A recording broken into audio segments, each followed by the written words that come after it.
Blackstone Audio presents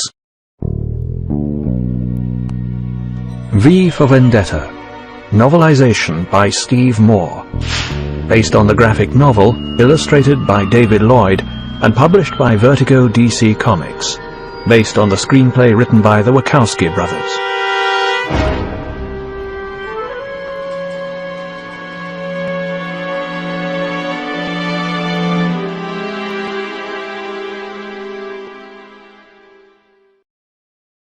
Remember, remember, the 5th of November, the gunpowder treason and plot. I know of no reason why the gunpowder treason should ever be forgot. 1. A strange, shadowy room, somewhere deep beneath the streets of London. Of old London, that had seen so much in 2,000 years of war and terror and despair. Founded by the conquering legions of Imperial Rome, and within 20 years reduced to ash by raging Boadicea, who in her fury killed 80,000 of her own countrymen and hardly touched the Roman lords at all. Abandoned to the Saxons, decimated by the Black Death, erased once more in the Great Fire, shattered yet again by Hermann Goering's Luftwaffe. Always falling, rising up, then falling still again, fallen now once more, and yet to foes more strange than plague, or fire, or war. For London, now, most famous city in the world, had fallen to its own. Yet in that strange and shadowy room a tall and equally shadowy figure moved with a slow and confident step, dressed in a long Puritan tunic of deep, undecorated black. Almost without thought, he flicked on a television set as he passed, then instantly turned his back. After all, he knew exactly what would be broadcasting at that time, and when the show was called The Voice of London, it hardly needed to be watched at all. But then, anyone looking round the man's home might wonder why he would be interested in such a program anyway. The room itself was but one of a number of interconnected chambers, their stone walls windowless, and each surmounted by a vaulted roof that gave the place an ancient, medieval look, like the crypt of some vast church or cathedral, or perhaps the wine cellar of some Renaissance millionaire. But no hallowed bodies were interred here, no barrels or bottles either. Rather, there were treasures of another sort, books, paintings, sculptures, and various other artworks, some specially displayed and picked out by subdued lights that made them glow like gilded icons amidst their dark surroundings, yet did nothing to dispel the air of mysterious and all-pervading gloom. Others were merely stacked to take up as little room as possible, held in storage against a future time when they could be properly exhibited, or restored to their original homes. A vast collection of rescued objets d'art, of literary flights of fancy, of histories, and anecdotes, and thoughts, rescued from oblivion, from destruction, from vandals, and, most of all, from the government. Passing by a bookcase packed with curious political visions, from Thomas More's Utopia and Campanella's City of the Sun, through Karl Marx's Das Kapital to Adolf Hitler's Mein Kampf, some banned now and some required reading, the man made his way toward a dressing table, settling himself before a large mirror surrounded with little electric bulbs, brought here from some theatre changing room, a relic of the times when theatres still showed plays, not mere burlesques or propagandist farces. And as the canned audience applause track died on The Voice of London, the introductions over, he pulled on black, close-fitting leather gloves. Then, as the deep, plummy, oh-so-English voice of Louis Prothero, the show's host and eponymous Voice of London, not because he was, but because someone too high up to argue with had said that this was so, bade his audience welcome to the evening's programme, those same gloved hands reached out and switched on the make-up mirror's lights. As the feeble radiance spread out into the shadowed room, it showed a wall behind the dresser, plastered over with ancient movie posters from back before the Second World War. For this underground gallery gathered more than the art that most would call eternal. Here, too, were the artifacts and ephemera of popular culture, of television shows long vanished from the screen, of games that none had played for years, of songs no longer sung. And as the light flickered, the power supply being nothing like the way it used to be, the man's eyes lit upon Bela Lugosi, in Son of Frankenstein, and a faint, ironic smile quirked his lips as Prothero started to speak. "I say," began the voice of London, "I read today that the formerly United States are so desperate for medical supplies that they've allegedly sent us several containers filled with wheat and tobacco, a gesture, they say, of goodwill." The light came up a little then, revealing a shoulder-length black wig upon its own head-shaped stand, and with it a mask. As the gloved hands reached toward the latter, Louis Prothero asked, "Would you like to know what I think?" Was that the slightest shake of the head as the mask was raised toward the man's face? Hardly worth asking, perhaps, for once the mask was strapped in place, all trace of its owner's expression, of his thoughts and very feelings, disappeared. And all that remained was that of the mask. For to wear a mask is to give up who we really are, and to become, perhaps for just a little while, perhaps for rather longer, that persona that the mask itself appears to represent. The mask. The masquerade. Almost white, this mask, with something of a debonair and harlequin look, the cheeks a little rouged, the lower lip a little pink, the eyes a little more than slits that seemed to smile at times, at other times to squint, yet always having something of the vulpine. The ebony-painted goatee, the inky black mustachios forever curling upward at the ends, the smile forever fixed, beguiling, bedeviling, a Guy Fawkes mask. "Would you like to know what I think?" Louis Prothero was asking on another television screen, in a room about as high above the ground as the previous one was far below. A far more poorly decorated room this, the rent alone consuming too much of the occupant's monthly paycheck to allow for fripperies or frills, in a run-down back street not far from Paddington Station. Here, too, a figure sat before a mirror, putting on disguise. Not a mask this time, but the disguise that women wear, of lipstick, eyeshadow, powder, and mascara, that says, "My eyes are dark with mystery, my lips are red with passion, my skin is young and smooth." Not that there was anything about this particular woman that needed such disguise. And frankly, there was something about Gordon Dietrich, the prospective target of these wiles, that made Evie Hammond wonder why she was bothering in the first place.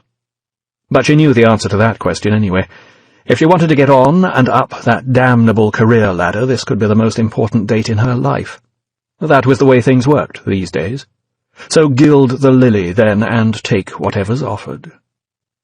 Besides, more money and better career prospects might enable her to get a place in one of those new condominiums they were building, safe behind their own security fences, entrances protected by their own armed guards, where, even if the food and fuel and other necessities of life were still to be had only with the appropriate ration coupons, at least one could live with a little less fear.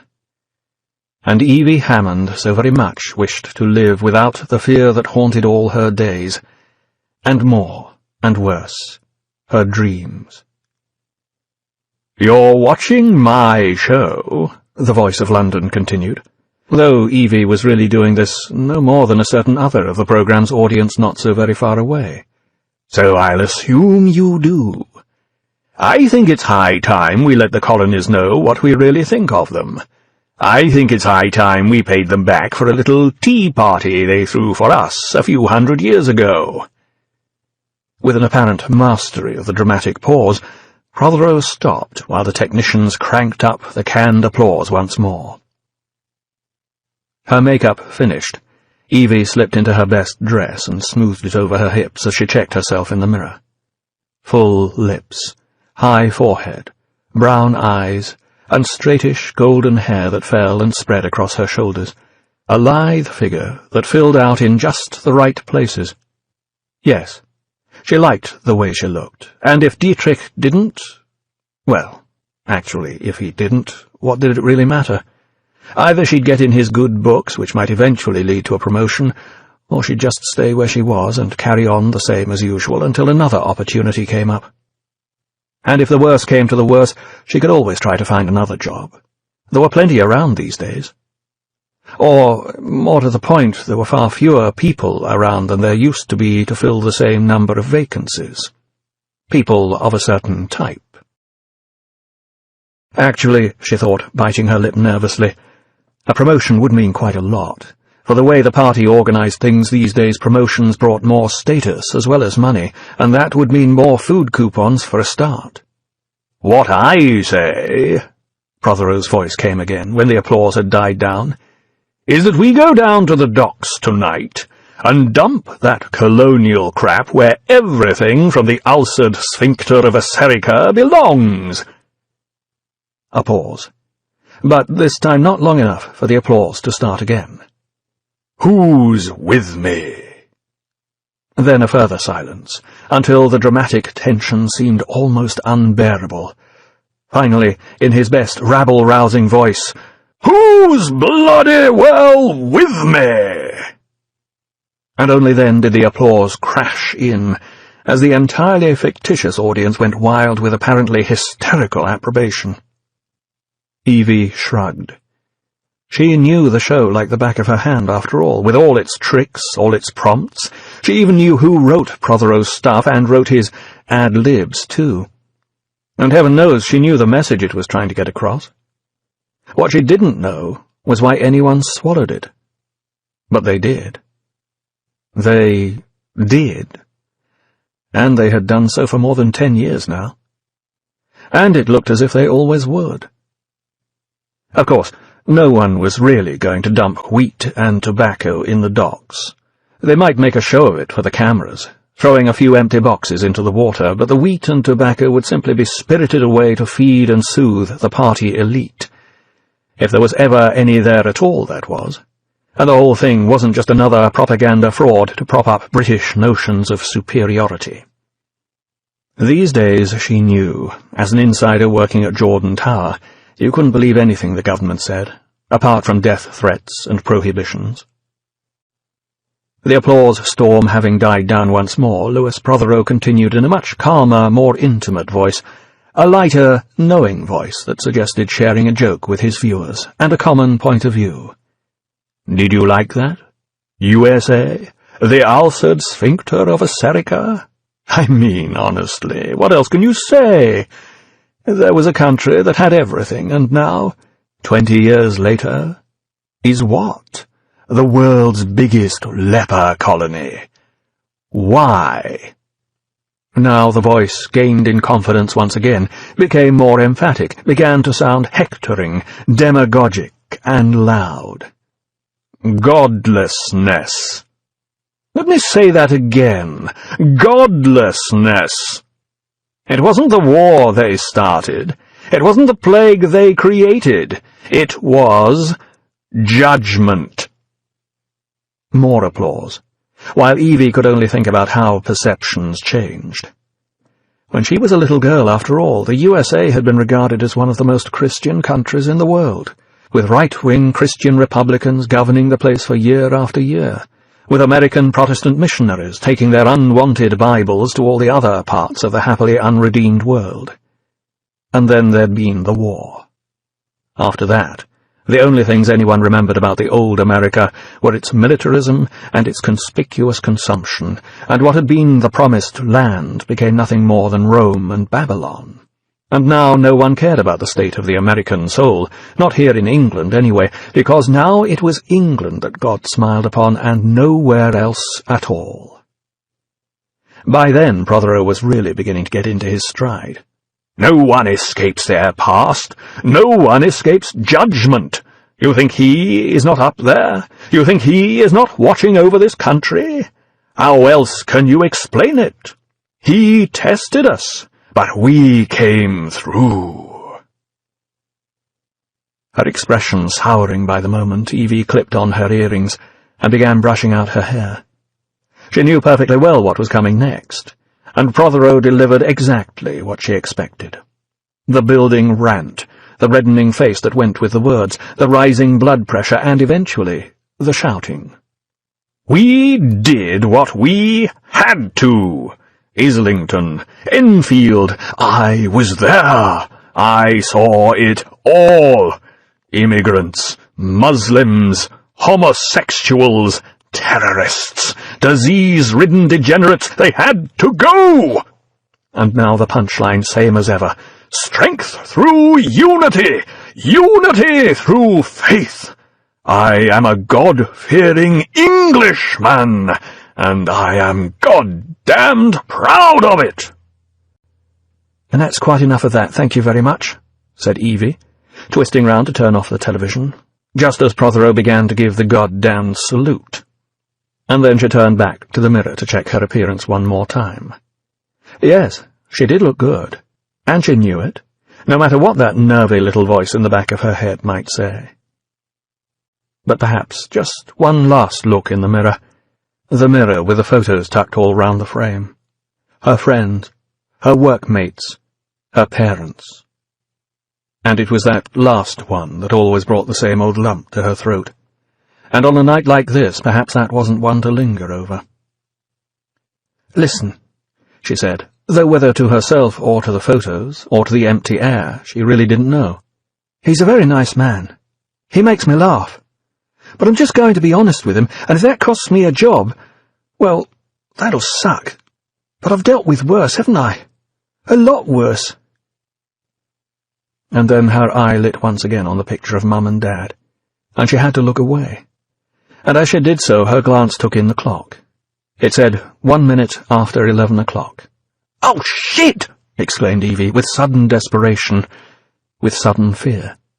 And with that she grabbed a small piece of paper with an address scribbled on it from the mirror frame and dashed toward the door, and out into a night more dark than any she had ever known.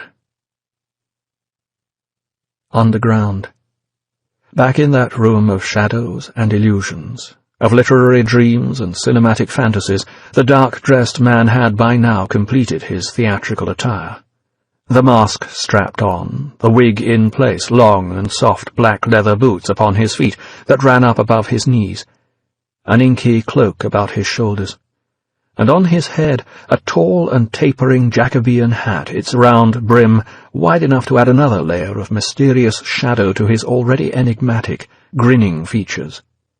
Something of the dandy, something of the scarecrow, something of the knight. Checking his appearance one last time in the mirror, he turned off the dressing-table lights and turned toward a nearby bust of Shakespeare. Then, striking a pose, he began to declaim in a rolling, oratorical tone to his audience of solitary stone, "Nor Mars his sword, nor war's quick fire, shall burn the living record of your memory."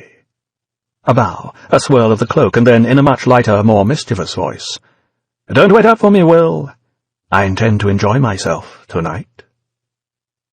And with that he was gone, and the lights were extinguished, and all that then remained were galleries of shadow. 2. All her nerves jangling like overstretched violin strings being pizzicato plucked by a demented Paganini, Evie Hammond made her way with desperate haste along the ill-lit streets, heels clicking a percussive accompaniment on the concrete paving slabs. Above her head, a passing swath of heavy cloud had smothered up the moon and stars, and settled like a blanket on the eerily quiet streets, adding darkness to darkness, silence to silence. No cars drove here. No omnibuses passed, their cargoes of late-night revellers long since delivered home. Not that anyone revelled much these days anyway, except perhaps the upper echelons of the elite. But who was she to really know anything about what they did, whatever she might have been conjecturing earlier about wheat and tobacco? After all, the scandalous stories she heard around the office were probably nothing more than that, stories. The party was building the New Jerusalem here, not the New Babylon, though where she was now, heading toward Googe Street, seemed far from either. Here there was only silence and empty streets and the clicking of her heels, grown now to almost thunder-cracking loudness in her oversensitive ear, and the omnipresent surveillance cameras, all labelled "For Your Protection," but to her, at this time of night, the greatest threat of all. If only she hadn't left it so late! Hurry on. It wasn't far to Gordon Dietrich's home in Bloomsbury now, and light and music, good company and wine and warmth, and safety. Whatever reservations she might have had about seeing him before had completely disappeared. All she wanted was to be there in his house, even in his arms if necessary, so long as she could stay there until the morning light, when everything would be back to normal and she could pick up the usual course of her life once more. Because right now, frankly, she was scared out of her wits. Not far. If only these back roads north of Oxford Street weren't so dank and ill-lit. But then she didn't dare use the main streets at this time of night, where her presence would be far too obvious. Hurry on. Through the litter that kept building up, because proper English people considered it beneath their dignity to clear up these days, and they'd got rid of all the other people. Past the tattered flags and placards left over from one of those party rallies held a few days before, which only reminded her of the authorities and how they handled breaches of the law. Faster. If only she put on her other shoes, she could surely have walked more quickly than in these. But no, she'd had to dress for looks rather than comfort, and running in these was quite out of the question. Hurry, hurry, and stop. Was that someone there ahead of her, a little farther up the street? Or just a trick of the light, a moving shadow caused by a breeze-blown piece of litter? But there shouldn't be anyone here. She shouldn't be here. In a sudden, panicked fluster, Evie turned aside and made her way into a shadowy, cobbled alley, and began to hurry once again.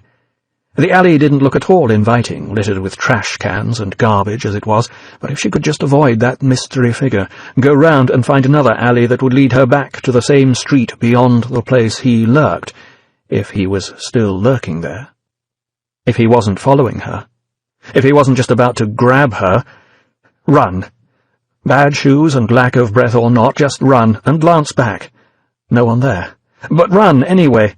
And run smack into something right in front of her while she was still looking back behind, something firm but yielding, soft on the outside but hard within, her head spinning and her body reeling, her eyes lit on a poster pasted on the alley wall in the light of a small lamp.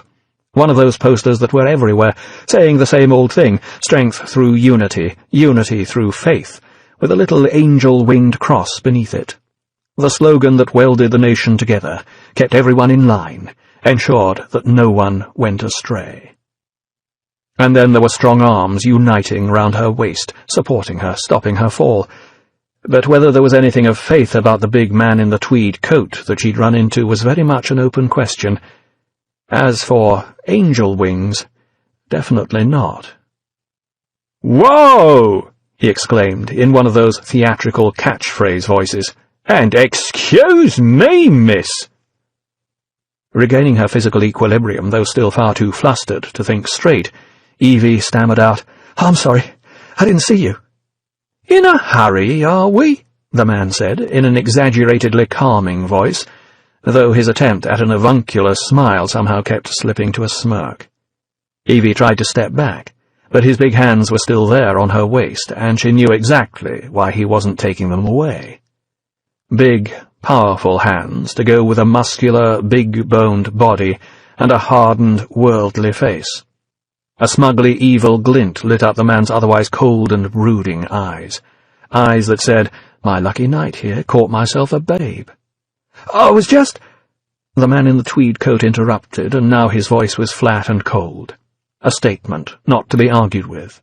"After curfew, you know." "My uncle," said Evie, trying desperately to think of some sort of explanation as the alley seemed to grow darker and more threatening around her with every passing second. "He's very sick." "Oh, a sick uncle, is it?" Tweedcoat grinned, almost as if he hadn't heard that one before, releasing her waist now and running a lock of her long blonde hair through his calloused fingers as he turned to address a newcomer emerging from the shadows. "What do you think of that, Willie?" "Load of bullocks is what I think," said Willie, coming up behind her. Another powerful man, and no more pleasant-looking than his companion. Worse, in fact, for this one had an unpleasant scar across his forehead that even a flopping lock of hair did nothing to disguise. All the alarms were going off in Evie's head by now. 2 bulky, threatening men, a gloomy back alley, no one anywhere nearby to appeal to, or even to hear her screams. Trouble. Big trouble. She glanced round, looking for a way out, tried to step back, but she was between the 2 of them now, and the alley was narrow enough for them to easily block her escape. Slowly she started to slip a hand into her pocket, hoping they wouldn't notice. "I made a mistake," she said, a little calmer now, and determined to try to talk her way out of this, if she possibly could, before she had to try something more desperate. "I shouldn't be out after curfew, I know that, but my uncle—" "Well, maybe you could take care of us before getting back to your uncle," said Tweedcoat, grinning wolfishly, all pretence disappearing now. "See, my friend here, he's kinda sick." An evil laugh. "Ain't you, Willie?" "Oh, yeah," sniggered Willie, reaching out to grab her free hand roughly. "Real sick. Bad case of the blues it is. Here, you can feel 'em." With that, he thrust his crotch forward and tried to press her hand between his legs, hardly able to suppress his mirth, but with a sudden, panic strength, Evie managed to pull away, and with her other hand she pulled out the canister of pepper spray she'd had concealed in her pocket all this time. "Don't touch me!" she grated, as coldly and as threateningly as she could, brandishing the spray in front of her, backing up against the alley wall. "Oh, look at that, Willie!" guffawed Tweedcoat, hardly impressed by her show of determination. "Kitty's got claws!" A gap-toothed smile broke out on Willie's lips as he sidled up beside his companion to face her. "She just threatened us," he remarked black-heartedly. Somehow, then, he seemed to Evie as evil and villainous a bastard as she'd ever seen. As bad, or worse, than the ones who'd come in the night. That terrible night. So many years ago. "That she did," Tweedcoat smirked back at him. "That she did. That's a Class G offence, ain't it?" "You know what that means?" he asked, turning back toward Evie and suddenly pulling out a badge. "It means that we get to exercise our own judicial discretion." "And you get to swallow it," concluded Willie, chuckling lewdly. "Oh, God, your fingermen," said Evie, final realization suddenly dawning. "The same ones." "She's getting the picture," Tweedcoat winked at Willie. "Oh, no, please," Evie began desperately, fear making her knees suddenly weak. "I didn't know. I'm sorry." "Not yet, you're not," Willie told her with a cold laugh and a glint in his eye of pure sadistic lust. "But you will be," said Tweedcoat casually, even though he seemed suddenly uninterested in making any attempt to restrain her, as she started to slide along the wall, hoping to make a last break for the end of the alley. "If you're not the sorriest piece of arse in all of London by the time the sun comes up, you'll certainly be the sorest." And still he stood there, doing nothing except turning knowingly toward Willie as they spread themselves across the alley, blocking off one direction completely. And as they glanced round for another exchange of winks, Evie was off and running the other way, terrified, desperate, unseeing once again, and running straight into a third fingerman, whom the other 2 had obviously been aware of all the time, coming up behind her. This one even bigger than his companions, like running into a brick shithouse, as Gordon Dietrich would say in one of his cruder moments. The impact knocked all the breath out of her, and after that it was the work of an instant for the man to twist her arm painfully up behind her back, forcing her to drop the pepper spray. It clattered on the cobbles with a small, tinny, clicking noise that, to Evie, seemed somehow to signal the end of the world. Or of hers, anyway. "Oh, God! No!" shrieked Evie, now in a complete panic, with her last defence gone and pain shooting through all the joints of her arm, from shoulder through elbow to wrist. "Please don't do this," she began to beg desperately, terror making her nauseous. "I'll go home. I won't do it again, I swear. Please." "What you think, fellas?" asked the third fingerman, forcing her arm farther behind her and bending her forward at the waist. "Spare the rod. Spoil the child," Willie snickered evilly, leering suggestively to his mates and starting to unzip his pants fly with exaggerated theatrical emphasis. Only one rod in mind there, then. As the alley filled with coarse, masculine and thoroughly unpleasant laughter, with jokes about Willie getting his willy out and arguments about who got sloppy seconds, Evie felt her foot against the back of her calves, and she was forced down to her knees. Then, still twisting her arm, the fingerman behind her grabbed her hair with his free hand and pulled her head up. "Help!" screamed Evie at the top of her voice, cold, hard cobblestones pressing painfully against her kneecaps. "Please, someone! Help me!" She knew it was useless, of course, and so did the fingerman. What made it somehow worse and more degrading was that it was all happening in this dank, filthy back alley, where she was being reduced to nothing more than another piece of garbage, like the garbage all around her, something to be used and thrown away. Willie stepped toward her, belt undone now as well, and started to drop his pants. Suddenly, from somewhere in the nearby darkness beyond the light of the poster-illuminating lamp, a voice rang out. A rich, declamatory Shakespearean voice, aptly choosing its words for the situation revealed there before it in the alley, though the quotation quite passed by the major players in the scene. "The multiplying villainies of nature do swarm upon him." "What the hell?" the third fingerman shouted, looking up toward the pitch darkness farther down the alley. And then, from out of that inky blackness, something began to emerge a few feet above the ground.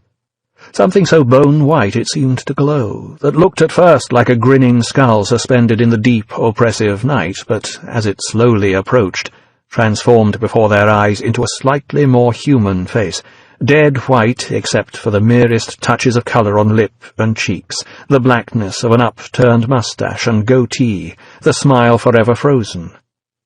A mask. A forehead shaded by a wide-brim hat. "We're fingermen, pal!" Tweedcoat yelled fiercely, though he was well enough aware that he was shouting in the dark, trying to drive off this unnerving spectre by the power of words alone. "Bugger off!" added Willie, eyes fixed on the mask, hands starting to drop toward the pants around his ankles. All thoughts of sexual gratification suddenly wilted in the face of sudden threat. It might be just a passing lunatic. God knew, the world being the way it was, there were still enough of them about, in spite of the efforts to have them all locked up or shot. Or it might be real and present danger. Might be both. Whatever or whoever it was, it needed dealing with right now. The girl could be left until later. But somehow a sudden rush of fear prevented his fingers from getting a proper grip on his clothing. "Disdaining fortune with his brandished steel," the voice came once again, the mask now approaching more swiftly, "which smoked with bloody execution." A gap appearing suddenly in the cloud. A shaft of moonlight then shone down into the noisome alley, glinted on the damp and greasy granite cobblestones, the rusting garbage cans and tattered boxes, picked out the black-clad, swirl-cloaked figure that wore the mask, and flashed alarmingly from the lengthy steel blade he held so firmly in a dark-gloved hand. "He's got a knife!" shouted the third and biggest fingerman, suddenly producing a heavy police baton from inside his coat. That cry at least freed Willie from his paralysis, but all he could do was trip and fall, the pants still tangled round his ankles. And before he could even get to his knees again, it was all over. Not quite sure what was happening, Evie could only watch the ensuing destruction in a state of terror that rapidly gave way to astonishment, not entirely sure how any human being could move so fast, unable really to see whether the newcomer was using fist or foot, punches or kicks, though there was no question at all about the long and deadly knife. Everything became a whirlwind blur of violence she could hardly see, and which she understood still less. With lightning speed, the masked man was there among his opponents, cloak streaming behind him, knife in one hand, the other bunched into a hammer-like fist. That fist seemed to Evie to catch the baton-wielding fingerman in the gut with enormous power and sent him hurtling backward to crash against the wall, his head snapping back to crack loudly on the brick. The baton slipped from his fingers, he slid slowly down the wall and collapsed into an unconscious heap, perhaps even terminally unconscious. Somehow he seemed to be bleeding too, but she'd seen nothing of the cause. Could anyone wield a knife too quickly for the eye to see? By then Tweedcoat had managed to pull out his pistol and cock it, but before the hammer could fall, a thrown knife flashed swiftly through the moonlight, took him in the shoulder and sent him spinning away, reeling for balance as the gun discharged wildly. Before he could get off another shot, he too was lacking consciousness completely, and the knife was snugly back there in the belt sheath from which, mere moments earlier, it had been drawn. Was he still alive? Evie had no idea at all. And that just left Willie still struggling with his pants in an animal panic and desperately trying to get to his feet. Not so he could fight, so he could run for his life. He had only just managed to get to his knees when a big black shadow loomed over him like the finally closing lid of a heavy funeral casket. "Jesus Christ!" yelled Willie, and if he had any inkling that he was kneeling there before his enemy in much the same position as Evie had done before him a few seconds previously, the irony was completely lost on him. "Mercy! Please, mercy!" "We are oft to blame in this," the masked and caped figure remarked contemplatively, and only then did Willie notice his companion's long and heavy baton was nestling in the man's black gloved hand, was slapping threateningly in the other palm. "'Tis too much proved that with devotion's visage and pious action we do sugar o'er the devil himself." "What does that mean?" whimpered Willie uncomprehendingly, looking up in wide-eyed terror at the expressionless mask above him. But no, as he looked again, he realized that the features weren't at all expressionless, unmoving as they were. As the moonlight improved a little more, the smile became more obvious, and plainly, for Willie, it was not a pleasant smile. "Spare the rod," the newcomer patiently explained, and then the baton slapped down with a wet, sickening crunch. After that, Willie couldn't get up. All this time, of course, Evie Hammond had sprawled there on the alley floor, watching without understanding anything of this at all, not knowing how or why someone had suddenly appeared and dealt with 3 hulking fingermen who were threatening her with a traditional fate worse than death, possibly to be followed by death itself, not knowing how he could have dealt with the brutes at all, let alone so swiftly and so violently that she'd hardly had time to take in what he'd done. She'd seen her share of violence, of course. Everyone had in times like these. But nothing like that. And usually it had been handed out by the agents of the finger, not to them. Worse, she had no idea what the newcomer was intending to do next.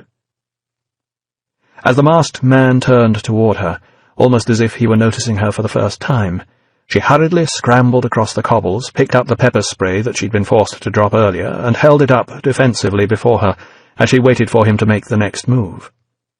Even as she did so, she couldn't help thinking about how useless it had been to her earlier. Thought, in turn, that it would probably be even more useless now. "I assure you that I mean you no harm," he said calmly, almost gently, with just the merest trace of a bow. And if there seemed to be a genuine concern for her in his voice, Evie still wasn't quite convinced. Who are you?" she asked nervously, pepper spray still raised, even though she knew after what she'd just seen that he could almost certainly take it away from her as easily as candy from a child. "Who?" he queried, in an almost puzzled tone. "Who is but the form following the function of what, and what I am is a man in a mask." "I can see that," Evie responded, though she still felt just as confused as ever. "Of course you can," he told her patiently. "I'm not questioning your powers of observation. I'm merely remarking upon the paradox of asking a masked man who he is." "Oh," said Evie hesitantly. "Oh, right."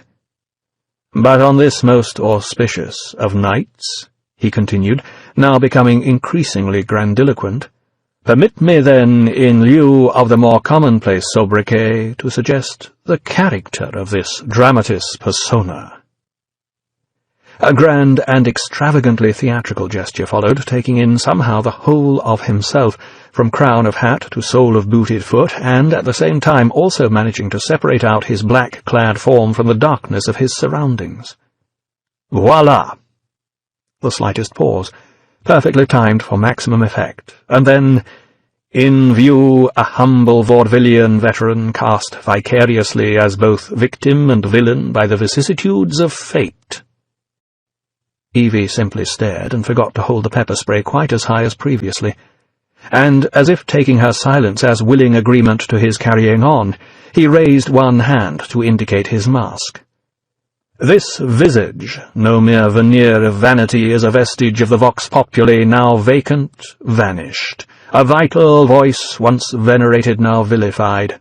However, this valorous visitation of a bygone vexation now stands vivified, and has vowed to vanquish these venal and virulent vermin, vanguarding vice and vouchsafing the violent, vicious, and voracious violation of volition." He paused for effect, then, and Evie felt her jaw dropping. But perhaps that was the effect he was after. And anyway, before she could say anything, let alone ask him what the hell he was talking about, he was off again. "The only verdict is vengeance," he declared, "a vendetta, held as votive, not in vain, for the value and veracity of such shall one day vindicate the vigilant and virtuous. Yet verily this vichyssoise of verbiage veers most verbose. So let me simply add that it is my very great honour to meet you, and you may call me V." And with that he made a deep and grandiose bow and extended a hand toward her, intent on helping her to her feet. She stared at the gloved hand before her, rather as if it might be dangerous, like a snake. "Are you," she began to murmur hesitantly, "are you, like, a crazy person?" "I'm quite sure they'll say so," he told her, proffering his hand more pointedly than before. "But to whom, might I ask, do I have the pleasure of speaking?" And still she couldn't help hesitating, though finally she dropped the pepper spray back into her pocket and reached out to take his hand. "I'm Evie. Evie Hammond." "Evie?" he remarked, with just a hint of puzzled surprise as he began to help her to her feet. "E.V. "Yes, of course you are." "What does that mean?" she asked, starting to dust herself down and straighten her clothes. God, she looked such a mess. But then that was hardly surprising after everything that had happened. "It means," a thoughtful tone now in his voice, "that I, like God, do not play with dice and do not believe in coincidence. Are you hurt?" "No, I'm fine," she told him, having finally checked herself out and feeling that she could now turn her attention to her rescuer. Not that she could tell much about him, cloaked, masked, and costumed as he was. Had he been on his way to some sort of fancy dress ball? Perhaps better not to ask. "Thanks to you." "I only played my part," he told her with another less formal but far more self-deprecating bow, and then, after a moment's contemplation, "But tell me, Evie, do you enjoy music?" "I suppose so," she replied, not entirely sure exactly what sort of music he had in mind. But the question brought back memories of her childhood. After all, there was so much more music then. Jazz, reggae, rock and roll, world music. All gone now, and nothing left to be heard except the approved music they played on the government-controlled radio stations, mostly militaristic crap. But why on earth should he ask her a question like that, when he just pulled her out of a hellhole situation like this?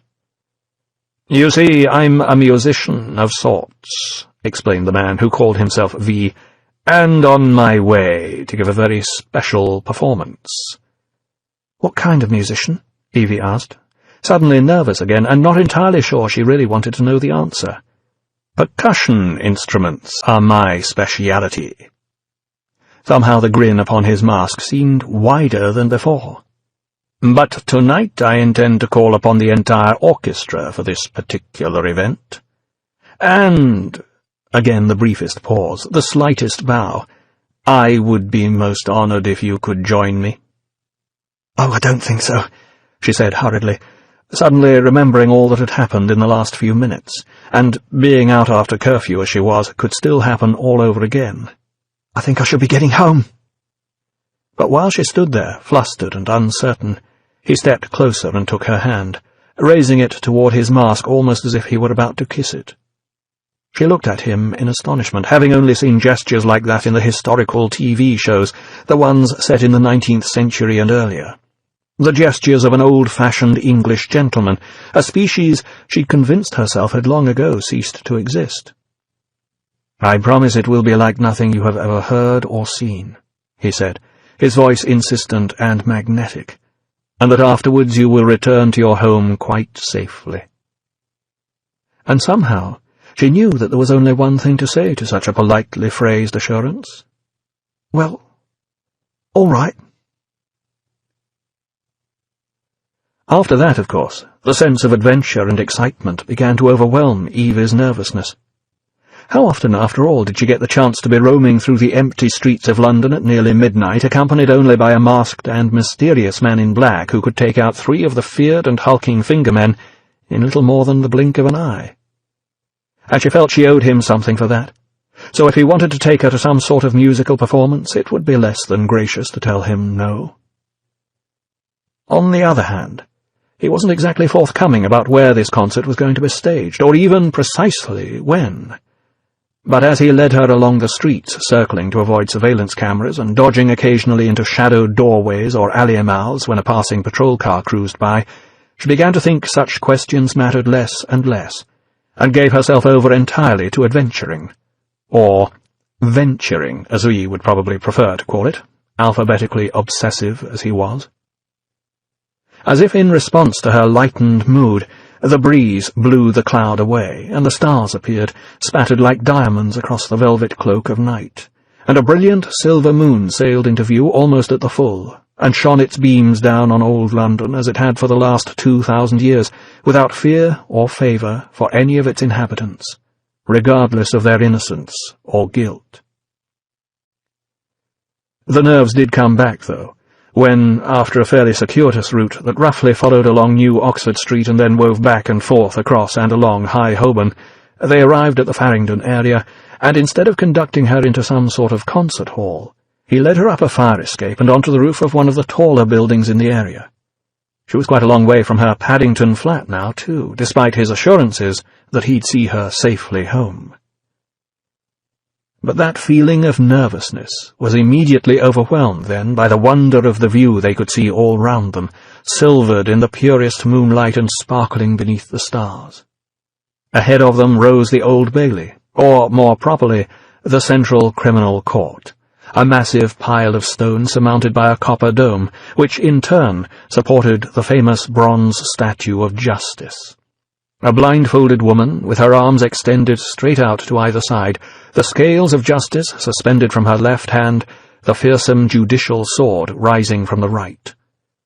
A little to the right, the dome of Sir Christopher Wren's St. Paul's Cathedral, a phoenix rising up resurgent from the devastation of the Great Fire, which had so thoroughly destroyed its predecessor. Farther south again, the monument commemorated the Great Fire itself, built in Pudding Lane where the flames had first begun.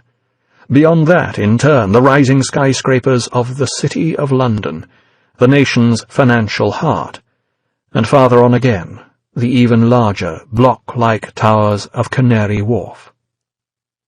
Looking round, her gaze passed over the recently built, but familiar, Jordan television tower, familiar because she worked there, then turned back to the West End, to Centre Point, and the old post office tower, now headquarters of the Eye, before circling down to Westminster Abbey and the Houses of Parliament, and farther south, the Thames, all laid out before her like a map, or some moonlit model of the way the city really ought to be, its crimes and vices, terrors and suppressions, hidden in the dark, its beauties highlighted by a heavenly radiance. No wonder someone, she thought it was Dr. Samuel Johnson long ago, but couldn't quite remember now, had said that he who's tired of London is tired of life. Or something like that, anyway. Her father had said it to her on a sightseeing expedition once, which meant she must have heard it a long time ago. "It's beautiful up here," she said, finally coming out of her absorption in the scene and turning round toward V, who stood beside her looking contemplatively toward the Old Bailey. "A more perfect stage could not be asked for," he said softly, almost as if he too were enraptured by the setting. "Still, I don't see any instruments," remarked Evie, puzzled. Your powers of observation continue to serve you well." Now the smile that was fixed there on his mask seemed somehow to be a real smile, as if the more she got to know him, the more his voice and body language brought expression to the expressionless. But wait! And then, with the swiftness of a professional stage magician, V stepped toward the parapet and whipped out a slim conductor's baton from his sleeve, using it with a grand gesture to center her attention on the Old Bailey. "The Old Bailey," he began, "was built in 1907 on the site of the notorious Newgate prison, a hell-hole where you were lucky to survive long enough to be strung up. The famous highwayman Dick Turpin was once imprisoned there, among so many others awaiting their last day on earth, a conclusion which for many must have come as a relief. Just across the road is the Magpie and Stumps, where execution breakfasts were served to the near-hysterical crowds who gathered to watch the mass public hangings held not far from here, cheering wildly every time some poor wretch was taken off, until the executions were finally brought to a halt in 1868. And all that was back in the good old days, when England still had a judicial system and a functioning constitution, back long before the latest war, with everything that's happened since." The irony wasn't lost on Evie. Since the war, things had got far worse than that, and the Old Bailey had seen a countless number condemned to execution. It was just that nobody felt like cheering anymore. Finally, returning to the subject of the evening's entertainment, he continued, "It is to Madam Justice that I dedicate this concerto, in honor of the holiday she seems to have taken from these parts, and in recognition of the impostor that stands there in her stead." Looking again at the statue, Evie couldn't help thinking how things had changed. Though both remained in Justice's hands, these days it was all sword and no scales. "Tell me," he asked, interrupting her contemplation, "do you know what night it is tonight, Evie?"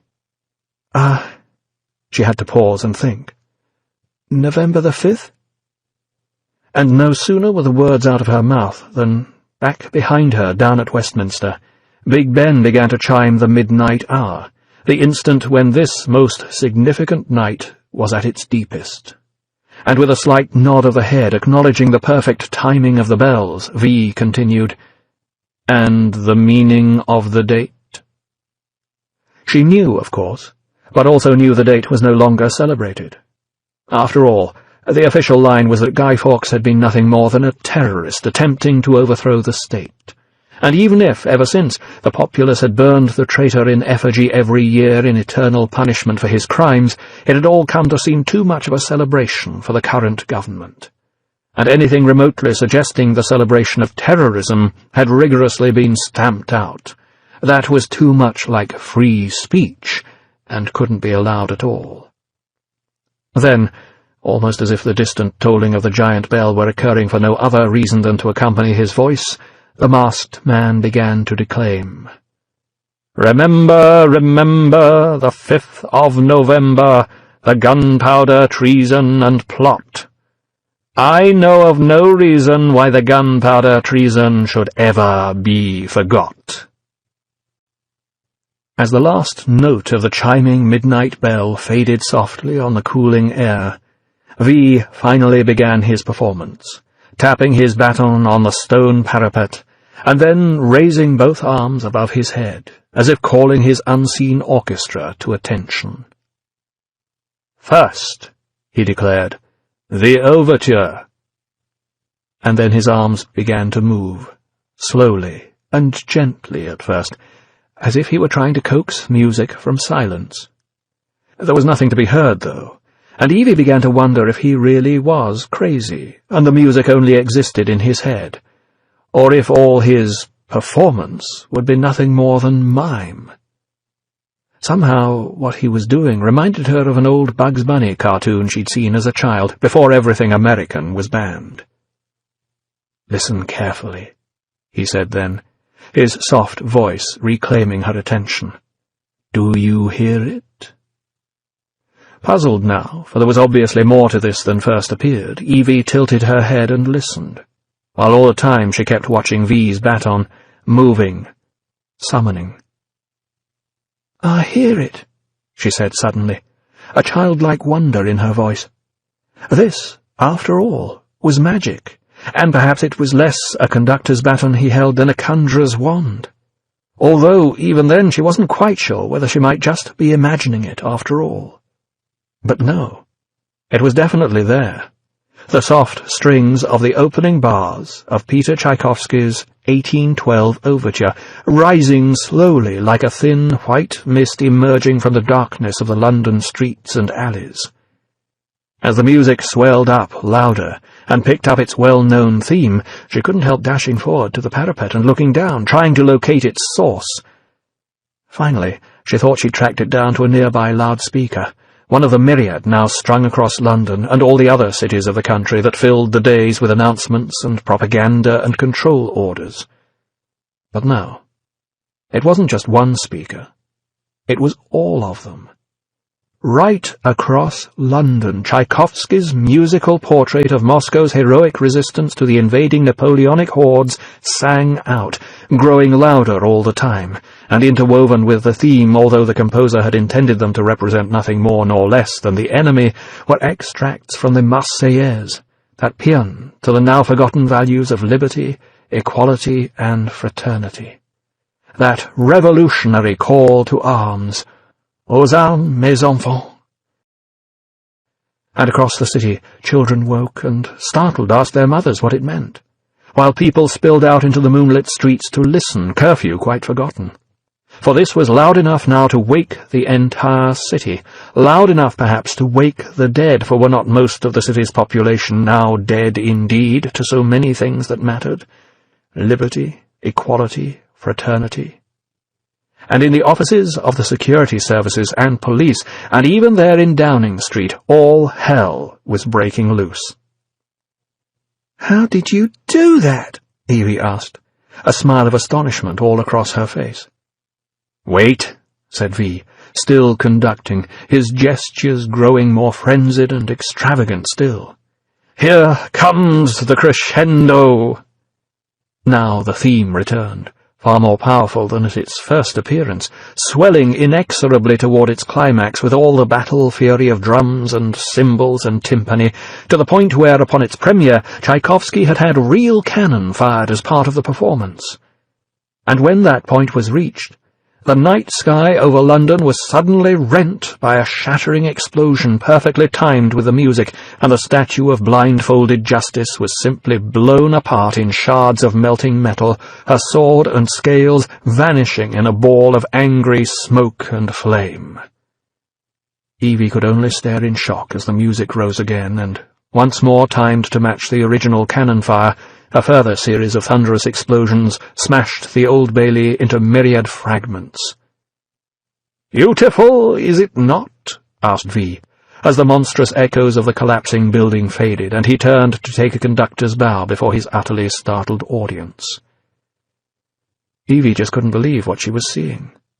That massive pile of stone and metal, one of the landmarks that had defined the face of London for a century or more, with all its history, all the memories of its criminal trials, for the most part just ones, though recent others rather less so, was simply gone, shattered, crumpled, and all but obscured in billowing clouds of smoke and dust.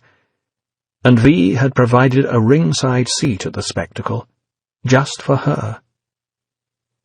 But still the performance wasn't quite over, for as the roaring in her ears subsided, she suddenly heard the whoosh of fireworks and another far less voluminous explosion. But this was not the usual starburst of an exploding rocket, rather it was the performer's credit, writ large across the starry sky. Up there, in a pattern of bursting light, a single sparkling letter. V.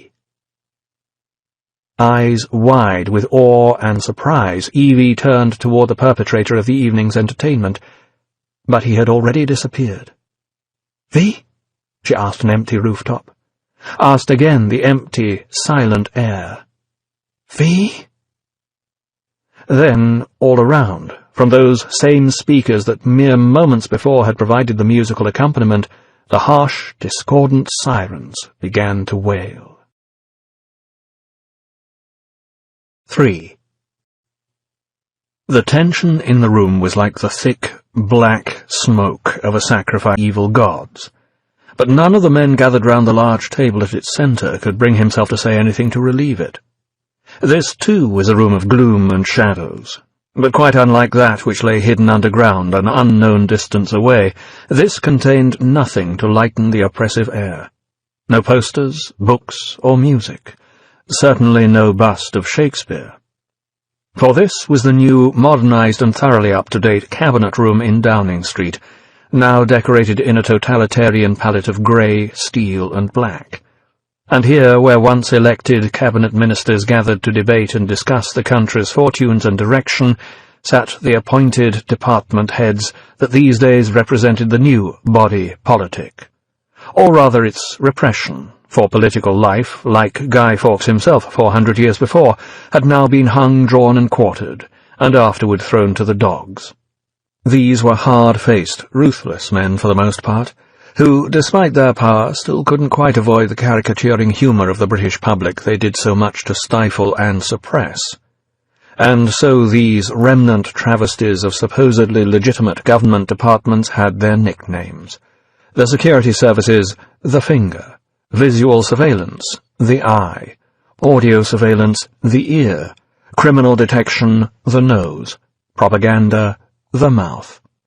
All collectively known as the head, despite the apparent anomaly of including the finger among them. But then the finger was the most feared of all, and no one wanted to feel that particular digit's tap upon his shoulder. And here they all were, gathered round that large central table, haggard with lack of sleep, their faces lit only by small reading lamps upon the tabletop, and the concrete-coloured glow of a large monitor at the table's end. Waiting, like the monitor, for someone to appear. For the head, in fact, of the head itself. At last the monitor blinked into life, and then, as smokes were hurriedly stubbed and backs were suddenly straightened, the face of High Chancellor Adam Sutler glowered into view. And Chancellor Sutler was not at all a happy man. "Gentlemen," he began coldly, "you've had 4 hours. You'd better have results." An uncomfortable shuffling, for they all knew that the multiple cameras in the room would be returning their images to Sutler, just as his was reaching them. Who was going to get it first? "Mr. Creedy!" Peter Creedy leaned forward out of the darkness, the lamp illuminating a face of stone, the eyes displaying all the emotion of a gun barrel. A hard bastard, harder even than the men who served him. "The Old Bailey area is quarantined," the head of the finger said coolly. "All significant witnesses have been detained." And he might have added, were currently having whatever information they might possess beaten out of them at that very moment, but Sutler would know that anyway. The finger wasn't renowned for subtlety, just for efficiency of a peculiarly unpleasant kind, which was why there were some who referred to fingermen as the Gestapo, but never aloud, and never to their faces. "Good," Sutler nodded. "Mr. Etheridge." The small man with large ears that seemed so naturally to match his position rather nervously began to speak. "A recording device was found wired into the Central Emergency Broadcast System. The DCD was Tchaikovsky's 1812 Overture." "Add it to the blacklist," cut in Sutler decisively. "I don't ever want to hear that music again." "Yes, sir," Brian Etheridge replied, hurriedly making a note on a pad before him, seeming rather flustered as he felt the eyes of all the others present turn upon him. No wonder the man's nickname was Bunny, Sutler thought contemptuously. A rabbit caught in the headlights. If it wasn't for the man's obvious technical ability, he'd have been replaced long ago. Just the sort of man that Sutler no longer wished to have to mix with at all, in fact. Although when it came right down to it, the High Chancellor didn't want to have to deal personally with any of them, let alone the hoi polloi out on the streets. Thus the video link, rather than personal contact with his own cabinet. Human beings couldn't be trusted to behave themselves in any logical fashion, no matter how strictly you kept them under control. Not like the computers, whose company he'd come to prefer more and more over the years to human interaction. Machines at least obeyed physical, scientific laws that were forever immutable. Human beings, no matter how rigidly you enforced the most logical of man-made laws, continued to break them. Well, if anyone broke his laws, like this terrorist who'd committed last night's outrage, he'd break them, as surely as God had given him the power to, and the right. "We've also doubled our random sweeps," Etheridge gulped next, hating to ever have to report anything remotely like news his leader wouldn't want to hear, "and are monitoring an increased amount of phone surveillance, indicating a high percentage of conversation concerned with the explosion." "Mr. Dascombe, what are we doing about that?" Sutler asked, razor-sharp as ever. From long experience, no one gathered here in the cabinet room ever let his attention slip for an instant. Others in the past who hadn't stayed on their toes just hadn't stayed in their jobs.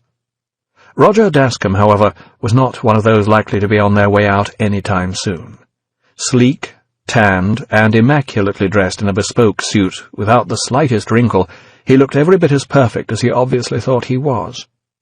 In fact, right now he looked rather peeved that anyone, even the Chancellor, should think it worth asking him what he was going to do about a situation he'd had fully under control within an hour of the explosions. The mouth didn't just hang around with its jaw dropping open after all.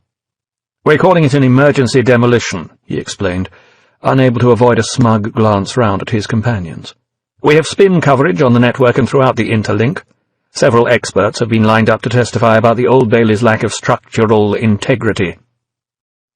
On the monitor screen, Sutler nodded, paused for just an instant's thought, then added, "I want Prothero to speak tonight on the dangers of these old buildings and how we must avoid clinging to the edifice of a decadent past.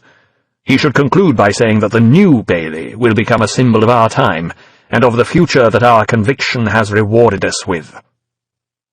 Then, almost as if he were searching for his next victim in the dark, Sutler leaned closer to the camera and pronounced, "Mr. Hare." Conrad Hare was difficult to even notice, hanging back as he did in the shadows. Not so much a man of mystery as one who thought the best way to stay out of trouble was not to be noticed, unless it was really necessary. Quiet efficiency was the image he wanted to project. "Our surveillance cameras captured several images of the terrorist," announced the head of the Eye, "though the mask obviously makes retinal identification impossible. We also managed to get a picture of the girl that Creeder's men were, detaining." "Who is she, Mr. Finch?" Not sure yet, sir, but we're working on several leads." Eric Finch was a long-time career policeman who really had no time for all this nose stuff and preferred to just think of himself as still holding his old rank of chief inspector before they'd bumped him up, not entirely willingly, to department head. Chief Constable would have been a more appropriate title for the rank he held now, but they'd shot the last Chief Constable of London when he tried to revolt against the party takeover, and abolished the title thereafter. Shot him in public, too, to make an example of the traitor. Almost 60 now, lined and worn, Finch had that sagging, world-weary look of a professional bloodhound. And frankly, he couldn't wait to be out of the place. Police work and detection were the things that interested him, not politicking and hanging round in cabinet offices. "Anything else?" Sutler asked him. "We located the fireworks launcher and found traces of the explosives used at the site. Unfortunately, it appears that, despite the heavy level of sophistication, these devices were homemade with over-the-counter chemicals, making them very difficult to trace. Whoever he is, Chancellor, he's very good." "Save your professional annotations, Mr. Finch," said Sutler coldly, uninterested in praise for fallible human beings. "They're irrelevant." Finch bit back an oath and filed away several expletive-laden thoughts for later conversation about the iron-hearted, inhuman bastard he had to answer to, then said what he knew he had to say. "Apologies, Chancellor." On the screen, Sutler could be seen sitting back in his chair, obviously satisfied that by now he'd heard all the relevant reports. After a moment's thought, he leaned forward toward the camera once more. "Gentlemen, this is a test," he said in his best, politically lecturing, religiously sermonizing voice. "Moments such as these are matters of faith. To fail is to invite doubt in everything we believe and in everything we have fought for. Doubt will plunge this country back into chaos, and I will not let that happen. I want this terrorist found, gentlemen, and I want him to learn what terror really means." And then, as always, the Chancellor's concluding words. "England prevails." And with varying degrees of enthusiasm and belief, those around the table chorused back the same response. "England prevails." And indeed, England prevailed nowhere more so than at the Jordan Television Tower, the veritable mouthpiece of the government's information service, and one that Roger Dascombe regarded very much as his own private domain. Sitting there in the control booth an hour after his return from Downing Street, he couldn't help but experience a feeling of smug satisfaction. All the other head men, such as Finch and Creedy, were jumping through hoops right now, and here he was, with everything perfectly under control. An operation so slick it could just slide through any crisis and still come out sparkling on the other side. And there in the studio before him, sitting casually on a sofa just close enough to suggest a certain intimacy, and raise that age-old question in the viewer's mind, were they at it when the cameras disappeared or not, were the immaculately dressed Dick and June, the nation's darlings, selling the morning news wholesale to a captive audience. No surnames, no accents, no previous convictions, no whiff of scandalous behaviour, and not a single hint of personality. They were absolute perfection, young, gorgeous, and, as everyone just knew, completely trustworthy. And no, they weren't at it. Off-screen they hated each other's guts like fury, refused even to have their dressing rooms on the same floor. And the viewers never knew. True professionals, the pair of them. A glance at the auto cue, and then Dick grinned with effortless plasticity and, with perfect enunciation, delivered Dascombe's perfect lines. "On the lighter side of things, it seems that the crew responsible for the demolition of the Old Bailey wanted to give the old girl a grand, albeit improvised, send-off." Back in the control booth, Dascombe's senior assistant, Patricia, no surnames behind the camera either, everyone was part of Roger's family here, except perhaps for Gordon Dietrich, glanced away from the monitors and whispered to him, just a little nervously, "You think people will buy this?" "Why not?" Dascombe smirked. "This is the British television network, and BTN's job is to report the news, not fabricate it." "That's the government's job." Back out on the sofa, June had picked up Dick's line with effortless ease and now continued. "Though the demolition had been planned for some time, the music and the fireworks were, according to the crew chief, definitely not on the schedule." Then, with perfect simultaneity, the perfectly pitched chuckle from the duo. "All is well with the world," it said. "It was just a tiny joke by an over-enthusiastic crew member that got a little out of hand. Trust us." And after a few seconds for the message to sink in, there was Dick. "We'll be right back." "Do you believe that bloody load of bollocks?" asked Evie's friend Vicky as they sat together in the room where they worked, farther down the corridor on the same floor of Jordan Tower, a pair of young PAs intent on working their way a lot higher up. And if there was an odd little smile round Evie's lips as she sifted through the schedules and the mass of daily paperwork, then Vicky was too busy looking up at the monitor in the corner of the room to notice. "There was no bleeding demolition," Vicky continued, betraying her East End roots with every word she spoke. At times Evie half expected her to break into Cockney rhyming slang and refer to "going up the apples and pears" or "talking in the old dog and bone." But somehow it never went beyond a litter of swear words and working-class crudities. Though to give Vicky her due, she was trying her best to improve. "I saw it," added Vicky. "The whole thing. Everyone in my flat did. Did you see it?" "No," said Evie, suddenly just the slightest touch nervous. She didn't need anyone asking her about the previous evening, even Vicky. But something had to be said. "Last night "Oh, that's right," pounced Vicky gleefully, blue eyes sparkling. "You went to Daddy Dietrich's last night, didn't you? Come on, spill. Fortunately, before Evie could even think about what to say, the door swung open, and there was Patricia, bustling into the room, not exactly angry, but not exactly pleased. "Evie, there you are," she began immediately, businesslike as ever. "You are still working for me, aren't you?"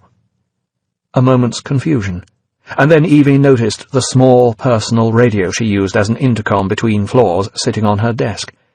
Somehow, after the night's excitements, she'd managed to forget to switch it on this morning.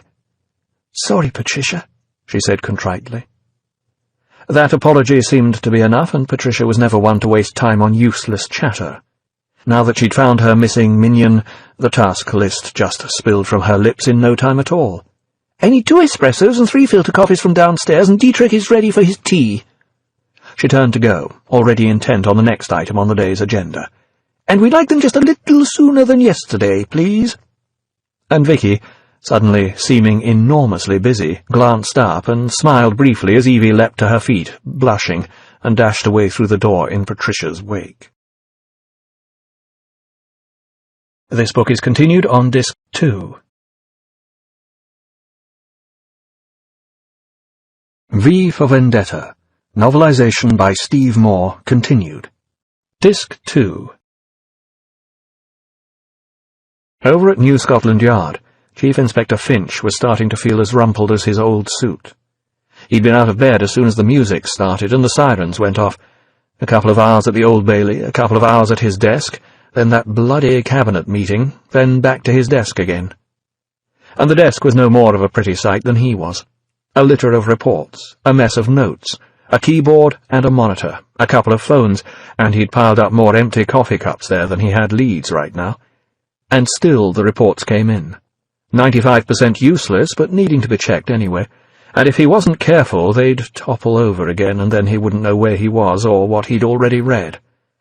If it had just been something simple and comprehensible like a bank raid, but no, it had to be a terrorist attack, with incomprehensible trimmings like fireworks and bloody concertos.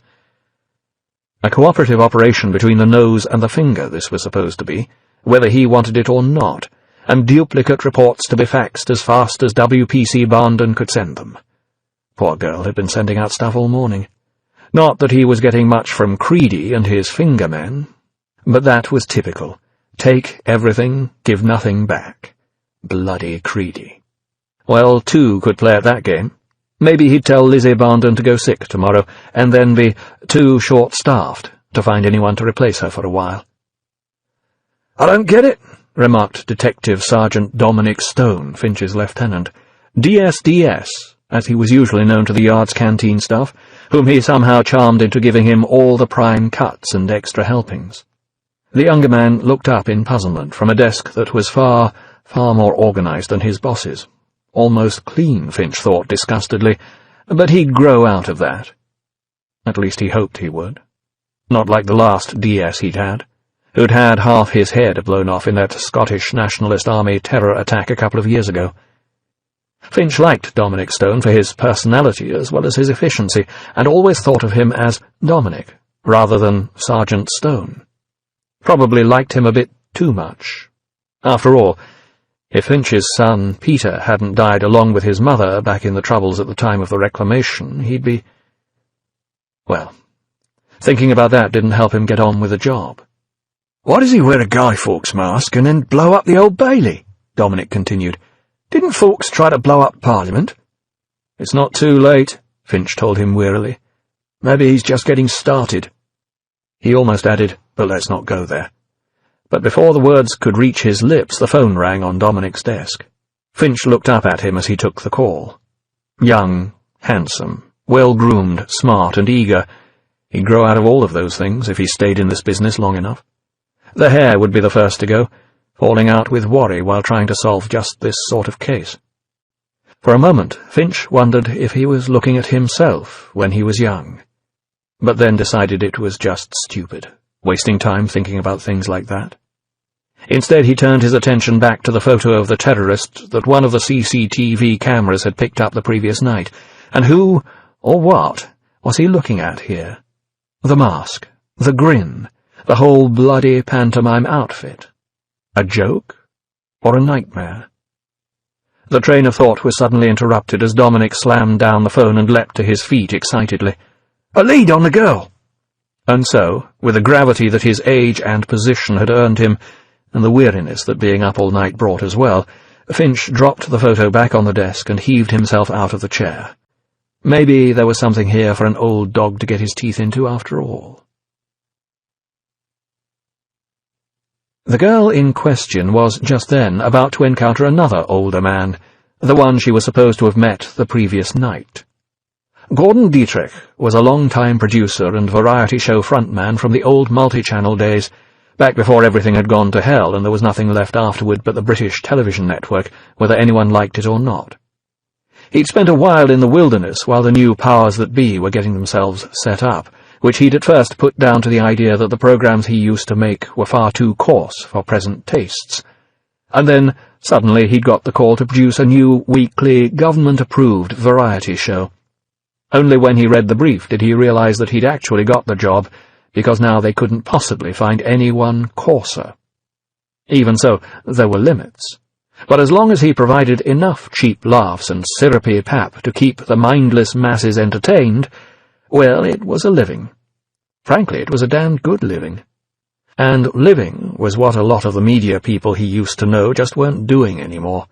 The ones who used to flounce into the office every morning and call everybody darling and sweetie. Not since the reclamation. "Look, don't get me wrong," Dietrich was saying as Evie approached his open door, tea tray in hand. She had to smile at that. Like every other producer in the building, he was always on the phone. "I love it," he continued. "A cow getting crucified. It's hysterical, but we'll never get it approved." He looked up then, a slightly wolfish glint in his eye as he saw Evie enter the room. "We've got to rewrite it, okay?" he told the hapless script man at the other end of the line. And before there was time for further argument, "Gotta go." Hanging up as Evie put the tea tray down on his desk, he got to his feet and walked round to join her. A big-boned and large-featured man who was probably in his 50s, Evie thought, and with what he preferred to think of as a fairly well-rounded figure, not quite fat, but he obviously lived well, he was well known to have an eye for the younger and more attractive office staff. There were two ways to regard a man with a reputation like that, and Evie preferred to look upon him as a source of potential opportunities. "I can't recall ever being stood up by a more attractive woman," he said, though the smile playing round his lips was intended to lessen the accusation just a little. "Mr. Dietrich," Evie began, blushing with embarrassment, but he cut her off. "Gordon, please. I don't need Mr. to make this body feel any older." That, of course, just made her feel even more embarrassed. But she knew that something had to be said before the peach flush on her cheeks turned into something more like beetroot. "Gordon, I was on my way last night, but there were fingermen about, and I got a little scared and went home." Dietrich paused then, looking thoughtful for a moment. "Sadly, I think after last night our curfew will only get worse." A sigh before he added, "But you're probably right. In days like these, home is probably the safest place to be."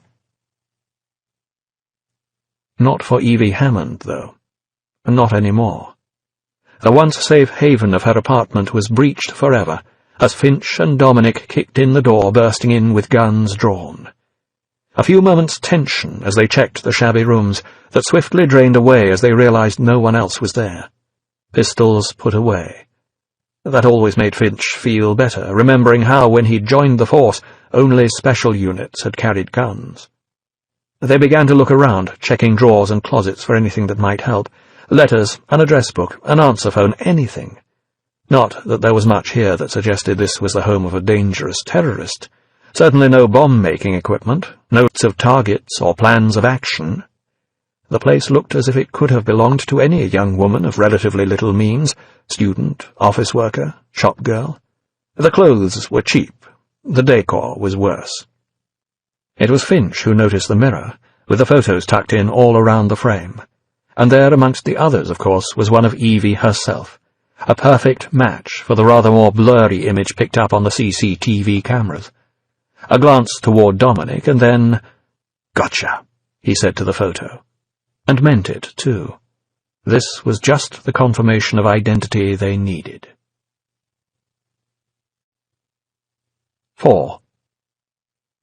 The more she thought about it as the morning progressed, the more Evie wished she'd managed to make it to Gordon Dietrich's the previous night, nocturnal adventures notwithstanding.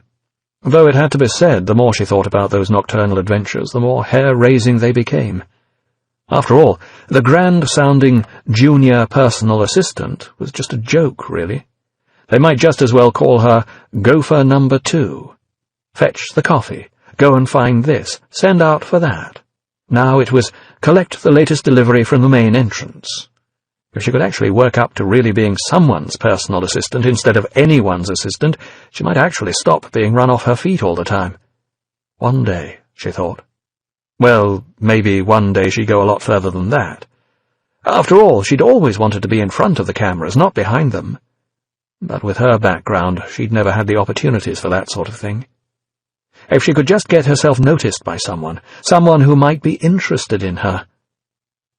Right now, though, she was all alone in the elevator with a hand cart stacked with perfectly uniform Fedco boxes, every one alike with their green and black stripe emblazoned on the side.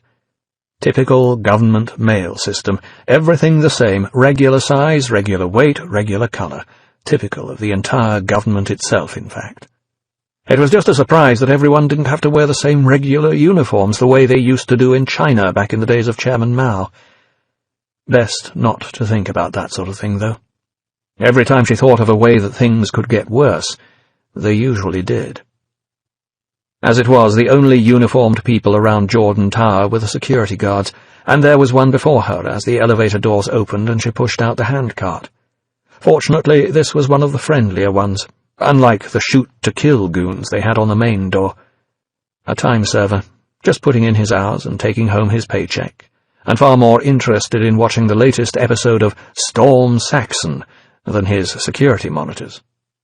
"Hey, Fred," called Evie cheerily, dragging his attention away momentarily from the brill-creamed Aryan hero of England's future nightmare, when the degenerates and terrorists were back, and they had to be severely dealt with just as they'd been before, only this time using laser Lugers and rocket racers. "All that stuff been X-rayed?" the big security man asked casually, his eye wandering briefly from the screen to run over the boxes, lingering a little longer on Evie and then going back to where it had started. "Nope," joked Evie, knowing full well she'd passed them through the machine herself. "They're filled with bombs." "Well, wait till the commercial to set them off, okay?" Fred Thorpe said complacently, a faint grin on his round face as he held out a docket for her to sign. "I can't believe you watched that shit," said Evie, scribbling her name. "What?" he exclaimed, finally reacting in just the same startled way she expected he would. Almost as if she'd suggested that football had no importance in the greater scheme of things, or pin-up girls. "But Laser Lassie's just banging." Stifling a giggle and deciding that this must be some masculine epithet she hadn't come across before, Evie gave the handcart a shove and went on her way. After all, banging wasn't anything that was shown on TV these days, even if some of Gordon Dietrich's shows did get pretty near the knuckle sometimes. A couple of minutes later she'd arrived at her destination, the wardrobe department. The racket that hit her as soon as she opened the door was almost overwhelming after the quiet of the corridor. But when 20 nubile young women were hurriedly dressing up in showgirl costumes, it really wasn't surprising.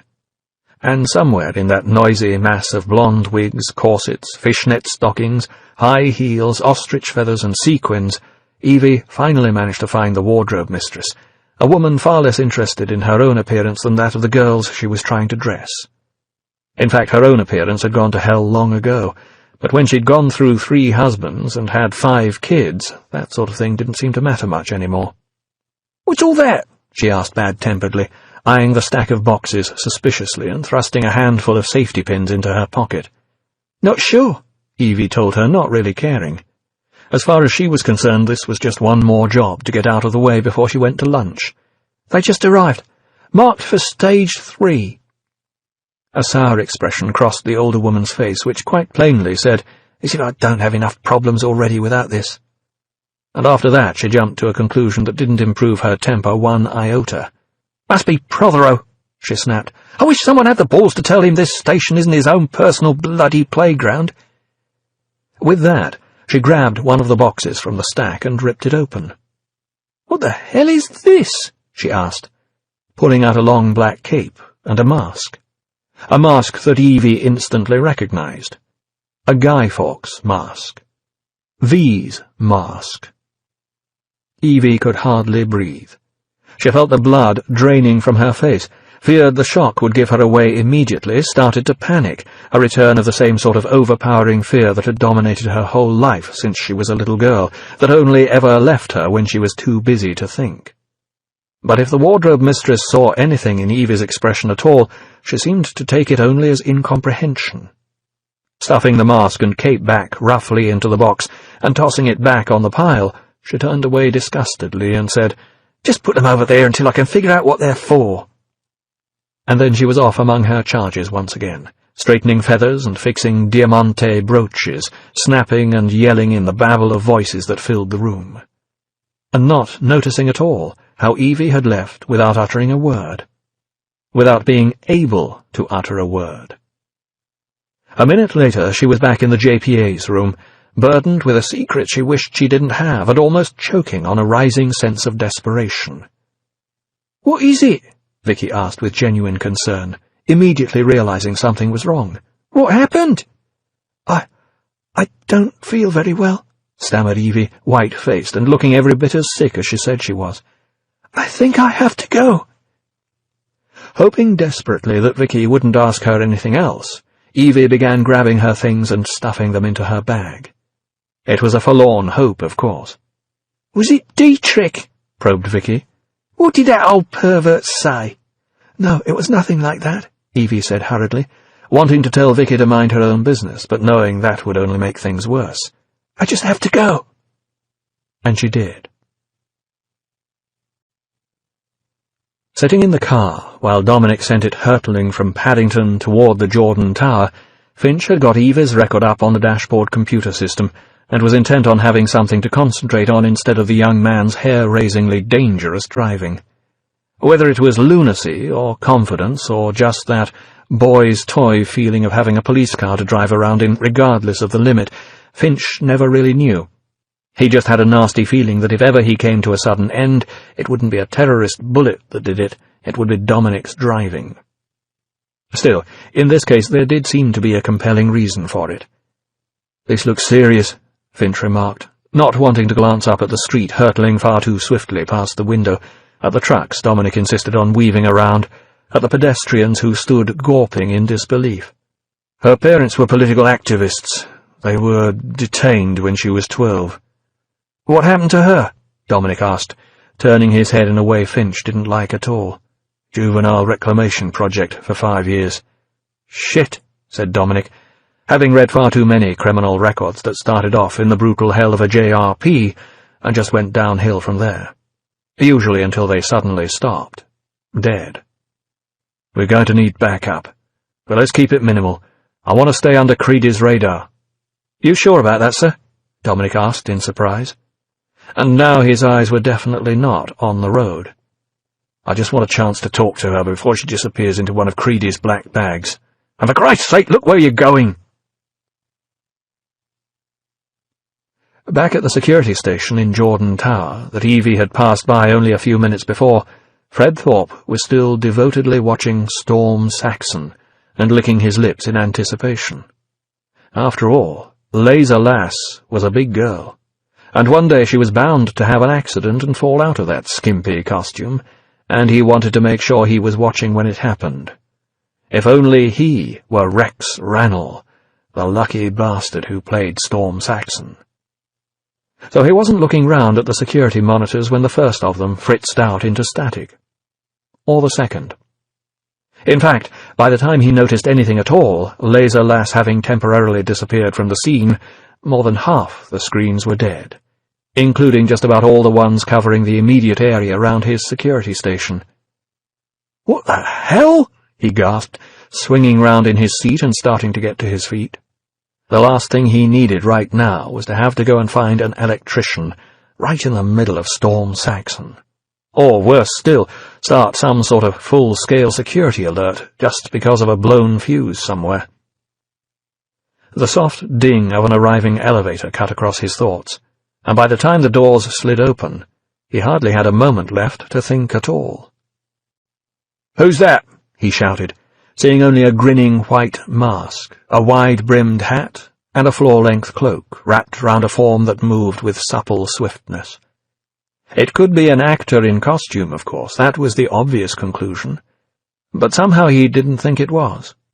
And besides, since last night's bombing, everyone around here had been nervous as hell, even without the loudspeakers urging vigilance and announcing new security measures. Vigilance, he had to admit, that he hadn't actually been too hot on the last half hour. And somehow the guilt over that, or was it fear his lapses would be discovered, meant that he was suddenly completely on the ball, and angry about it too. "I ain't playing," the security guard yelled next, reaching for his gun. A gun he'd never had to use and had always hoped he never would. "You show me ID or you get the bloody Storm Saxon treatment. Right now!" The dark figure before him said nothing, and that in itself was far more frightening than if he had. Instead, he merely opened the cloak to show the little party trick he'd brought along to provide some entertainment. A heavy vest of dynamite sticks strapped all around his chest, the detonator nestling in his black-gloved hand. "Fucking hell," was all that Thorpe could say to that. And the masked but smiling figure nodded, as if to say, yes, indeed, it was. From outside, the sound of approaching police sirens could be heard, but V seemed quite unmoved, almost as if he didn't believe they could be coming here. With swift and silent efficiency he disarmed the security guard, then delivered precise but whispered instructions, and they made their way off down the corridor, the one as cool as ice, the other chilled with fear. A moment or two later Evie passed the security station on her way to the same elevator, and paused at what she saw. Or rather, what she didn't. This wasn't right at all. Fred was never missing from his post, especially not during Storm Saxon. The corridor was never this eerily silent. A dread anticipation made her gut clench. She had to get out of here. And she had to get out now. Not far away, the door to the main news studio suddenly swung open, and everyone within froze to statue stillness. The only emotion was from the two figures that entered, the one familiar, the other quite the contrary. His cloak swishing the ground, the detonator in his hand, the dynamite in view, V floated in with a serene silence, accompanied by the plainly terrified Fred Thorpe, who pushed along the handcart filled with Fedco boxes that Evie had earlier delivered. And at the instant that Evie was about to press the elevator button, V stepped across to the studio wall and hit the fire alarm.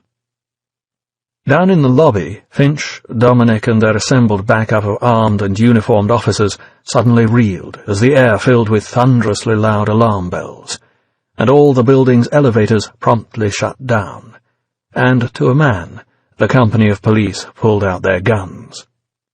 "You two cover the elevators," Finch ordered, heading for the stairwell. "The rest of you, follow me."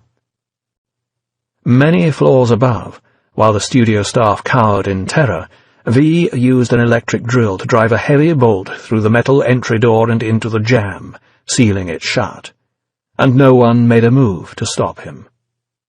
Evie, meanwhile, frustrated by the elevator's sudden seizure, found herself surrounded by a crowd of the tower's employees heading urgently toward the stairwell. Having no alternative, she let herself be swept along with them, and maybe it was for the best. After all, being one of the crowd was probably the easiest way to cover her tracks until she could, she desperately hoped, get out of the building and make her way home. And after that, well, she had no idea what to do after that. Stricken with fear as she was, she couldn't help noticing how different the crowd's behavior was to when they'd carried out their practice drills. Those had been quiet, orderly affairs, with people heading calmly for the exits. As soon as the alarms had unexpectedly gone off and the loudspeakers had said, "This is not a drill," everything had changed. Now she was in a frightened, jostling mob, some of them swearing, most of them yelling, demanding the people ahead of them move faster, asking what the hell was happening, calling for friends. The one advantage, Evie thought, was that in a crowd of panicking people no one would notice how terrified she was herself. Keep going, then. Flow along in the river of people, like everyone else, and hope to wash up safe in the street outside. One man who was fighting against the direction of the crowd was Roger Dascombe, making his way toward the news studio that was his normally untouchable pride and joy. A small group were already gathered by the door, mostly his personal team of security men, and it took only a moment for Dascombe to shoulder his way through them. "What the bloody hell is going on here?" he shouted furiously, barely able to make himself heard above the alarm bells. "It's jammed," one of the security men told him flatly. As if it were so bloody obvious they couldn't get in, it hardly needed saying. If they could have done, the bullets would have been flying long ago. "Then break it down!" screamed Dascombe, a note of hysteria creeping into his voice. This shouldn't be happening. Not in his precious studio, not in his perfectly regulated private domain, not to him. "And turn those fucking alarm bells off!" he shouted raggedly, to no one in particular, just about reaching the end of his tether now. Back in the corridor, Evie had nearly reached the stairwell door when the crowd streaming toward it was suddenly sent staggering aside as Finch and his police came bursting through. For a moment, she thought they were just here in response to the alarm, or perhaps to whatever mischief V was cooking up now, though mischief probably wasn't a strong enough word for whatever it was V had planned. Chaos was much more like it, or even complete anarchy. Only Evie suddenly realized she was the one who was in trouble. Finch looked directly toward her, then suddenly pointed at her as well and yelled, "Dominic!" at the top of his voice.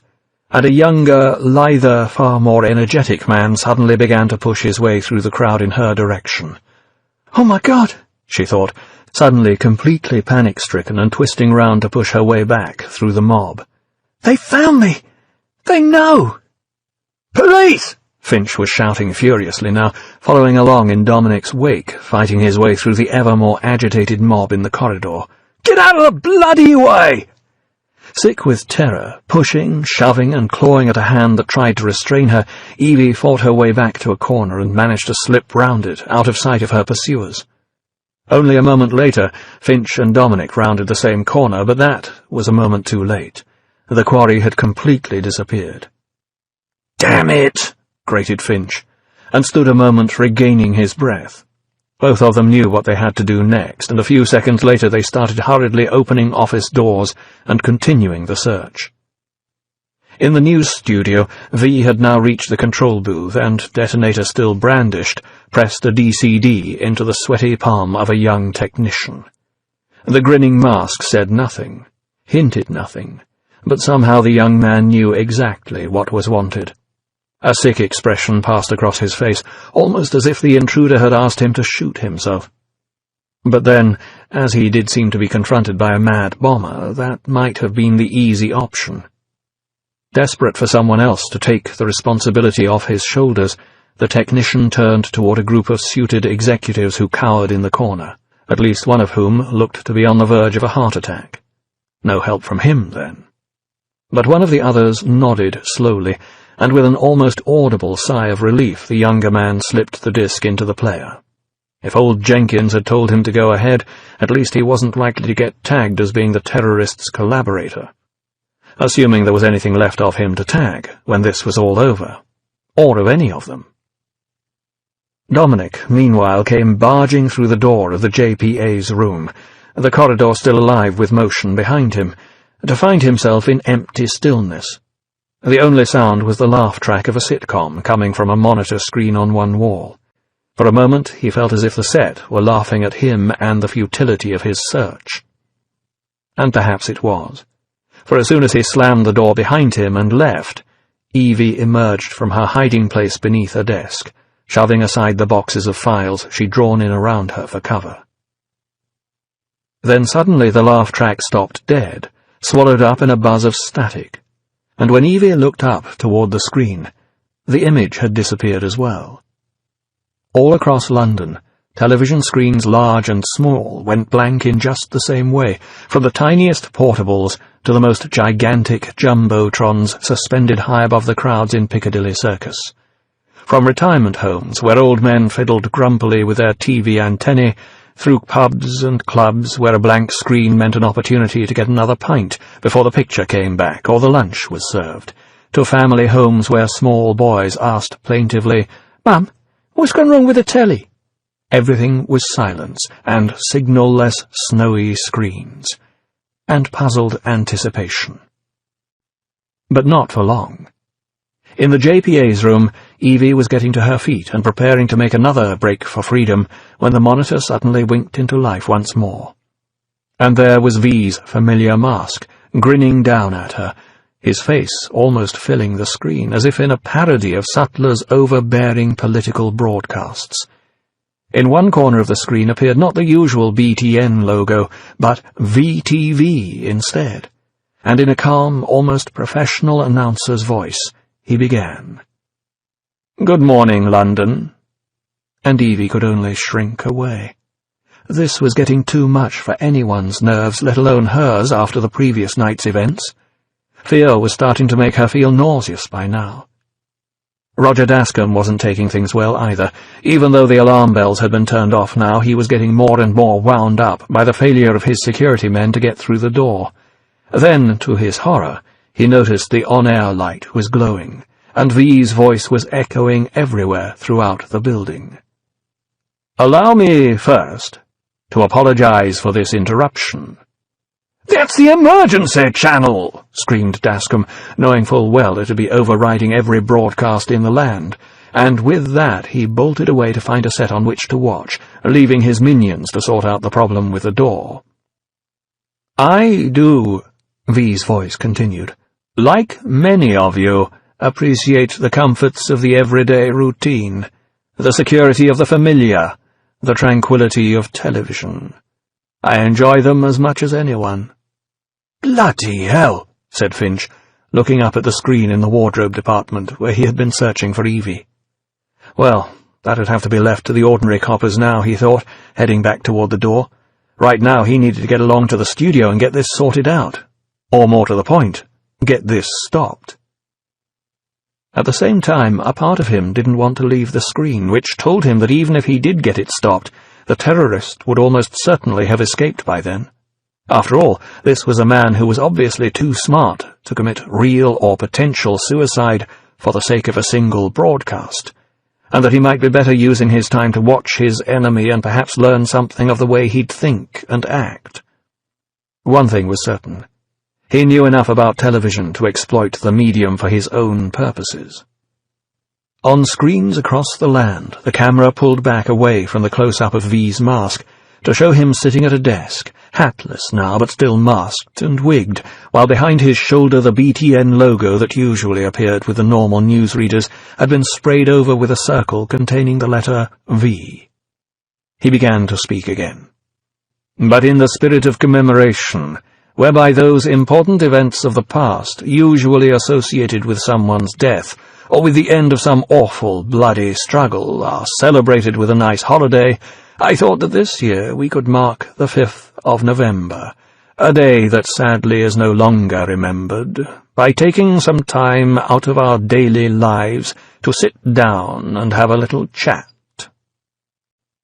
By now, Dascombe had withdrawn to his private office, with Patricia and several armed guards, and was pacing up and down in front of the TV set, looking almost ready to start tearing out his perfectly groomed hair by the roots. "Let me think," he said to no one in particular, as if it were a mantra that, said aloud, would somehow help him do so. "Let me think!" And all those around him stood in silence, and let him get on with it. Except that V's continuing voice wouldn't let him think at all. "There are those, of course, who do not want us to speak. In fact, I suspect that right now orders are being shouted into phones, and that men with guns will soon be on their way." As if on cue, a cell phone rang on Dascombe's desk. Patricia picked it up, listened for a few seconds, then thrust it out toward him. "It's Chancellor Sutler," she said nervously, looking almost as if the phone were too hot to handle, or likely at any moment to turn into a venomous snake. "God damn it!" grated Dascombe, and snatched it from her hand. "Anything and everything will be done to stop me talking to you," V was saying, this time on the monitor in the security station that had previously been showing Storm Saxon, where Finch had paused, and now stood watching as Dominic ran up to join him. "We're going to need a torch," Dominic told him, obviously referring to the problem with the studio door.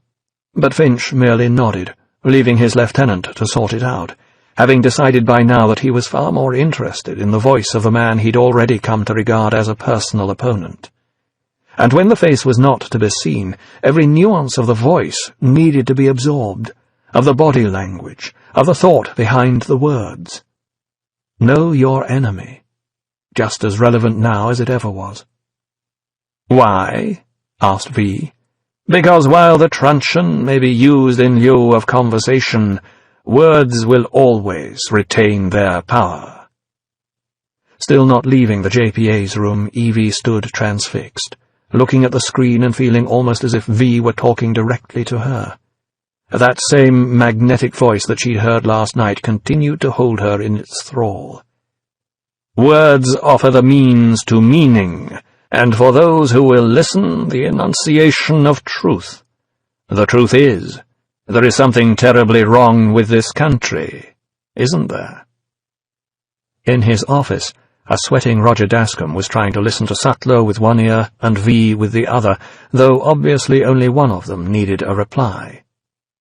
"You designed it, sir," he pointed out, trying to sugar the pill of truth with as much of a tone of obsequiousness as seemed appropriate, and to shift the blame as much as possible.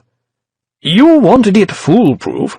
You told me every television in London—" But then V's voice cut across his train of thought, becoming more powerful now, more strident. "Cruelty and injustice, intolerance and oppression, and where once you had the freedom to object, to think and speak as you saw fit, you now have censors and systems of surveillance coercing your conformity and soliciting your submission." Roger Dascombe, forgetting for an instant whom he was talking to, looked round toward the open door of his office, and saw several policemen hauling a large acetylene torch along the corridor toward the still unyielding studio door. "Cameras!" he screamed suddenly. "We need cameras!" And facing another camera, V opened out his gloved hands expressively to match the questions in his words. "How did this happen? Who is to blame? Certainly there are those who are more responsible than others, and they will be held accountable. But again, if truth be told, if you are looking for the guilty, you need only look in the mirror." V paused then, and all across the city viewers did the same as the words sank in varying degrees, of course. "I know why you did it," he continued. "I know you were afraid. Who wouldn't be? War, terror, disease, food and water shortages. There were a myriad problems, which conspired to corrupt your reason and rob you of your common sense." Somehow, then, even the mask couldn't hide V's obvious sense of disappointment. "Fear got the best of you, and in your panic you turned to the now High Chancellor Adam Sutler, with his gleaming boots of polished leather and his garrison of goons. He promised you order, he promised you peace, and all he demanded in return was your silent, obedient consent." Another pause from the masked man of a myriad screens, during which Dominic returned to the security station to update Finch. "Inspector, they're almost through," he said, and Finch nodded uncertainly before turning his back on the screen and following him down the corridor. He arrived just as Dascombe did, accompanied by a small video crew. "Last night," V said, picking up the thread, "I sought to end the silence. Last night, I destroyed the Old Bailey, to remind this country of what it had forgotten. 400 years ago, one of our citizens wished to embed the 5th of November forever in our memory. His hope was to remind the world that fairness, justice, and freedom were more than words. They are perspectives. So, if you have seen nothing—" and here the voice sank in an obvious expression of distaste for anyone so obviously blind, "if the crimes of this government remain unknown to you, then I suggest that you allow the 5th of November to pass unmarked. But if you see what I see—" and now the magnetism was back, as V started into his rousing finale. "If you feel as I feel, if you would seek, as I seek, freedom from their tyranny and an end to this oppression, then I ask you to stand beside me, 1 year from last night, outside the gates of Parliament, and together we shall give them a 5th of November that shall never, ever be forgot." With that, the recording ended, and V's masked face was lost in static. And those of his audience, mesmerized by what he had to say, and there were not a few of them spread across the city and the country, suddenly found they had the power to move restored to them. And among the first to move was Evie Hammond, who, snapping out of her trance and looking round thankfully to find herself still alone, bolted from the room. 5. With a spray of melting metal, a hissing roar of flame, and more smoke than anyone might reasonably have expected, the acetylene torch finally sliced through the last section of the heavy, soundproofed studio door, and a hefty police boot immediately kicked it in. It hit the floor flat, with a loud thud, but before another boot could be laid on top of it, a thick cloud of fog belched out into the hall, engulfing police, security guards, and studio staff alike. Finch, newly arrived on the scene, tried to peer through the dense grey blanket, but could see absolutely nothing, all the lights having been extinguished as well. In the sudden quiet following the end of V's broadcast, the hum of a small motor broke the almost eerie silence of the dim, beclouded studio. "Kerosene fog," Dascombe remarked, appearing at Finch's shoulder. "He's using our smoke machine."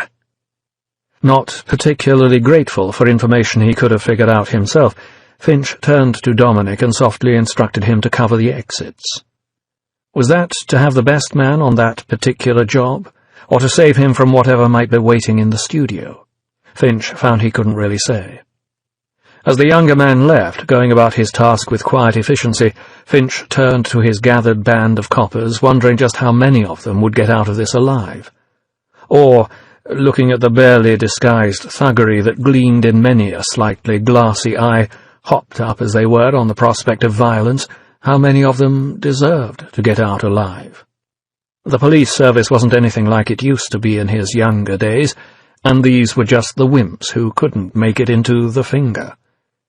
Still, right now there was a far more important question in his mind. Would he get out alive?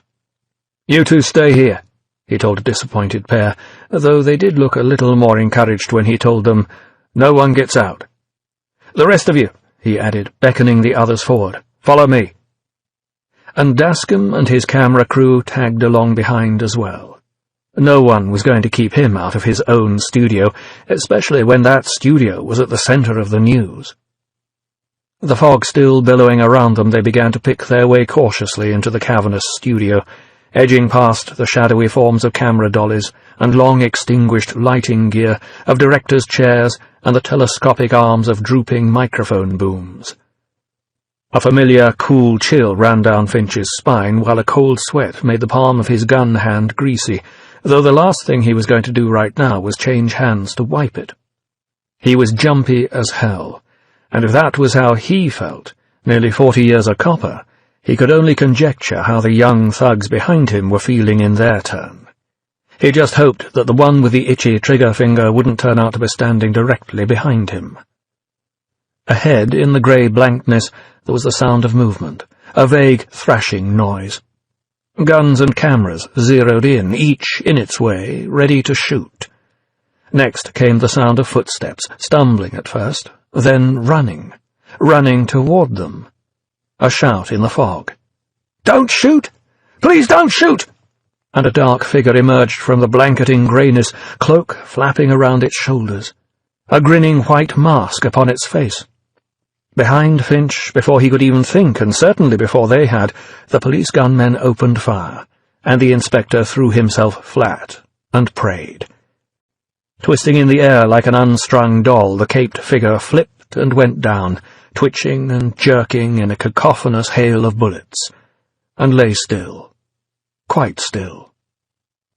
Hoping no one would shoot it off, Finch raised a hand, barking an order as he started to get to his feet, and the guns fell silent. Then, with extreme caution, he stepped forward. Leaking blood, the man lay strangely twisted on his side. The shooting having stopped, he began to writhe in pain, yet somehow seemed unable to get his hands to any of his wounds. Only then did Finch notice his wrists were zip-tied behind his back. With a horrible sinking feeling in his gut, the inspector reached out and pulled the mask away from the man's face. An old man's face, white with terror and with pain. "That's no terrorist!"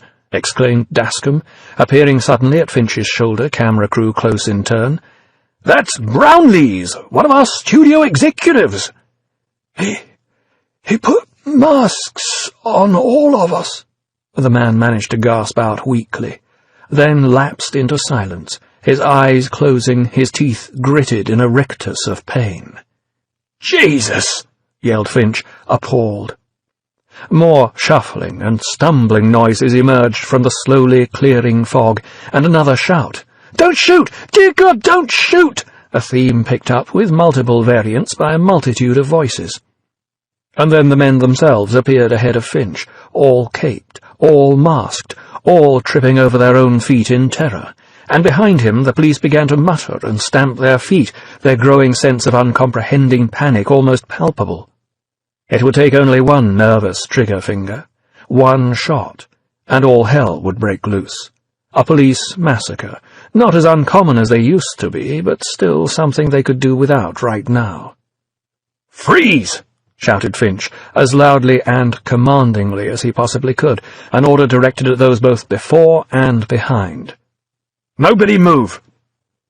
The shadows in the mist came to a ragged halt, stumbling awkwardly, one of them falling helplessly to the ground. "If you're wearing a mask, get down on your knees," Finch ordered next. "Now!"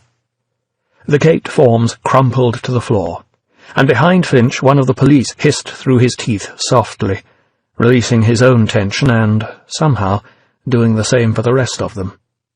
"Get their masks off," Finch said more calmly, pointedly saying nothing about releasing their hands, and, accompanied by his men, he began to slowly and cautiously move forward. "Please hurry," said the kneeling man Finch approached first. A different voice, this lacking the elderly tone of the others. The voice of the same young technician who'd been forced to play the intruder's recording, a voice that next pronounced a doom-laden message of terror. "He's got a bomb wired to a timer in the control booth." "Oh, no!" groaned Dascombe, still standing forgotten behind Finch, and suddenly white-faced. People getting shot was one thing, news, but his beloved studio. "Bloody Christ," muttered Finch, as Dascombe bolted for the booth, camera crew still tagging along behind. "Jones, get anyone not wearing a mask out of here." Then, glancing back at the wounded, possibly dying executive who'd been cut down in the first volley, "Marshal, help carry this man." With a horrible sinking feeling in his belly, he started after Dascombe, beckoning the rest of his men to keep searching the studio for the real terrorist. "Everyone else, let's go." His every move being taped by the pursuing crew, Dascombe had reached the smoke-filled control booth and paused in horror. "Good God," he breathed, his knees suddenly threatening to give way beneath him as he looked through the fog at the red LED lights of a clock, already passing 4 minutes and rushing inexorably back toward 3. From an open panel in the side of the clock, wires snaked away to the vest of dynamite sticks that V had earlier been wearing. And somewhere in Dascombe's head a voice was whispering that it wasn't electricity running along those wires. It was evil. Evil on a cosmic scale that threatened to overthrow whole worlds of order. Most particularly his. And destiny had picked him out, like a knight in shining armor, to do battle on behalf of the forces of light and save the world from darkness, or at least to make sure it still had the 9 o'clock news. By the time Finch arrived in the booth, shouldering aside the camera crew, they protested, of course. This was great television, and what could be more important than that? Dascombe was down on his knees before the bomb, almost as if in prayer. But it wasn't a rosary or a prayer book he had clutched in his hands. It was a pair of wire cutters. "Dascom!" yelled Finch sharply. But before he could say anything else, Dascom had turned to face him, and something about his face now stopped the words on his lips. For Roger Dascom was a man transfigured, a man who, forced to the greatest decision he'd ever had to make, had almost reached a state of grace. Which was the most important, his life or the studio? But somehow he'd transcended the opposites. Quite plainly, his life was the studio. There was no question to answer. Anything else to be decided could be rendered up to God, and the almost sanctified pair of wire cutters he held in his hand. "Do you have any idea how long it would take to rebuild this facility?" Dascom asked, with a near supernal calm and a strange luminescence in his eyes. "Do you have any idea what you're doing?" Finch grated harshly, hoping that some word would shake Dascom out of this state that, to an honest copper like him, looked close to madness. "Pray that I do," Dascom smiled, turning back to the device. And Finch, knowing that any race to get a disposal unit here in time would be won hands down by the bomb, began to pray very earnestly indeed. Outside the studio, Jones had managed to shepherd the unmasked studio executives past the two policemen left guarding the torched-down door, and so, he hoped, to safety. He was about to go back in and get himself a piece of whatever action was left, when he heard another shout from the still befogged studio. "Wait!" came the cry. "Don't shoot! Wait for us!" Two more masked men, like all the others wearing capes, came rushing through the door. Jones jumped back, uncertain which of the two to train his gun upon, hoping desperately that the other two guards would cover the one he didn't. Damn it, he thought. This wasn't a situation for poor bloody infantry like them to sort out. But no superior officer was in sight. Seeming to shove each other aside in their haste to escape, the two masked men lurched into the hall, the first, suddenly pushed somehow by the second, and desperately trying to retain his footing, barging into the three cops and scattering them. By the time they'd regained their wits, the second man had stumbled awkwardly, his hands still fixed behind his back, and gone sprawling on the floor. And then he began to yell words that, just then, were the last things that Jones wanted to hear. "Shoot!" he shrieked, looking up toward his standing companion. "Dear God, it's him! Shoot!" The upright man hurriedly spun round, though strangely did nothing more than that, to face the three policemen who had by now regained their composure sufficiently to ensure that all three pistols were pointing dead straight in his direction. But that was about as far as their composure went. The wonder was that none of those three pistols had yet gone off. "On your knees!" screamed Jones, the note of rising panic obvious in his voice. "Get down on your knees!" And, to his enormous relief, the man actually did. Slowly, awkwardly, silently. No one moved. Someone had to. Blowing out a breath, and then sucking in an even larger one, Jones raised his free hand, gesturing for the other two to stay back and cover him. Then, holding his gun before him, almost as if it were a crucifix with which to fend off a vampire, he took a slow pace forward. Another, yet more slow, then, tentatively, nervously, reached out to pull off the man's mask. And, ripping it away, revealed Fred Thorpe, the security guard, his eyes stretched wide with terror, his mouth stuffed full of gag.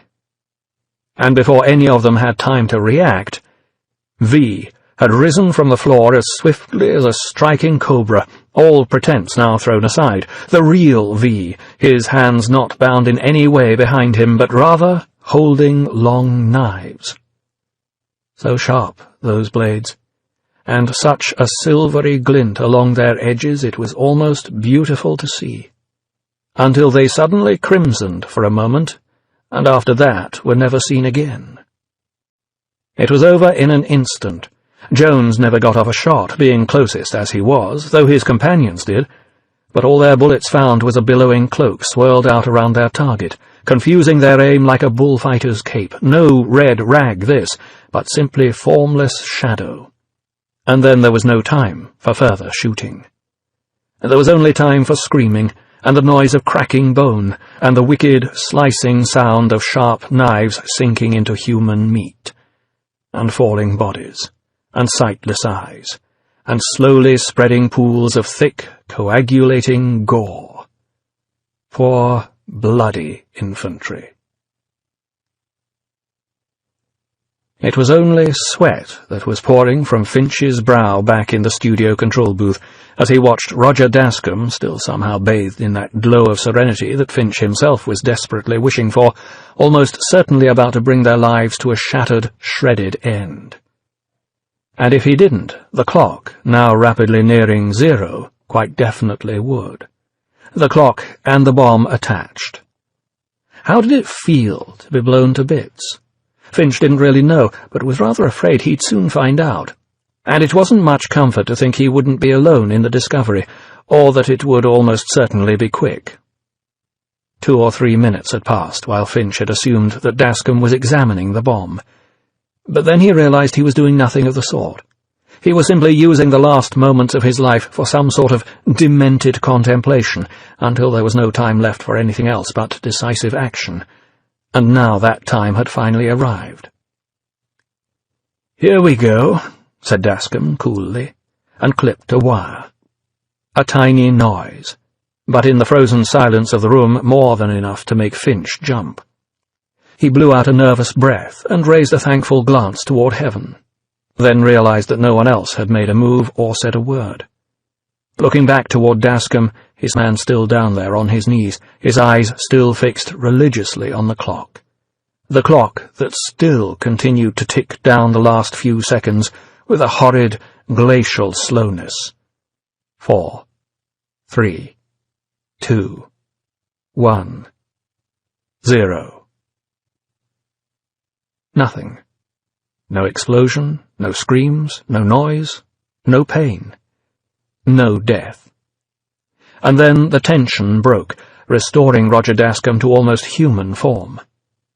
"I did it!" he exclaimed, face alight with quite another excitement now. "I did it!" "Damn," muttered Finch, there seeming nothing else to say.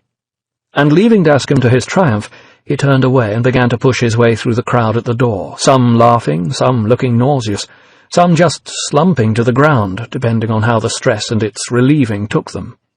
He was sure he'd never like Dascombe, but he had to admit that when it came to the things he sincerely thought were important, the man certainly had balls.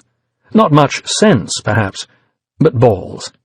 And because of Dascombe's demented foolhardiness, they'd managed to put a stop to one of their foe's relentless attacks. "And now I've got to catch him," he added, to no one in particular. Not far away, Evie Hammond was hurrying along the corridor toward the elevators, hoping desperately that now the fire alarms had been switched off, they would have been restored to full function as well. But not far from Fred Thorpe's still vacant security station, she suddenly glanced up, and there, coming from the direction of the studio in silent haste, was V. All her guts knotting up at the sight of him, Evie ducked into a doorway and simply hid. Ridiculous as those old stories were about ostriches hiding their heads in the sand, now she could see the logic behind them after all. If it wasn't the police, it was V, and she just wanted all of them to go away. Wanted to get home and hide her head under the bed covers, then to wake up tomorrow morning and find that everything was once again the way it had been yesterday. And for today and last night to have simply never happened. Yes, there was something enormously attractive about V, despite that she had no idea of his looks. A sense of wildness and freedom, and the potential to be so much more than any normal person ever would, but at the same time that wildness and that freedom were terrifying, and the violence only made it worse, especially to one who feared the world as much as she did. So hide, then. Wait until he'd gone, and then try to slip away before he or anyone else noticed. But to know when he'd gone required risking a glance round the corner before she dared to make a move. No, not yet. She'd guessed the timing wrong, and he had only just arrived at the elevators, reaching out to press the button and summon up a car. But when his finger was a mere inch away— "Freeze!" Dominic Stone's voice rang out first, and then the young policeman himself appeared, emerging from his hiding place behind the security desk. His gun was firmly held in a two-handed grip, and it was pointing with absolutely unerring aim directly between the masked man's eyes. And there was something in his handsome bravery that she had to admire, or would have done anyway under any other circumstances. Right now, though, he was the last person she wanted to see. "Get your hands on your head!" he shouted harshly, tension edging a voice he was, with some small success, struggling to control. "Do it now, or I shoot!" As if her previous terror weren't enough, by now Evie was thrown into a complete panic. A few seconds ago the course of action had seemed obvious. Just wait a little longer for the situation to clear, then escape. But what on earth was she going to do now? If V was arrested, and the rest of the police came back here to this landing, she'd never get an elevator, probably never reach the stairwell either. Whether they got V or not, they'd still be after her as well. And besides, if V was arrested now, things would never change. No wildness, no freedom, no potential, just eternal Adam Sutler and Fingermen and terror. And which of those alternatives was actually the more terrifying? "I must say," V declared, a few paces away and with his hands now firmly placed behind his head, "that I'm rather astonished by the response time of London's finest. I hadn't expected you to be so Johnny on the spot." "We were here before you even got started," Dominic told him, eyes and aim never wavering from the target, concentration never lapsing for an instant. No point in telling him they'd come here looking for someone else entirely, and that him being here had just been a fortunate coincidence. "Bad luck, chummy." "Oh, I don't know about that," V told him calmly, not moving a muscle, but looking past the young policeman and farther down the corridor. Still, the gun didn't waver, nor the concentration. Even so, Dominic couldn't prevent the images that were rising up unbidden in his mind.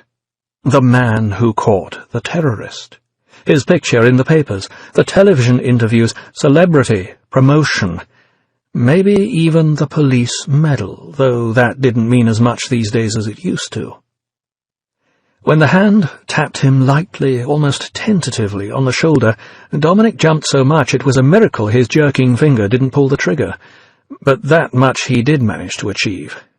Looking round, though, was something he couldn't prevent. And there was Evie right behind him, and looking absolutely terrified at what she was doing, the pepper spray held up and little more than 6 inches from his face, right before his widening eyes. And then she pressed the button. Screaming, blinded, retching in pain and shock, he reached out instinctively and managed to grab her wrist, twisting the spray away before she could do any more damage, making her yelp with the bone-crushing tightness of his grip. And then he was spinning toward her, attacking sightlessly, swinging the pistol like a club.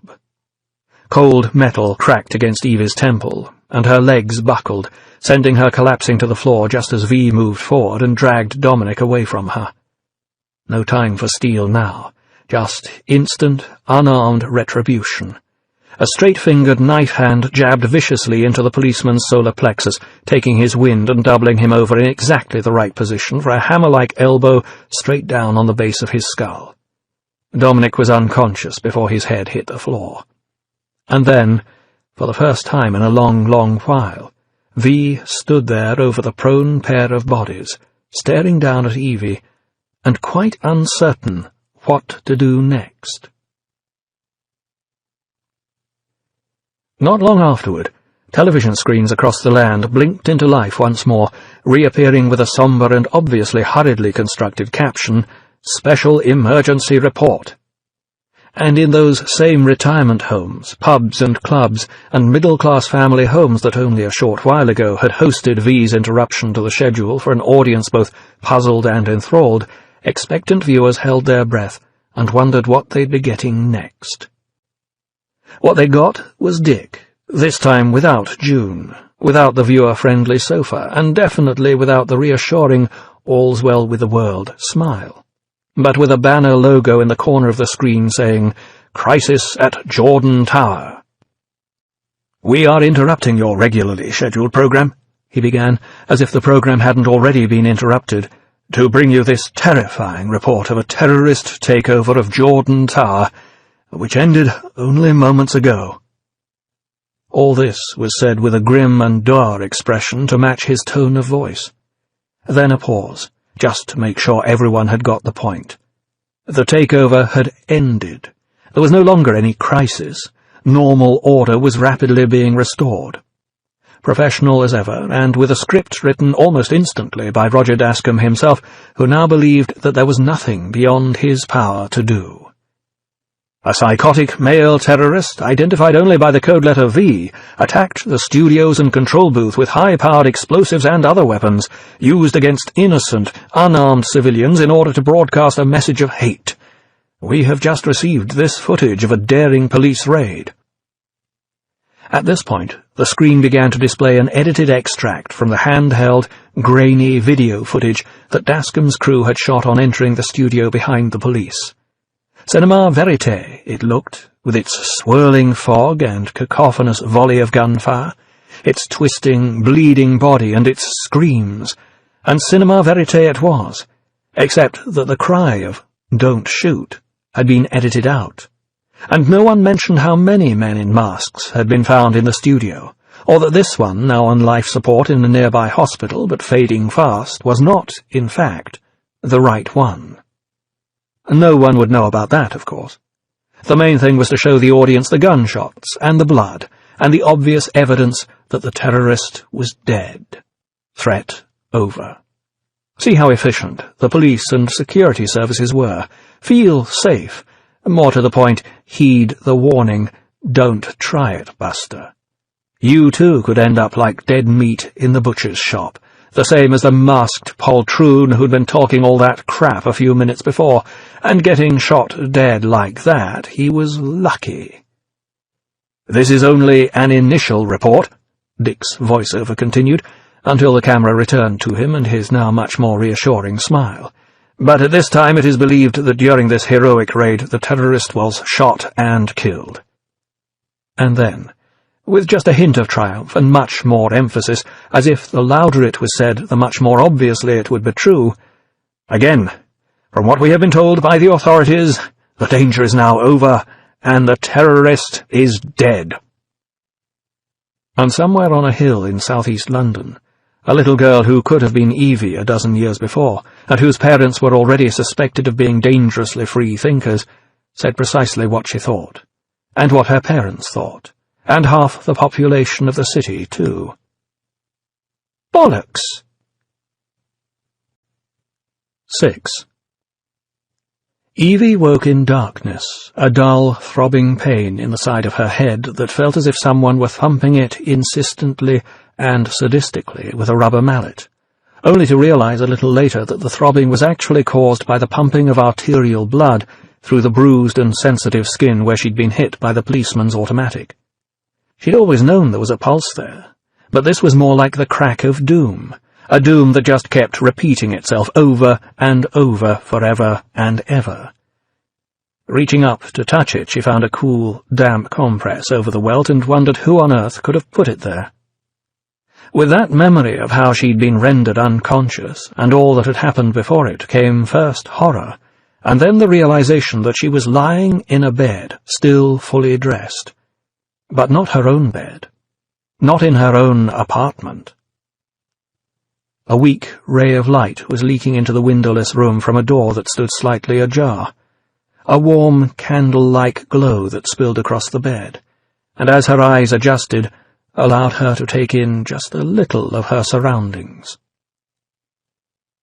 The room seemed to have no walls, or rather, every inch of wall was hidden by bookshelves, all of them stacked horizontally so that even more volumes could be crammed into the available space, book upon book, rising up with the density of bricks so that it almost seemed that they and nothing else were supporting the low and vaulted ceiling that loomed above the bed like a stone canopy. more books than she'd ever seen, outside of a library. And quite apart from the shelves, there were more stacks of books rising from the floor, occasionally falling back to spill in untidied chaos like breaking waves in a vast sea of literature. And near at hand, that soft light from the door picked out a few gold-decorated spines and gave their authors' names a hallowed glow. Oscar Wilde, Radcliffe Hall, William Beckford. Banned authors, every one, or so she had to think. Some of the names, such as Pierre Louis, she'd never even heard of before. Beside the light there came soft music from beyond the door. For a moment she wasn't sure what it was, but then she remembered it from long, long ago. The sort of music she'd last heard when she was just a little girl, the kind her father liked. Blues. Black American music. Banned, like the books around her.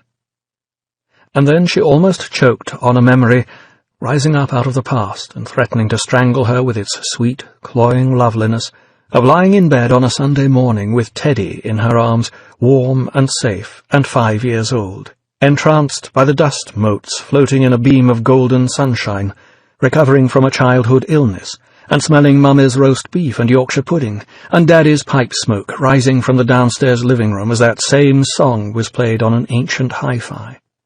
And how Daddy always mowed the lawn on Sunday mornings, and how there was wisteria growing against the garden wall, and there was always sunshine.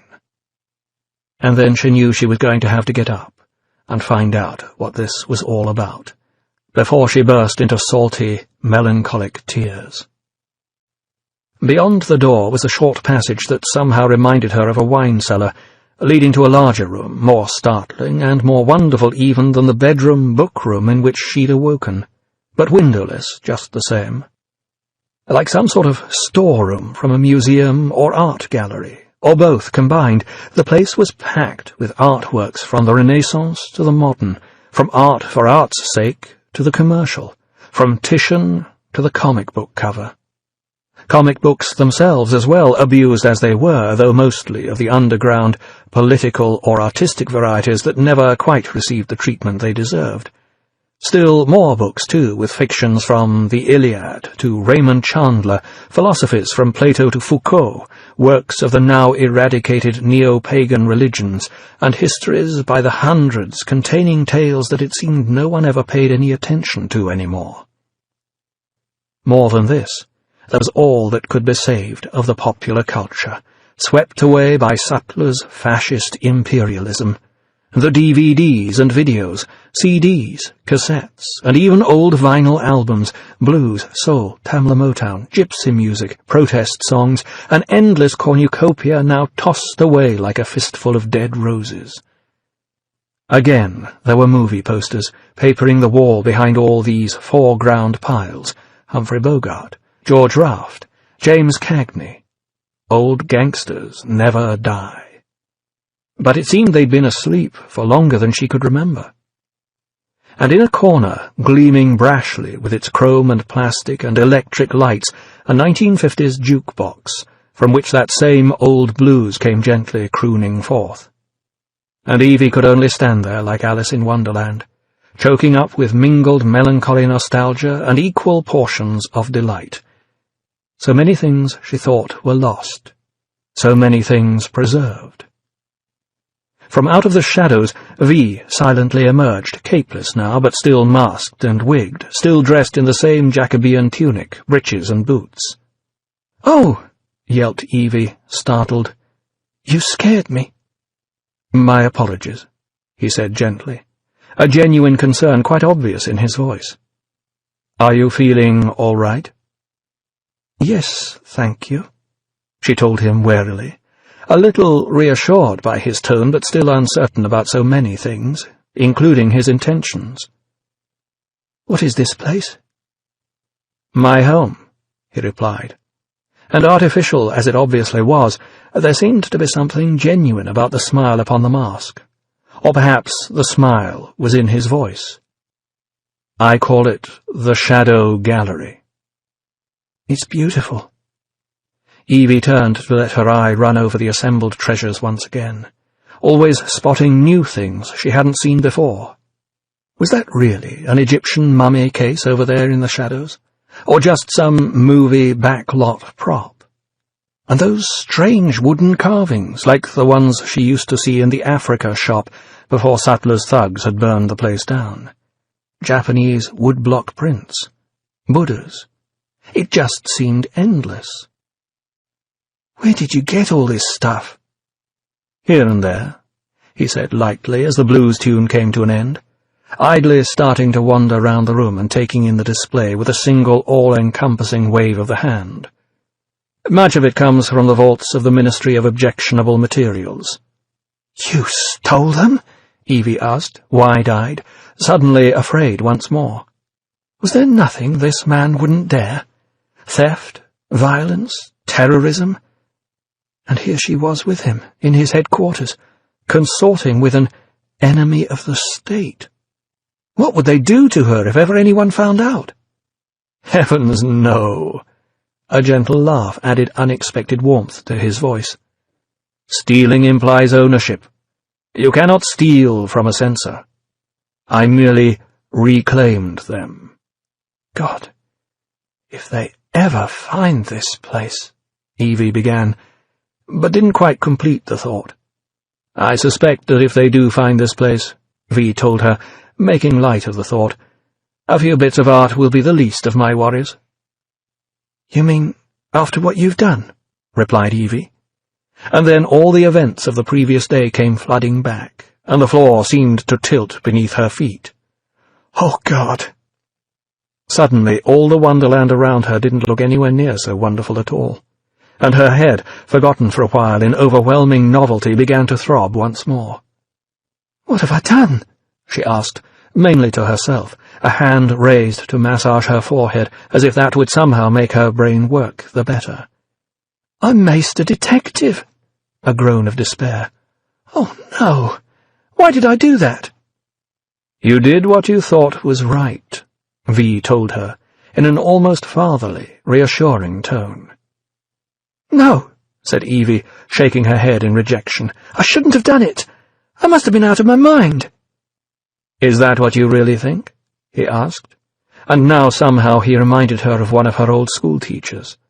Or is that what they would want you to think? This book is continued on Disc 3. V for Vendetta, novelization by Steve Moore, continued. Disc 3. Actually, though, now that she thought about it, she remembered that particular schoolteacher, intriguing though he might have been, was one of the ones she couldn't really bring herself to like. The one with a harsh, uncompromising view of the world, who saw everything in black and white and had no time for comfortable moral shades of grey, who had principles, the one who made her think too much, the agitator who would undoubtedly have been among the first to have had his head put in a black plastic bag. Not the bags the finger used as blindfolds when they took you away, though God knew she was terrified enough of those, the sort of bag they put a bullet through, that prevented the brains splattering everywhere. And then she couldn't help but feel, deep down in her bones, that the man standing before her, his true face hidden by the smiling mask, was exceptionally dangerous. Not just to the police, the state, or the world at large, but to her personally as well. I think I should go, she said abruptly, trying to suppress a sudden feeling of panic, looking round hopefully for an exit door. May I ask where? He said in a calming and oh-so-reasonable voice. Home, she told him, unable to think of anything else but all the safety and comfort that it represented, tawdry as it was. Strange how she'd been wanting to get out of the Paddington area for ages, to move to somewhere better. Now she couldn't wait to get back there. I have to go home.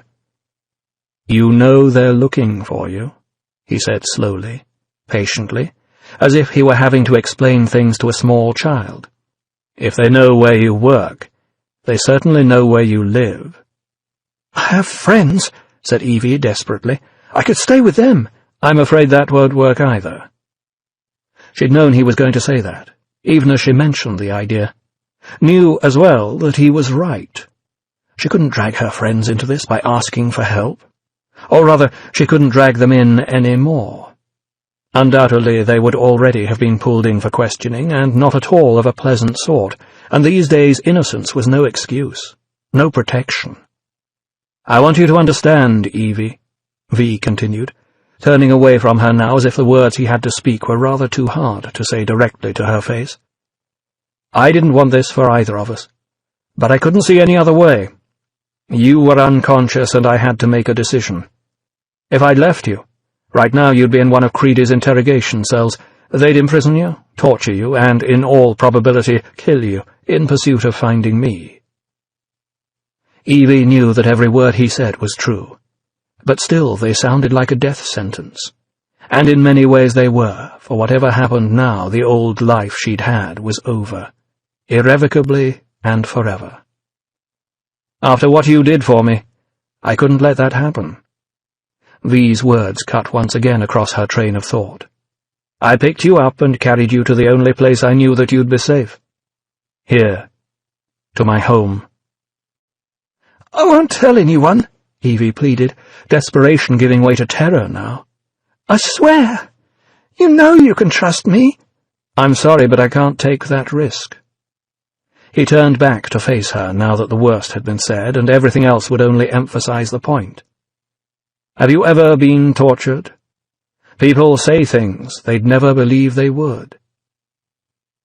Looking at her, he could read exactly what she'd do. She was so frightened and confused she'd say anything they wanted to hear at the first sign of a threat, if only it would save her. She wouldn't want to. She'd never forgive herself afterward, but her resolve would just completely collapse as soon as they started to question her. "But I don't even know where this is," she countered, trying to convince herself that after all the things she'd already had to go through in her short and miserable life, torture couldn't be that much worse. But knowing deep down, of course, that it would be. "We could be anywhere." "You know it's underground. You know the color of these stones. That would be enough for a smart man." "What are you saying?" Evie shouted, close to losing all control. "That I have to stay here forever?" "Only until I'm done," V replied, trying to calm her down again. "After the 5th, I no longer think it will matter." "The 5th?" she said, puzzled for a moment, until she realized what he was talking about. "You mean a year from now? I have to stay here for a year?" "I'm sorry, Evie," he told her, suddenly seeming deflated in the face of her angry rejection. "I just didn't know what else to do." "You should have left me alone!" she yelled, losing it at last, yet knowing even as she screamed at him that she didn't really mean it, knowing he had no other choice.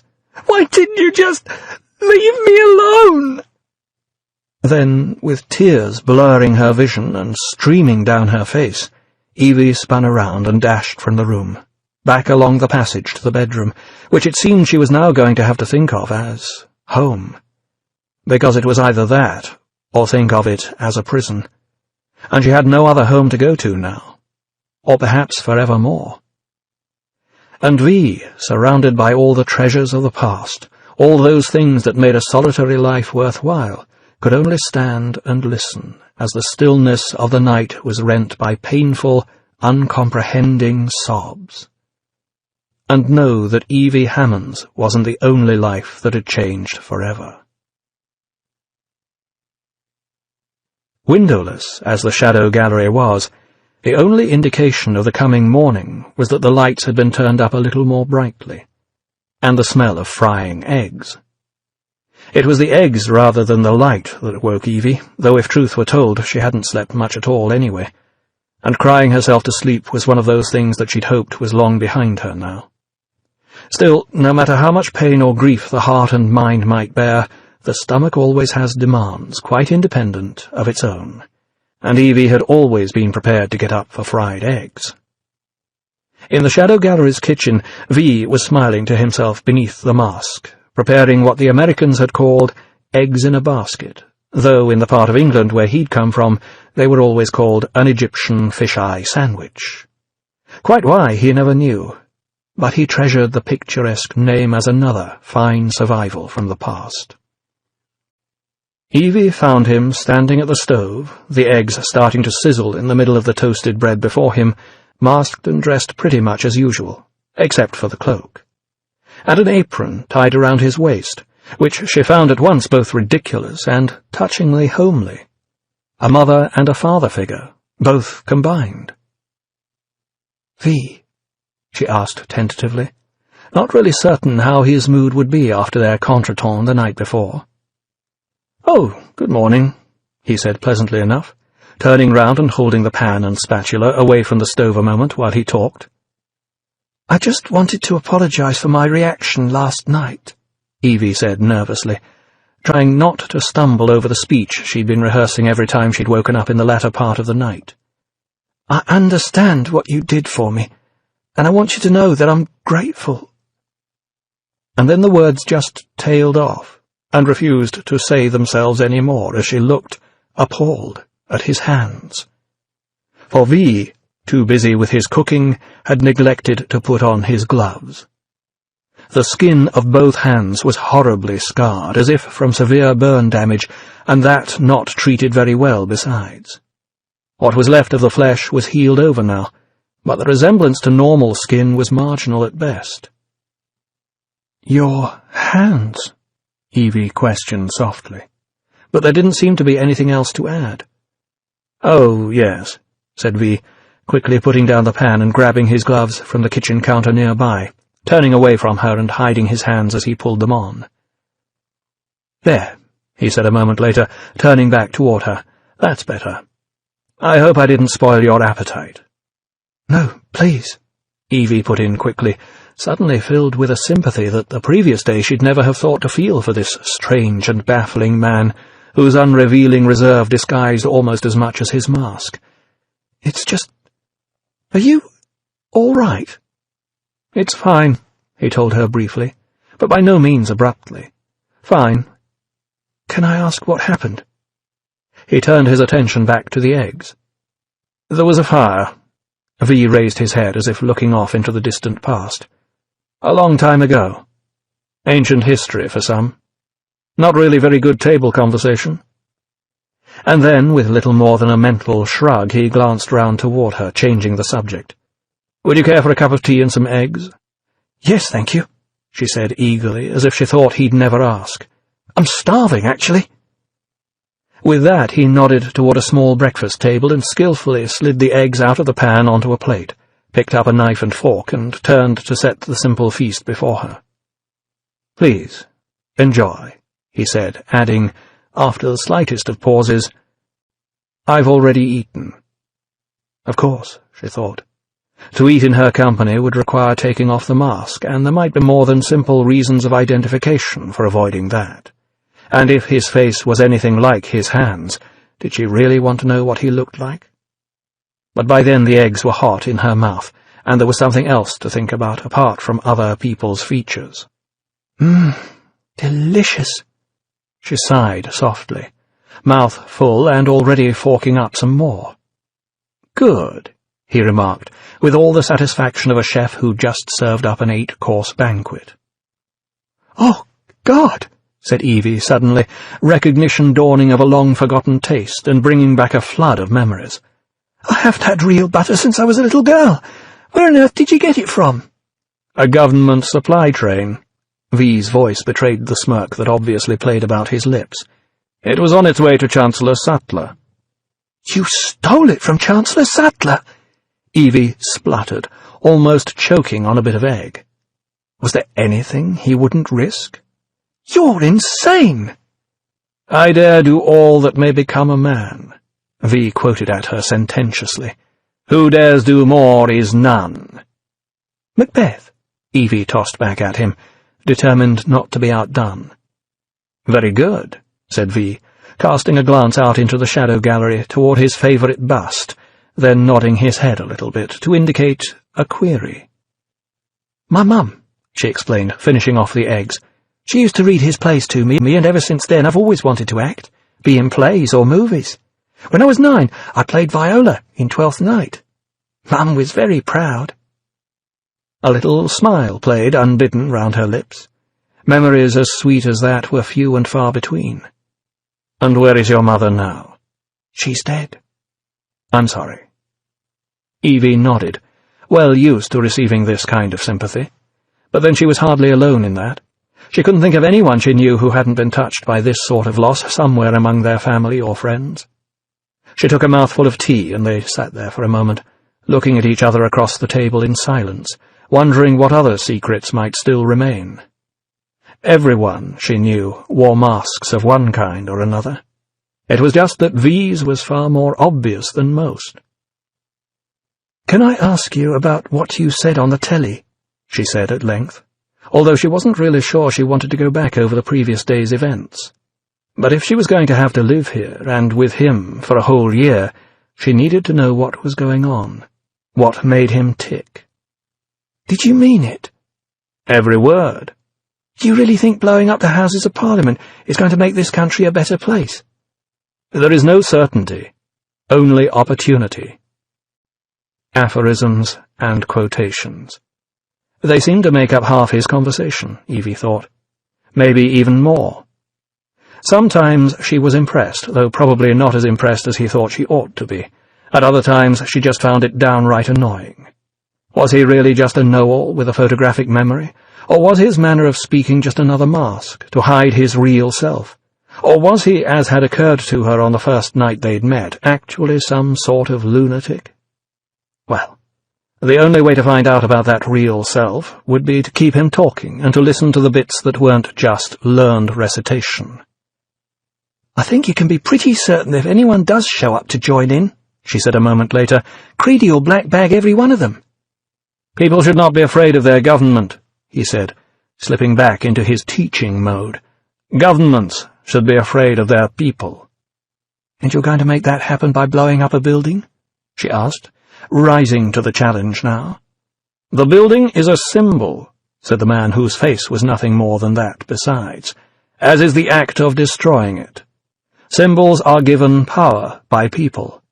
Alone, a symbol is meaningless, but with enough people involved as well, blowing up a building can change the world." "I wish I believed that was possible." Evie put down the empty teacup. "I really do. But every time I've seen this world change, it's always been for the worse." She stood up then, adding, "Thanks for the eggs."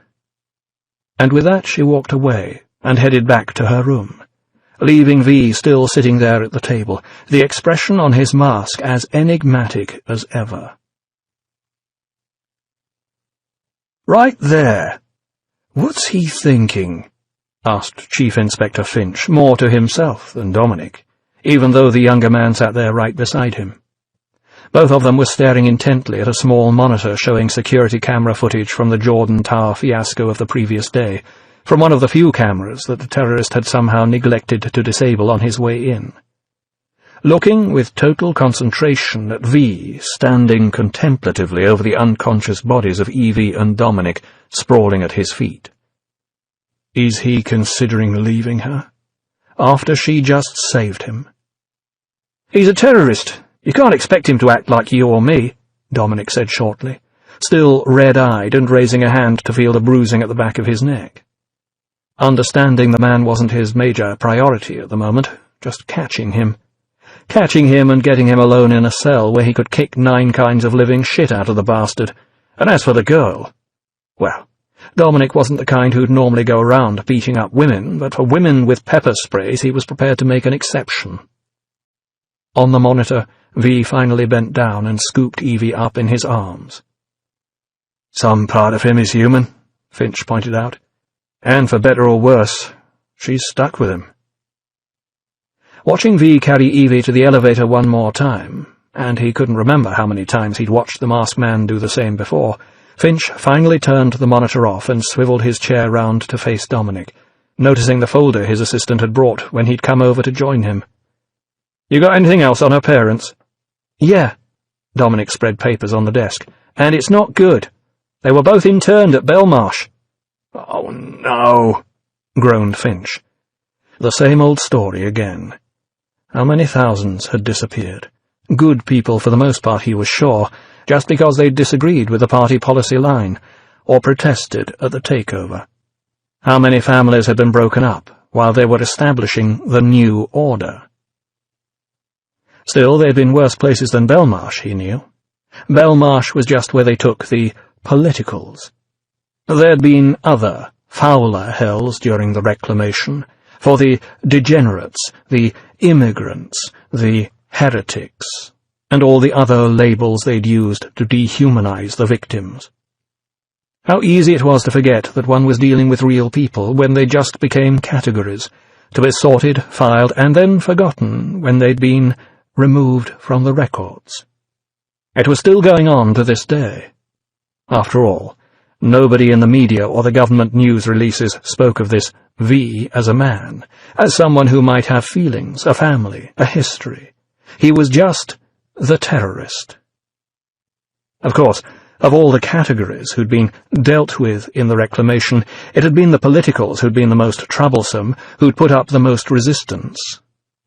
Yeah, Dominic continued, a little more sympathy in his voice now that the subject had changed away from his particular bête noire and back to Eva's parents. She died during the hunger strike, and he copped it when the military retook the shed. That's terrible. That's not the worst of it. Her brother was at St. Mary's. Christ. Nothing but bad luck there, the younger man concluded, with a shrug that implied, but what could anyone do? So, we know her story. Now we need his. 7. To say that Louis Prothero had an apartment worthy of a man in his position would be something of an understatement. The penthouse overlooking the Thames was more of a monument to a man in his position. Or, more to the point, a cathedral raised entirely in celebration of its owner. Louis Prothero is God, it said. There is no other God but he, and this is where Louis Prothero retires at night for worship of himself. The large and lavish bathroom reflected this no less than any of the other rooms. Indeed, right then it reflected nothing but Louis Prothero, for his face and robed figure were to be seen looking back from gleaming mirrors all around the room, and where there were no mirrors, monitors projected from the walls instead, each screen wired back to a central video unit that was repeating the evening's earlier Voice of London broadcast on a continuous loop. Somehow, then, the bathroom became a vast kaleidoscope, combining past and present, audio and visual, a myriad starry aspects of the divine Louis Prothero, too wonderful for simple words ever to quite express. What more could a man wish to contemplate, stripped naked and leaving behind all the dross of the everyday world, than himself, the star and marvel of his age? And what better voice to provide accompaniment to his own than, again, his own? "I'll tell you what I know," the Prothero of the Monitor was shouting to the London mob, and Prothero of the bathroom joined in. "I know this is not a man." The broadcast was, naturally, about that stupid terrorist who'd almost managed to blow up the studio, almost taken the great Louis Prothero off the air. A mask-wearing clown, he thought. That's all he was. "A man does not wear a mask," cried Television Prothero, as his living counterpart flipped open a mirrored cabinet to reveal row upon row of prescription medicine bottles, for none of which he had any legal prescription at all. "What is he?" cried Prothero, sorting out his drug list for the evening. "A man does not threaten innocent civilians," the tape continued. "What is he?" Prothero threw back the feed line again, now with better timing. "I'll tell you what he is," the Monitor responded with precision. "What every gutless, freedom-hating terrorist is, a goddamned coward!" Strange how they always wrote that line for him to say, he thought, even when he was talking about suicide bombers, who dared far more than even he, the heroic Louis Prothero, would do. After all, he might say whatever was necessary in defense of what he believed in, but to actually die for it? No, thank you very much. He was officer class, and they had cannon fodder for that sort of thing. Still, calling other people cowards had never affected his ratings, and those were far more important than anything else. As the audience broke out into spontaneous applause, just as they always did, Prothero paused to gobble a handful of pills, chasing down the cocktail with half a tumbler of scotch. Ah, yes, that should do it. Before he could take another swig, the phone began to ring. Using the remote to pause the tape, Prothero picked up the handset and listened for a moment. That prancing, self-important little piece of shit, Roger Dascombe. Just because Dascombe attended cabinet meetings, and that was unjust in itself, it was quite obvious that Prothero himself was the only person fit to talk to Sattler on behalf of the mouth. No, actually he should be telling Sattler what to do, not receiving instructions from on high. And just because he dressed up like a nonce— and what was this drivel he was talking about now? Oh, that again. "There will be no negotiation, Roger," he said flatly, disregarding that Dascombe was nominally his boss. "When I come in tomorrow, the Paddy will be gone. I'm looking at the tape right now, and he has no idea how to light me. My nose looks like Big fucking Ben." Dascombe began to whine, but Prothero was no longer listening, instead carefully checking his nose in the mirror against the one on the monitor. Definitely the thick Irishman's fault. "Listen to me, you bleeding sod," Prothero cut in. "England prevails because I say it does, and every lazy sod on this show is there because I say he is, and that includes you. Find another director of photography, or find yourself another job." That told him, Prothero thought, clicking off the phone. Then, picking up the remote and setting the Voice of London rolling again, he headed for the shower. Dascombe. The terrorist. Everybody. Fuck them all. "I'll tell you what I wish," the taped voice came again, more brash, more bully-boyish by the moment, as Prothero turned on the faucet. "I wish I'd been there. I wish I'd had the chance for a face-to-face. Just one chance, that's all I'd need." And as the shower began to stream, down in the lobby the elevator doors opened with a faint mechanical ding, while a black-gloved hand swiped an ID through the security panel. An ID with a familiar name and face, though not the one belonging to the hand. Evie Hammond's. Prothero, of course, knew none of this, sluicing down his well-rounded form in the enormous shower, while watching none other than himself upon a waterproof monitor, placed there specially for the purpose. "This so-called V," his voice re-echoed, "along with his accomplice, Evie Hammond, neo-demagogues spouting their message of hate." Nice delivery, that, he thought, as clouds of thick steam rose around him, coagulating like ectoplasm. But Prothero was wrapped up in far more than that by now. He was wrapped up in himself.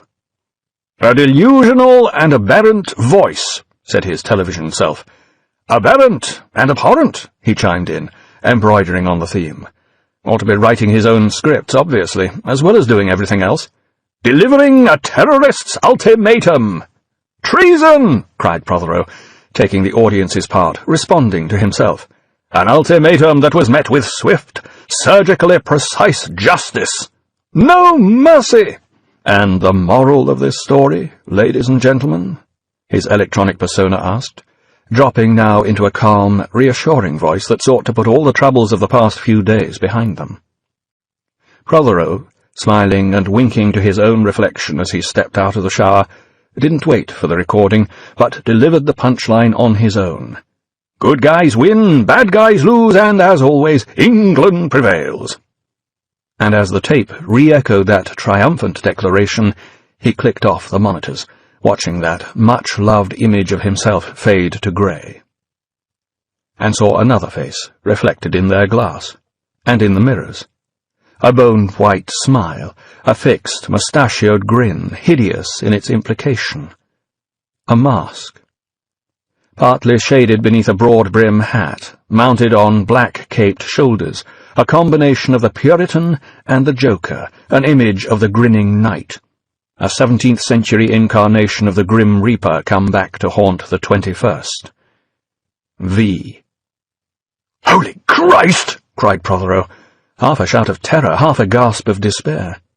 As he spun round to face the intruder, his foot slipped on the slick marble floor, His legs collapsed, and all those extra pounds of flesh accrued through years of increasingly good living slapped down wetly at V's feet.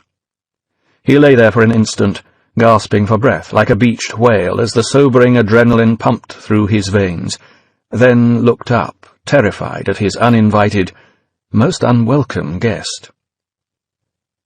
"Good evening, Commander Prothero," said V calmly, though rather less than pleasantly, looking down at him as if he were some pinned and wriggling insect awaiting examination, or dissection. "Oh my God!" groaned Prothero, suddenly and desperately hoping that there might be another deity beside himself. "How did you get in here?" Disdaining to reply, V seemed to be giving him a moment to recover from his panic before commencing with the evening's entertainment, and Prothero, still looking to retain some scrap of dignity despite his terror, took advantage of the pause to scramble away and grab a bath towel. The phone on which he'd been speaking to Dascombe earlier, however, seemed too far away to reach. "Don't worry," V told him, following the direction of his glance. "I've made sure our reunion won't be disturbed by any annoying late-night phone calls, Commander." "Stop that!" snapped Prothero, annoyance mingling with his confusion, and something a little more than annoyance. "Why do you keep calling me that?" "That was your title, remember?" V stepped closer, looming over him like the shadow of impending death. "When we first met, all those years ago." Cooling droplets of shower water now began to mingle on Prothero's quaking flesh with even colder sweat. "You wore a uniform in those days," said V, a sudden hardness edging his voice. "You looked very good in it." And then the images began to come back. Not video footage this time, no one saw any footage from those days anymore, but memories, emerging from their long-suppressed hiding place in Prothero's dank and rank unconscious. Lark Hill Resettlement Camp. Latest in a long line of venerable institutions. After all, the very concept of the concentration camp was a British invention, dating back to the Boer War, picked up by others with enthusiasm. Auschwitz, Dachau, the Gulags, Guantanamo Bay, Lark Hill. Not that anyone called them concentration camps after the Second World War, of course. They were detention centres, or resettlement camps. Different names. Same nasty institutions. The razor-wire fences, the watchtowers and searchlights, the brutes in boots with the soulless faces and the automatic weapons, the doctors with the scalpels not bothering with anesthetics. The wire cages, where the naked prisoners huddled together, regardless of their sex or age. Don't call them human beings, don't even bother with their names. The numbers forcibly tattooed upon their skins were surely quite enough. Unwashed and wallowing in their own filth, and praying to their varied gods. Not the God, for, as everybody knew, the true God was an Englishman, and had no time for Johnny Foreigner. The punishment beatings, the sexual abuse and humiliations, the photographs to laugh over in the officers' mess afterward, the torture rooms, the executions, the cremation ovens. And, yes, the human skin lampshades that one of the guards had made, a joke, he said, to keep up the old traditions. Besides, anything Herman the German could do, be sure that Tommy Atkins could do far better. Of course, the man had been disciplined for that, but all that meant was transfer to another camp, where he probably did the same sort of thing all over again. Being a psychopathic sadist wasn't the problem. Quite the reverse. As they always used to joke in the mess, with the jobs they did, camp guards needed to be more than a touch pathological to stay sane. It was just that this one had got a mite frolicsome. And there, bestriding his world like a colossus, his little hell on earth and kingdom of his own, Commander Louis Prothero. So fine in his perfectly tailored uniform, and tailored then to fit a rather leaner and more muscular body, the sort the ladies liked, or so he told himself, but perhaps it was just the power. His mirror-polished boots, his horsewhip, his first delusions of grandeur, delusory in that his notions of his own grandeur had simply been far too humiliatingly modest, before he rose to the godhead that only television could bestow. Strolling along the blood-stained and ceramic-tiled floors in that special block, the one that only the top brass were shown, but only after the floors had been sluiced clean so he didn't soil his boots. The cells where the experiments were, or at least the ones who'd survived the ordinary horrors of the medical block. The experiments. One particular experiment. "You?" gasped Prothero, terror almost freezing the word upon his lips. A final image, then, from when it had all come to an end, a faceless silhouette against a howling inferno of flame, stalking his nightmares to a soundtrack of explosions and screaming men, the heart of the darkness that had haunted him ever since. The horror. The horror. "It is you," said Prothero flatly, finally, knowing there was nothing more to be done and nothing more to say. Not wet ceramic tiles beneath him now, but marble. Not blood-stained. Yet. "The ghost of Christmas past," said the voice behind the mask. And then the figure stepped forward, became silhouetted against the bathroom lights, became as black as death itself. Across town in Lambeth, south of the Thames, a phone began to ring in a night-darkened apartment. Nothing here of the overblown grandeur of Prothero's place. This was a small studio flat suited to a man living alone, a man who'd lost his family long ago and whose existence, as a consequence, was little more now than work. With his salary, the occupant could have afforded something better, but all he really needed was a place to sleep that was close enough, when the fuel shortages got bad, for him to leave the car behind and walk to work. Or at least a place to sleep when he was allowed to. Some time passed before the figure in the bedroom stirred, fumbling in the dark and cursing under his breath, then finally flipped on the light and reached out for the handset. "Yeah," said Eric Finch, barely awake, eyes half open, completely unaware of the time, but knowing that this was not the time for routine calls. "Finch!" a panic-stricken voice bleated in his ear. "It's Dascom!" "Dascom?" queried Finch, uncomprehendingly. Why was that slimy little prat phoning him in the middle of the night? "What?" "I've already called the Chancellor," Dascom cut in hurriedly, almost tripping over himself in his desperate urgency to get the words out. "We have to get control of the situation." Finch couldn't figure this out at all. He had no idea what Dascom was talking about, and more than that, he'd never heard him in such a state before. Rubbing the sleep from his eyes with a knuckle, he asked, "What situation?" Half an hour later, and still waiting for forensics to arrive, Finch and Dascom stood side by side in Prothero's bathroom, looking down at the former star's lifeless, naked body. Cold and paling as the blood, no longer pumping against the pull of gravity, sank down toward the floor, his was a two-tone corpse, white above and pink beneath. No knife wounds on this corpse to let the blood escape, no messy human meat exposed to view. A clean death, as far as murders ever went. By the body sat a single floribunda rose, petals open in full bloom, salmon pink, but blending into cream and yellow. And looking round the gilded palace of sin that was Louis Prothero's bathroom, Finch was sure as hell that the man who'd been the voice of London wasn't the type to put it there. Jesus Christ, what sort of life was the man living anyway? The bathroom was bad enough, but the other rooms— "Chancellor Sattler agreed for obvious reasons," Dascom cut across his train of thought, "that we have to keep this discreet, Inspector. Cast in the wrong light, the loss of the Voice of London could be devastating to our credibility, you understand?" Finch understood all right. No thought of the man who was dead, of the man who'd killed him, or of bringing the murderer to justice. Bloody media people. Let's just cover our arses and get out of this mess with our jobs and pay packets and status still intact. Looking good and smelling of roses, like the one here on the floor. Unfeeling bastard. Roses.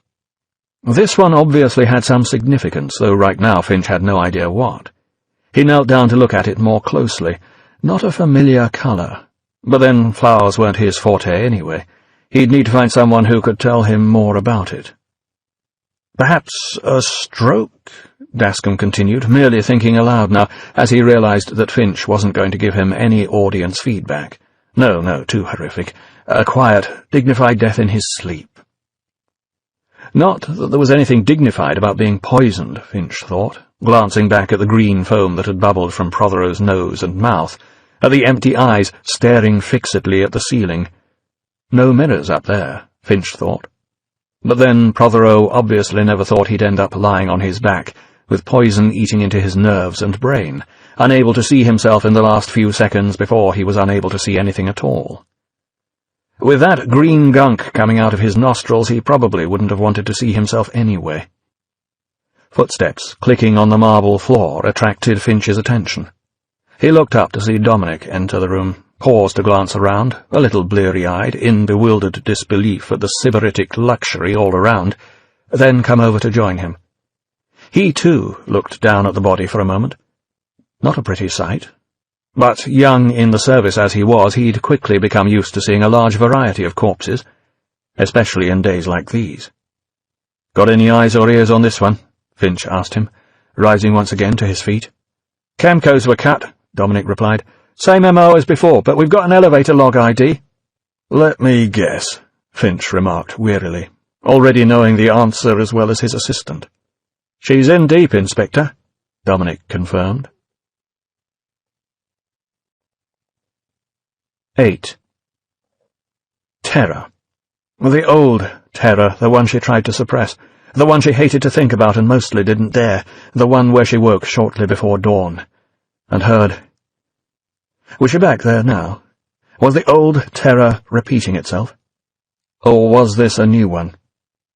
Whatever it was, Evie woke to the sound of a violent struggle, as she'd done so long ago, and that wasn't the only terrifying part. The pre-dawn violence was bad enough, but it was always, she knew, the precursor to a chain of events that grew more terrible still. But surely that couldn't be happening here. Not again. Not here in V's underground home. Not unless someone had discovered the location of the Shadow Gallery. "V?" she called quietly, hardly daring to shout in case it gave her position away. The noise continued. But then she realized there'd been nothing like the barking report of gunfire, only the clash of metal, the sound of stamping feet and shouting. Slightly reassured, but still nervous, Evie tumbled out of bed, hastily pulled on a robe, and then silently and cautiously made her way along the passage to the Shadow Gallery's poster-littered living area. Creeping into a gloomy corner of the hall, she looked, and felt her jaw drop in astonishment. For there was V, his cloak thrown back over his shoulders, wielding a rapier in one hand, leaping and stamping as if in a deadly duel, cutting, parrying, and lunging toward a hopelessly overmatched opponent, a stationary suit of armor. Had he gone completely mad? The previous day she'd thought him dangerous, but that sort of threat receded into nothingness compared with this completely uncontrolled behavior. But then she realized that, actually, he wasn't entirely alone, or at least not entirely unaccompanied.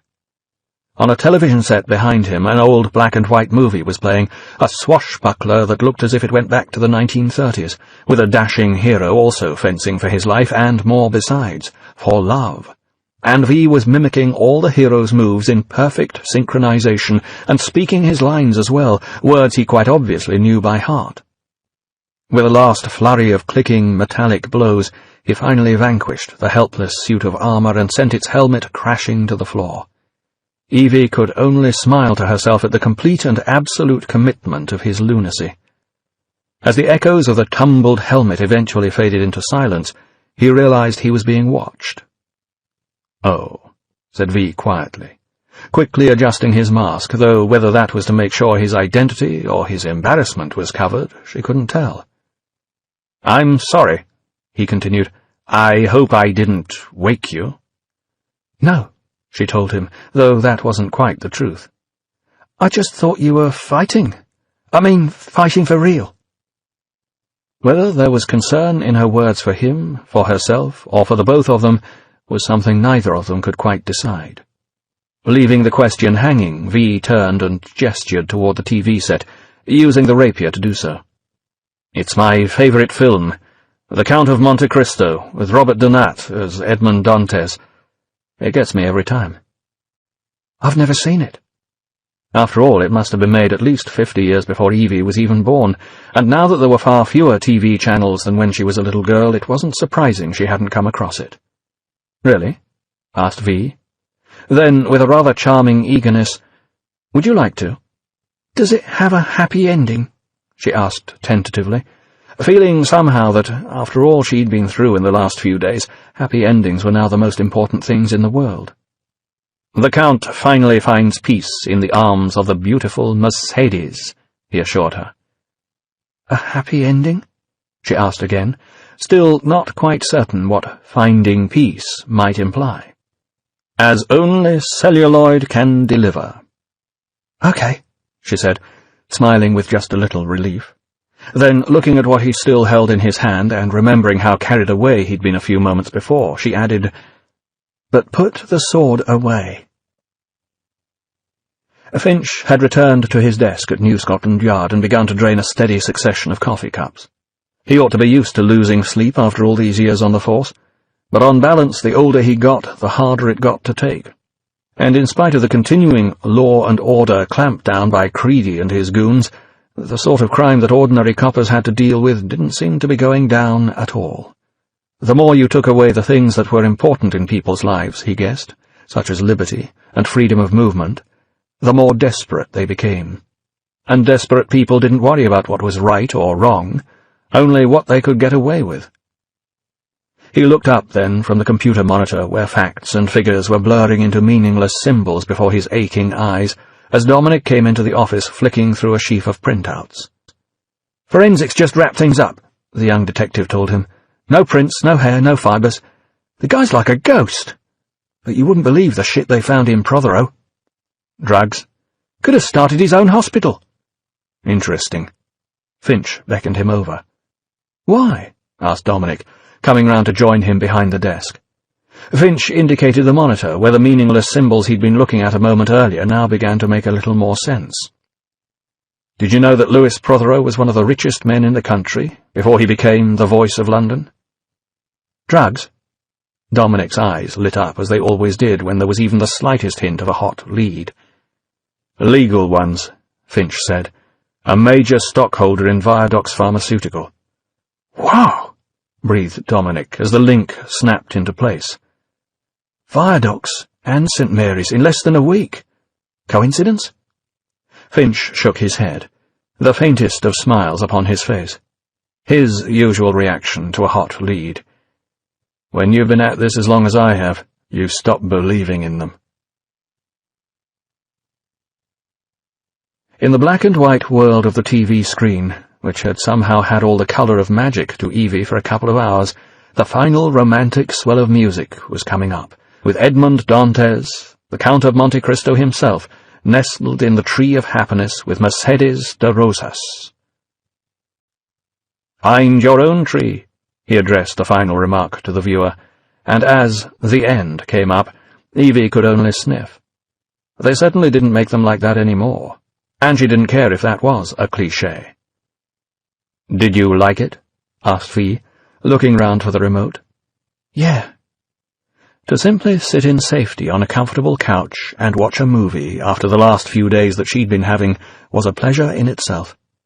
But it made me feel sorry for Mercedes. "Why?" "Because he cared more about revenge than he did about her." V nodded, as if this was an acceptable female point of view, but not one that carried a great deal of weight with him, and clicked off the DVD player. BTN's regular news programming reappeared on the screen. And June, far more serious than usual, though it had to be admitted that in the last few days serious-faced newsreaders were becoming more and more the norm, was making yet another grave announcement. "Fans nationwide have been devastated as news of the most popular—" V started to reach out to turn off the set, but Evie put a hand on his arm. "Wait, what's this? Most awarded stars in the history of the BTN," continued the familiar face and voice. "A man known to the entire nation as the Voice of London passed away late last night from apparent heart failure." A black, bordered photo of Louis Prothero appeared next on the screen. "She's lying," Evie said flatly, her conviction absolute. "How do you know?" asked V, though obviously he knew well enough that she was. She always blinks a lot when she does a story that she knows is false, Evie told him softly, still trying to concentrate on the words of the announcement. An extraordinary talent, he had dedicated his life to his country and his beliefs, working tirelessly at his profession. It came as no surprise to those who knew him that his body was found at his office, where he often worked long hours after everyone else had gone home. Lewis, you will be sorely missed. Evie could feel her hackles rising as V reached out to turn off the television. Something about all this just didn't seem right. So many things had happened in the last few days, and she couldn't quite put her finger on how they connected up. Except that, she began to suspect, they all linked back to V. And then she became aware that he was silently watching her, the mask's expression as unreadable as ever. V, she began hesitantly, hardly wanting to bring up the subject, as she didn't know where it would lead. Yesterday, I couldn't find my ID. Still he sat there, regarding her in enigmatic silence. You didn't take it, did you? She asked nervously, dreading the answer as soon as she asked the question. She found she couldn't quite sit still, and the couch that had seemed so comfortable a few minutes before was starting to feel more like a bed of nails. "Would you prefer a lie or the truth?" he asked her in a neutral voice, suggestive of nothing but making the answer absolutely clear. "Oh, my God!" gasped Evie, jumping up from the couch and staring down at him in shocked disbelief. "Did you have anything to do with that?" A gesture toward the TV set made it quite plain what the "that" she was referring to was. "Yes," he told her calmly. "I killed him." "You—" Evie didn't believe she was hearing this, yet at the same time she knew she had to believe she was. "Oh, God!" "You're upset." V quite plainly stated the obvious, one of those facile pieces of phrasing that suggested he thought that acknowledging she was upset might somehow calm her down. Unfortunately, it had quite the opposite effect. "I'm upset!" she cried, trying to fight down a growing sense of near-hysterical panic. "You just said you killed Louis Prothero! Louis Prothero!" "I might have killed the fingermen that attacked you, too." He inclined his head in what she'd come to recognize as a gesture of inquiry. Usually uncomfortable inquiry. "But did I hear any objection then?" "What?" She almost choked on the word, suddenly taken aback. Why was he suddenly changing the subject? Or was he changing the subject? "Violence can be used for a higher purpose." Here it came again, that sense of being tutored in unpleasant truths. She took a couple of paces backward, suddenly nervous. "What are you talking about?" "Justice." "Oh." Evie paused as she thought of the movie they'd just watched, of the injustice done to Edmond Dantes, of the illegal imprisonment in the Chateau d'If, and although she had no liking for the principle of revenge, of the admittedly justified payback his enemies had finally received, and how, in the end, yes, she had thought there was a happy ending. "I see," she breathed softly, understanding but still wishing to sound non-committal. At times, V's view of the world was just too raw and uncompromising, too hard for her to take. "There is no court in this country for men like Prothero," V told her, though he didn't actually tell her what the crime had been that merited such final and fatal retribution. "Are you going to—" A pause, a deep breath, a question she didn't really want to ask. "Kill more people?" It hardly seemed necessary to answer, but he nodded anyway. "Are you going to kill me?" The question just slipped out. "Of course not, Evie." He rose to his feet and started toward her, almost as if he wanted to take her in his arms and reassure her. But then, of course, he would say that, whether he intended to or not. "No, don't," she said, backing off a pace to match the one he'd taken toward her. Then, turning away in a gesture that effectively ended the conversation, she said, "I think I should go back to my room now." Finch, meanwhile, hadn't left his room at all, hadn't left his desk, hadn't left that same screen where he was dredging through the Nose's data retrieval system. "Take a look at this," he said, summoning Dominic, who'd been doing much the same. "Prothero's military record. What do you see?" Dominic leaned forward, squinting at the screen. Iraq, Kurdistan, Syria before and after, Sudan. Busy boy."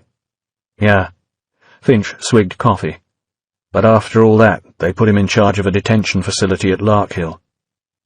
"No good deed goes unpunished," put in Dominic contemplatively. "Right," agreed Finch, though he silently added to himself, "or bad deed unrewarded." Though he found it hard to think what the reward might have been in a place like Larkhill. Maybe Dominic was right. Maybe it was some misdemeanor that had got Prothero sent there. But that wasn't what his instincts said. So maybe Larkhill had been more important than it first appeared. "You think there's a connection between Larkhill and our boy?" asked Dominic, after a few seconds' thought. "It might explain the connection between him and the Hammond girl," Finch replied, though he recalled that the girl's parents had been sent to Belmarsh rather than Larkhill. Still, detention camps were detention camps, and maybe it wasn't the camps that were the connection. It was Viadocs who'd come up with a cure for the St. Mary's virus, and Prothero was a major shareholder in Viadocs, and in charge of Larkhill, and V had killed Prothero. No, it all went round in circles, somehow, and didn't quite add up. But the name Larkhill was eating into his gut now, and he knew he was going to have to find out more. Such a pleasant-sounding name, redolent of birdsong and woodland and rolling English countryside.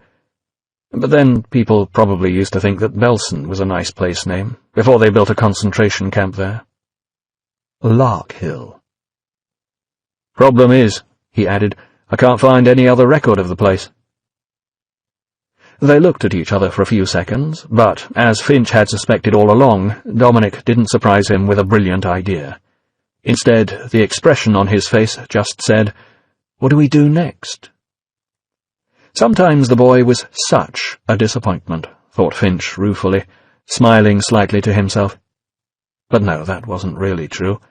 He had no more right to expect Dominic to suddenly solve things for him than he did the Almighty, and in the last 40 years the Almighty hadn't come through once.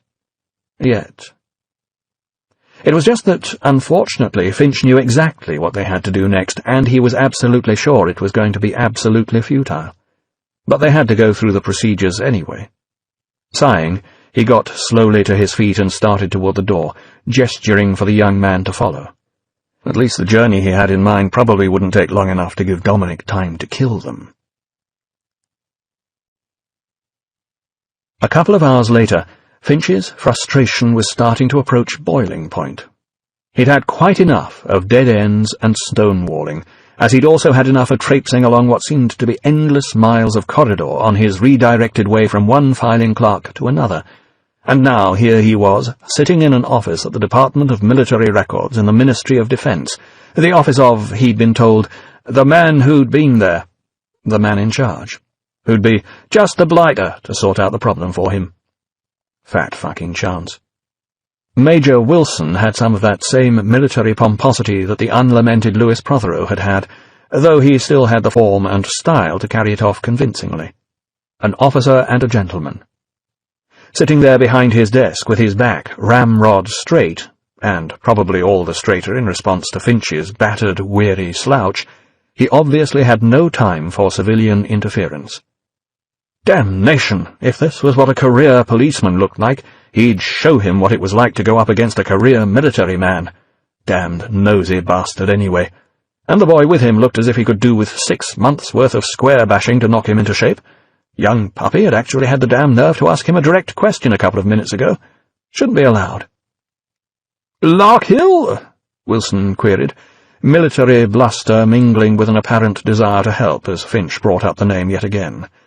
"Larkhill? I don't recall that particular facility, Inspector, but of course you're welcome to review our records." "We've been through your records, Major," Finch said through gritted teeth, struggling with no great success to maintain a dignified calm. All they say is that there was a detention facility at Larkhill, approximately 10 miles north of Salisbury. Well then, there you have it, Wilson said smugly. That'd show these civilian Johnnies. Military records, absolutely reliable. At New Scotland Yard they probably couldn't tell the difference between a criminal record and a laundry list, if they could find either. Finch sighed and rubbed his forehead wearily, looking up at Wilson's completely false but oh so helpful, oh so condescending smile. And the bastard hadn't even offered them a cup of coffee. "This is a matter of some urgency, Major Wilson," he said with exaggerated patience, determined that he wasn't going to fall into that old English routine where, if someone didn't seem to understand what you were saying, you simply repeated it louder and louder until he did. "We need to know if there was anything different about this facility." "I'm sorry, Inspector," came the supercilious reply, "but I really cannot remember." "Was there a specific profile for those being sent there?" Finch probed doggedly, exasperatedly. "Usual undesirables, I should think." "But do you know?" "Of course not," snapped Wilson, his own patience starting to wear thin. A breath to regain his composure. Couldn't let these damned civilians get under his skin. "I wasn't stationed there myself." "Do you know who was?" Like a dog worrying a bone, Finch wouldn't let it go. "I cannot recall any specific names," Wilson stonewalled again, "but if you look through our records—" "Your records are either deleted, omitted, or missing," growled Finch, voice rising, patience finally exhausted. "As you were the head of the detention program at that time—" "Before you go any further, Inspector," Wilson barked back, face starting to flush with anger, "let me remind you that things were very chaotic back then." Finch groaned inwardly, while Dominic looked on in helpless frustration. How many times had they heard that line already this morning? "Right now we don't have the problems we had back then," Wilson continued flatly. "We all did what we had to do, and under the circumstances we did the best we could." Then, finally, shortly, and in the act of rising to his feet, "And that's all I have to say about that." A couple of paces round the desk, a hand gesturing toward the door, a tight-lipped expression, and silence. That really was all that Wilson had to say. Wearily, frustratedly, Finch shrugged and got to his feet, accompanied by Dominic, saying nothing but giving Wilson a contemptuous glare that all too eloquently said, "Roast in hell, you pompous bastard," and left. An officer and a gentleman. Fuck off and die. 9. "You can do this," Evie said to herself, taking a deep breath and looking down at the small piece of paper she had clutched in her hand. The same piece of paper with the address written on it that she'd taken from its place in the frame of her makeup mirror, the night that all this had started, the night that had changed her life. Funny how you held on to things like that, even when everything else had descended into complete chaos. Well, if she was going to do it, it was time to make a start. Time to overcome that feeling of nervousness that she knew was only the surface symptom of an underlying dread she'd always felt, a fear of the world and all its parts. But sometimes that fear just had to be overcome, if only for a little while. Getting up off the bed, she left the room that had become hers and returned along the passage to rejoin V. She found him sitting quietly, listening to soft music, masked and inscrutable as ever.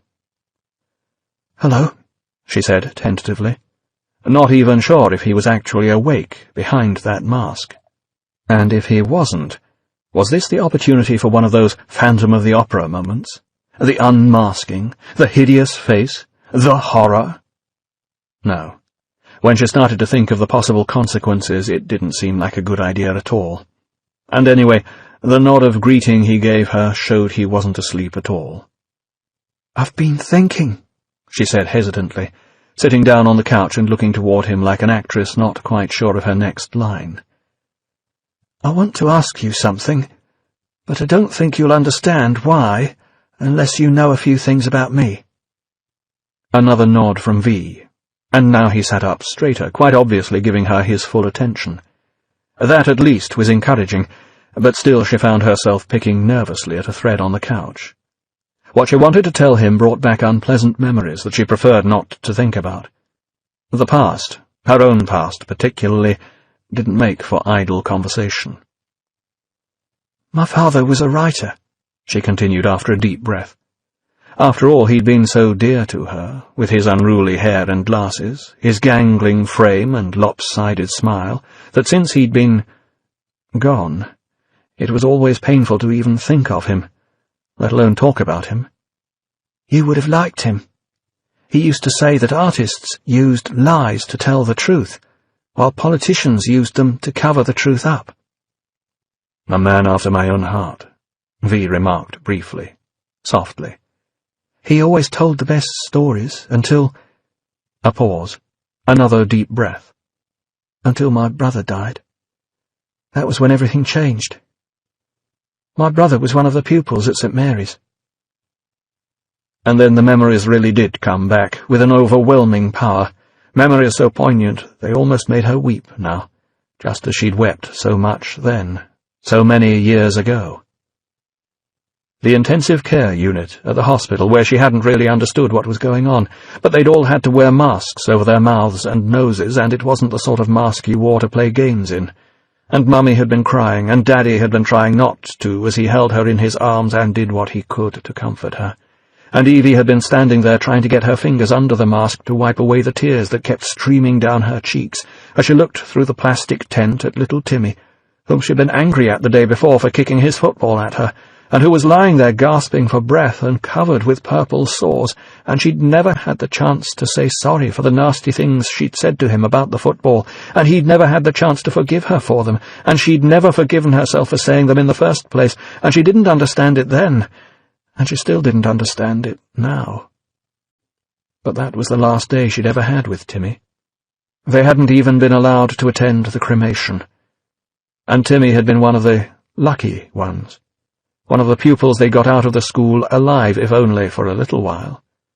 As for the vast majority of the school kids who died on the spot and whose bodies had just melted together in a rotting, deliquescent mess before they could be identified, they'd just gone straight into a hole in the ground, pretty much there on the spot where they'd died. A throwback to the old plague pits in the days of the Black Death, only this time it was purple. "After he died," Evie told V, pulling herself together as she moved on to memories less raw, yet only a little less painful, "my parents became political." A bit of fun, it had seemed to her at the start, standing in the street with her placard-bearing parents, wearing her school uniform and with her hair carefully braided into pigtails, handing out flyers to passing businessmen who usually promptly threw them away, and picking up the discarded leaflets and handing them out again. And again. The ones no one paid any attention to. The ones that were headed, "Viral Weapons Developed by U.S. Military for Use in the Middle East." That was another thing she hadn't quite understood at the time, but obviously it had meant a lot to her parents. Nobody stood out in the cold and rain and got shouted at, or worse, by passing crop-head youths, unless they thought it was important. That wasn't fun at all. She hadn't understood the leaflets demanding, "Stop the government lies," either.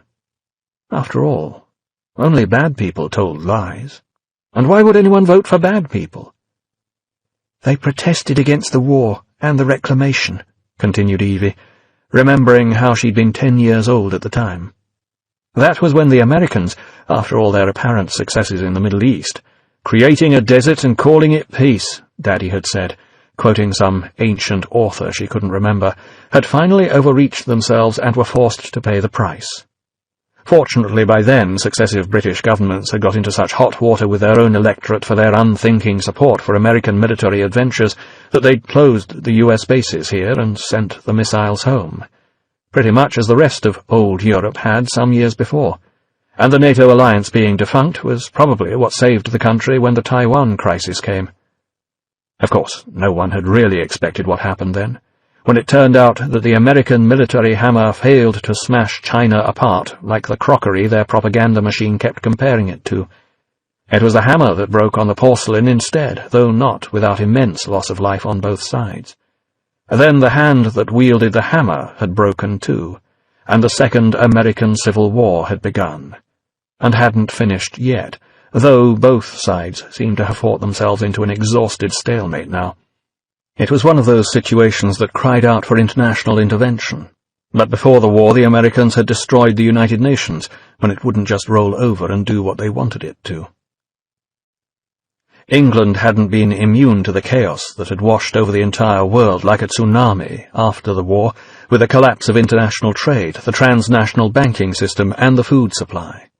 With the oil crisis and the petty wars in South America, as the various states struggled for supremacy in the power vacuum left when the United States followed the United Nations into functional oblivion, and perhaps, worst of all, the changes to the global weather system. Evie could still remember how the Thames Barrier had burst and flooded most of London. More people had died then than from the St. Mary's virus. But that had been a natural disaster, so no one could make much political capital out of that, except for the religious right. But they saw the hand of God in everything, so everyone regarded them as a joke. And they were, compared to what was coming next. Because then the fascists had won the election, and started the Reclamation, that hideous excuse for an orgy of ethnic, political, religious, and moral cleansing in the name of reclaiming England for the English, and its appeal for Victorian values, the sort of values that had prevailed when the British Empire had still straddled half the globe, and maps of the world were printed mostly pink, that harked back to times when it was the white man's burden to bring enlightenment to the heathen savages. Only this time around the white man was disburdening himself of the heathen savages as rapidly and brutally as he could, and everyone who didn't believe in the one true God whose name was Jesus Christ, and who didn't have the right family values, and who was principled enough not to swallow the party line. "When Sattler was appointed High Chancellor," Evie went on, "they were at the riot at Leeds. I watched it on the telly thinking I was going to see my parents killed. I remember them arguing at night. Mum wanted to leave the country. Dad refused. He said that if we ran away, they'd win. Win. Like it was a game."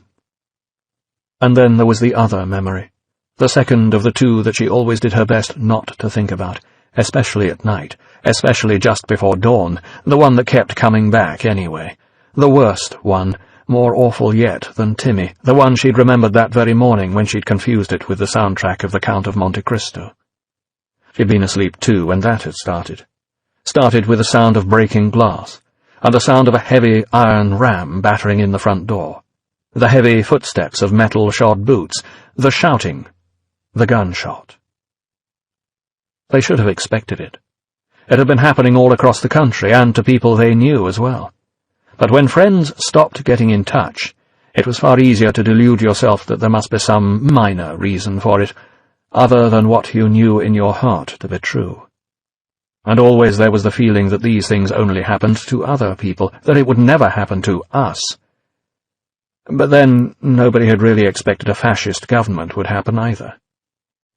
It was just after the gunshot, no more than a warning shot as it turned out, that her mother had burst into her bedroom, nightdress clad, and slammed the door behind her. "Evie, quick!" she'd said with quiet desperation, hoping the intruders might not hear. "Hide! Under the bed!" And she had, though not without her favourite Teddy, the one she'd always talked to in her troubles, the one who knew the magic word that took them off on dream adventures to a world where everything was lovely, now grabbed one-handed without thought.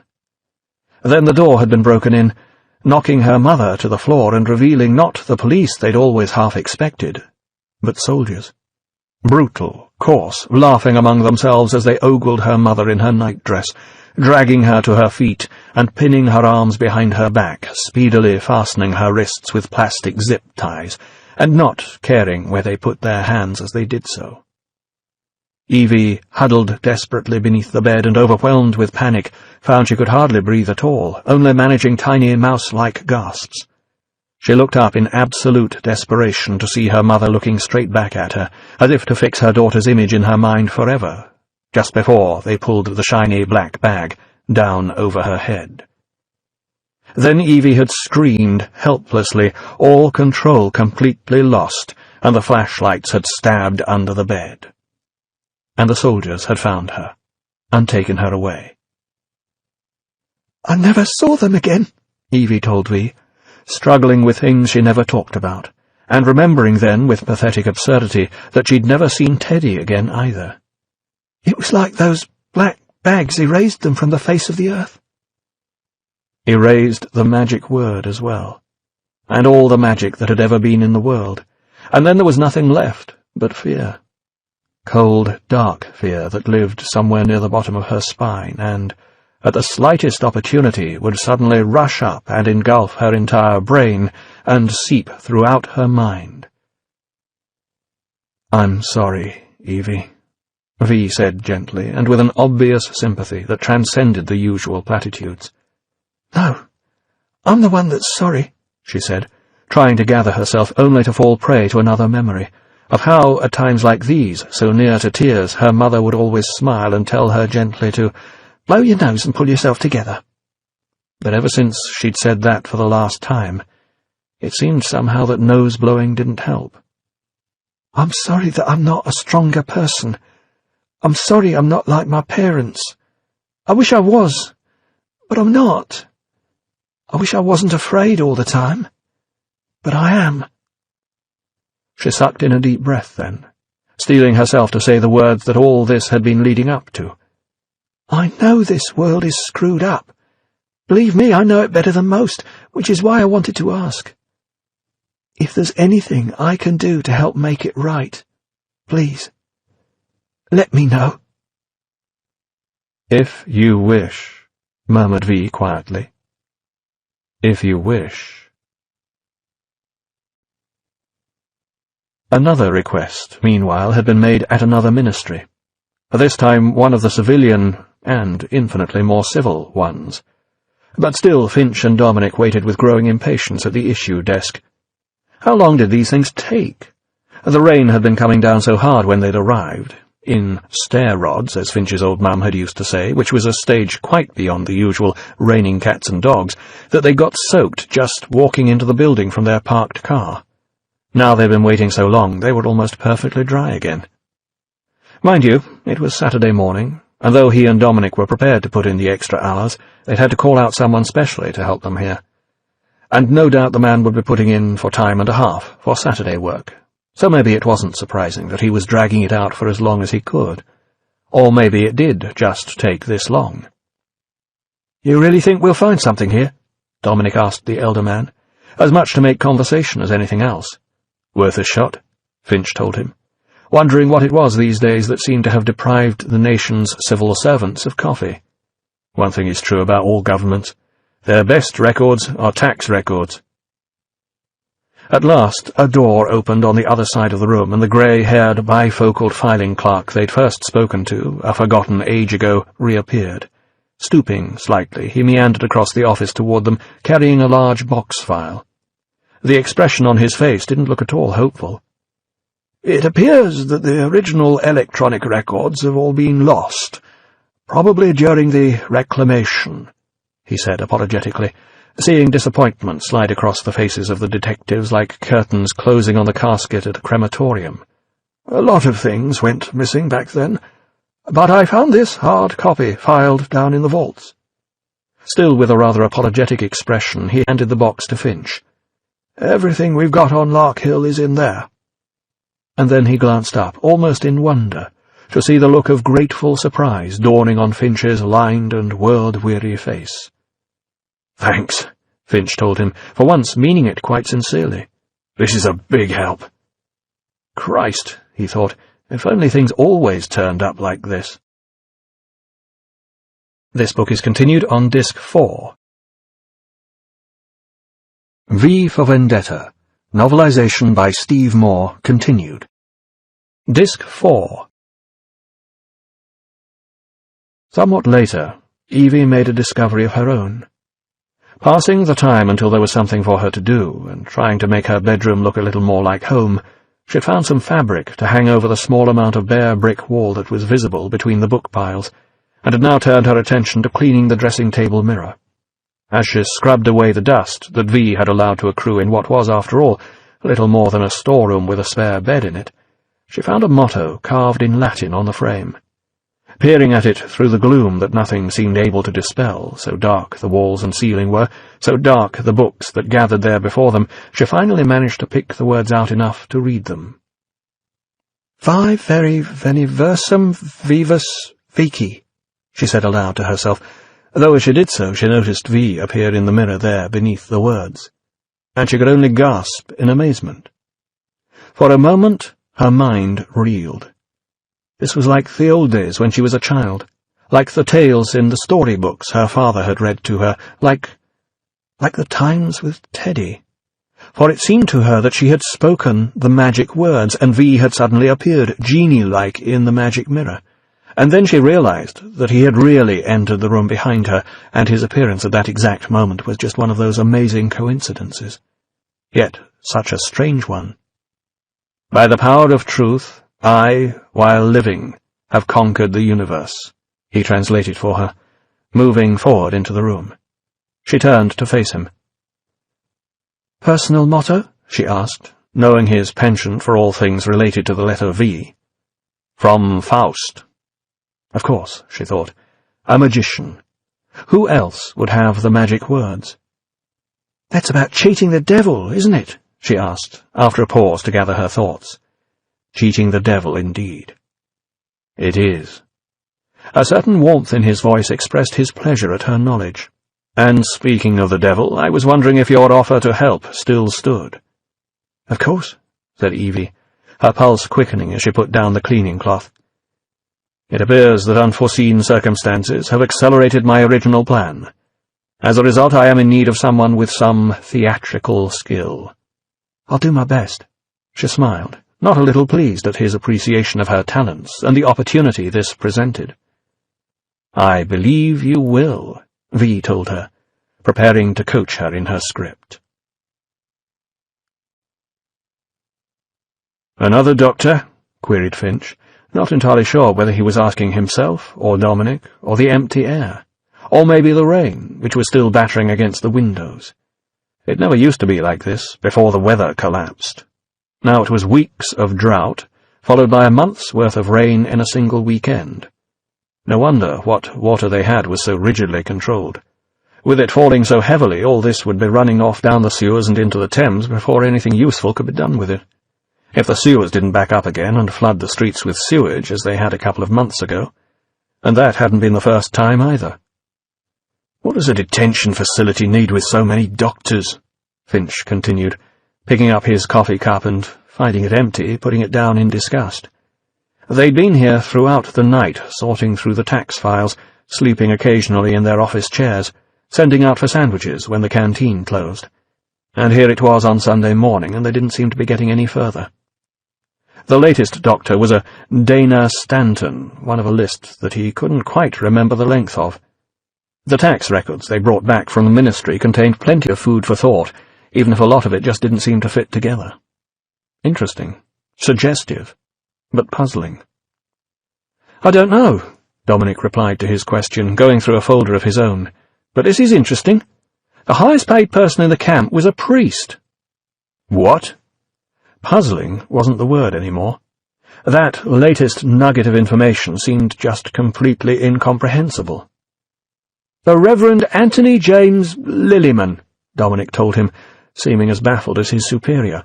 "He was paid almost 200 grand a month." "That is interesting."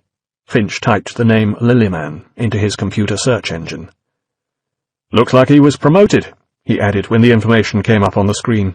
"He's a bishop now, officiating priest at Westminster Abbey." Why on earth would a priest, whose official role at the camp appeared to be to ensure that rules and rights weren't violated, be paid that much? Unless it was some sort of hush money.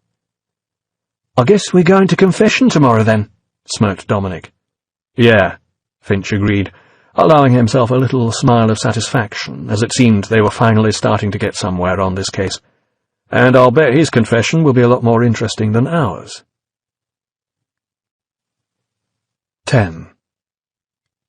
Early Sunday evening in the deanery at Westminster Abbey, now Bishop Lillyman's private living quarters, found two men, one young, the other considerably older, with rather different things on their minds.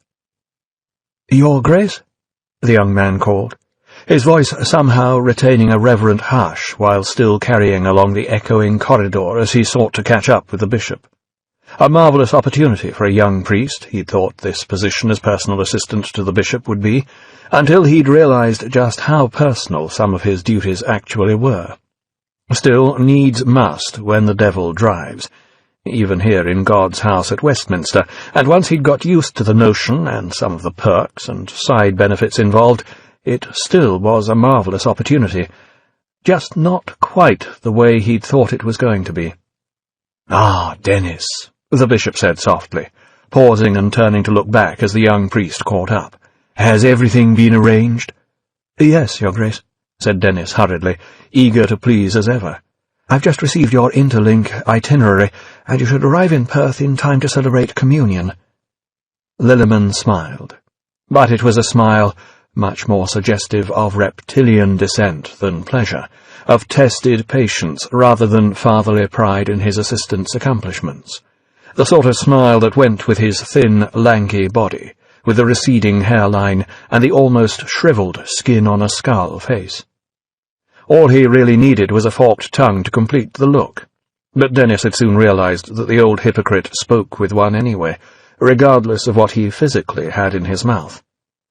"You are most diligent, Dennis," he began with a hint of sarcasm, "a noble example for all those who labour in the name of the Lord.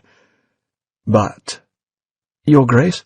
queried Dennis nervously, realizing from the bishop's tone of voice that the conversation was veering toward an area where, today anyway, he didn't really want it to go. "It wasn't labour that I was speaking of," the bishop said, with barely concealed impatience. Surely the boy should have come to understand him by now. And why was he looking so nervous? "It was rather," Lilliman continued, "my final remittance that I was interested in, my last little joy." "I'm sorry, Your Grace," said Dennis, more quietly yet, unable quite to meet the bishop's eye and shuffling closer as if, alone as they were, he was still afraid they might be overheard. "She's arrived, but there was some confusion at the agency, and they've sent a new girl." An inquiring look from the bishop, and here at last was the crux. But it had to be said anyway. "A new girl who, I'm afraid, is a little older than usual." "Older?" Lilliman asked, annoyance in his eyes, but still with marvellous control in his perfectly modulated preacher's voice.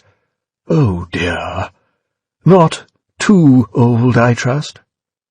"That is for Your Grace to decide," said Dennis, dropping his gaze deferentially, hoping the explosion he half expected would never come. "Ah, well," the bishop sighed, casting a glance heavenward. "If Job could bear his trials, I suppose I must bear mine." And with that he turned away, opening the door to his bedroom, revealing something quite the opposite of a monk's penitential cell. Thick Persian rugs, antique and purloined from the storerooms of the Victoria and Albert Museum, were strewn across the parquet floor. The double bed was king-size, or bishop-size as he preferred to think of it, and round the walls were not the images of religion, but icons of the grossest lust. Child pornography. Young girls painted in the roles of whores. Very young. The sort the agency usually supplied, and not just to the bishop, though not to anyone who wasn't somehow associated with the government or the party. An exclusive agency, this. After all, it was run by the government. And there, a picture of innocence in the midst of decadence, blonde hair braided into pigtails, wearing a frilly pink party dress quite plainly several sizes too small for her, but which she'd forced herself into anyway, and little white ankle socks, stood Evie, a nervous smile upon her face. "Oh, my," breathed Lilliman, stepping closer. "Your Grace." Evie curtsied, holding the hem of her dress pinched between her thumbs and fingers, and looking up, appalled but hardly daring to show it, into the lined and aged face of the dog-collared pervert into whose hands she'd fallen. "To think that I doubted your loveliness for an instant," The bishop leered, running his eyes down her body from tip to toe and then back up again. Not the veal he usually dined upon, but a young and tender lamb nonetheless. "Mea culpa, my child, mea culpa." Thank you," Evie said hesitantly, wondering whether this was such a good idea after all, wondering how long there was to go before V arrived. Not having to wonder, however, about whether the bishop was a quick worker, as he took her hand and led her over to the bed, sat her down and plumped down by her side. "Why don't you let me help you with your dress, my child?" he asked immediately, his tone of voice fatherly, his eyes burning with unsuppressed lust. He started to reach for her shoulders, stooping forward, his stick-like figure closing in like a praying mantis. But she shrank away, pushed his hands aside. For a moment he seemed taken aback. Surely the agency had explained precisely what was required. He paid them well enough after all. "Please, Your Grace," Evie said urgently, trying to fight down a sudden attack of nerves. Now was the time to do what she'd been planning, not to get involved in the bishop's disgusting little games. "We don't have much time, and I have to tell you something." "A confession?" Lilliman laughed, annoyance disappearing. Perhaps the girl had initiative enough to make up for her surplus years after all, and she was quite delicious. Pretty in pink and perfectly succulent. "I love the confessional game," he told her licorishly, entering into the spirit of things. "Tell me your sins." "This isn't a game, Your Grace," she told him desperately. Why couldn't he understand? "Someone's coming, and I think he means to kill you." There. She'd said it now. Taken the first step along what she hoped would be the path to redemption and escape. Hated herself for doing it, and knew it was a betrayal, felt exactly like the frightened coward she'd described herself as to V, knew that the description was absolute truth, and the only lie was that she wanted to do something about it. But if she could just keep her head out of a black bag— "Pardon me?" said the bishop in confusion. People in his position just didn't get murdered. Who'd want to kill a man of God? "I'm telling you this because I want some kind of protection or amnesty. I had nothing to do with the Old Bailey, and I made a terrible mistake at Jordan Tower, but I think this should balance it out." "What on earth are you talking about?" "My name is Evie Hammond," she said, trying to get the words out before he interrupted again. So much to say, so little time to say it, and then it all spilled out. I've been the prisoner of the terrorist named V for the past several days, and I'm telling you that at any moment he's going to come through that door, because I unlocked the window in the room where your man Dennis told me to get ready." He stared at her then, the whites of his eyes starting to brighten with fear, and she thought, perhaps, the message was at last starting to sink in. He'd surely have heard of V with all that had happened since the Old Bailey, no matter how cloistered his life was here. Must have known about the Jordan Tower incident, too. The giant television in one corner of the room couldn't just be there to play the pornographic DVDs stacked up beside it, even if that was its main purpose. And if he was on V's target list, he might be high enough in the scheme of things to have heard about the actual cause of Louis Prothero's death. But then he started to laugh. After all, weren't there 2 armed security guards outside the main door, provided by the government specially to deal with this current terrorist threat? "Wonderful," he chuckled. The child certainly had an inventive talent for this sort of thing. "A game I've never played. What a delightful mind you have. I hope the rest of you is just as interesting." A hand settled on her thigh, his aging skin like parchment, and began to slide up between her legs with a serpentine motion. "No, please," Evie protested, bringing her knees together hurriedly. This was all going terribly wrong. Not at all the way she'd planned it. "You have to believe me." "Oh, I do, the bishop told her wolfishly, forcing her back down on the bed. "Let me show you the firmness of my beliefs." "Stop it!" she screeched. "Get off me!" But Lilliman was playing the game to the hilt by now, and delighted even more as she began to struggle. "Seems like I've captured the dangerous terrorist," he said enthusiastically, pressing down on top of her. "Now, how to best procure her confession?" Rape was the obvious first answer, and perhaps later, if she seemed amenable, or even if she wasn't, a little carefully administered pain until she was begging for the forgiveness of her previous sins and the opportunity to commit whatever new ones he might have in mind. Yes, he hadn't had one who'd really responded to a good thrashing since that little brown-haired minx in the school uniform a couple of months ago. How could he have felt disappointed earlier? This was going to be absolutely sumptuous. Pushing and twisting, and with completely different ideas in mind, Evie finally managed to get one leg free beneath him, then brought her knee up between his thighs with all the force she could muster. Like cracking eggs. Lilliman screamed, automatically reaching for his crotch with both hands and rolling aside just enough for Evie to get in a right cross to the side of his head, sending him sprawling off the bed and tumbling to the floor. He lay there for a moment, gasping and wheezing, literally spitting blood, and figuratively spitting venom. "You little bitch!" he squealed, starting to crawl across the floor toward his nightstand. "You filthy little whore!" Sitting on the bed and massaging her aching knuckles, Evie watched and wondered. She wasn't quite sure why he was crawling away from her like this, but as long as it was away, that was all she wanted right at that moment. But he'd never listen to her now, and somehow the fear that she'd been trying so desperately to escape from had only dropped her into even deeper trouble.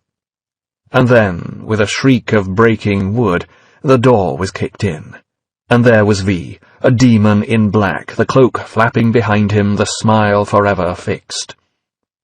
Sitting down on the floor, Lilliman's eyes grew wide with terror. "Oh, my God! She wasn't lying!" he groaned, sick with pain and fear alike. "It's you!"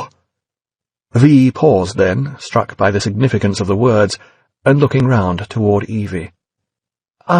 She began, getting to her feet and trying to think of some word of explanation, of anything to express the guilt and shame she now felt, that somehow made her feel even sicker than her terror. The mask tilted, oh so slightly, and by now she'd come to understand the expressions that supposedly inexpressive mask conveyed. Disappointment, understanding, and worst of all, perhaps, forgiveness. "I'm sorry," she almost sobbed. "I had to—" And then the words wouldn't come any more. All the ways he reminded her of her father came back to haunt her, counterbalanced against the awful, betraying fear. Betraying him, betraying herself. She couldn't speak to him. She couldn't face him. She ran. "Evie," he said, looking after her as she fled. But by then she'd bolted from the room, and nothing would call her back. Lilliman saw his chance then. The pain in his groin was still insufferable, but the pain of death would be far, far worse, and he found the energy to hurl himself toward the nightstand he'd been crawling over to before, toward the big, gilt-hinged and gold-edged Bible that sat there, closed upon it. A prayer before dying was the last thing he had in mind, however. Still doubled up with pain, he managed to flip open the book's ornately inlaid cover and reach into its hollowed-out interior, grabbing the ivory-handled revolver that lay hidden within. The Word of God and the power of the gun, the two pillars of the bishop's meteoric rise to success, of his very faith. If one couldn't take care of this terrorist, the other certainly would. Straightening up at last, he managed to spin round, pulling the trigger even as he did so. 2 shots rang out, cracking open the silence of the evening like hammer blows. But the shots came too late, for V had already leapt toward Lilliman, tiger swift, as soon as he'd realized the man was on the move.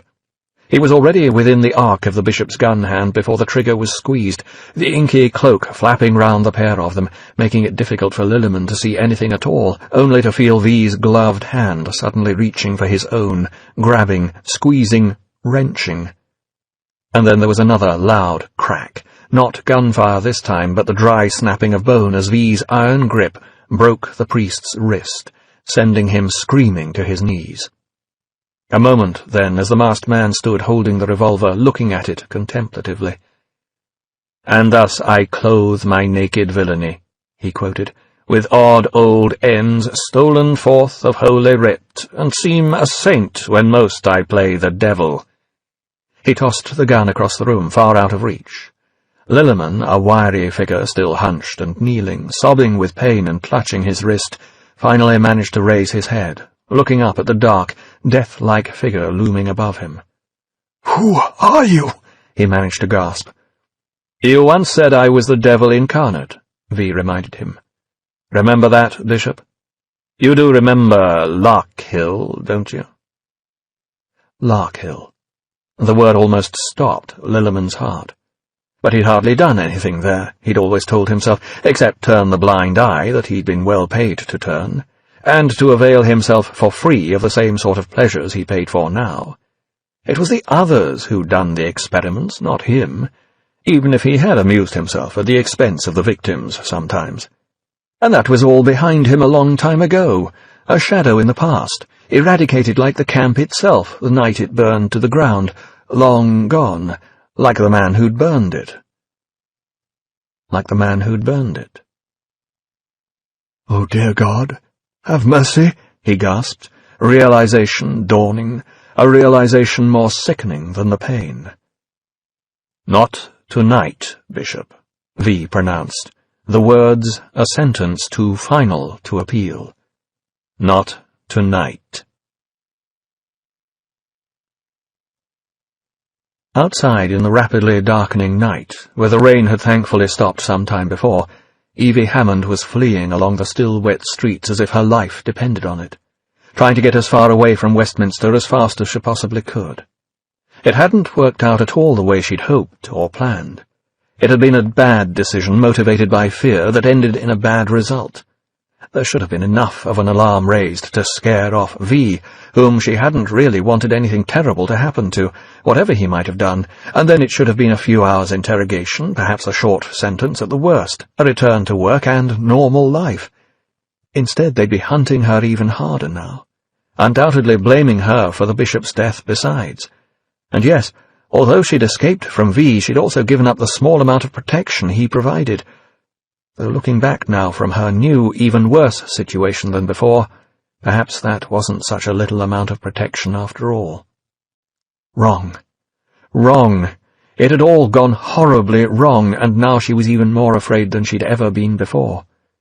Terribly frightened that she was going to end up, unseeing, in a black bag. Just keep running, she told herself, but that too brought back horrid memories of that night when she'd been running through the alley, and the fingermen, and V coming to her rescue. But he wouldn't be rescuing her any more. Not now. Not ever again.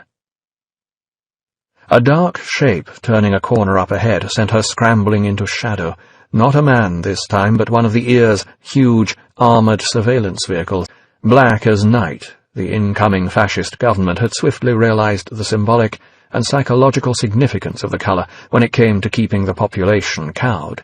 It sprouted aerials and dishes, directional microphones, and the occasional camera besides, both visual and infrared. And she was sure that was a light machine gun over the black glazed cab on an automatic swivel mount. They didn't used to have those, she knew, but with the way things seemed to be deteriorating, who could tell where they'd end up? Tanks in every street, most likely, and the ever-present whiff of tear gas on the wind, the way it used to be back in the days of the Reclamation. Threatening as a great black killer shark, the truck prowled slowly along the street toward her. And Evie, even though she knew it wasn't curfew yet, and so long as they didn't recognize her, there was no reason why she shouldn't walk the streets, cowered against the wall and prayed. No one inside the truck, however, was paying the slightest attention to anything the cameras showed. They were earmen, after all, and they were paid to listen. And the best listening in the Westminster area, they knew from long experience, was always early Sunday night. "Oh, no!" they heard the bishop gasp throatily, breathlessly. "Don't do this! I beg you!" "Children's hour at the Abbey," one of the operators said, grinning to his mate who, smirking, fine-tuned the equipment. Any minute now there'd be the girlish giggles, then the warm elfin squeals, and then the little childish gasps that always set their imaginations racing. Snickering, they listened more intently. But it was no young girl's voice they heard next. It was a man's. It was brutal, and it wasn't going to stand for any argument. "Open your mouth and stick out your tongue," commanded V, in a horrid parody of the communion rite. "What the fuck?" exclaimed the chief operator. "I don't want to die," the bishop pleaded frantically in his headphones, that rich, sermonizing voice now reduced to little more than an amphibian croak. And then, as Lilliman started screaming horribly, desperately, and ultimately pathetically, the earman began barking hurriedly into his headset mic. "This is Surveillance 109. We have an emergency!" 11.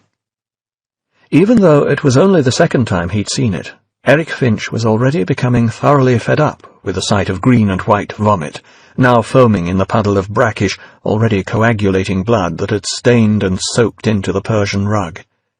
A good old-fashioned shooting at least left the victim with more dignity, or the same sort of knifing that had been done to the security guards outside before they'd had a chance to draw their guns or even make a sound. But a dead man was still dead, no matter how he'd been done in, and ex-Bishop Tony Lilliman had been done in very thoroughly indeed. Perhaps he deserved it, too, Finch thought wearily, looking round at the paintings on the wall, at the pile of magazines they'd found in the bishop's bedside drawer, at the hard-core DVDs. Little girls. Kiddie porn. The sort of thing that was supposed to have been stamped out when the new order came in, that an ordinary mug in the street could be shot for these days, but which the rich elite could have for the asking, it seemed. Put that together with what he'd seen at Prothero's place, and a sick world started to come into view, a new aristocracy full of decadence and corruption and hypocrisy. And these were the people who were supposed to be guarding the nation's morals, good, honest Christians to a man. Maybe V was doing the world a favour, taking them out. But now they'd never get the chance to ask Lilliman about that obscenely high salary he'd been getting at Larkhill. On his chest lay a single yellow and salmon rose, just like the one by Louis Prothero. A calling card, then. Obviously some significance there that needed following up. And if they could just get something useful out of the young priest who was at the moment giving a preliminary statement to one of the junior officers. Of course, by the time anyone could respond to the airmen's emergency message, it had all been long over. But it was a matter of some pride to Finch that he and his coppers had been the first on the scene again. Even so. "He's just ahead of us, isn't he?" Dominic remarked, looking down at the rose and the corpse, standing there opposite Finch on the other side of the dead bishop. "Run every name in that file," Finch told him, suddenly decisive. "I want the whereabouts of every one of them. Tonight."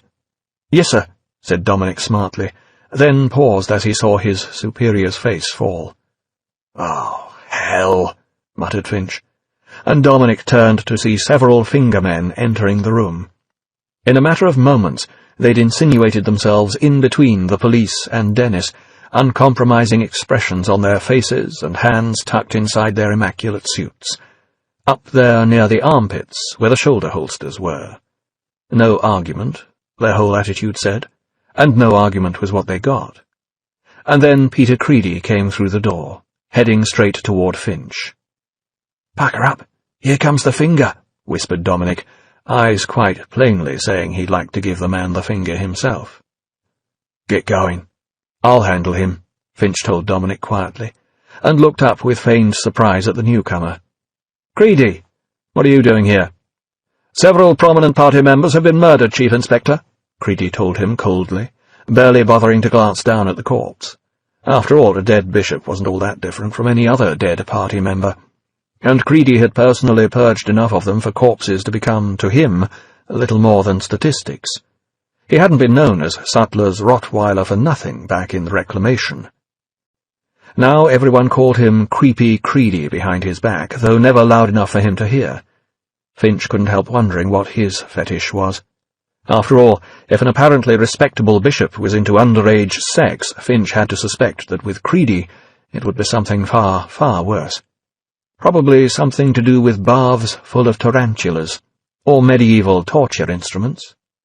"This is no ordinary situation and requires more than your ordinary attention," Creedy continued arrogantly, as Finch began to bristle. "The Chancellor demanded my immediate involvement." A flat statement, delivered in just about as unfriendly a fashion as it was possible to make it. Creedy had no time for the ordinary coppers employed by the nose, for their chief or their methods. What was the point of all that sodding about with detection and evidence and proof in court, when torture and terror and the secret tribunal were so much more effective? The gun and the black bag, that was the way to deal with troublemakers. "It's going to be very hard to run an investigation if you're detaining all my witnesses," Finch said sourly, gesturing toward Dennis, but looking Creedy straight in the eye, determined that he wasn't going to be cowed by anyone, especially the evil bastard standing there before him. "The security of information is paramount," Creedy said flatly, as if it was a line learned by rote. "In these volatile times, mistakes such as Jordan Tower can no longer be tolerated." That was it, then, thought Finch. He'd put one over on Creedy by getting his boys there first, before the finger. Worse, he'd got here first as well, and now it was payback time.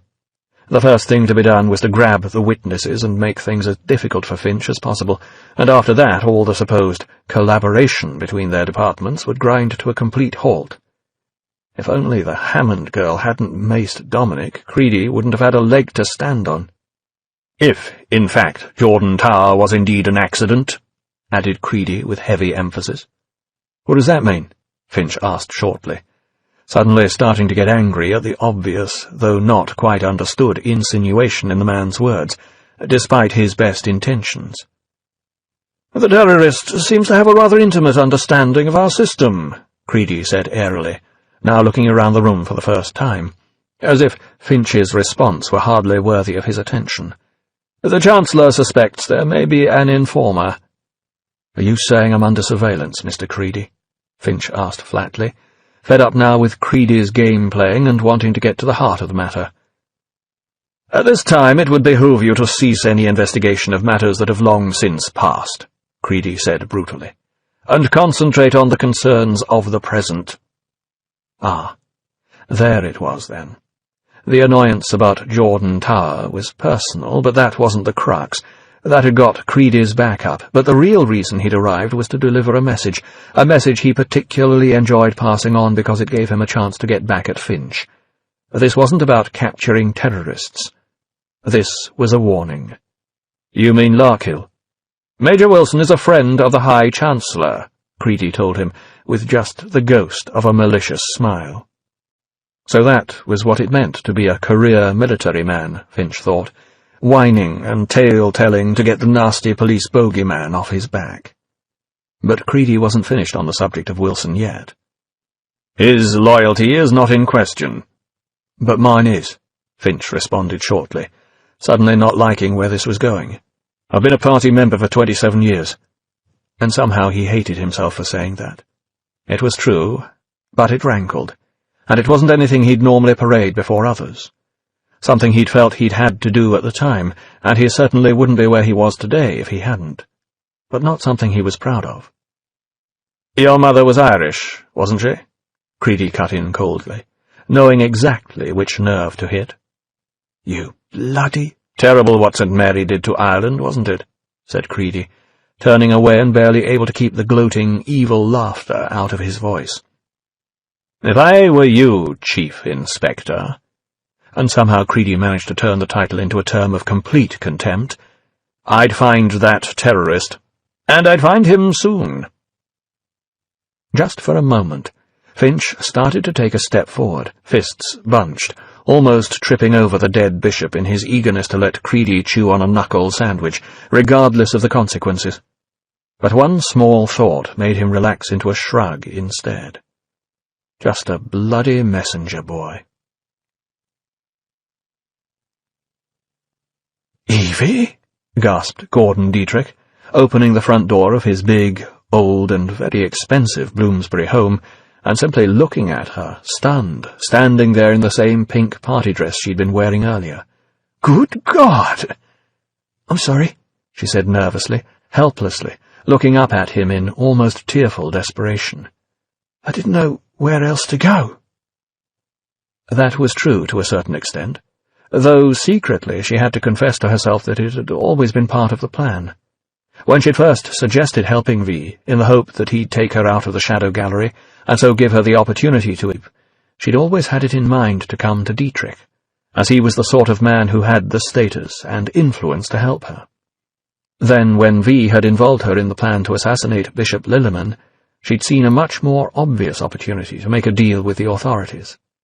But now that that had gone so horribly wrong, she'd really had no alternative but to fall back on Plan A. It had taken her nearly 2 hours to get here, as she hadn't dared to make her way along Whitehall, which, being the seat of government with all its various ministries, was too well guarded these days for someone like her to risk, especially when she was so obviously dressed to catch attention. Instead, she'd come along the Victoria Embankment, down by the Thames, occasionally dodging into the gardens to avoid passing patrol vehicles, then up through the back streets around Charing Cross Station, and so into the maze that was Covent Garden. She'd had to run for her life in Longacre, though whether the man she was fleeing from was a finger man, a mugger, or a pervert, she really wasn't sure. But she'd shaken him off, and finally she was here. And now there was still the big question that had been tormenting her all along. Would he take her in? Dietrich scanned the streets quickly, seeing no one and nothing except an approaching Fedco truck, dawdling slowly along the street as if the driver wasn't quite certain of the address he was looking for. "Come on, quick," he said then, it never occurring to him that Fedco didn't normally deliver on a Sunday evening, as he grabbed her wrist and drew her into the warm glow of the front hallway. "Come inside before someone sees you." Moments later she was sitting on the couch in his living room, still hunched up with tension, knees pressed together, hugging herself despite the central heating, trying not to shiver. No, actually, that should be trying not to shudder. She couldn't stop gulping nervously, hoping desperately she wasn't going to be sick. Or worse. Actually, if she could just faint, right now, that would be a marvellous relief. "Here, drink this," said Dietrich, approaching with 2 large glasses of single malt scotch, one of which he thrust in her direction. Evie drained it summarily in one gulp. Cheers," he added somewhat posthumously, eyebrow raised and rather taken aback. But there seemed nothing else to do but follow her lead. "Gordon," she began as he brought the bottle near for a refill, and then the words all spilled out, uncontrolled and faster than either of them expected. "I know every cop in the country is looking for me. I know it's horrible of me to come here, to put you in this situation." "Evie," he tried to interpose gently, but she wasn't to be stopped. "If they find me here, you could be in terrible trouble." "Evie, listen to me," he said, much louder now, taking her free hand and almost shaking her as he sat down beside her. "If the government ever searched my house, you would be the least of my problems." Evie could only look at him in blank incomprehension. What could be worse than what she'd done in the last few days? And thinking only of herself, she completely missed that someone had said something similar to her only a few days previously. "You trusted me," he smiled, and she detected a fatherly and, despite his name, very English side to him that she'd never noticed before. "It'd be terribly bad manners for me not to trust you." And when she still didn't seem to understand, he took the glass out of her hand gently and raised her to her feet. "Come along with me." A few moments later he'd led her down the stairs to the basement, and, when the click of a pull chain illuminated a single naked bulb, led her into a beautiful old stone wine cellar filled with racks of dark, dust-covered bottles. Obviously, Dietrich's half-hour paid the bills, and for quite a lot more besides. Some of the wines here, she guessed, would cost more per bottle than she could earn in a month. But exactly why he'd brought her down here she couldn't figure out at all. "I've always said in public that I don't make art, I make fun of it," he said, as if this explained why he was showing her his wine cellar. "But the truth is, I love art, and I do whatever I can to protect it." And then he stepped over to a rack by the wall, and twisted one of the old bottles. Slowly, and with a slight electric hum, the entire rack swung away from the wall like a door, leaving a dark space beyond. He ducked down into the opening, reached out for another pull chain, then stepped aside and ushered her into the secret room ahead. And Evie could only stare. There was only one other room she'd ever seen like it, and that was underground too, the Shadow Gallery.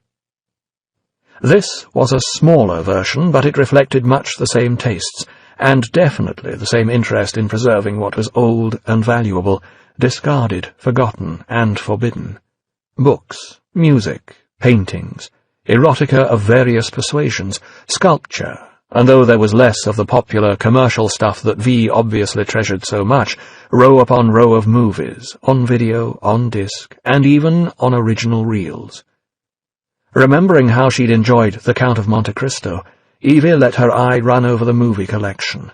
An amazing jumble, from all times and all parts of the world. Easy Rider, Women in Love, The Golem, Dragon Inn, Woodstock, 1984. And then she looked round toward the far wall.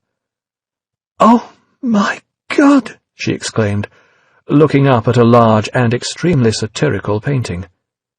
"That's God Save the Queen. My parents took me to see it when they hung it at Gallery 12. I thought Sutler had it destroyed." And that would hardly have been a surprise, for there was Adam Sutler standing on a balcony and giving something between a fascist salute and a royal wave, with one delicately gloved hand, crowned and bejewelled and dressed like the late Queen Elizabeth II, only with far more décolletage. A painting made before he come to power, when he and his Norse fire rallies were still regarded as a bad joke by large sections of the population. Just how bad a joke only became apparent later, when those same large sections of the population were taken away in the night. They weren't laughing then, or ever again. "He believes he did," Dietrich told her, smiling fondly at one of those little triumphs that still made living, even in a totalitarian state, worthwhile. "It cost more than this house, but no matter how bad I feel, it always cheers me up." Evie turned away, letting her eye wander further round the room, noticing a large and obviously ancient book lying open under a glass case. She stepped closer to look, but found the writing foreign and incomprehensible, just squiggles. "What's that?" she asked, gesturing toward it as she turned back to face him. "A copy of the Koran, 14th century. Taken by surprise, she inquired, "Are you a Muslim?" "No, I'm in television," he joked, and there weren't any Muslims in television. Weren't any Muslims in Britain anymore. The lucky ones had been deported. "But why would you keep it?" Evie asked, puzzled. "I don't have to be a Muslim to find the images beautiful, or its poetry moving." "But is it worth it?" she asked with worried sympathy. "I mean, if they found that here—" "As I told you," Dietrich said, with a rather rueful smile, "you'd be the least of my worries." A sudden sense of tremendous relief and gratitude overwhelmed her, and without really knowing what she did, or being able to stop herself, she stepped forward and kissed him tenderly on the cheek, something she thought she'd never want to do that night she'd started off to visit him. And now, surrounded by all these treasures, she remembered where she'd heard that similar phrasing before. That, too, had been back in the Shadow Gallery, and the words had been spoken by V. And now she was starting to get something of that safe, protected feeling that she'd had there.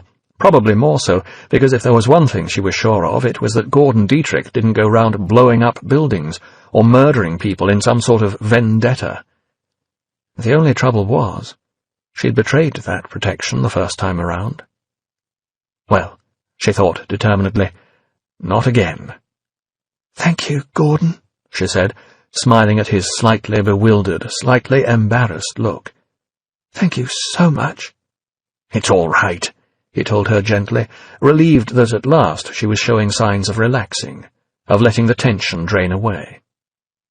"You know, this whole thing started the night he blew up the Old Bailey," she began, wanting to tell him everything, wanting his reassurance that it wasn't her fault, her blame, her guilt.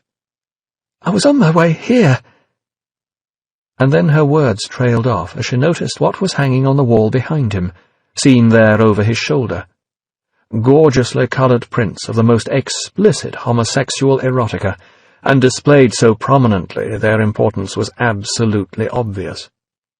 She tried her best not to stare, but Dietrich had noticed anyway, glancing back behind him and then smiling sadly in confirmation. "Ah, yes. You see, we're both fugitives in our own way." "But," she murmured, still not quite comprehending. "You're wondering why you would be invited for supper here in the first place, if my appetites were for less conventional fare.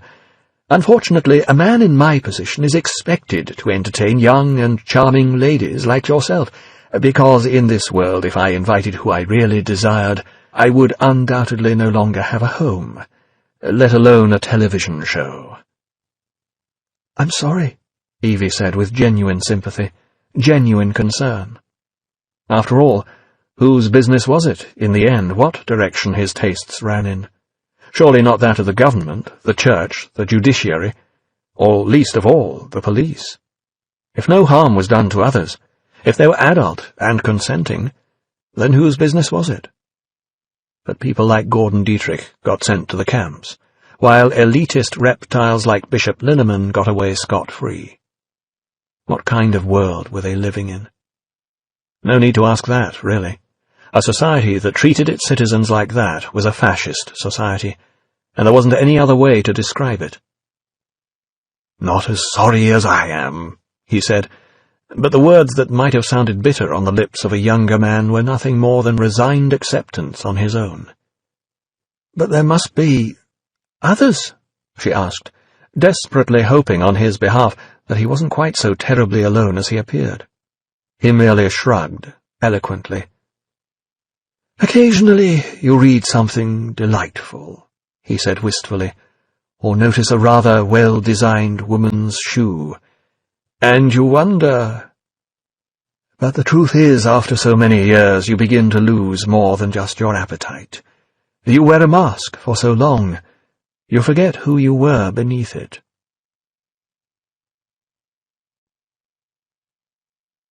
12. "Same basic toxicology as Louis Prothero," said Dr. Delia Surridge, pulling the sheet back up to cover the gaunt grimace frozen onto the face of the late Bishop Linneman. "You could get these poisons from any house in London." "Thanks, Delia."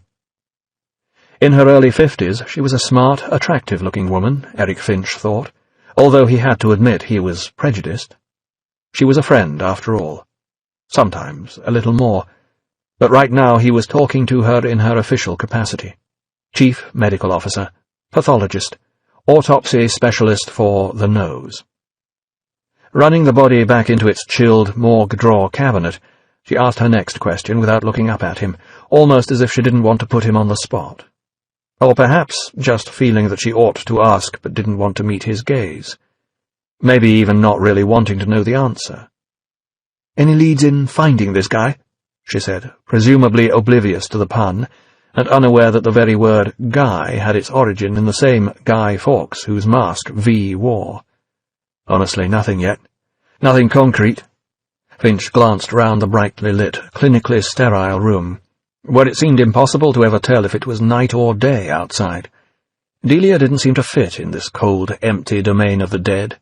She was a warm, live human being, round-faced, though occasionally with a slightly weary droop to the corners of her mouth, but somehow she'd ended up here in a room cut off from the real world outside, almost as if she was running away from something, or someone. People, relationships. He wasn't sure.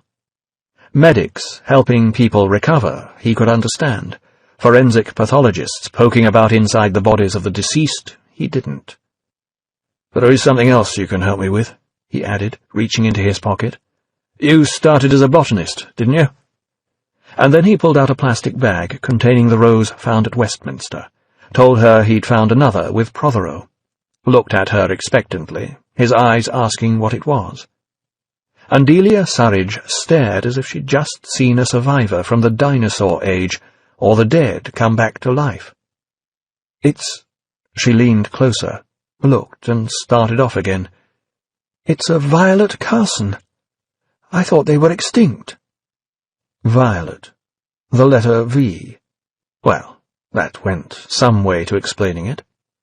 "He leaves them at the crime scenes," Finch explained, handing it to her. "I'd appreciate it if you could take a look at it. Any information could be helpful." "Of course."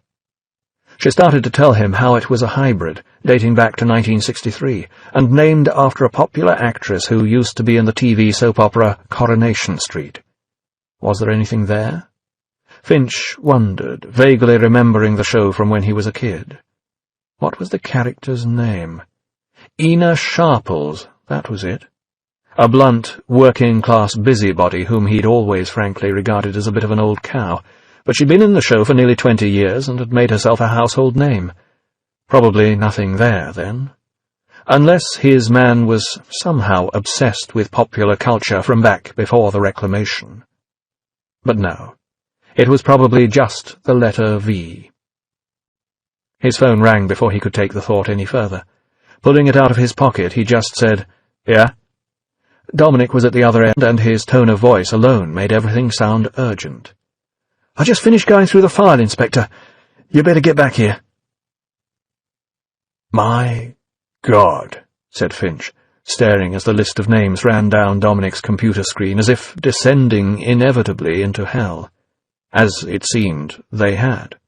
Beside every name was the word deceased. "He's killed all of them?"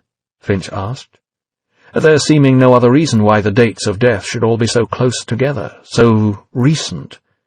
Maybe one or two could have been natural, but as for the rest, no way. That would have been too much of a coincidence, even in a coincidence-riddled case like this. "All but one," Dominic told him, hitting page down and pointing out Dr. Stanton, Dana. "Who's she?" asked Finch, a rising sense of urgency and excitement tinging his voice. If they could just find her, get to the last victim before he did, perhaps even catch him in the act, because if it was a series of revenge killings and nothing more, and he worked his way through to the end of the list, well, what then? "Not sure who she is," Dominic told him. "She was clearly one of the people in charge at Larkhill, but after they shut it down she disappeared for 2 years, until she applied for an overseas visa, which was denied." "Running away?" "Probably, because after that all record of her seems to stop." "She changed her name." Finch drew the obvious conclusion, one that Dominic had already reached. "That's what I'm guessing," the young man said. "I put in a call to the registry, but I haven't heard back. But it is late after all. Or early." "Call them again," Finch said decisively. "I want that name." And he sat there, drumming his fingers nervously on the desktop, waiting as Dominic pestered and blustered his way through the usual succession of unhelpful, buck-passing civil servants, until, finally— "What?" the young detective exclaimed in surprise. "Are you sure about that?" "Okay. Thank you." He hung up, then glanced toward Finch with a look of rather nervous bewilderment. This was news he didn't really want to give him. After all, there were some things his boss couldn't quite keep to himself, even if he'd never mentioned them aloud. "Dr. Dana Stanton," Dominic said, hesitated, then continued. "Changed her name to Delia Surridge." "Jesus!" spat Finch, starting to reach for his own phone and then tapping out her number. "I just saw her!" Absolutely nothing. No answer, no ringing tone, just nothing. A cold terror almost paralyzed his fingers as he tried again. Again. Then tried the operator. "I'm sorry, Inspector," she said at last, "but I can't get a response from that number. There's a problem with the connection." "Jesus Christ! He's there!" Finch slammed down the phone and lurched wearily to his feet, then hurriedly reached for his coat. "Let's go!" The night was still deep over Plaistow, where a bright moon shone through a gap in the breeze-rippled curtains of Delia Surridge's bedroom. Asleep, her face had regained all the peaceful innocence of a child's, or the newly dead. It was an irony she would surely have appreciated as a pathologist, if only she could have seen herself unconscious. But finally she stirred, drew in a sharper breath, and woke. Woke to the scent of roses, and to a dark, cloaked figure in a broad-brimmed hat, standing silently in the shadows, barely visible in the moonlight. "It's you, isn't it?" she asked, sitting up suddenly, but speaking with a calm, quiet voice. "You've come to kill me." "Yes," said the intruder, floating toward her bedside like the angel of death, his calm tone matching her own. The hat tilted back slightly then, revealing the mask in the moonlight. "Thank God," said Delia Surridge, and softly began to weep. It was to be a romantic death, then, the sort she'd always hoped for but never dared expect, with moonlight and roses. Not with fury and violence, but with quietness and peace. And V, playing the perfect gentleman, stood there beside her in silence until she gathered herself, until the tears stopped flowing, and finally, until she was prepared to raise her head and look him in the face. Or rather, the mask. The mask that revealed nothing, but eloquently said so much. "After what happened, after what they did," she began falteringly, "I thought about killing myself. But I knew one day you'd come for me." She glanced round then toward the nightstand beside her bed, and the red, leather-bound book that lay there. The book that, on some impulse, she'd felt the need earlier in the evening to get from the small safe concealed in the bottom of her wardrobe, where it had sat unread for years. Not that she'd wanted to read it again herself, but because she'd known that there'd be someone who would, even if at the time she hadn't been quite certain who. Known as well that this, somehow, would be the night of revelations. And, oh, how she wanted the story to be known, to escape from all those years of government suppression and finally be brought to light. It wouldn't even matter to her if it was only shared with one other person, and the story was never made public, but if she could just pass it on to someone, and lay down the burden of guilt that she'd been carrying for so many years, before she died. "I didn't know what they were going to do," she told him, as if some final confession, or at least an explanation, was necessary for her soul. "I swear I didn't. Read my journal." She glanced toward the book, but if she hoped for some expression of sympathy, it wasn't forthcoming. "What they did," V told her, unmoving, like a judge pronouncing sentence, "was only possible because of you." A cold evaluation, that, and hardly the clemency she'd hoped for, but truthful nonetheless. And truth was something to be treasured after so many years of lies. "Oppenheimer was able to change more than the course of a war," she said meditatively, thankful if not for sympathy, at least for the opportunity to talk. "He changed the entire course of human history. Is it wrong to hold on to that kind of hope?" "I haven't come for what you hoped to do, Delia," he told her gently, and the use of her new first name seemed almost like forgiveness. Dr. Dana Stanton would have struck her as much more accusatory, would have reminded her so much more of her guilt.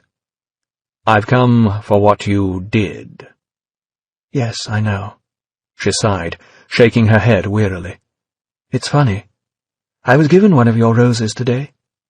I wasn't sure you were the terrorist until I saw it." And with that she managed a small, rueful smile. "What a strange coincidence that I should be given it today." "There are no coincidences, Delia," said V softly. "Only the illusion of coincidence." And then he reached into his cloak, pulled out something that seemed to glow palely in the moonlight. "I have another rose," he said, handing it to her. "This one is for you." She took it almost gratefully, held it close, and looked at it as if it was the last treasure in her life, and somehow the most valued one of all. A Valentine from death himself, come now to claim her as his long predestined bride. "Are you going to kill me now?" she asked at last, looking up toward him with genuine warmth in her expression. "I killed you 10 minutes ago," he said, showing her an empty syringe, "while you slept." "Is there any pain?" Her doctor's voice now, a last medical inquiry in the spirit of professional curiosity. "No," he said in a tone of obvious, reassuring truthfulness. "Thank you." Outside, on the still night air, a distant police siren began to wail. But if V felt even the slightest touch of concern about that, it was not at all apparent. "Is it meaningless to apologize?" she asked. One last question, while there was still time. "Never," he said, and at that the mask seemed touched with something of a real smile. "I'm sorry," she murmured, as the rose slipped slowly from her fingers. And then there was only silence, as an expression of peaceful innocence returned to her face. Less than 2 minutes later, Finch's car screeched to a halt outside, the passenger door opening before it had even stopped. Cursing the amount of time it had taken them to cross East London to get here, even with the curfewed, empty roads and Dominic's dangerous driving, Finch ran toward the house and pressed the doorbell urgently, repeatedly. Waiting no more than 30 seconds for a response, a light, a sound, anything, he summoned Dominic forward and told him to kick in the front door. They found her in the bedroom, lying at peace in the moonlight, the bedclothes pushed back where she'd first sat up, her eyes open and staring fixedly at the ceiling, the violet Carson rose lying loosely in her lap. Too late. Too late again. And this, the occasion when Finch had wanted most of all to be on time. "Damn it," he muttered, with mingled anger and despair. He wanted to say much more, of course, to rage and shout and curse the entire world and the God who allowed such things to happen, but somehow he couldn't bring himself to break the serenity that seemed to have fallen over Delia, her room, and all the moonlit night.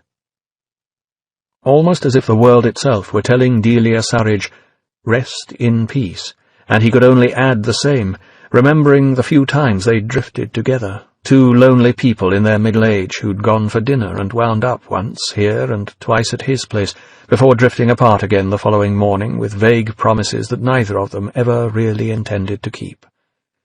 That bottle of scotch they'd drained together, when she'd told him pathologists had more to get drunk about than coppers ever did, and he told her plainly that they didn't.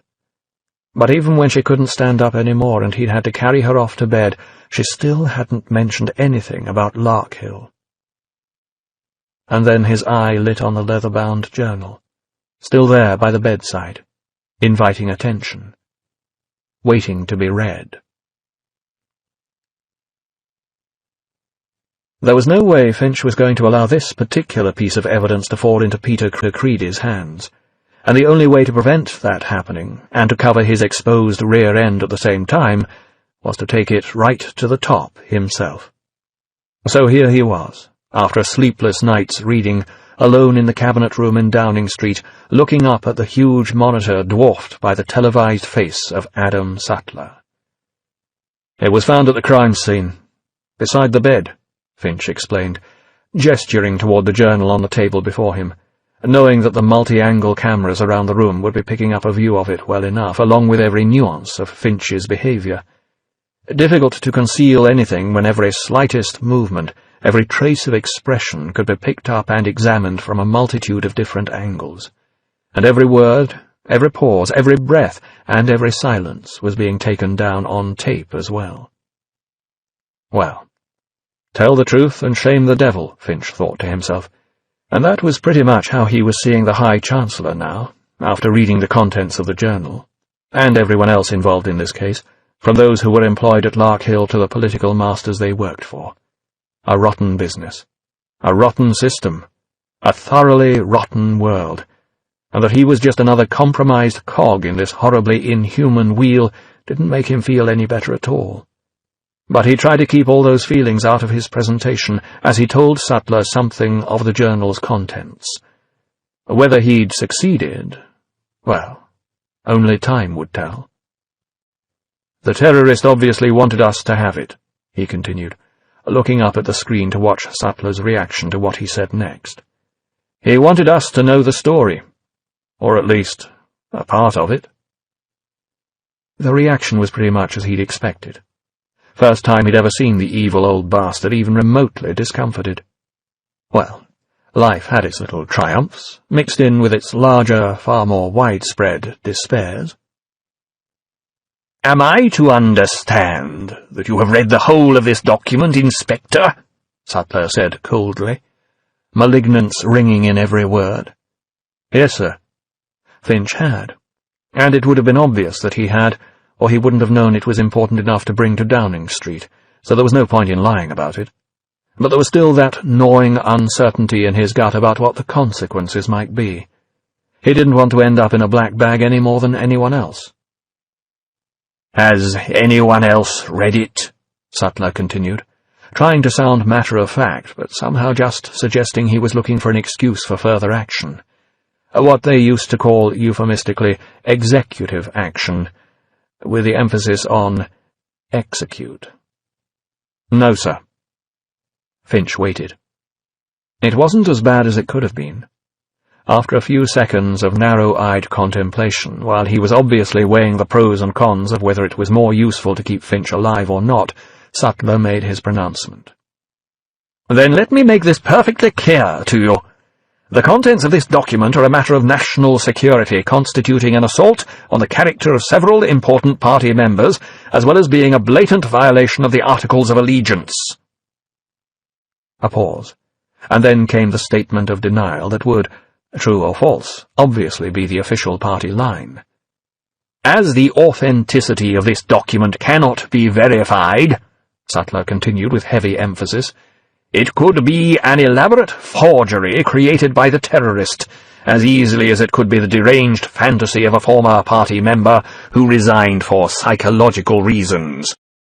So any discussion of this document or its contents will be considered at the very least an act of sedition, if not a willful act of treason. Is that understood, Mr. Finch?" "Yes, sir," he said aloud. Bullshit, he thought in silence. "You would do well, Inspector," Sattler said with finality, "to put it entirely out of your mind." Finch nodded acquiescence, but the journal, which was obviously going to stay behind when he left, just sat there on the table before him like a bitten apple, refusing to be unbit. And the only thing that would get the contents out of his mind now was a bullet through the brain. 13. May 23rd, the journal had started, as journals do, though it had been quite obvious to Finch that the bare narrative of Delia Surridge's words had only represented the tip of the iceberg, the merest aide-memoire. The real memories hidden beneath the matter-of-fact record could only be conjectured. But Finch had seen enough, after all the times he'd lived through, all the government processes he'd seen, to imagine them easily enough.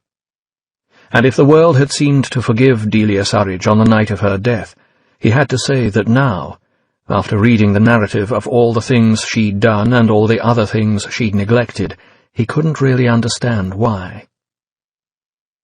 "My first batch of subjects arrived today, and I have to admit that I'm very excited," the journal's first entry had begun, and Finch, knowing Delia Surridge personally as he had, was appalled at the ease with which, from the very start, she'd been able to slip into thinking of subjects rather than people. People who would, he knew, have arrived at the camp packed into trucks, like cattle, probably without even any room to sit as they rattled along the long deteriorated roads, the people you didn't see anymore. Arabs, Africans, Asians, Chinese, gypsies. People who prayed to different gods. Queers and lesbians, political agitators, men, women, and children. But not solid British criminals of Anglo-Saxon origin, of course, criminals you could always make use of, as concentration camp guards, for example, the kind who would have been laughing as they directed the detainees into steel-barred pens, sorting them by type and sex, like cattle, tearing families apart, taking children from their mothers, and all with a casual violence quite unrecorded in the journal. If Delia Surridge had ever seen it, of course, or if she had the eyes to see. He'd had to rather doubt it, or at least he'd hoped she hadn't seen it, because if she had, it opened up a side of this woman to view that he'd rather not know. But then she'd been young back then, and the woman he'd known had had plenty of time to repent. And how easily, after all, we compromise ourselves. Who was he to sit in judgment over her? He always liked to think of himself as an honest copper, but he was still a party member. And he knew quite well what happened to the people he helped to convict. The country didn't have the financial resources to keep anyone in jail for life, no matter what the official line was. Surprising how many people committed suicide in prison these days. Yes, he'd thought as he read on, and didn't like what the thought said about any of them. She'd known. I can't help but wonder if this is how Robert Oppenheimer felt. This could be the dawn of a new age. Nuclear power is meaningless in a world where a virus can kill an entire population and leave its wealth intact. A misguided optimism that overrode all moral concerns, that saw progress in terms of replacing one horror with another that was only better when evaluated in terms of property and wealth. Science for science's sake, and an appeal to her personal deities, even if some held them far more morally questionable than she did. And always that same inhumanity. Or, no, it wasn't inhumanity. It was simply a lack of humanity, the same mindset that was only interested in test results, and not the people the tests were carried out on. And mixed in with the victims there had been familiar names, names that, all these years later, had become victims in their turn. And certainly, Finch now had to think, more deserving victims than those whose destruction they'd presided over then. May 27th. Commander Prothero toured the lab with a priest, the Reverend Lilliman, who I was told is here to monitor for rules and rights violations. It made me nervous, but afterwards the commander assured me there wouldn't be a problem. I'll bet, Finch had thought. Prothero and Lilliman would have been thick as thieves, exploiting the situation for all they were worth. The thug in uniform and the sanctimonious snake. Rules, rights, problems. We make the rules, and they're always right. No problem, is there? Fancy the ones in Block 11, do you, Father? Or is it the 11-year-olds in Block 1? Going to help them pray? Of course you are. Down on your knees, my child, and take the sacrament in your mouth. Oh, yes, did I tell you about the time I was in Aden with those 2 girls and the monkey? Real corker, that one. Not that Delia would have known anything about that particular evil, being safely immured in the medical research block with her subjects. Though were the insertions she made with her hypodermic syringes really any less vile than the insertions of the priest? June 2nd. I keep wondering whether, if these people knew how they might be helping their country, they would act any differently. Except that it quite plainly wasn't their country anymore. And what chance had they to act any differently anyway? Oh, Delia, what were you thinking? They're so weak and pathetic. They never look you in the eye. I find myself hating them. Probably, Finch thought, because the only alternative to hating them would have been to hate herself. And then the whole thing would have come apart at the seams. The pretense that this was nothing more than medical research, that inspecting the wards of dead-eyed men and women with lesions on their bodies and open sores on their faces was a hospital round, that the failures were properly buried rather than taken out by men in biohazard suits and hosed with chemicals before being thrown into a hole in the ground, a mass grave where all the bodies of those who'd kept themselves apart in real life, the Muslims, the Jews, the Hindus, and the Christians, could rot into one another indiscriminately in a vast and fetid heap. After all, the overloaded cremation ovens would have burnt out long before.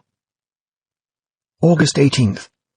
Of the original 4 dozen, over 75% are now deceased. No controllable pattern has yet emerged. And then there were the last ones. The ones who, amidst the dreadful daily turnover of the general ward, had somehow managed to survive the longest, and grown the most interesting cultures, and had been given their own rooms, the ones with Roman numerals on their heavily locked and bolted doors that, being windowless and tiny, were quite plainly the prison cells she could never quite bring herself to call them, the rooms that, when the occupants died, were locked and given a chalk mark X upon the door, and never used again. September 18th. There is one case that continues to give me hope. He exhibits none of the immune system pathologies that the other subjects developed. I've discovered several cellular anomalies in his blood that I have been unable to categorize. The mutations seem to have triggered the abnormal development of basic kinesthesia and reflexes. I suspect this may be due to certain pre-existing elements initially found in his bloodstream. Upon questioning, the subject said he could no longer remember who he was or where he was from. Whoever he was, he is now the key to our dream, and the hope that all of this will not have been in vain. This book is continued on Disc 5. V for Vendetta, novelization by Steve Moore, continued. Disc 5. Much of the journal had been routine, but it was quite plain that the longer he survived, the more Delia Surridge had become fascinated with this man in room 5, and the magnetic personality he'd seemed to develop as a result of the experiment, quite apart from his speed of movement. She'd obviously been unable to decide whether he was insane, but had noted down the way that, despite saying little, he'd begun to look at her as if she were some sort of insect, as if she were the object of an experiment that he was carrying out, rather than the other way round. Eventually, his behavior patterns had totally fascinated her, with their semblance of being underscored by some deranged logic that she couldn't quite understand, but always seemed to be on the verge of being able to. More and more often, the journal referred to her having spent a whole day studying the man in room 5, to the neglect of her other, more inhuman duties. Perhaps that was why she'd persuaded Prothero to allow him special privileges. Only, of course, after she got the tissue samples and cultures she needed from him for the central part of her work, and it had then become a matter of finding out how long he'd survive after what she'd done to him. But once she'd established that he was no longer likely to be infectious, she'd got the commander's agreement to allow him out of his cell, even to give him a little plot of land for gardening. The man had turned out to have a genius for gardening, and with the food shortages, Prothero had been delighted, but that was mainly because Prothero was taking all the extra vegetables for himself. Perhaps that was also why Prothero had allowed a corner of the garden to be turned over to him for growing roses. Violet Carson roses. And to allow Delia to persuade him that the man in room 5 should be allowed to put in an order for some gardening supplies. And, reading what those supplies were, Finch was absolutely certain that would have been the one fact Prothero had ensured was erased from the official records, even before it was decided to erase the records wholesale anyway. But Delia had been oblivious to all that. She'd merely been watching in fascination as the man arranged certain quantities of his chemicals and fertilizers in piles and lines on the floor of his cell, almost as if he were constructing some sort of model of the world.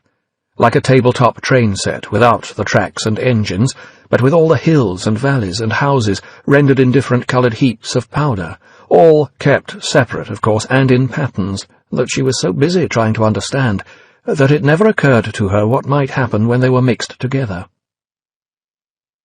November 6th. It started last night, toward midnight.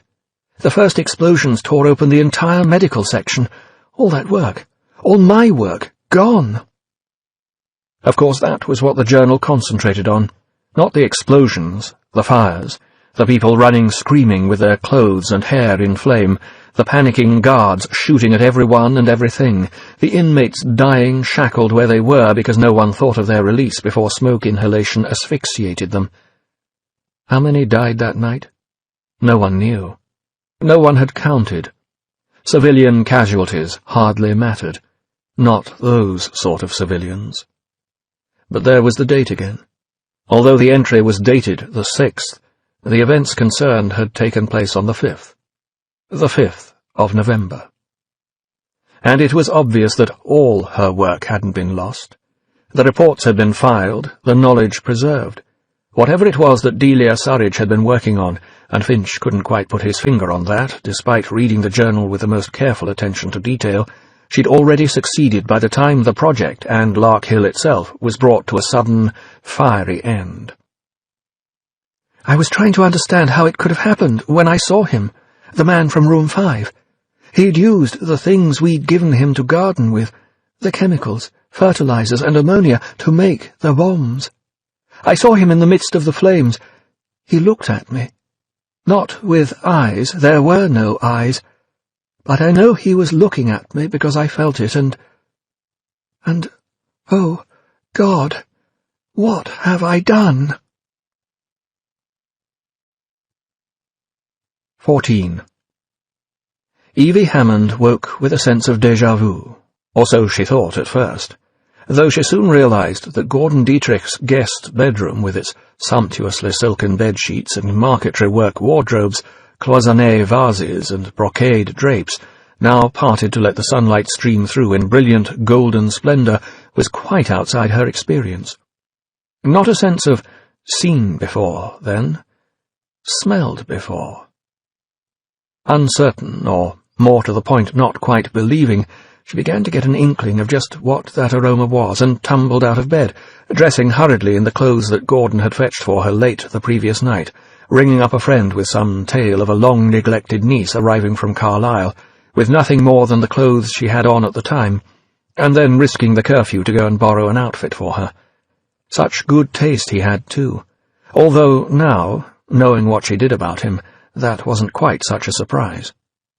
Mind you, anything would have been better than the little pink party dress she'd arrived in, and a night's sleep having soothed away the nerves of the previous day somewhat, she had to say that she couldn't really have hoped to find a better place of sanctuary.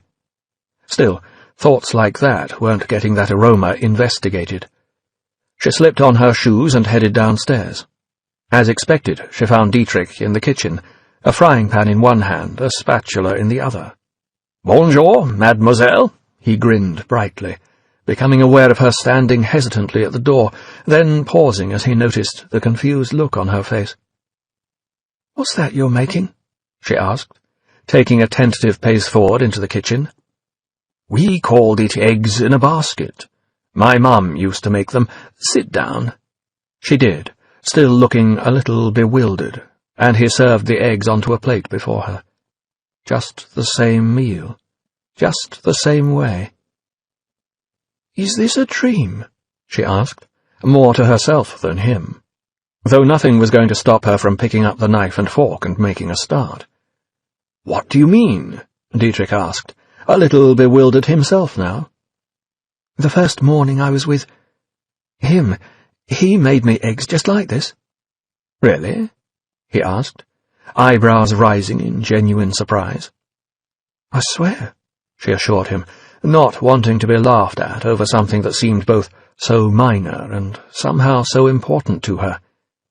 "That's a pretty strange coincidence," he said thoughtfully, perhaps with slightly exaggerated thoughtfulness. "Although there is an obvious explanation." "There is?" "Yes, Evie," Dietrich said, trying hard to keep a straight face, but not quite succeeding. "I am V. At last you know the truth." Evie could only stare at him uncertainly, not quite sure if he was joking, not even sure, after all she'd been through, if she wanted it to be a joke. "You're stunned, I know," he continued debonairly, finding the straight face harder to keep by the moment. "You wouldn't think it to look at me, but beneath this wrinkled, well-fed exterior lies a dangerous killing machine with a fetish for Fawkesian masks. Vive la Revolution!" "That's not funny, Gordon," she told him flatly, upset enough to forget her eggs for a moment. "I know," he said, deflatedly. "I'm useless without a studio audience." "I've seen people go to jail for less than that," she added, trying somehow to get him to take the subject seriously. He leaned back against the kitchen counter and sighed. "That's the problem, isn't it?" he said, suddenly looking world-weary. "V is right. We've been culled into silence. "V kills people," she said shortly, not certain she liked the direction the conversation was taking. "Maybe he does, but that doesn't make him any less right." "So you think that V is doing the right thing?" asked Evie, not quite believing that she was hearing this sort of thing coming from a figure she'd always regarded as a pillar of the establishment. But that, of course, was before he'd shown her what he had last night. Now, having to think about the answer to her question himself, Gordon Dietrich sank into a chair. A few seconds passed, during which Evie realized her eggs were getting cold. She hurriedly got back to eating them, wolfing most of them down before he spoke again. "What I think," he said at length, "is that V is simply giving them the same thing they have been giving us." "What?" she asked, now genuinely interested in his reply. "A reason to be afraid." As time wore on, and Eric Finch finally managed to get his thoughts into some sort of order, he began to ask himself questions both awkward and unsettling. Questions that had deprived him of sleep just as thoroughly as the events surrounding the deaths of Bishop Lilliman and Delia Surridge. Sitting there at his computer, having intentionally arrived before anyone else, including Dominic, he was going through the online archives of the Times, and everything he read only made him more afraid of the thoughts that were running round inside his head. Bad thoughts, about bad people, and not necessarily the ones it was his job to catch. "Terrorists strike with biological weapon," thundered one of the headlines. But that wasn't the only one that interested him, wasn't the only one this particular search had turned up. Bleary-eyed and almost afraid of the way all this was starting to fall into place in his mind, he began to relive the other horrors that had followed that first shocking report from 14 years ago through the ensuing series of headlines. "St. Mary's virus kills 178, said another, and he recalled that had included Evie Hammond's brother. 3 waters infected, and tube terror. Then, eloquent in its simplicity, epidemic, one he remembered being involved in personally. 2 of the men under him had been brutally murdered there. Riot at King's Hospital. And finally, the worst one of all, more of an epitaph than a headline. 8,000 dead. Even so, he knew, that was just the total for that first outbreak. When you added on the death toll from the other attacks, like the one in Northern Ireland, the final count was something far, far worse than that. It was all starting to add up, and the sum total was, quite simply, horrible.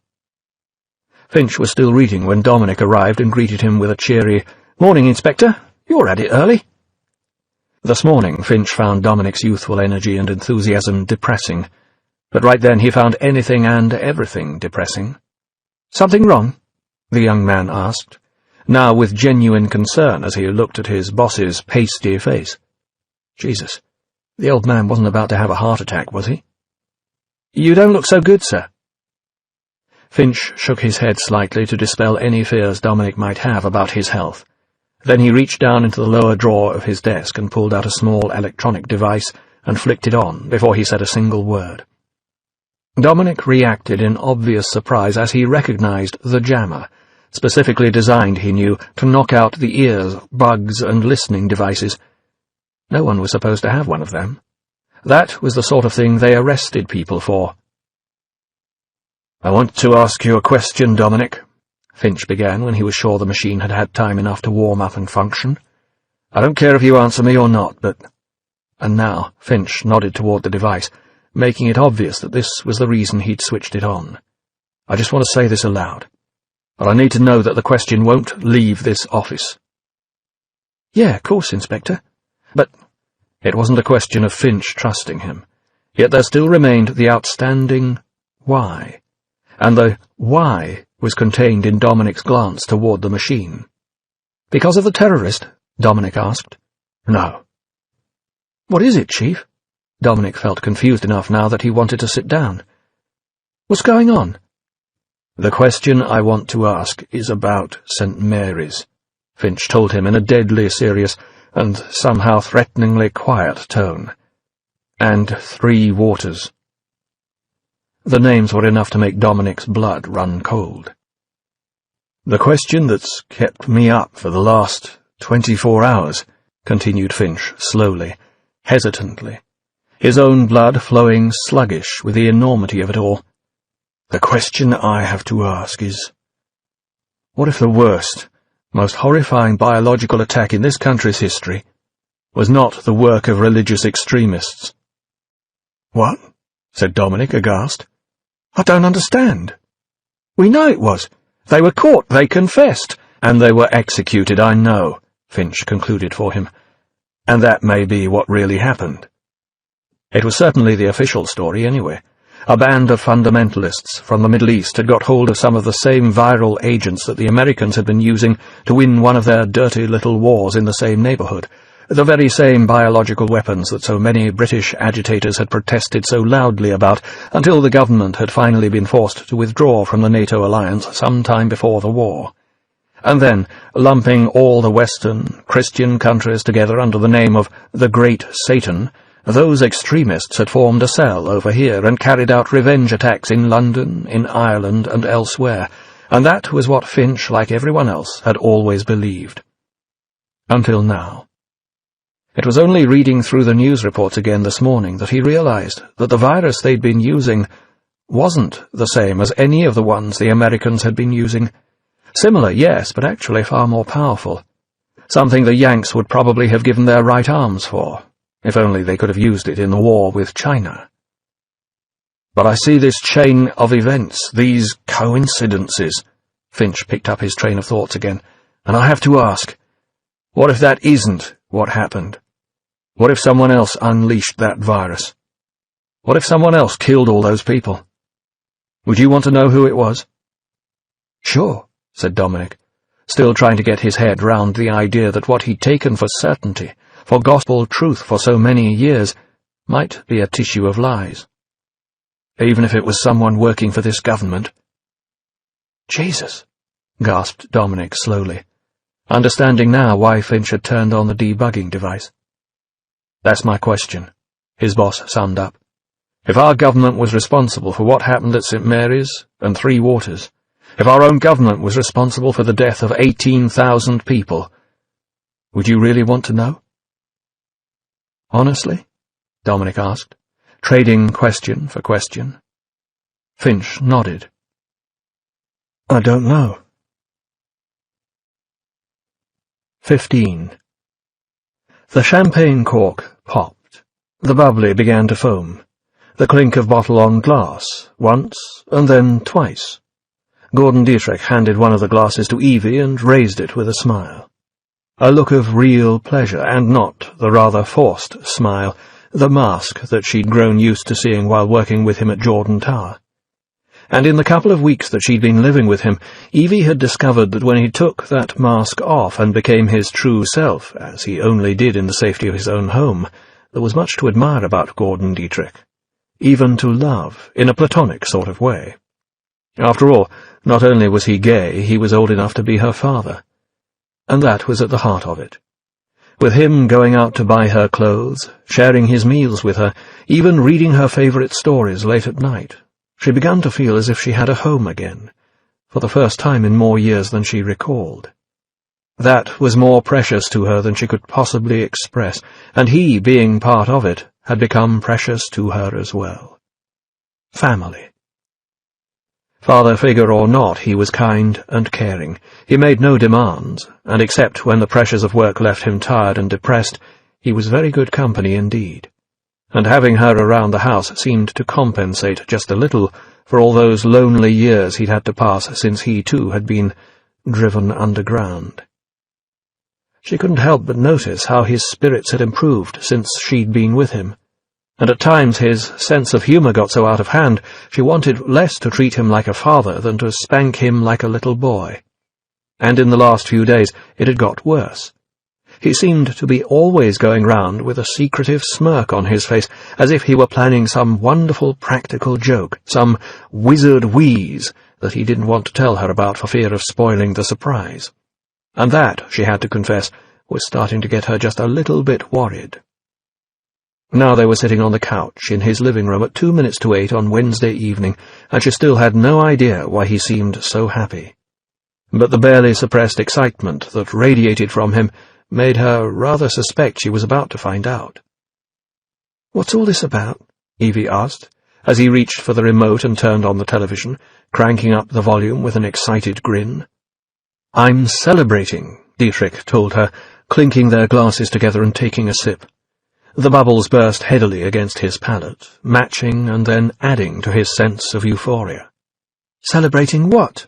asked Evie, still uncertain. She'd never seen him quite like this before, either in the old days at the office or since she'd been staying here with him, and she really wasn't sure what to make of his present mood. Well, there was something of the gleeful, mischievous schoolboy who'd just got away with a hilarious prank, something of the wild risk-taking of a man who'd stepped over the line and didn't care who knew it, something that reminded her of her father's revolutionary zeal, and of V's, and something of the innocent, gullible fool. "This could be the best show we've ever done," he chuckled, as the familiar theme music swelled, the equally familiar night blue and gold titles for Dietrich's half-hour appearing with their futurist-style view of Big Ben, Tower Bridge, and other London landmarks, and in one corner of the screen the BTN logo that made everything official. The hands of Big Ben were set at 8 o'clock, and millions of people across the land would eagerly be tuned in. On the screen, Dietrich appeared from behind the curtains, smiling as he always did, walking out to take the applause of the studio audience. A real studio audience, this one, not like the fake footage and soundtrack they used to have on Prothero's nightly political farce. After all, this was genuine farce, and that was something the authorities considered safe enough to record before a live audience of the happy British public. That always played well. An audience was something Dietrich always played to well besides. Thank you, and good evening, ladies and gentlemen," the on-screen Dietrich began, again, as always. The next lines, though, were a little different. "We've got a really special show tonight. You won't believe it. I'm not sure I do. Would you please give a very warm welcome to our very own Chancellor, Adam Sutler?" The audience gasped. And so did Evie, looking round toward Dietrich as if she wasn't sure this was really happening, as if she hoped this wasn't really happening. "We threw out the censor-approved script and shot a new one that I wrote this morning," he explained, eyes sparkling. "Oh, my God," was all Evie could think to say, turning her attention back toward the set. Surely he wouldn't do something like that, she hoped desperately. That was breaking the one rule that no one at BTN ever broke. When she was at Jordan Tower, she hadn't heard of anyone since before the Reclamation who dared to do that. But if anyone was going to do it, it had to be Gordon. The only question now was, how bad was it going to get? There was a Sutler look-alike stepping out from behind the curtain, just as Dietrich had done a few moments earlier, nodding like Mussolini in appreciation of the audience response as the crowd went wild. And then the camera panned away from the Chancellor, out across the cheering audience, before lingering on several heavily armed and, for the most part, heavily overweight and decidedly scruffy-looking soldiers who were aiming their guns at the happy, clapping mob, trigger fingers poised while standing beneath a large, lit-up applause sign. "Christ, Gordon!" spluttered Evie, almost spitting champagne out through her nose. Even so, she knew that after an opening like that it was only going to get worse. And it did. Back on the TV screen, two beautiful showgirls were leading Sutler, who seemed unable to stop himself from saluting and goose-stepping in time to the military march struck up by the studio orchestra, toward a typical chat show arrangement of comfortable chairs where Dietrich was waiting for him. They shook hands as the music died, Dietrich giving a slightly mocking, overly deferential bow, and sat down. And when they made themselves comfortable, the host began. "I understand, Chancellor," Dietrich smiled unctuously, "that you've been under tremendous stress since this whole terrorist business began, and so we thought we might help you try to relax." A glance round then, a beckoning hand raised toward the background. "Girls?" A gaggle of giggling showgirls materialized at Dietrich's command, all feathers, smiles, and high heels, gushing excitement as they tottered toward the Chancellor. One of them carried a small tray on which was placed a glass of milk. "Oh, warm milk!" exclaimed the sutler clone fogyishly, displaying a sort of second childhood delight. "There's nothing better!" "You enjoy a glass every night, don't you, Chancellor?" Dietrich said knowingly, everything about his tone and body language suggesting he was humouring a senile old fool. "Since I was a boy," his foil replied, with smug delight, taking a sip and smacking his lips before relaxing theatrically as a couple of the more voluptuous showgirls began massaging his shoulders enthusiastically, leaning forward to display their considerable assets to best advantage. And the Chancellor rolled his eyes exaggeratedly to enjoy the view. "But you're wrong, Mr. Dietrich," he said eventually, apparently making a strenuous effort to get his mind back on the subject at hand. "The terrorist was never a serious concern." Evie could only watch, in growing horror, as the camera drew back to show a trap-door opening in the studio floor next to Sutler's chair. A tall, black Jacobean hat began to appear, then a mask, and up popped V, caped as usual, raising a hand toward the mask as if to twiddle his mustache in the style of a vaudeville villain. Then, crawling between the legs of the showgirls, who looked down at him with expressions of pop-eyed surprise and lips puckered into silent, comical oohs, V sneaked over and, apparently unnoticed by either Dietrich or his victim, began to secretly tie the Chancellor's shoelaces together. All across the land, Evie knew, the same audience who'd watched V's original broadcast would now be watching these satirical antics that, in many ways, were just as damaging to the powers that be.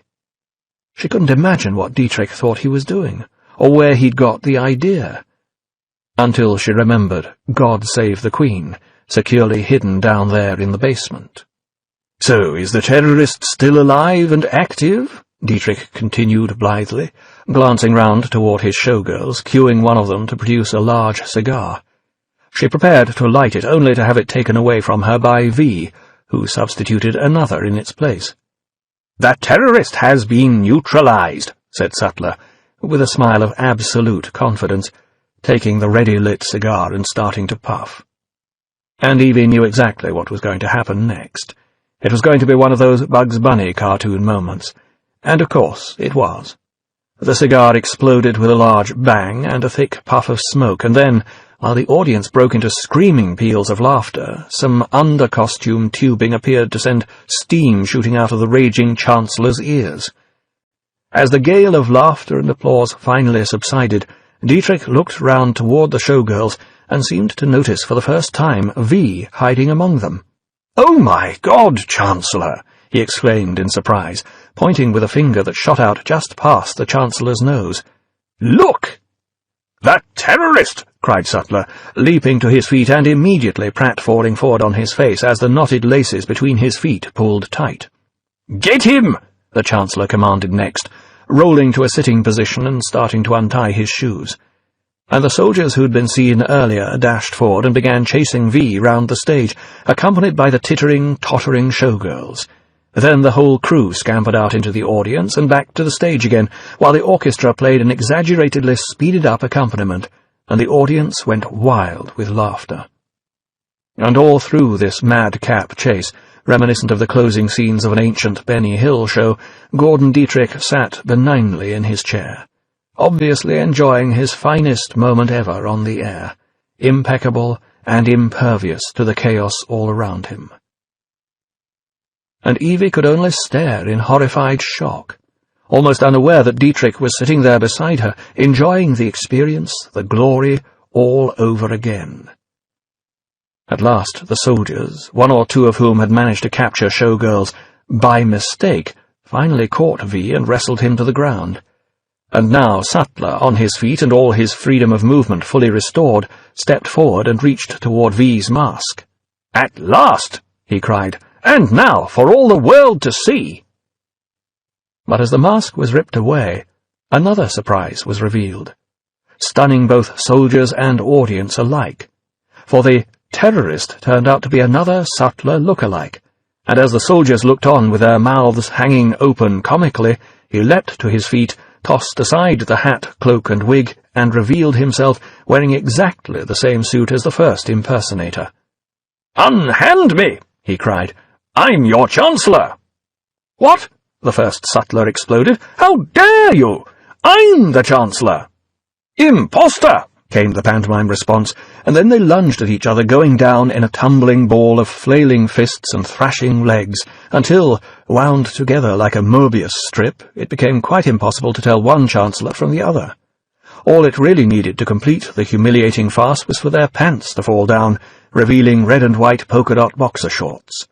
But it seemed even Gordon hadn't dared to go that far. Or perhaps he just hadn't thought of it.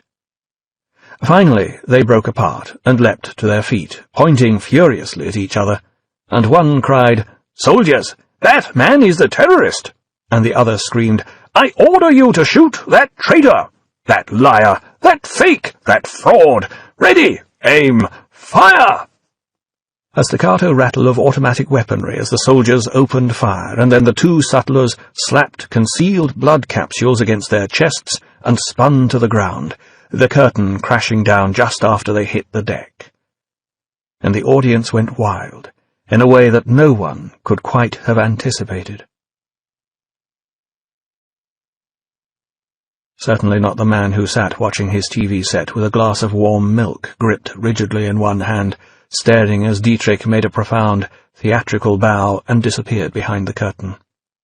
Was still staring when the masked, smiling face of V appeared through the slit in the curtain a moment later, grin seeming wider than ever, and twisted his moustaches once again, and the audience cheered. Cheered. And the glass of milk shattered in the aging man's hand. Evie was still watching, in a similar shock that was now rapidly turning to stone-cold fear, though not clutching her champagne glass quite so hard, when the phone rang. Dietrich, still chuckling to himself, put down his own glass and went to answer it. He listened for a while, but seemed quite impervious to the message he was getting from the other end of the line. "What are they going to do?" he asked, still buoyed up with his triumph. "Fine us? Big deal. We have the most watched show on the air." A pause, and then, "Well, you're a lawyer. That's what I pay you for. Protect me." And with that he hung up. "I should have hired him years ago to be my mother," he said, smiling as he turned back to Evie. "You're mad," she told him bluntly, still not quite believing what she'd just seen. "Either that or I wasn't breastfed," he quipped. "Is everything a joke to you?" "Only the things that matter." Though he looked a little more serious as he said that, it was obvious that she just wasn't able to get through to him. Right at the moment, probably no one could. "Gordon, what if they come after you?" she asked, finally managing to express the dread she felt. Not just for him, but for both of them. "Look," he said reassuringly, sitting down and taking her hand, "I'll tell you what's going to happen. I'll have to make some kind of apology and do some boring fundraiser, and in the meantime our ratings will go through the roof. Trust me, it'll be fine." She tried to nod, tried to smile, but it was quite obvious to both of them that she wasn't convinced. As the hours passed and the stars wheeled away the time, the gilded moon drew a veil of cloud across her face, almost as if she no longer had the stomach to watch events in the world of men below, and the night became very dark indeed. The sound of breaking glass woke Evie, that icy tinkle that froze the heart and shattered the silence, her dreams, and her world. It was followed by a loud thump, and movement started once again. The movement of people down in the house below, the thunderous pumping of her heart. "Gordon?" she queried desperately, sitting up in bed, overwhelmed by the feeling that she'd been through all this before. But it shouldn't be happening all over again. Surely it couldn't be happening again. It was. and the dreadful fear that she'd almost managed to forget since she'd arrived in Bloomsbury, that was back again too. A gunshot echoed through the house, and then there was the sound of heavy footsteps on the stairs, stumbling as they reached the landing, pounding toward her. And then Gordon Dietrich burst into her room, slamming the door behind him, wearing only a robe and lathered in sweat, gasping for breath, the whites of his eyes bright in the darkness. All happening again. "Hide, Evie!" he managed to choke out quickly, throwing his considerable bulk back against the door. "Quick!" For a moment, Evie just wanted to burst into tears, to shut her eyes and make it all go away when she opened them again, to be a little girl once more, wrapped up in the love of her mummy and daddy, surrounded by the toys that she loved in her turn, with Teddy, to hug him close and say the magic word that set the world aright. But there was no magic word, and nothing would set this right now.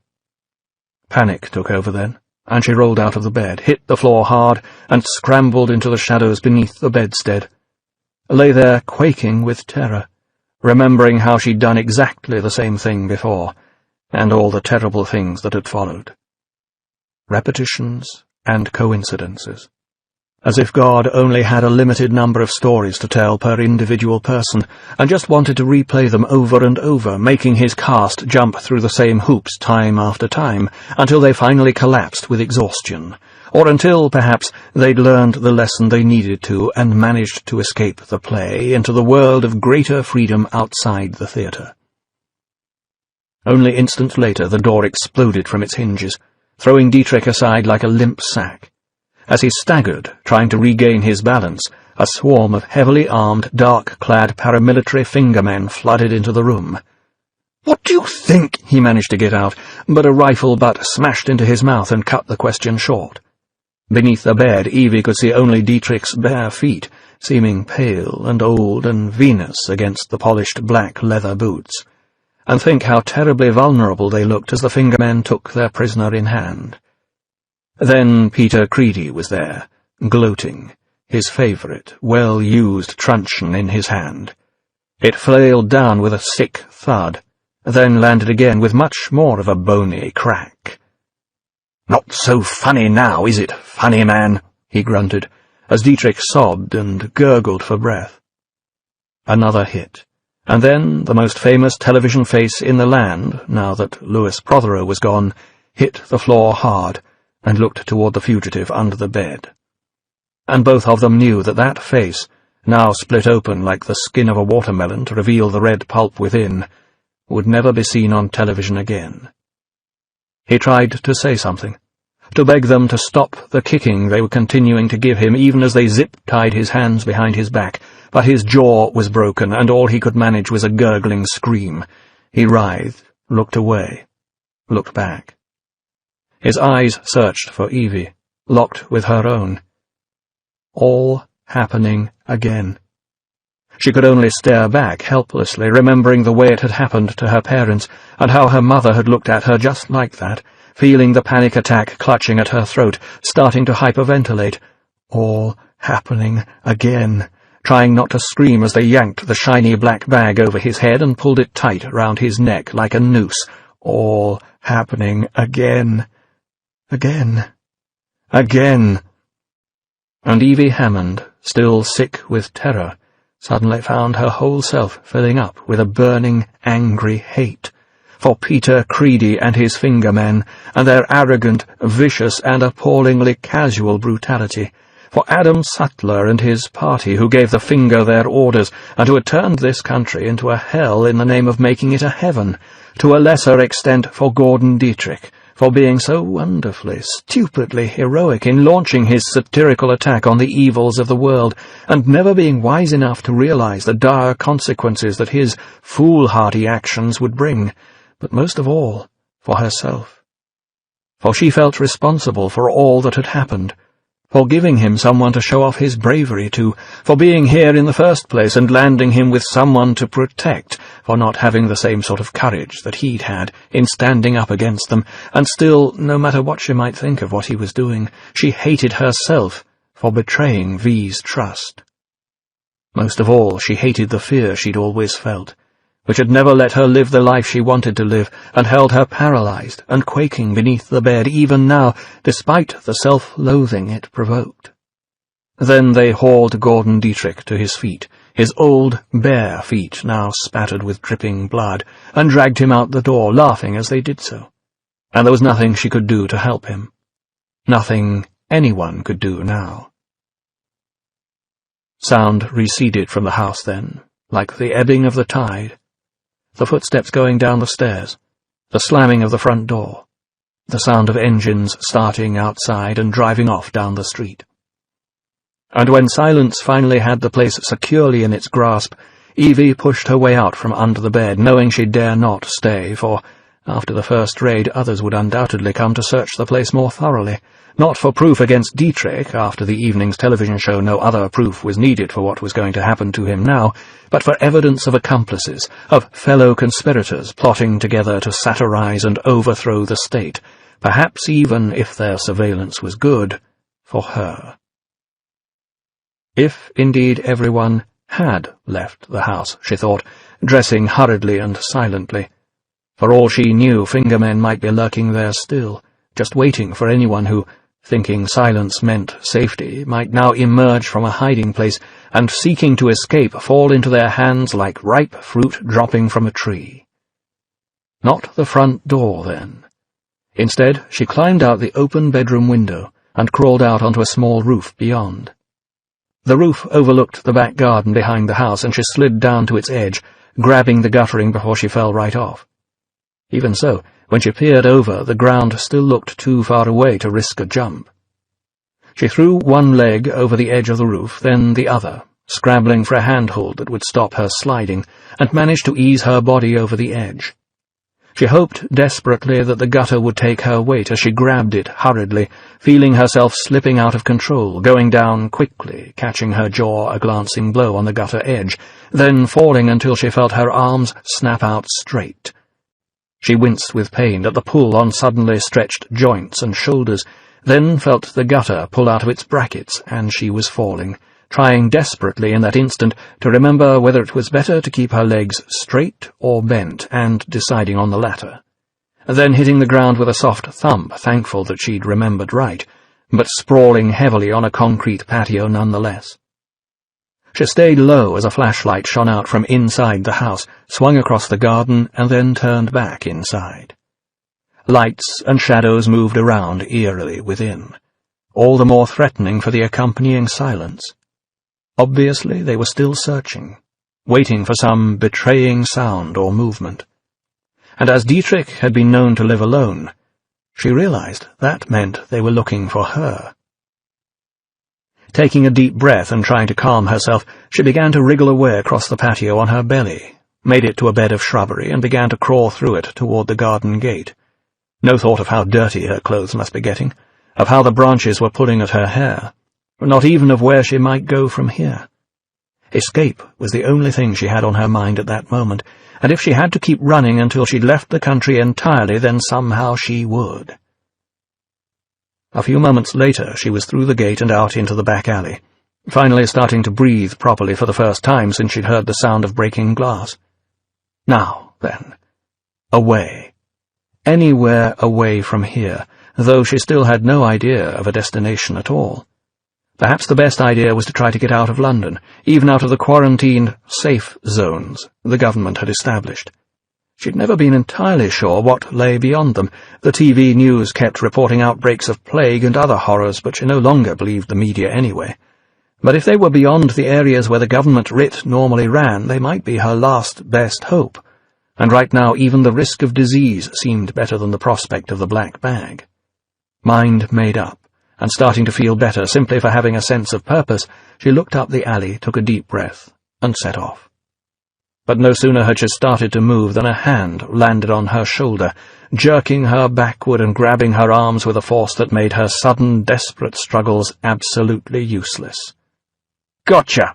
said a rough, masculine voice behind her, and though she tried to look back over her shoulder as she felt the plastic zip ties tighten round her wrists, she could only see a dark, faceless figure in the deeper darkness of the night. But if she couldn't see who, she certainly knew what. A fingerman. "No!" she squealed frantically, shaking helplessly in horrified, bowel-loosening fear. "No! Please!" But plead, shriek, or fight as she might, there was no escape.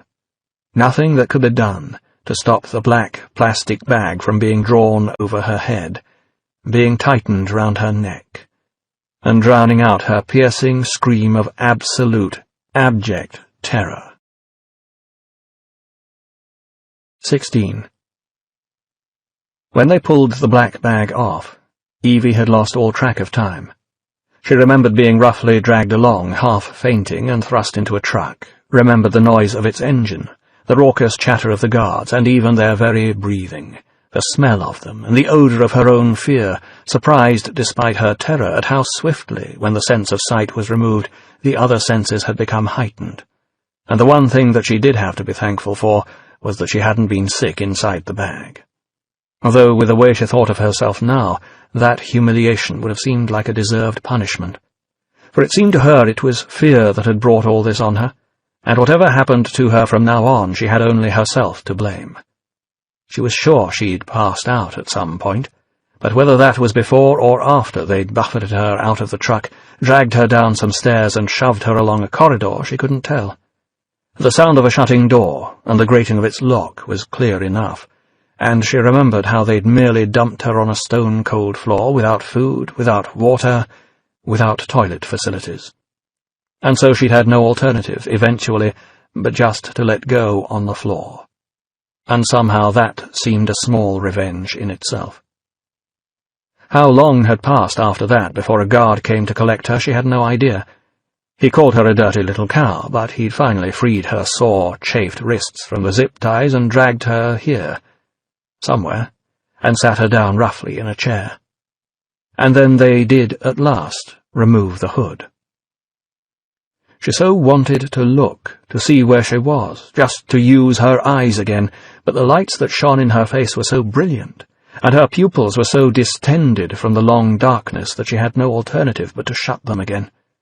But in that instant she'd managed to see a desk before her, and the dark shape of a man sitting opposite, behind the lights that shone full in her face. "Do you know why you are here, Evie Hammond?" he said coldly, and blinking and squinting she tried to open her eyes again, only to see nothing but red shapes that flared upon her retina, and an unmoving shadow to whom she addressed a simple, "Please." She tried to look round her then, but as she did so a hand cuffed round the back of her head from behind, making it quite clear that she was to keep her attention on the interrogator before her, and nowhere else. But in the instant she'd been able to see, she'd taken in a bare room, windowless, and with nothing to break the monotony of the blank walls but a "Strength through unity, unity through faith" poster. "You are being formally charged with 3 counts of murder," the interrogator continued matter-of-factly, though not without a hint of malice. "The bombing of government property and conspiracy to commit acts of terrorism, treason, and sedition, the penalty for which is death by firing squad." Evie felt as if every word were a punch in the stomach. This was everything she'd dreaded, and every bit as bad as it could get, all laid out in the plainest terms. The only relief was that they hadn't put a bullet through her brain already, as she rather suspected they would have done with Gordon Dietrich. That they hadn't must mean that there was some reason for keeping her alive, something they wanted from her. She opened her mouth then, but nothing came out. "You have one chance and only one chance to save your life," the interrogator continued, and now she detected a trace of eagerness in his voice.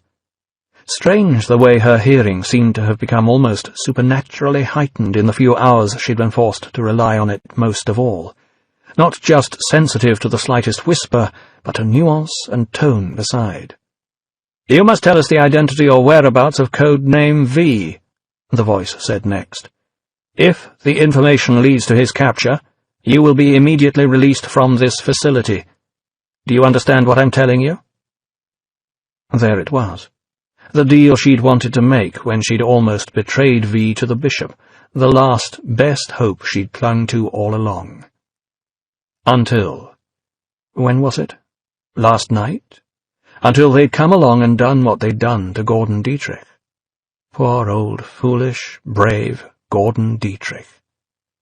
"You can return to your normal life, Miss Hammond," the man emphasized, seeming to her watering eyes to lean forward until he was almost, but not quite, visible in the light. "All you have to do is cooperate." Cooperate. And go free. If she could believe them. If they didn't shoot her as soon as she'd told them everything she knew. Evie began hesitantly, hesitated some more, and sucked in a breath. "I don't know." "Process her, Rossiter," the man said shortly, disappointment adding venom to the words. And while she was still looking round, dazzled to see whom the command had been addressed to, rough hands grabbed her from behind, bagged her head again, and once more dragged her away. She wept when they shaved her head.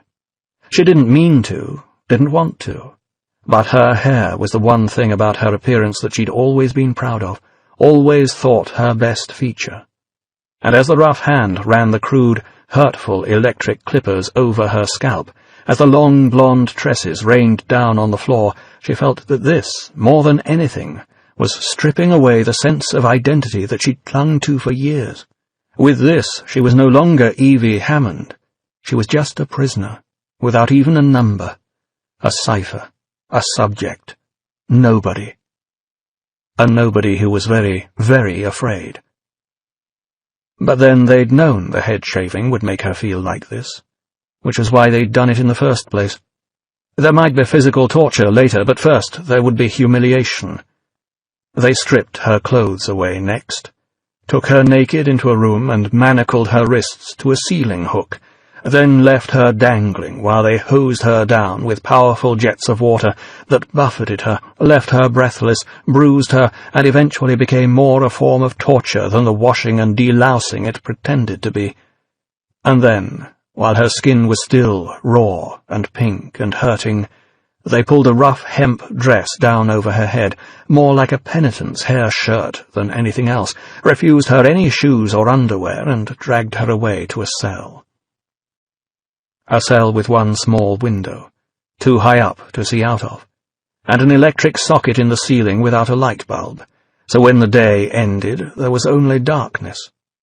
A grill in the door looked out into a dank corridor with, directly opposite, another of those strength through unity, unity through faith posters, whose message she'd long ago ceased to believe in.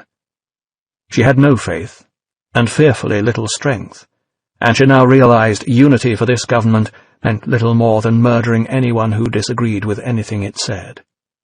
There was a bare shelf to sleep on without any bedding, and a bucket that served as a toilet which no one bothered to empty until it was full, and a rat hole down by the floor where the only other inhabitant of the cell emerged after dark to run over her body in the night, to eat her dress while she slept, to bite her while she lay there stupefied with terror. And then they offered her food.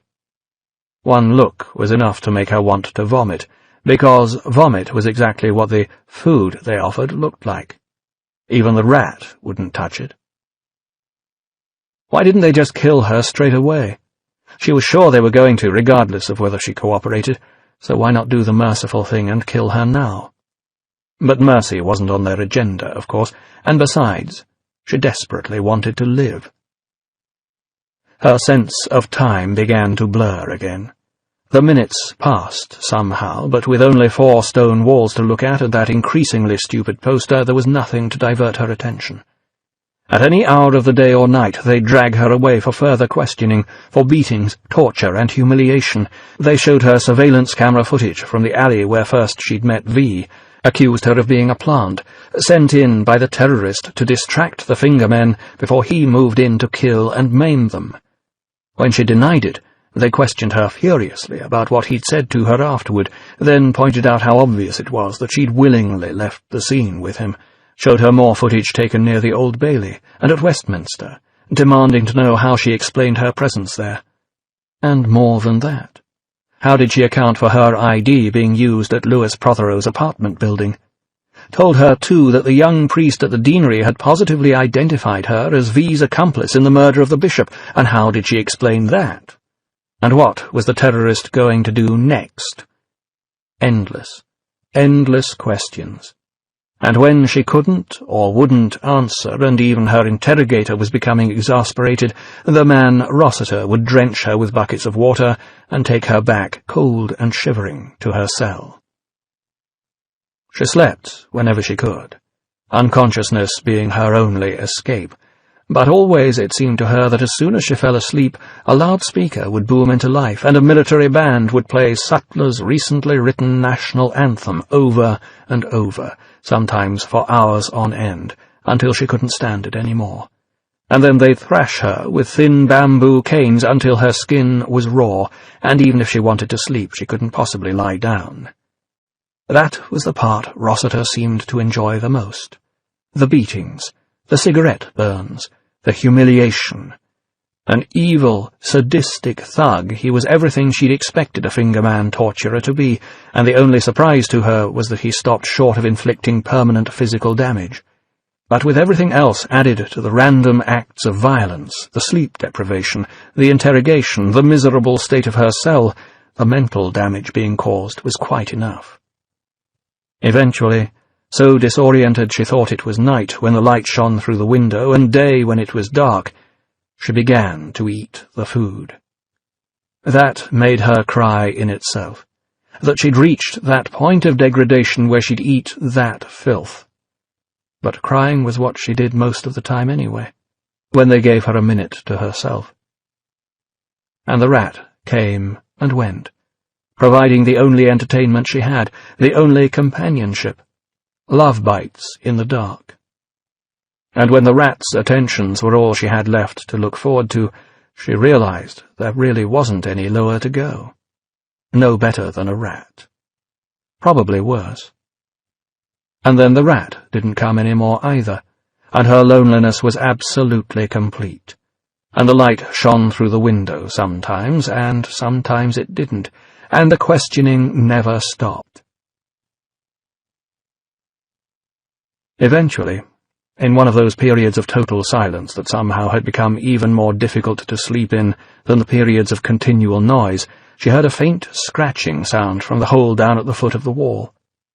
Thinking joyfully that her rat had at last returned, she uncoiled slowly from the fetal ball in which she'd been trying to sleep, painfully eased her emaciated body off the bed shelf, and crawled across the floor.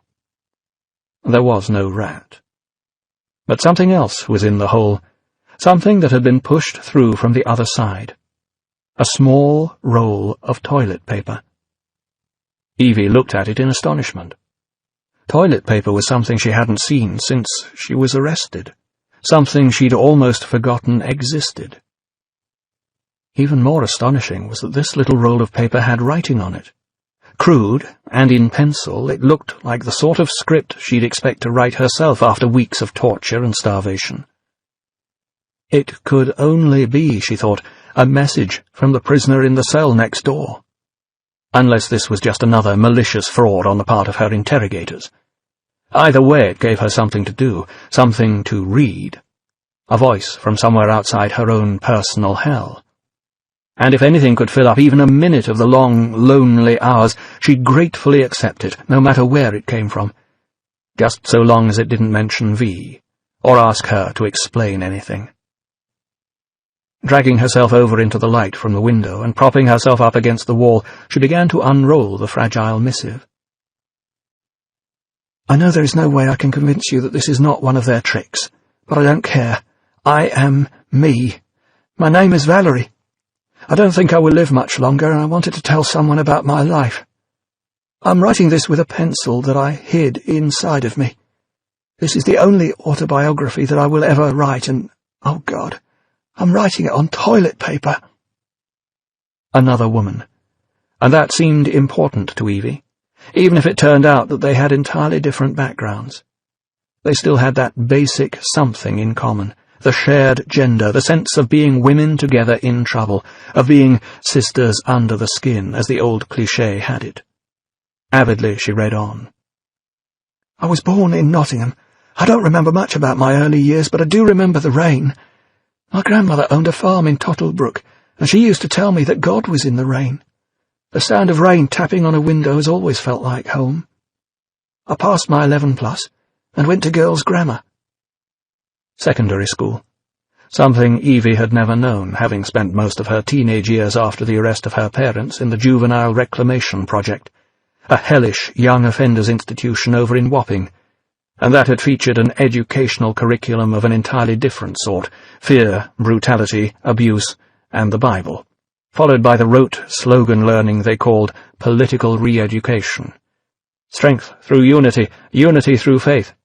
England prevails. The different are the damned, and on and on and on, and the pointless marching, and hold your arm out straighter when you're saluting, girl. Beatings for the slightest misdemeanour, and as soon as it looked as if you might be making a friend, they maliciously split you apart somehow, sent your chum to another wing, another prison, another world. Grammar school. School friends. Teenage romance. What on earth could it have been like? It was at school that I met my first girlfriend. Her name was Sarah. It was her wrists. They were beautiful. I thought we would love each other forever. I remember our teacher telling us that it was an adolescent phase that people grew out of. Sarah did. I didn't. So simply said, but so much pain disguised. Evie began to weep again, knowing that under any normal circumstances she wouldn't, but her nerves were so frayed, her emotions so near the surface, it was just impossible not to. Eventually, sniffing and trying to pull herself together, she had no handkerchief on which to blow her nose, and that thought made her weep again to think so suddenly of her mother. She read on through her tears. Later I fell in love with a girl called Christina. That was when I came out to my parents. I'm not sure I could have done it without Chris holding my hand. My father wouldn't look at me. He told me to go and never come back. My mother said nothing. But I'd only told them the truth. Was that so selfish? Our integrity sells for so little, but it is all we really have. It is the very last inch of us. But within that inch, we are free. Evie heard them coming for her again then. In sudden panic, knowing full well they'd take the message away from her if they found it, she managed to wriggle across the floor and stuff it back into the rat hole. She couldn't let them have it. Not now. When she'd just discovered a lifeline, a contact with something outside her own personal hell. A magic word that opened up another world. Rossiter, the guard, came and black-bagged her head again, as they always seemed to do when moving her round her prison, then manacled her hands behind her and took her into the usual interrogation room, and stood her over a table on which, she saw when the hood was removed, was placed a large, full bowl of water. He looked over toward the usual interrogator, briefly, asked her yet again about V, and when she yet again had nothing to say, pushed her face down into the water and held her down for what seemed like hours. She came up, spluttering and choking, and almost before she'd had time to gasp in another breath, her head was thrust down below the surface again. "It ends whenever you want it to," the interrogator told her from behind the lights, when she was eventually pulled up again. She merely looked at him, dead-eyed. Down into the water again, this time held under, it seemed, to within an inch of her life. And Valerie's words came back to her then. "It is the very last inch of us, but within that inch we are free." "Just tell us where he is," she was asked again. Integrity, she thought. The very last inch. "I don't know," she told him. Eventually, when they were as tired of hearing the same answer as she was of giving it, and when it seemed that just one more semi-drowning would make her heart give out, they dragged her limp body back to the filthy, mephitic cell. It seemed like hours before she felt strong enough to roll across the floor and pluck out the roll that had already become an almost sacred text to her. "I moved to London. I'd never been so happy. I'd always known what I wanted to do with my life. A couple of years later I starred in my first film, The Salt Flats. It was the most important role in my life, not because of my career, but because that was how I met Ruth. The first time we kissed, I knew that I never wanted to kiss any other's lips again but hers. We moved into a small flat in London together. She grew violet carsons on the balcony for me, and our kitchen always smelled of roses. Those were the best years of my life. But America's war grew worse and worse, and eventually the same sort of hell came to London. After that, there were no roses any more. Not for anyone. Surprisingly quickly, Rossiter came for her again, stuck her head in the black bag she'd used to dread so much but was now past caring about, shackled her hands behind her, and simply left her lying on the floor. Total silence fell after he'd left and locked the door, and she could only lie there in sensory deprivation and total uncertainty for an unknown time that seemed to last forever. Leaving her alone to think, but probably not of the subjects they wanted her to think about. Of Valerie, and the world's curious parallels and repetitions. An actress, just as Evie had always wanted to be, until the world had gone to hell, the world in general, and her personal world. After all, whatever other things one might learn in a juvenile reclamation project, lying, cheating, stealing, and fighting, to name only a few, acting certainly wasn't one. But if Evie could envy Valerie that brief joy, there was nothing to be envied in the way that she too had ended up in this prison hell. And all, it seemed, for love. For loving too well, too honestly, too bravely. Eventually the hood was removed, the shackles too, and then the guard was leaning down to shout in her face. "You won't last much longer. You're going to die here. Why protect someone who doesn't give a shit about you?" She stared at him blank-eyed, hardly knowing the answer to that question herself. Except that was what they wanted from her, and she wasn't going to give it to them. So when he'd gone, and when she felt strong enough, she began to read once again, to read an unfamiliar person's viewpoint on familiar things. No, that wasn't true. Valerie wasn't unfamiliar to her now. Unless they'd taken her away as soon as she'd forced the message through the hole, Valerie was sitting in the cell next door.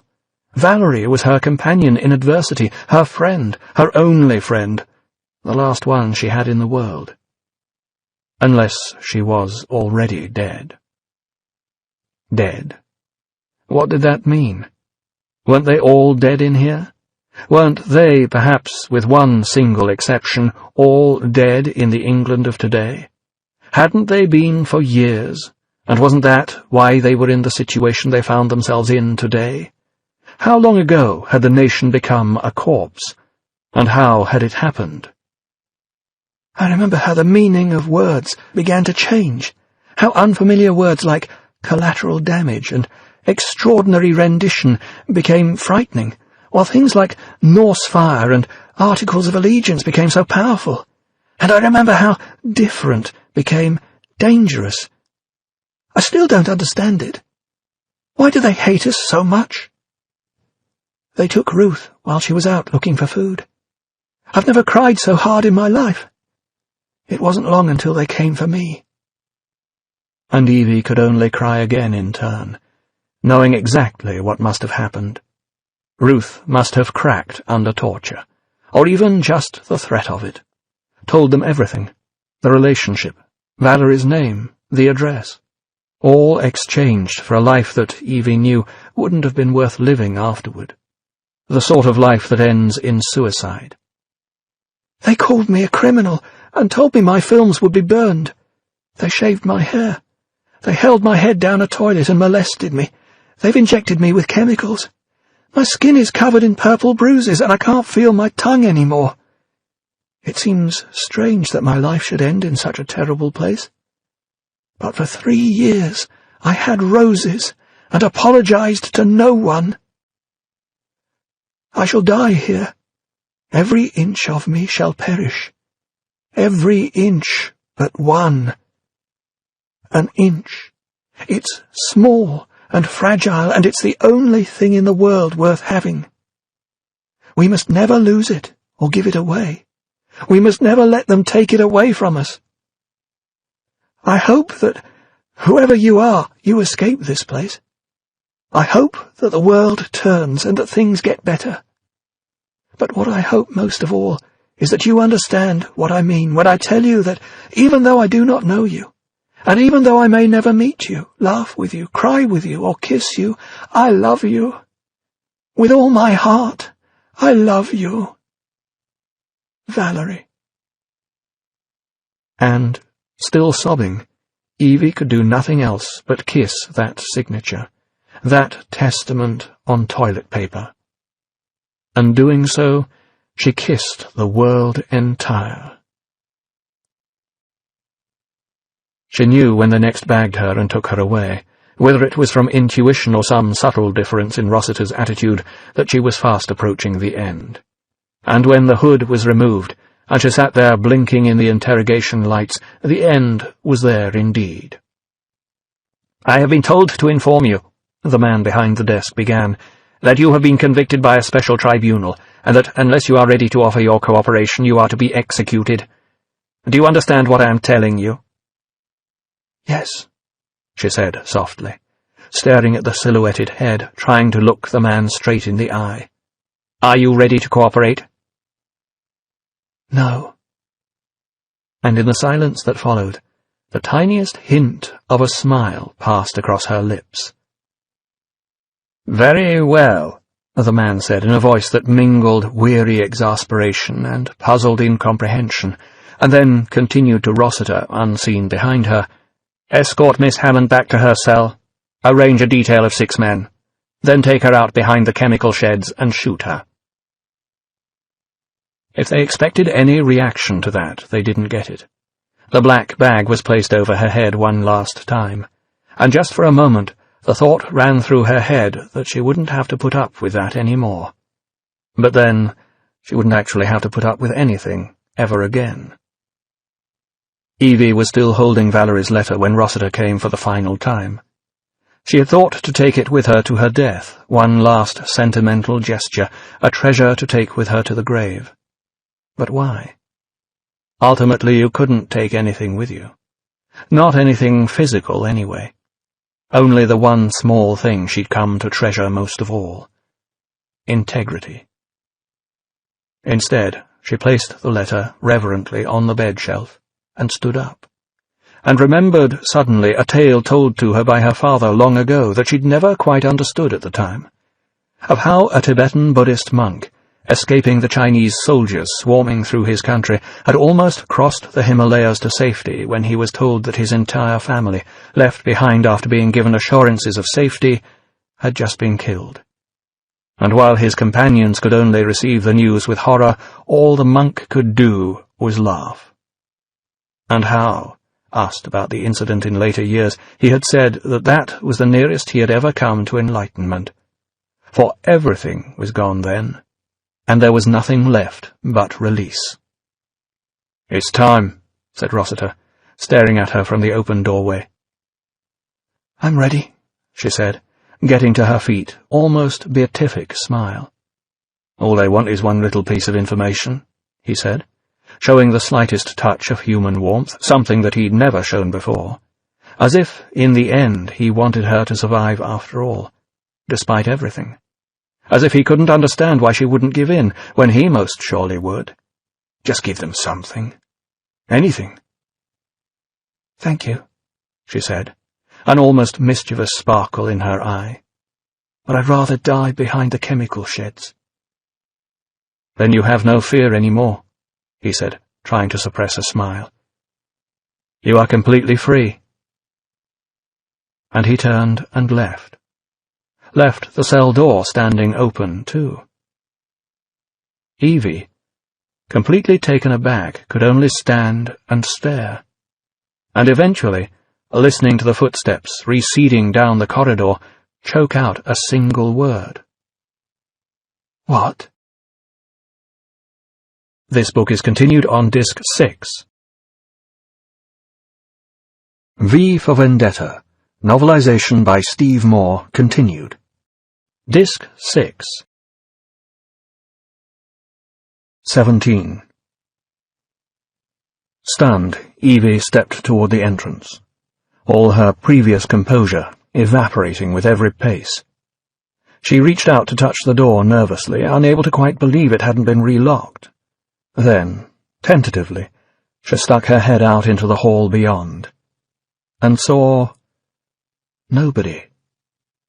This didn't make sense, but the guard had said she was free. And what had she got to lose now, when a few moments earlier she'd been expecting immediate execution? If they captured her again, she'd be no worse off than before. With that, she stepped out into the corridor and noticed that the plain brick wall with the poster pasted on it seemed to extend for only a few feet to either side. To the limits of her vision from the cell door grille, in fact, before being replaced by a much more normal plastered wall. That seemed strange in itself, but then, of course, she'd always made the journey from her cell to the interrogation room with a bag over her head. More puzzling was that there didn't seem to be any other grille-doored cells anywhere in sight, as if her own was the only one especially constructed for her alone. But that meant, of course, that there was no cell next door. No Valerie. Shaking her head in confusion, she walked— there just seemed no need to even think of running— toward its end, rounded the corner cautiously, and hesitated. Ahead of her stood a uniformed guard. Was it Rossiter? But something about his frozen stare, his absolute stillness, kept her from turning back. And the more she looked, the more lifeless he seemed. A mannequin. She strode toward him then, noticing a door behind him, a door that also opened as she turned the handle and pushed her way on through. The interrogation room next, with all its lights, far closer to her cell than it had ever seemed when she hadn't been able to see her way as they'd led her to it. Another mannequin sitting at the table, and underneath it, a tape player, wires leading up to a small speaker by the mannequin's throat. And then another room, with a guard's uniform and a flesh mask she recognized as Rossiter's face, a Fedco uniform and another mask, others still that were completely unfamiliar to her. And on a table, a small wire cage containing a rat. Her rat. What on earth did it all mean? Mannequins, disguises, cells that weren't really cells, a prison that wasn't really a prison. There was only one way to find out, and that was to continue until one of these doors opened to the outside world, or at least to something less confusing. The next door down the corridor was, finally, the one she sought. She opened it, tentatively, and cautiously stepped through, and found herself standing once more, to her most intense surprise, in the shadow gallery. The shadow gallery. At first it just didn't register properly. A place she'd never thought to see again, had no reason to expect that she'd ever be returning here. Was this, too, another pretense? A studio-set imitation of the real shadow gallery? No.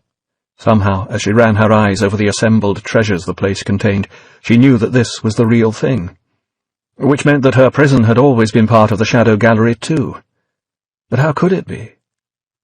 Disbelief almost overwhelmed her, but there was V, standing before her, wearing his mask as always, and this was definitely not a mannequin. "Hello, Evie," he said simply, with a certain warmth that indicated a pride in her accomplishments, though little more than that, as if he was waiting for a chance to judge what her reaction might be. Pleasure, shock, disgust. But her first reaction was one of complete incomprehension. "You," she began, startled, but then her mouth simply hung open while she stared. At him, at where she was, at a world that was not contained entirely in the concept prison cell. "It was you?" she said at last. "That wasn't real. Is Gordon—" "I'm sorry, but Mr. Dietrich is dead," he told her, genuine compassion in his voice. "I thought they'd just arrest him, but when they found the Koran in his house, and everything else, they had him executed." The Koran wouldn't have been half of it, she knew, not even a small part. Among all the other stuff, it would have been God Save the Queen that got Gordon killed. "Oh, God," said Evie flatly, hearing everything she'd suspected now finally confirmed. "Fortunately," V continued gently, "I got to you before they did." "You got to me?" she said, not quite understanding the significance of his words. "You did this to me?" And then it hit her. All that had happened in the last— how long was it? Days, weeks, months, had all been his doing. Rossiter, the interrogator, him in disguise, and that Fedco truck in the street on the Sunday night that she'd arrived in Bloomsbury, that must have been him as well, keeping an eye on her whereabouts in disguise. But mainly, he'd been Rossiter. She stumbled back against the wall, feeling as if her legs would hardly support her. "You cut my hair! You tortured me! You tortured me!" She began to shake, realizing at last just how thin she'd become, how weak, how sick. And V nodded his head almost sadly, admitting and confirming everything. "Why?" she asked him disbelievingly. "God, why?" He hesitated then, as if having to explain his actions was almost as painful as having carried them out in the first place. "You said you wished to live without fear. I wish there was an easier way, but there wasn't." Evie felt her stomach turning over and covered her mouth as she began to retch, but there was nothing in her stomach to bring up. "I know you may never forgive me," V said, taking a pace toward her as if genuinely concerned. "Nor will you ever understand how hard it was for me to do what I did. Every day I saw in myself what you see in me now. Every day I wanted to end it. But each time you refused to give in. I knew I couldn't." "You're sick!" she cried, looking up at him with a gaze that made him pause. "You're evil!" "You could have ended it, Evie," he said contemplatively. "You could have given in, but you didn't. Why?" And with that question, he began to move toward her again, seeming to offer comfort and support. Back against the wall she slid away, looking toward him as if he were some sort of cockroach. Worse by far than her cell companion, the rat. At least she'd been able to understand what the rat did. "Leave me alone!" she shouted at him. "I hate you!" "That," he said, coming to a halt once more, giving her space. "At first I thought it was hate, too. Hate was all I knew. Hate had built my world, imprisoned me, taught me how to eat hate, how to drink hate, how to breathe hate. I thought I would die from the hate in my veins, but something happened. It happened to me just as it happened to you."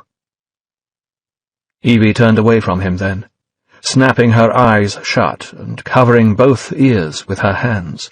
"Shut up!" she screeched, shaking now with stress and nervous tension as well as the sheer physical weakness left over from her ordeal. "I don't want to hear any more of your lies!"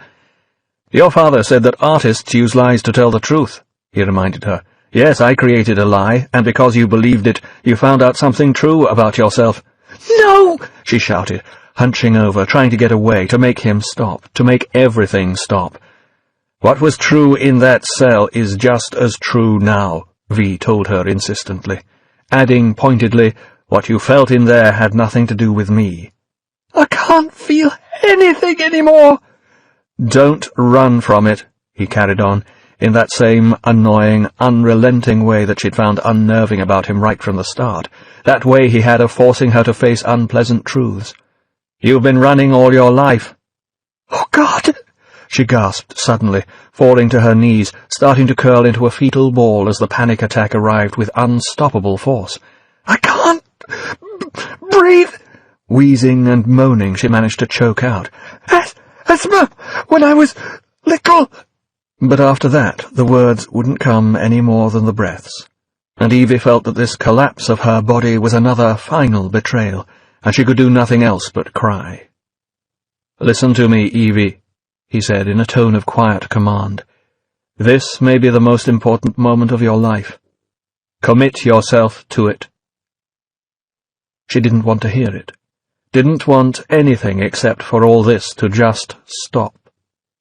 She closed her eyes as tightly as she could, but somehow the tears kept squeezing out, trickling down her cheeks. "They took your parents from you. They took the man you'd come to love from you. They put you in a cell and took everything they could take except your life." "Please," she managed to gasp, but nothing else would come out. And as V crouched down beside her and placed his hands on her shoulders, she began to bawl like a child. "You believed that was all there was, didn't you?" he said, more gently now. "That the only thing you had left was your life. But it wasn't, was it?" Evie shook her head, tears burning her cheeks. But with that simple gesture of acknowledgement, just a little control came back to her. "You found something else," he told her, and she knew he was right. Began to know, at last, that he'd been right about everything all along. "In that cell you found something that mattered more to you than life itself, because when they threatened to take it, threatened to kill you unless you gave them what they wanted, you told them you would rather die." And with that her breath began to come back. The panic began to subside, and she sucked in a great lungful of air. "You faced your death, Evie," he said softly, almost whispering. "You were calm. You were still. Try to feel now what you felt then." She did, and felt that release once more, that sense of putting down all the burdens of the world. And she started to feel a warmth spreading through her entire being, not just her body, but her mind, her soul, every part of her that had been, was now, would be in the future. "Oh, God, I felt," she began, her eyes clearing now, "like an angel." V nodded, remembering similar feelings of his own, and offered her his hand. She took it tentatively at first, then squeezed it tightly, a clasp more eloquent than words. She tried to rise to her feet, only to lurch against him helplessly, mental strength being quite unable to combat physical weakness. "I'm dizzy," she said, raising her free hand to her forehead, grateful for his gloved hand and knowing that, without it, she'd be back down on the floor. "I need air. Please, I need to be outside." "There's a lift. It'll take us to the roof." And then he led her, still helping her walk, across the silent shadow gallery, and to a door she'd always assumed merely led to another room. Instead it opened to reveal the small elevator cage he'd mentioned. She had no idea how far they had to travel, though the ascent seemed to last forever. Maybe that was because of her distorted sense of time. But she also felt that the shadow gallery must be a considerable distance below the ground, this roof some way above it. More to the point, it was lifting her out of the hell that she'd spent an unknown time in, taking her, if not to heaven, at least back into the world she'd left behind. The world that she now realized, having overcome the fear that had so narrowed and limited her options, was a world of infinite possibility. And then the cage door slid back, the outer door was thrown open, and the silence down below was quite forgotten.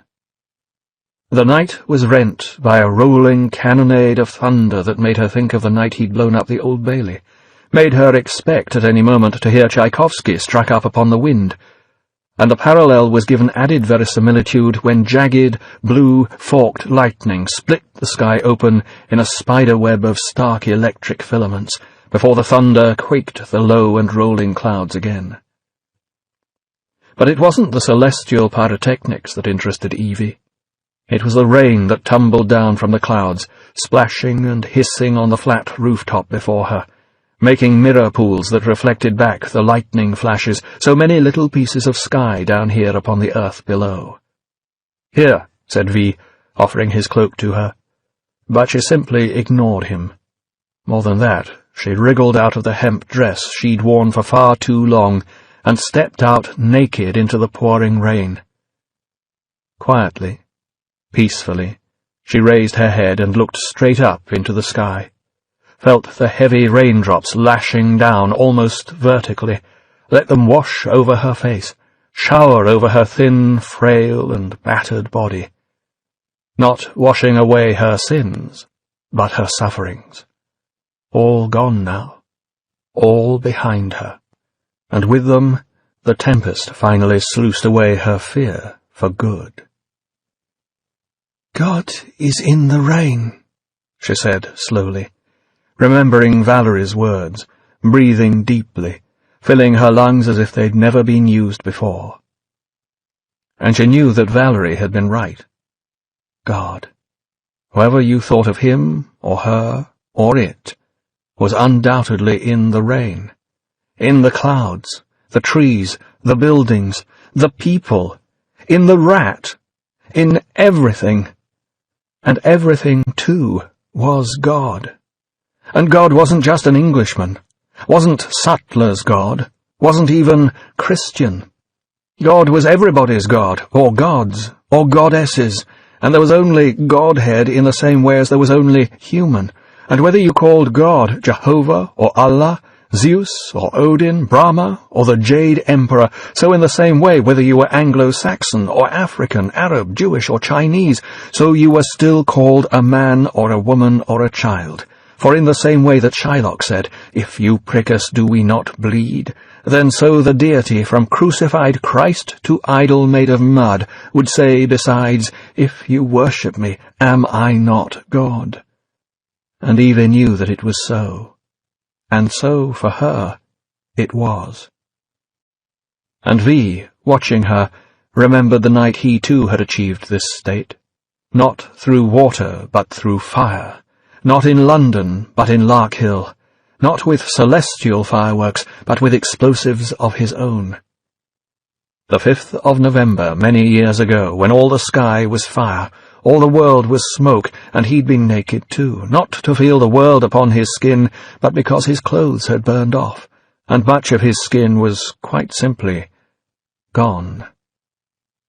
An inferno. Not just in the sense of a mighty fire, but in the original meaning of the word, a blazing hell. But somehow, too, a purifying, alchemical flame that burned away the dross of the world, the slag, and left only the silver and the gold. And not only his sufferings had been brought to an end that night, but those of many others besides, one way or another, for better or for worse. And if he had been released that night, then to what greater task could he commit himself thereafter than the release of others still, perhaps of all the world?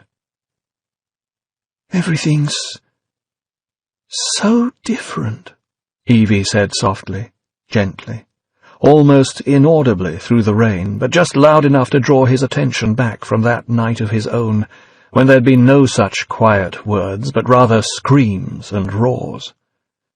And so it should be.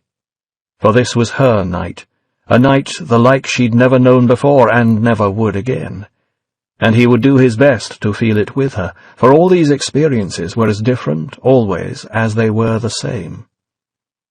Not far away from him, still out there on the roof in a world of tumbling water, Evie began to weep, her tears mingling with the rain, and she, in just the same way, felt her entire being becoming merged with the infinite all. Overhead, the dancing lightning rent the sky once more with fierce celestial brilliance, cried, "I am," as gods had always done, personified in light. Illumination. Enlightenment. 18. Days had passed, blurring into weeks, much as they had in her supposed prison, and again Evie had little conception of the passing of time. Not now because of the continued psychological torture that had slowly scoured away her former fears, but because time itself no longer mattered. Instead, there was only the ongoing process of recovery, of feeding and restoring her physical body, of exploring her new mental calm and inner balance, of the previously unappreciated sense not of well-being, but of simply being. Until one day she noticed she had enough hair to riffle her fingers through again, and by the following morning she'd come to a decision. Dressed in street clothes that V had provided, she had to imagine that he had other disguises still with which to go out and shop for her, or perhaps, remembering how he'd acquired his artworks, to steal for her, and with her bag fully packed, she found V in the main room of the Shadow Gallery, standing contemplatively by the jukebox, seemingly lost in a world of his own. Or was he plotting further moves in his campaign to bring about the anarchy that he saw as the only answer to the repressions of the fascist state? Even if he didn't wear the expressionless mask, She thought she'd never quite know exactly how his deepest thought processes worked, for despite the little he'd told her of his own history, and the insights given to her during her own imprisonment, she still didn't understand quite what sort of hell he'd gone through at Larkhill. And perhaps, now that the main perpetrators had died at his hand, no one but V ever would. "V," she began, not knowing any way to say this except shortly, and besides, there was no point in doing anything else but coming straight out with it. "I'm leaving." It hadn't been an easy decision. Outside, the world was harsh, uncaring, dangerous, full of the things that used to scare her so badly that she'd been running away from all her life. And she knew her old life was over anyway. She couldn't go back to her job, her friends, her few surviving relatives, even if she wanted to. What had happened to Gordon Dietrich had been a lesson in itself. She couldn't let the same thing happen again to anyone she knew or held dear, and it would, simply because they knew her. But here in the Shadow Gallery was security, and art, and wonder, the sort of marvellous haven she'd always dreamed of, to be revealed by the magic word she'd always hoped to discover. But now she knew that she no longer needed safe havens like that. She'd found the magic word, and it hadn't turned out to be anything like what she'd expected at all. It was, "I'd rather die behind the chemical sheds."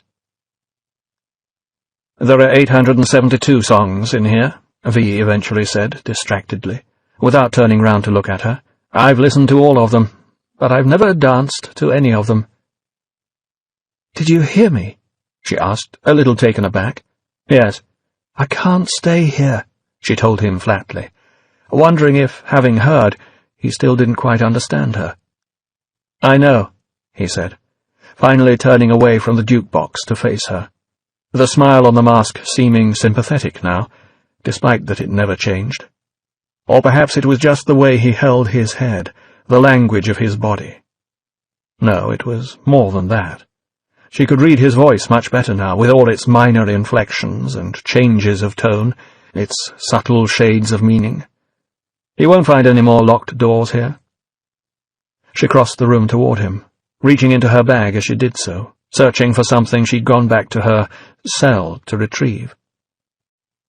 "I thought about keeping this," she began, finally pulling out the small roll of toilet paper that was Valerie's letter, "but it didn't feel right. Knowing you wrote it." "I didn't." It was such a simple statement, so simply delivered that she had to believe him. Even so, it came as a complete surprise, shattering another illusory item in her mental picture of things that she'd taken as obviously true. "Can I show you something before you go?" he asked then. Rather hesitantly, never knowing quite what to expect when V had things to show her, she nodded. He led her away through the Shadow Gallery then, took her to yet another room she hadn't seen before. The place seemed endless, a labyrinthine collection of rooms beyond rooms, connected by passages that wound around each other, seeming to go nowhere but finally ending up somewhere quite amazing, all lit only in the most subdued manner, a maze of mysterious gloom and marvel. But what he showed her when he opened up this particular door was perhaps the most surprising yet. The room within was, quite plainly, a shrine. Beneath the same vaulted ceiling found elsewhere in the Shadow Gallery, the cold severity of the stone walls was softened by richly woven tapestries. The floor was strewn with the sort of thick Persian rugs she'd only seen previously in Bishop Lilliman's bedroom. For a moment that gave her pause for thought, about the hypocrisy that could hide behind the mask of proper organized religions conducting their ceremonies in the plain light of day, and how it contrasted with the obvious and sincere reverence with which V had established this memorial room, and, she was certain, never shown it to another soul before now. There may have been no deity worshipped here, but it was plain that he kept it holy nonetheless. To either side of the room, beneath chain-suspended grow lights, were beds of blooming roses, Violet Carson roses. As V led her forward to the inner sanctum, she noticed another bed of Violet Carsons growing on what seemed to be the top of some sort of altar. and just beyond that she saw the inner sanctum. A portrait stood in the centre, but pasted on the walls all around this were photos, movie posters, press cuttings, and reviews featuring the same woman as the painting. For a moment, Evie couldn't quite understand this previously unrevealed and apparently sentimental side to V's nature, for this was obviously something rather more special than the random collection of old horror and gangster movie posters elsewhere in the Shadow Gallery. This was about a single person, and one that he obviously held particularly dear. But then she noticed the name of the actress, Valerie Page, and one of the posters was for the Salt Flats. "She was real?" Evie asked softly, wonder in her voice. She began to feel awkward holding the bag and put it on the floor. For just a little while this woman had seemed so important to her, so real, and then so false, when the nature of the prison was revealed. Now apparently real again, both she and reality in general seemed suddenly completely fluid, to the point where reality and falsehood became merged, were transcended. V nodded in answer to her question, bringing her back to a state where, at least in some circumstances, real was important after all. And in doing so he displayed a real sense of veneration, despite the mask. "She's beautiful," said Evie, affected by the same feeling herself. "Did you know her?" "No," said V quietly. "She wrote the letter just before she died. I delivered it to you in the same way it had been delivered to me." "Then it really happened, didn't it?" said Evie, suddenly overwhelmed. For a while after she discovered that all that had occurred during her detention had been no more than a puppet play where V had pulled the strings, she thought that Valerie's letter was just a fraud, felt, because of the way it had affected her so deeply, that this was perhaps the greatest betrayal in all the things he'd done to her, necessary though they might have been. But now all the sympathy she'd had for Valerie's suffering came back to her with redoubled force, and with it a new empathy with V. "You were in the cell next to her?" she asked, knowing the answer before he nodded an affirmation. So he, then, must have experienced much the same feelings as she had, reading that painful testament of the soon-to-be dead. "And that's what this is all about, then?" she continued, not in any accusatory fashion, but simply stating what had suddenly become plainly obvious to her. "You're getting back at them for what they did to her, and to you." "And to us all," she might have added, thinking of how Sutler's thuggery had extended out far beyond the detention camps and interrogation centres, like an all-encompassing cancer that had turned the whole country rotten, made it hell to live in. "What they did to me created me," he told her. "It's a basic principle of the universe that every action will create an equal and opposing reaction." "Is that how you see it?" Evie asked, still fascinated, even though she was just about to leave, by the surprises his mental processes threw up, and how they could switch instantly from the apparently sentimental to the almost repellently methodical. "Like an equation." "What they did was monstrous," he replied with a sense of simple acceptance, a plain statement of fact that no longer carried any emotional charge. "And they created a monster," she added equally emotionlessly, equally without moral judgment. Whatever he might have thought of her summing up, V said nothing, merely watching her as she bent to pick up her bag once more, and for a few moments they stood there in silence, looking at each other, perhaps for the last time. Then she handed him Valerie's letter, watched him as he reverently placed it back on the shrine from which he'd taken it those days or weeks before, and somehow felt the same sense of reverence herself. As if, in leaving the Shadow Gallery, she was now about to say goodbye to two people, rather than just the one she'd expected. "Do you know where you'll go?" he asked eventually. "No." She couldn't help breaking out into a smile. "That would have scared me before. I suppose I should thank you for that." On a sudden impulse, She stepped toward him and looked up into the frozen smile that served him for a face, almost as if she were about to kiss him. But what was the point of kissing a mask? "Thank you," Evie said, adding, just as she was about to turn away, "And goodbye." But before she could leave the shrine, just as she felt that she couldn't resist turning back for a last glance at him before she disappeared from his life forever, he called her name. "Evie, can I ask you for something?" She nodded, wondering what he could have in mind, wondering what she'd do if, at this last minute, he asked her to stay. "If I had one wish," he said, and a note of urgent sadness in his voice emphasized the importance of his request. "It would be to see you again, if only once, before the 5th. For a moment she stood there, considering. Would it be better just to make a clean break, to put all this behind her, to never see him again? But after all he'd done for her, whether she'd wanted him to or not, perhaps she could do this one small thing for him in return. "All right," she said softly, graciously, with a smile that, somehow, forgave him all his sins. "Thank you," he said, returning her a smile that was ever the same, ever fixed, eternally unreadable. And with that she turned and left him. Left, wondering how she'd get on without him.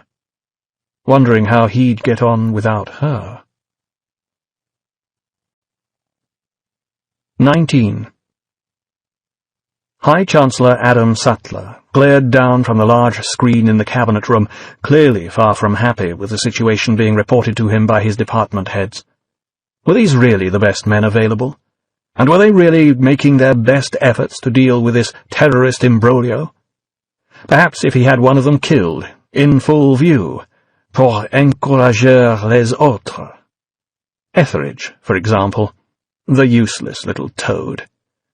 "Based on random audio sweeps," the potential victim was saying now, mumbling nervously as he picked his way through the report he had on the cabinet table before him, doing his best to summarize what he knew the Chancellor could only regard as appallingly bad news.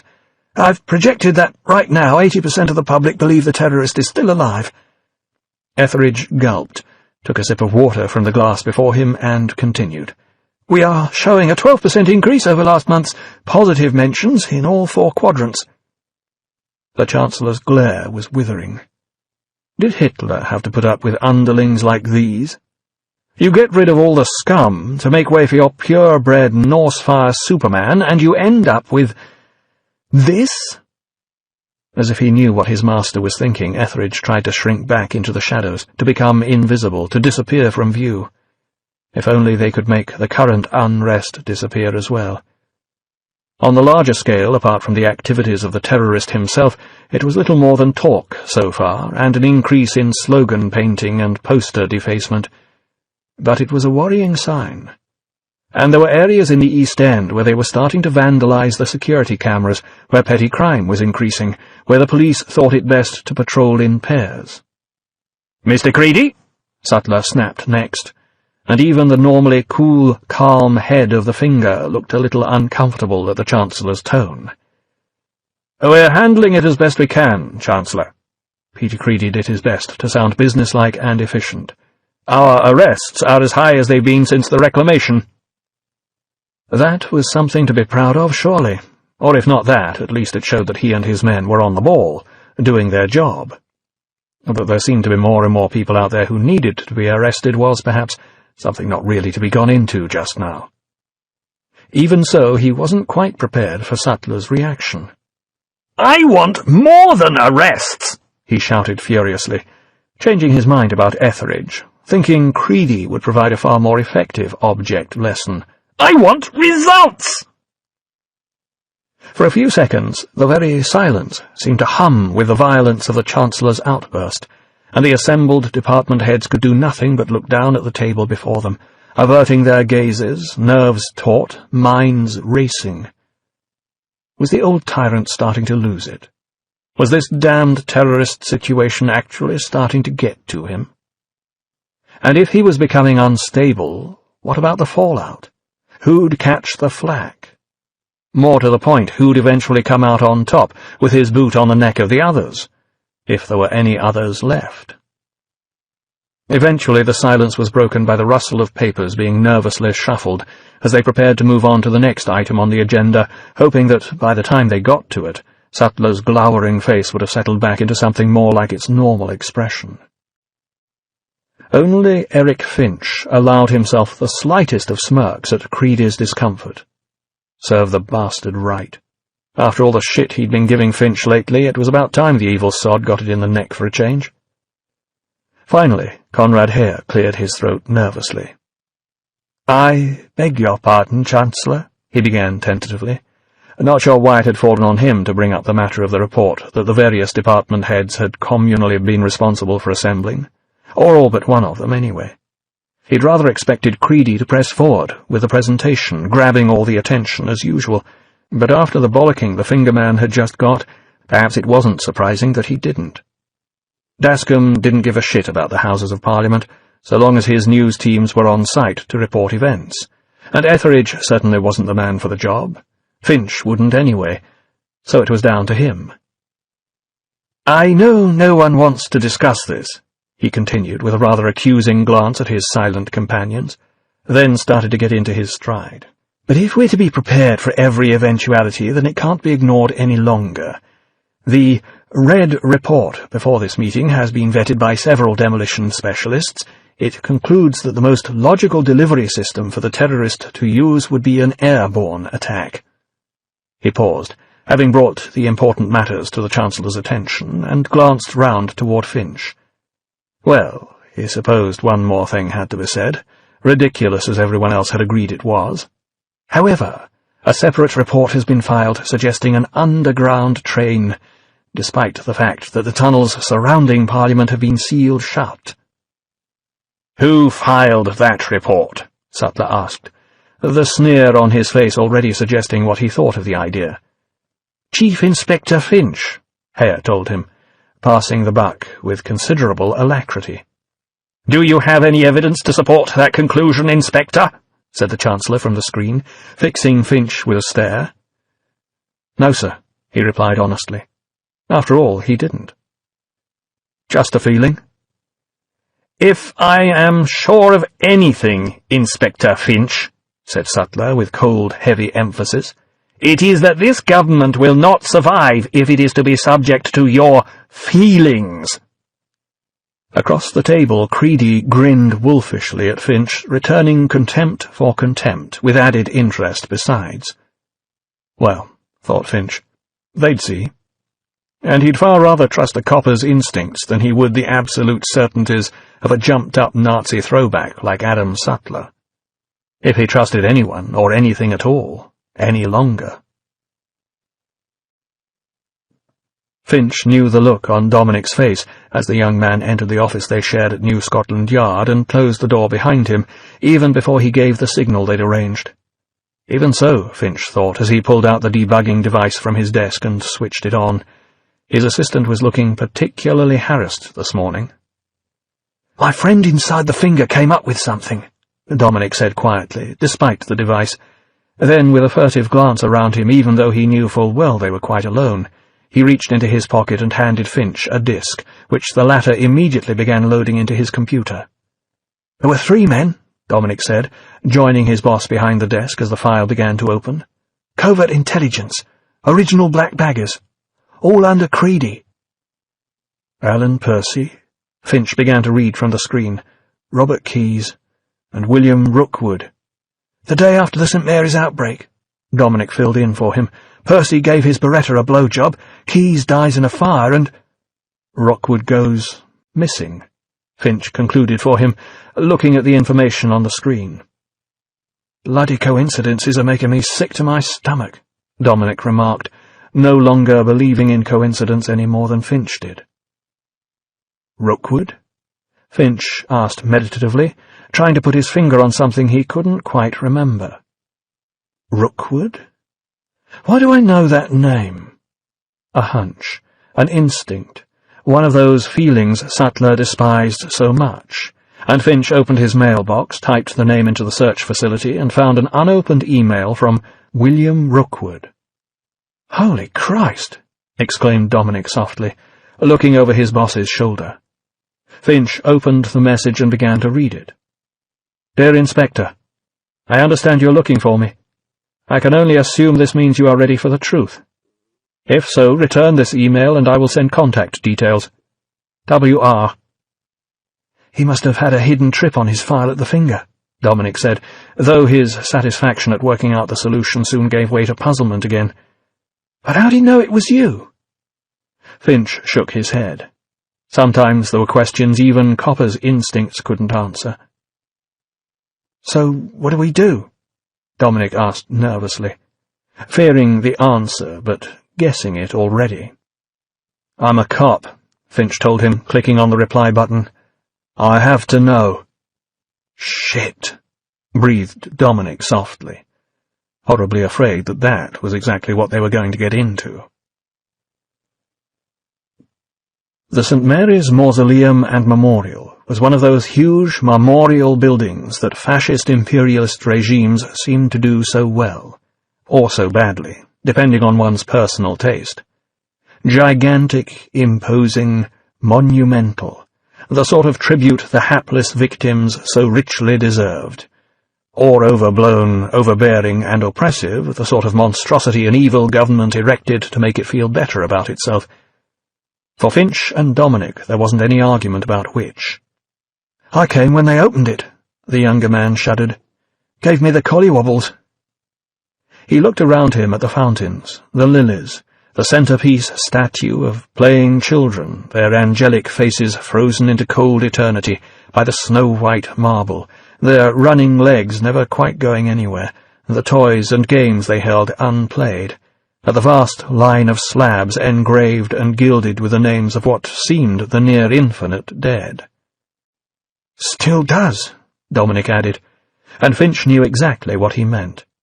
He'd never been a great fan of mortuary sculpture, beautiful as he knew the Christs and angels in the alcoves round the walls to be, and what was worse about this place was that, for all it looked like a fond and loving tribute to the little ones who died, and a fitting replacement for St. Mary's School, now demolished, it was actually built on the site of the playground, where they'd excavated the mass grave to dump the bodies into before the infection spread. A massive tombstone, then, built on a giant grave. Still, they hadn't come to contemplate the past, but to disinter it, and the man they needed to help them do that was William Rookwood. The place seemed largely empty at this time of the morning. It was after the still grieving relatives had paid their respects on their way to work, before the school parties were brought along by their teachers.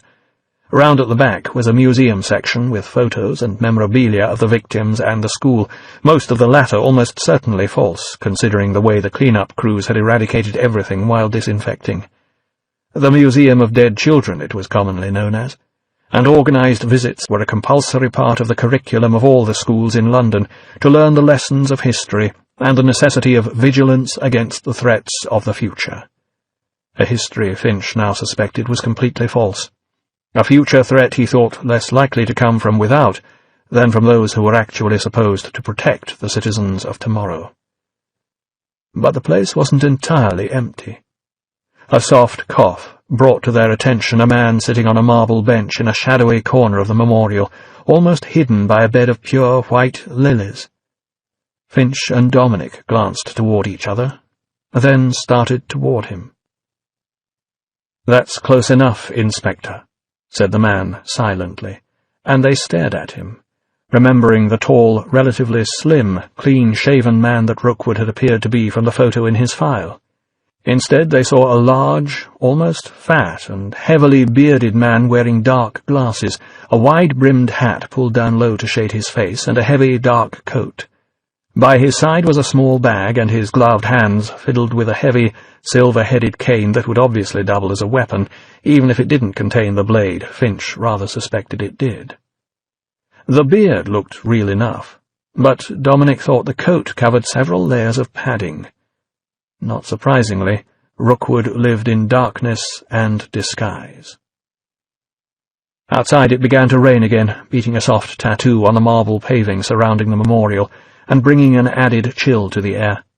As if Eric Finch didn't already feel cold enough inside, when he thought about everything they'd uncovered so far, and which, he suspected, was probably going to get far worse by the time they'd finished interviewing their man.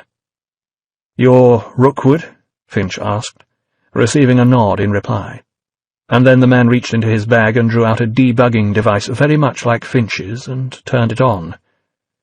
"We're not wired," Finch told him, knowing very well Rookwood would be a fool to take him at his word, but feeling he wanted to say it anyway. "I'm sorry," Rookwood said, "but a man in my position only survives by taking every precaution." Finch nodded understandingly, gesturing toward a bench not far from the one on which Rookwood sat, and, when the latter appeared to give his consent, sitting down on it with Dominic. "You have information for us?" Finch asked. "No. You already have the information." Rookwood nodded his head forward and seemed to sink even farther down into the shadows. "All the names and dates are inside your head. What you want, what you really need, is a story." "A story can be true or false," Finch remarked, a touch exasperated. This was supposed to be an investigation, not a game. "I leave such judgments to you, Inspector." The ghost of a smile played round Rookwood's bearded lips, barely visible in the shadow. Then he tapped his cane on the marble floor as if calling for his audience's attention. "Our story begins, as these stories often do," said Rookwood, "with a young, up-and-coming politician. He is a deeply religious man and a member of the Conservative Party.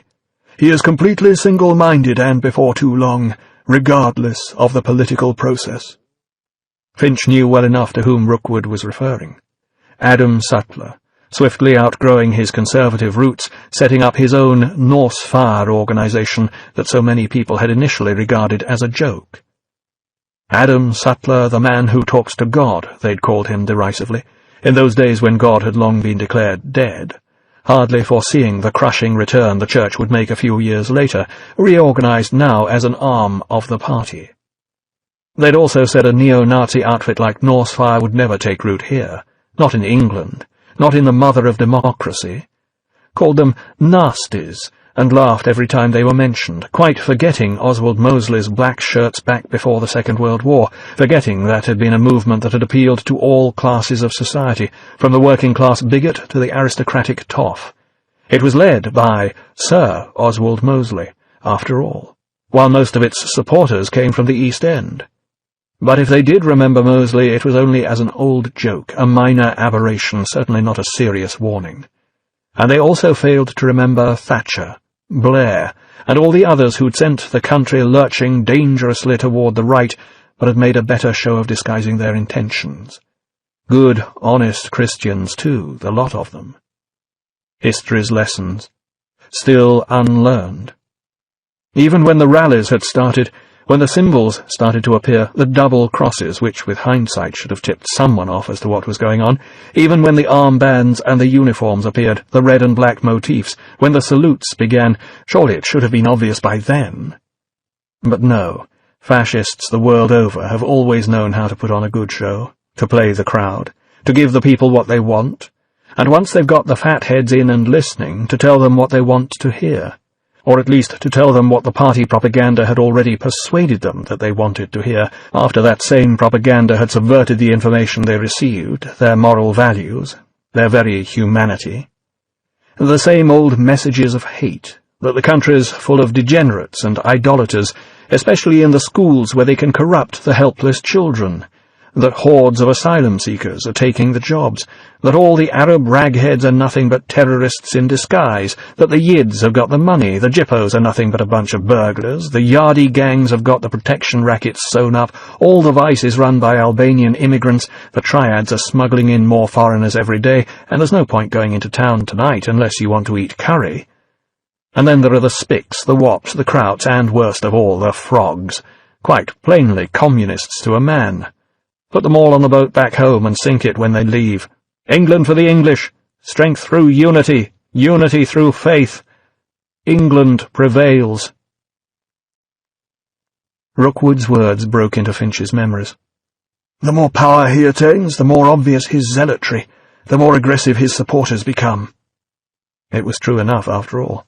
Finch had seen it, lived through it, and though it seemed more and more shameful to him now, the more of this poisonous filth he was uncovering, he'd joined the party way back then. All the police were doing it, just as they used to join the Freemasons. In a world where law and order were becoming the paramount watchwords, it was the obvious way to get on. He wasn't alone in selling his soul. None of them were. But he'd sold his soul nonetheless, and he'd had to live with it ever since. All he would say in his own defense was that he hadn't actually attended a rally since the Reclamation, not since his wife and son had died. "Eventually," said Rookwood, "his party launches a special project in the name of national security." And Finch could guess exactly what that project was, and where it was besides. Larkhill. At first it is believed to be a search for biological weapons, and is pursued without regard to its cost, that all-knowing voice continued, hardly needing to add, and entirely without the knowledge of the public at large. But, Finch thought, there was something wrong here, for Rookwood seemed to be talking about events before the Reclamation, and that would imply that the Larkhill project had started much earlier than he'd suspected, and presumably with the acquiescence of the government of the day, who, with the Americans at war and the world going to hell, were already involved in the detainment without trial of undesirables. He remembered how they'd been more than happy to wash their hands of blame and pass the running of the camps to private security firms, and how the worst one, Security Corps, had swiftly become known as Securicorps. But now he had to guess that they were nothing more than North Fire fronts, and the government must have turned a blind eye to whatever went on there too. "However," Rookwood's story went on, "the true goal of this project is power, complete and total, hegemonic domination. The project, however, ends violently." Again Finch could fill in the details, having read Delia Surridge's journal and knowing how, after all the deaths, the secret mass graves and the lost records, V had brought things to an explosive, fiery conclusion. "But the efforts of those involved are not in vain, for a new ability to wage war is born from the blood of one of the victims. Imagine a virus, the most terrifying virus you can, and then imagine that you, and you alone, have the cure." So, thought Finch, that confirmed what it was that Delia had been working on, what she couldn't even bring herself to quite put down in her journal, even though it had obviously been there by implication. "But if your ultimate goal is power, how best to use such a weapon? It is at this point in our story that along comes a spider. He is a man seemingly without a conscience, for whom the ends always justify the means. His name is not Adam Sutler. It is Peter Creedy. It is he who suggests that their target should not be an enemy of the country, but, rather, the country itself. 3 targets are chosen to maximize the effect of the attack: a school, a tube station, and a water treatment plant. There it was then, Finch thought, looking round to see an equally horrified expression on Dominic's face. St. Mary's, Tottenham Court Road Tube, 3 Waters. And it hadn't been religious extremists from the Middle East with stolen American biological weapons at all. It had all been that cold-hearted bastard Creedy's idea. Peter Creedy, head of the finger, government linchpin, top party man, mass murderer. "Several hundred die within the first few weeks," Rookwood cut across Finch's thoughts, reminding him of the St. Mary's virus panic in the days of what he could now see was a completely phony epidemic, spreading when the situation couldn't be contained. Or, no, the virus was real enough, as were the deaths and the further outbreaks, mainly in Scotland, Ireland, and Wales. Not England, after the first attacks. Finch remembered now, and that made a grisly sort of sense, too. Oh, yes, plenty of real deaths. It was the spin put upon them that was a lie. "Fueled by the media, fear and panic spread quickly, fracturing and dividing the country until at last the true goal comes into view. Before the St. Mary's crisis, no one could have predicted the results of the election that year. No one." Sutler had become Prime Minister in a landslide victory, of course. Tough on terror Sattler, with his promises to reform the laws so that this could never happen again, to bring back detention without trial on a huge scale, to make the country a safe place for decent English people to live and work in. And the electorate had bought it big time, without realizing that was just the start, the one small part of the much larger plan that was yet to be revealed. So many Northfire members had packed the House of Commons that it had taken only a few weeks for them to abolish the House of Lords and rewrite, or rather write for the first time, a replacement for the unwritten constitution that had served the country well enough for 1,000 years. It was only a matter of time before Parliament effectively abolished itself as well, becoming nothing more than the rubber stamp assembly for Sattler's political machine that it remained to this day. And all the elections since then had shown a 95% return for the Northfire party, no matter how the electorate actually voted. The more he thought about it, and the more he grappled with the implications, the more Finch realized that the cover-up must have been much more thorough than he'd realized. For everything he'd seen had suggested to him that Larkhill was just another of the many camps set up during the Reclamation, that gross clean-up when the immigrants and degenerates had been persuaded to leave either the country or the very world itself, which had begun as soon as the party felt sufficiently confident of its position in power. Now, it seemed, Larkhill's entire operation had run its course before then. No wonder files had been lost, dates altered, details changed. Could any of the records be trusted any more? Was there any such thing as history now? But then, as they always said, truth is the first casualty of war. And the Reclamation had certainly been a war, a cancerous attack when England had turned against itself and destroyed too large a percentage of its own population to comfortably think about. And then, Rookwood took up the story again. Not long after the election, lo and behold, a miracle! Some believed it was the work of God himself, but it was more the work of a pharmaceutical company controlled by certain party members that made them all obscenely rich. Viaducts. Certain party members, undoubtedly Prothero, but probably all the other major players at Larkhill too, though they must have hidden their interests more thoroughly than the late Voice of London. Maybe Lilliman's apparently high salary was some sort of backdated cover for the profits he'd siphoned off too. A year later, several extremists are tried, found guilty, and executed, while a memorial is built to canonize their victims. Ah, yes. What about those extremists, then?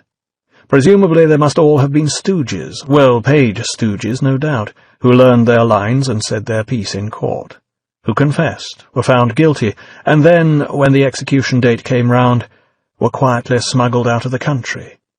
Easily enough done when the days of public executions were long since past, except that, knowing Creedy as he did, Finch couldn't see it working quite like that. Probably they received promises that they'd be quietly smuggled out of the country and had, when the time came, been executed anyway. Probably by Creedy in person. Dead men tell no tales. But the ultimate result, the true genius of the plan, was the fear. Fear became the ultimate tool of this government, and through it our original politician was ultimately appointed to the newly created position of High Chancellor. The rest, as they say, Rookwood concluded with a knowing smile, is history. History, thought Finch ruefully, remembering his ruminations of a moment earlier, remembering too the words of Henry Ford. History is bunk. "Can you prove any of this?" he asked sharply, still not entirely sure that what Rookwood had told them was 100% true. "Why do you think I'm still alive?" his informant replied, a mischievous twinkle in his eye. But if he expected some response to that, it wasn't forthcoming. "Every time Creedy needed something done below the radar," he continued after a few moments, "he'd come to me personally. I never liked him, never trusted him. So when he asked me to deliver the virus to St. Mary's, I secretly recorded the conversation, like I often did." Finch and Dominic exchanged glances. This was what they'd been waiting to hear, the clincher that would prove their case. "All right," Finch said, turning back to the man before them. "We'd like to take you into protective custody, Mr. Rookwood." "I'm sure you would," Rookwood sniggered. "But if you want that recording, you'll do what I tell you to do." He stood up then, supporting himself on his cane as if age and obesity made the action difficult for him. "Put Creedy under 24-hour surveillance," Rookwood demanded next, and that, thought Finch, was something he'd do with great pleasure, knowing how Creedy had been doing exactly the same thing to him. He nodded, waiting to see if the man had anything else to add. "When I can safely feel that he can't even pick his nose without you knowing, I'll contact you again. Until then, cheerio." Slowly, and with a slight limp, Rookwood began to walk away. But Finch still had one last question. "Rookwood, why didn't you come forward before? What were you waiting for?" "For you, Inspector," the man replied, looking back over his shoulder. "I needed you." And then, like a ghost, he vanished into the pouring rain. This book is continued on Disc 7. V for Vendetta, novelization by Steve Moore, continued. Disc 7. 20. Unaware of the surveillance van a little way down the street, or of the man already prowling on his roof and looking for a way to descend, Peter Creedy concluded his nightly ritual, standing there in the atrium of his luxurious Hampstead home. Beneath the skylight, where a shadow flitted briefly in the moonlight, unseen, he was feeding nutrients to his collection of orchids with a syringe. The orchids that were his one pleasure, his one relaxation, his only interest apart from the ruthless pursuit of his career and its ultimate goal. The goal he never discussed with anyone. The fantastically shaped flowers, with their beautiful colours, were a major attraction, but more symbolically important to Creedy was the way that, while not exactly parasitic, they naturally grew on other plants. Riding on their backs, the same as he was riding on the back of Sutler, working and waiting for the right day, the right opportunity. And then... Besides, he smiled to himself, the name orchid derived from the Greek for testicle, and there was one thing he was absolutely sure of: he had far more balls than Sutler ever did. He didn't get to spend enough time here any more. In the past he'd usually been able to pass an hour or so in the atrium before retiring, listening to Wagner or to Richard Strauss, savouring a glass or two of Calvados, reading Nietzsche or Hitler, and communing with his flowers. Some of those flowers he'd paid the earth for. One he'd even killed its owner to obtain. Now, with all this terrorist shit going down, all he had time to do was feed them before collapsing exhausted into bed. Well, soon, no doubt. Turning away toward the door, he flicked off the light, then turned back for a last, almost fond look at those vaguely luminescent petals glowing beneath the moon, and saw another pale shape emerge from among the shadows. The mask of the terrorist. Before Creedy could react, V was upon him, and one of his long, deadly knives lay glinting by Creedy's throat, and all Creedy's combat training, all those times when he'd had the gun in his hand and the victim had had no other option but to die helplessly before him, all that added up to absolutely nothing, when the blade was pressing home with uncomfortable firmness against his suddenly throbbing jugular. "Shh," whispered V softly, leading him slowly across to the CD player, knife still poised, and randomly inserting a disc. As the music began to swell, the two men in the surveillance truck looked at each other in bewilderment. Not earmen, these, but Finch's ordinary coppers, yet baffled nonetheless. When they'd seen the light go out, they'd expected nothing but silence to follow, and sleep, and a chance to go off watch themselves. Not music. They'd been on this stint for a couple of weeks now, and it had always ended up in silence and sameness before. "What's he doing in the dark there?" one asked. "Creepy Creedy," replied the other. "Not sure I want to know." In spite of that, they both began to listen all the harder. But the music, as was obviously intended, made it impossible to hear anything else. Well, it would have to go down on the routine report, but it hardly seemed to be anything worth raising the roof about. And back inside. "Sutler can no longer trust you, can he, Mr. Creedy?" whispered V, barely audible, "and we both know why. Sutler is the kind of leader that survives only as long as he seems invincible. The instant he looks weak, that he seems exposed, he's vulnerable. And as soon as he is, they'll be on him like dogs. After I destroy Parliament, his only chance will be to offer them someone else, some other piece of meat, and who will that be?" The blade forced Creedy's head back then, as if it were about to slice his throat open like carving a joint of beef. "You, Mr. Creedy."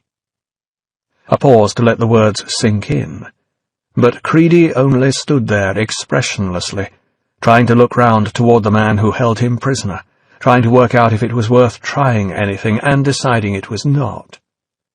"A man as smart as you has probably considered this," V continued calmly, giving a cool assessment of the situation. "A man as smart as you probably has a plan. That plan is the reason Sutler no longer trusts you. It's the reason why you are being watched right now, why there are eyes and ears in every room of this house and a tap on every phone." And now, for the first time, Creedy showed some reaction, one of stunned disbelief. "Rubbish," he said, though in the instant the word was out of his mouth he began to suspect that it might be true. That was something that would have to be checked out, could easily be checked out, if he got out of this particular encounter alive, of course. "A man as smart as you, I think, knows otherwise," V told him, almost as if reading his thoughts, or knowing the thoughts that would logically ensue from what he'd told him. Naturally, he'd get it checked out, but quietly.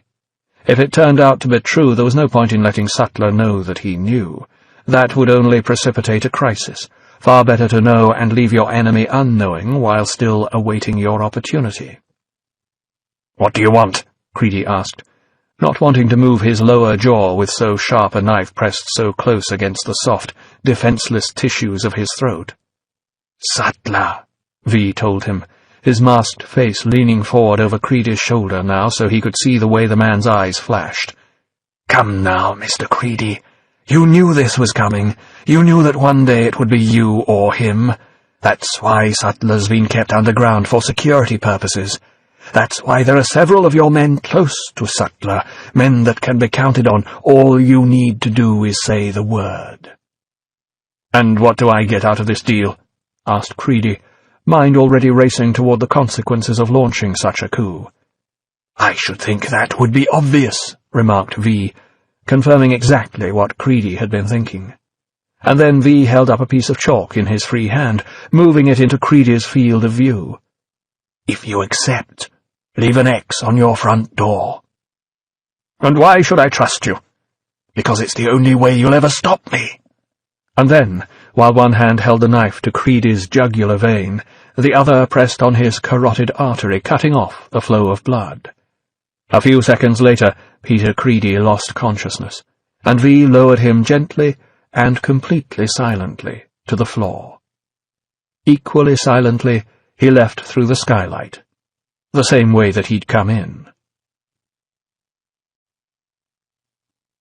The days passed away into weeks, and other cases came and went, and still Finch couldn't let go of the investigation that continued to command his attention.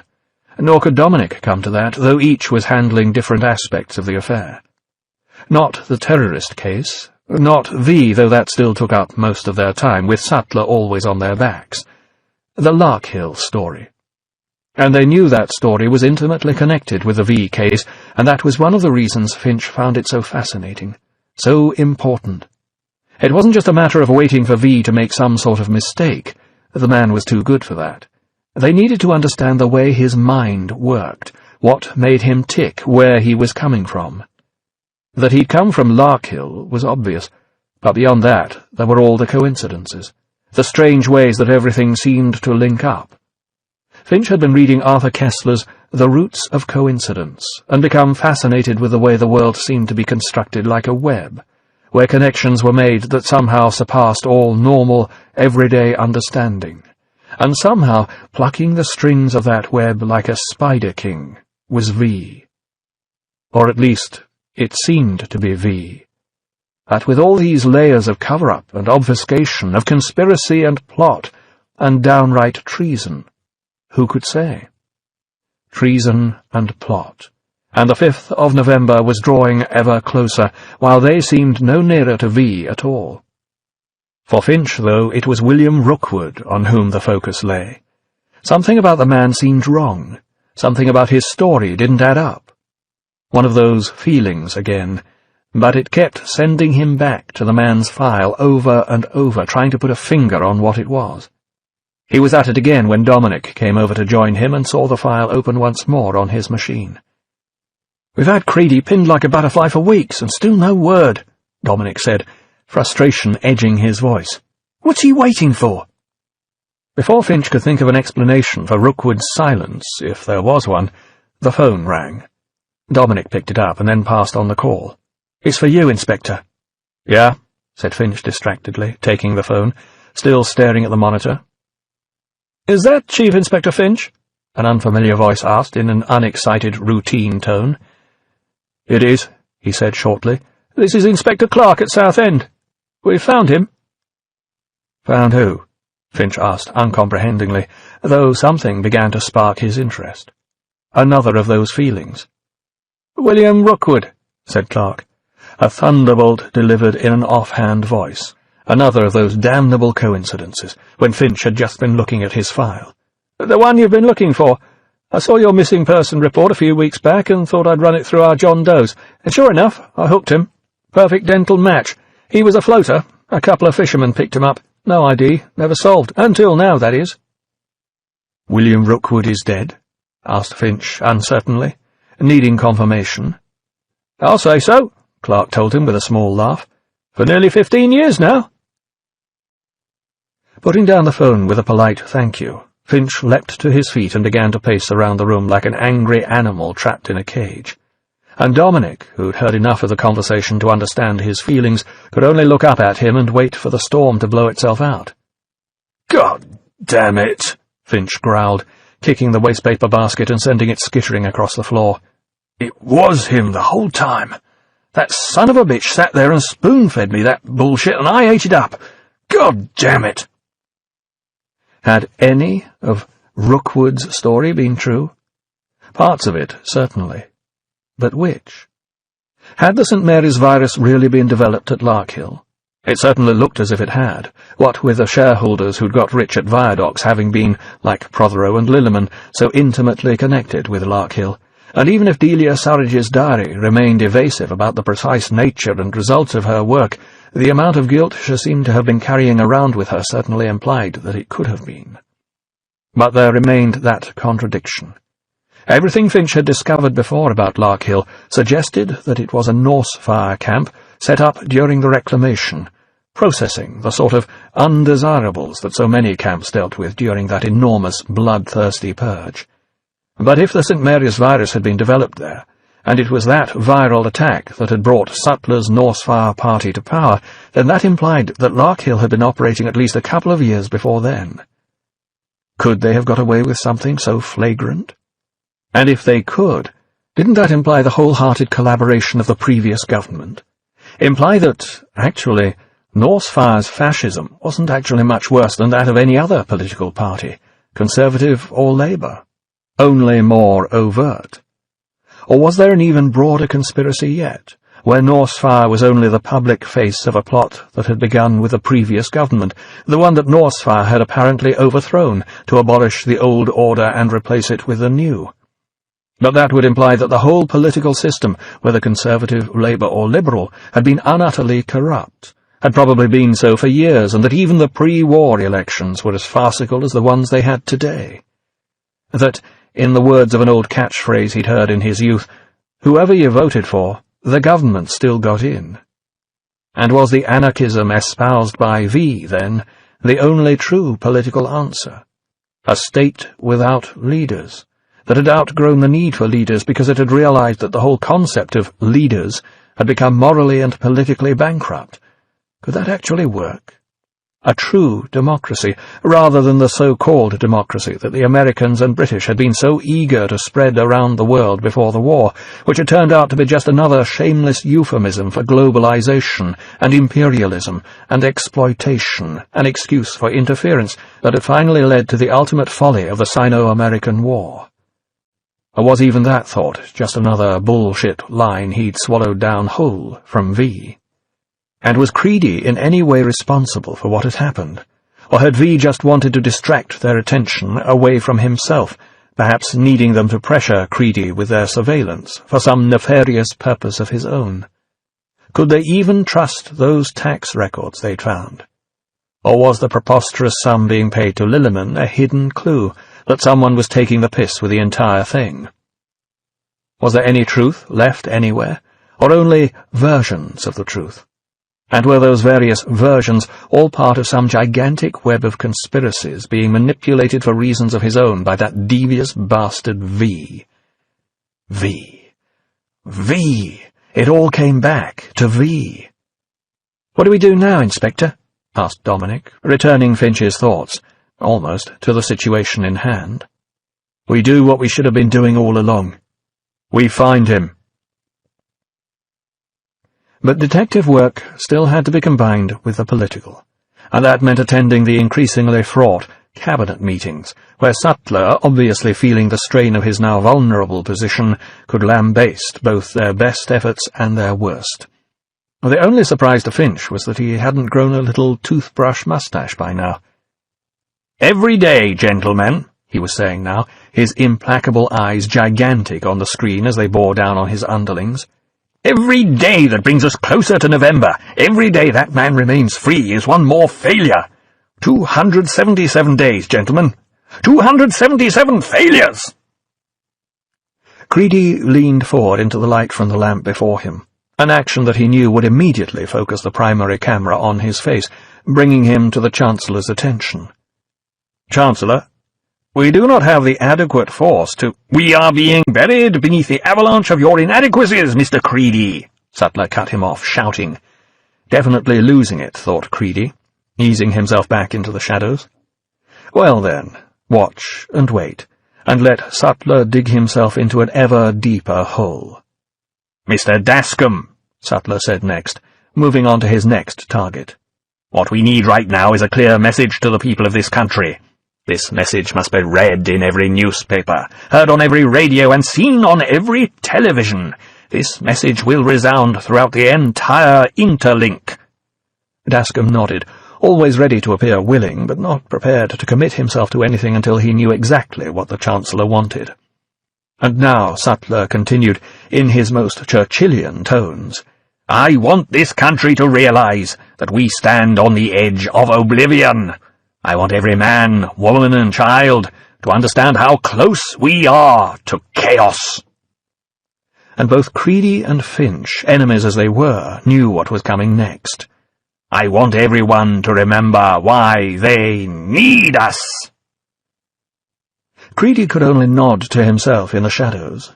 Exactly as V had predicted, Sutler was starting, if not to look dead in the water, at least to feel the weakness and vulnerability of his position. Well then, not long now. This was more than a job for Dick and June, Roger Dascombe knew, though naturally they'd have to play their part.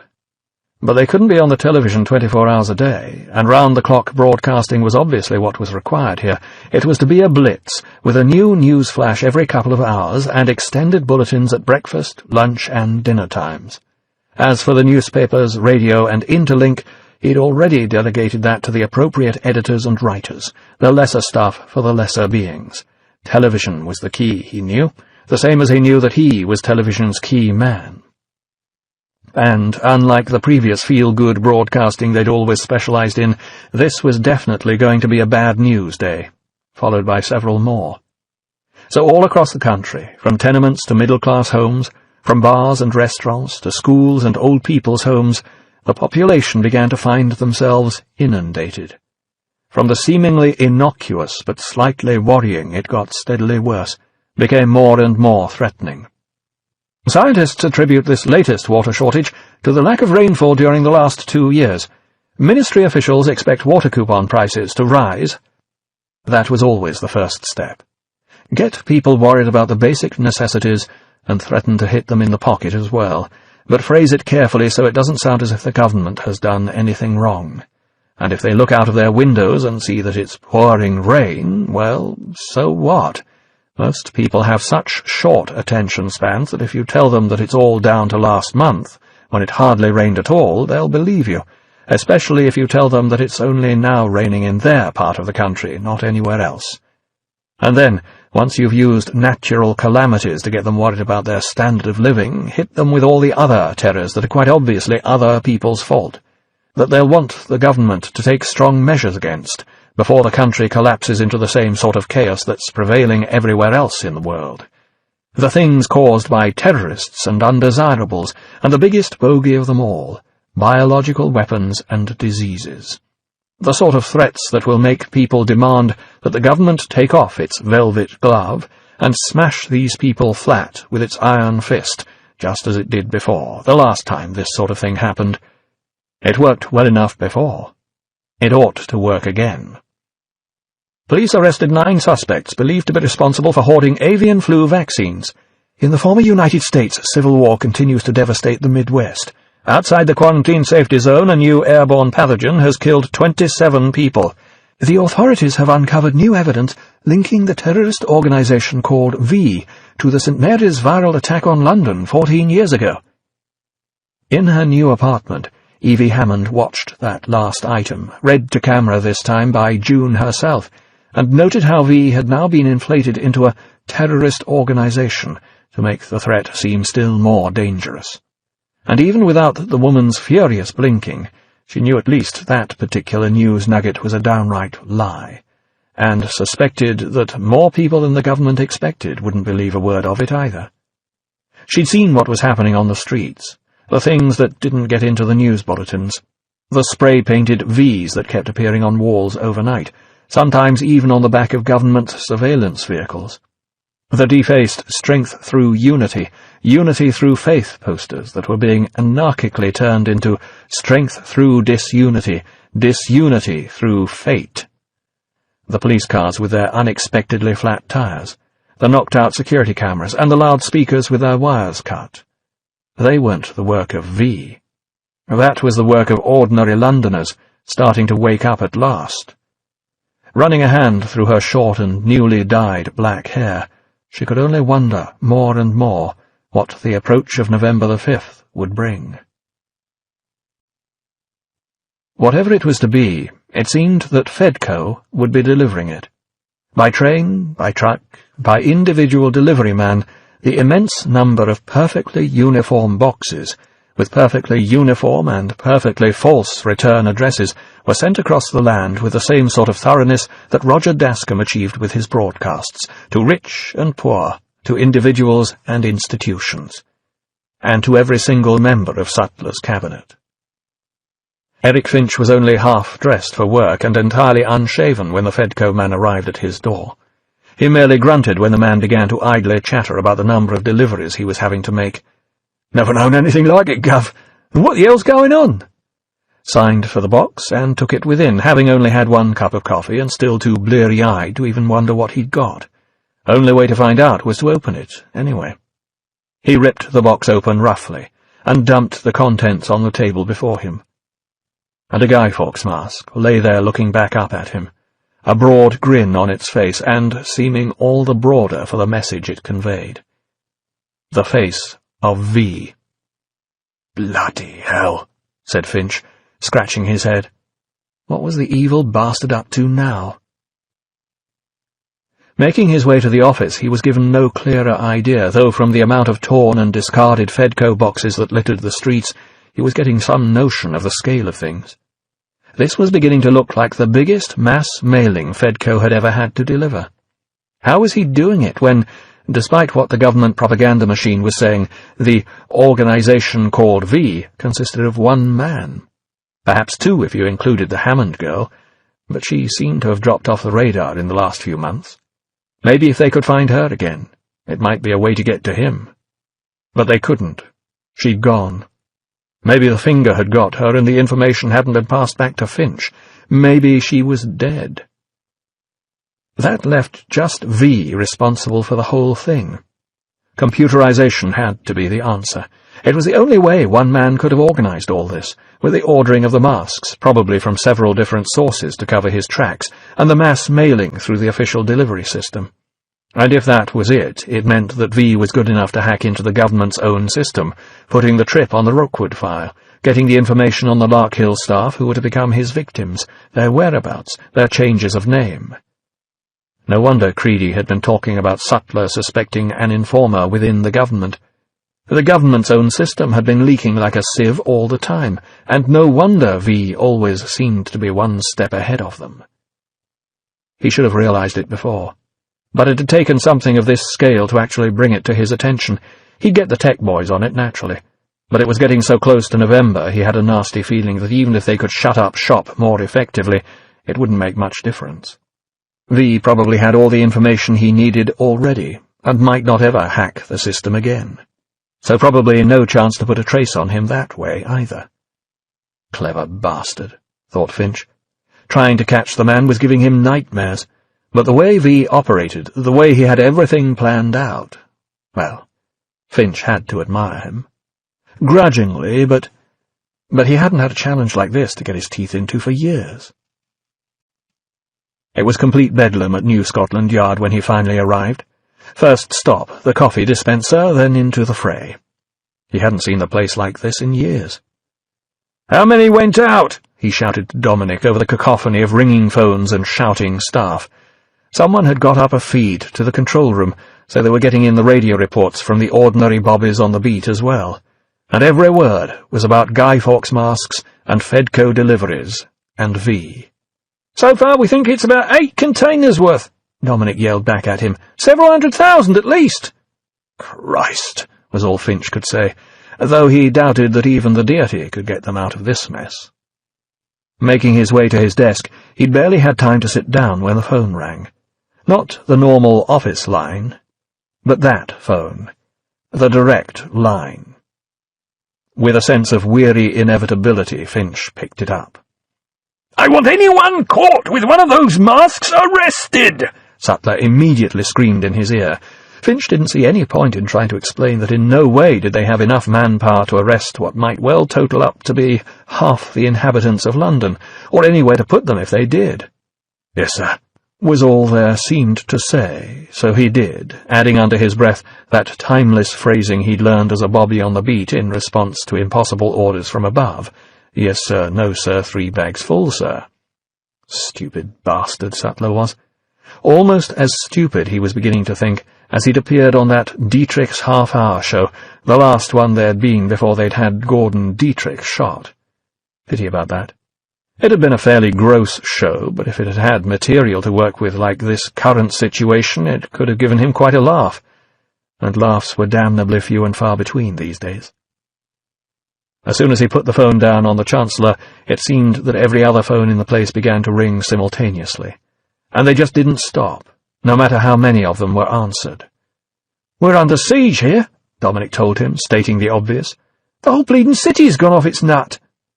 "That's exactly what he wants," Finch said, a hint of appreciation in his voice for his opponent's skill, for the enormity of his vision. "What his plan needs." "What?" asked Dominic, not quite grasping the point. "Chaos. Absolute fucking bloody chaos."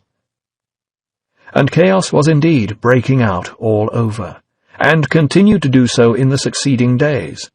Not only all over London, but all over the country, for the ownership of one of V's Guy Fawkes masks, and the anonymity it conferred, somehow seemed to liberate large numbers of the population from their repression, and to set free all the yearnings they'd so long suppressed in exchange for law and order, and a society that seemed to work when all the world around them was collapsing.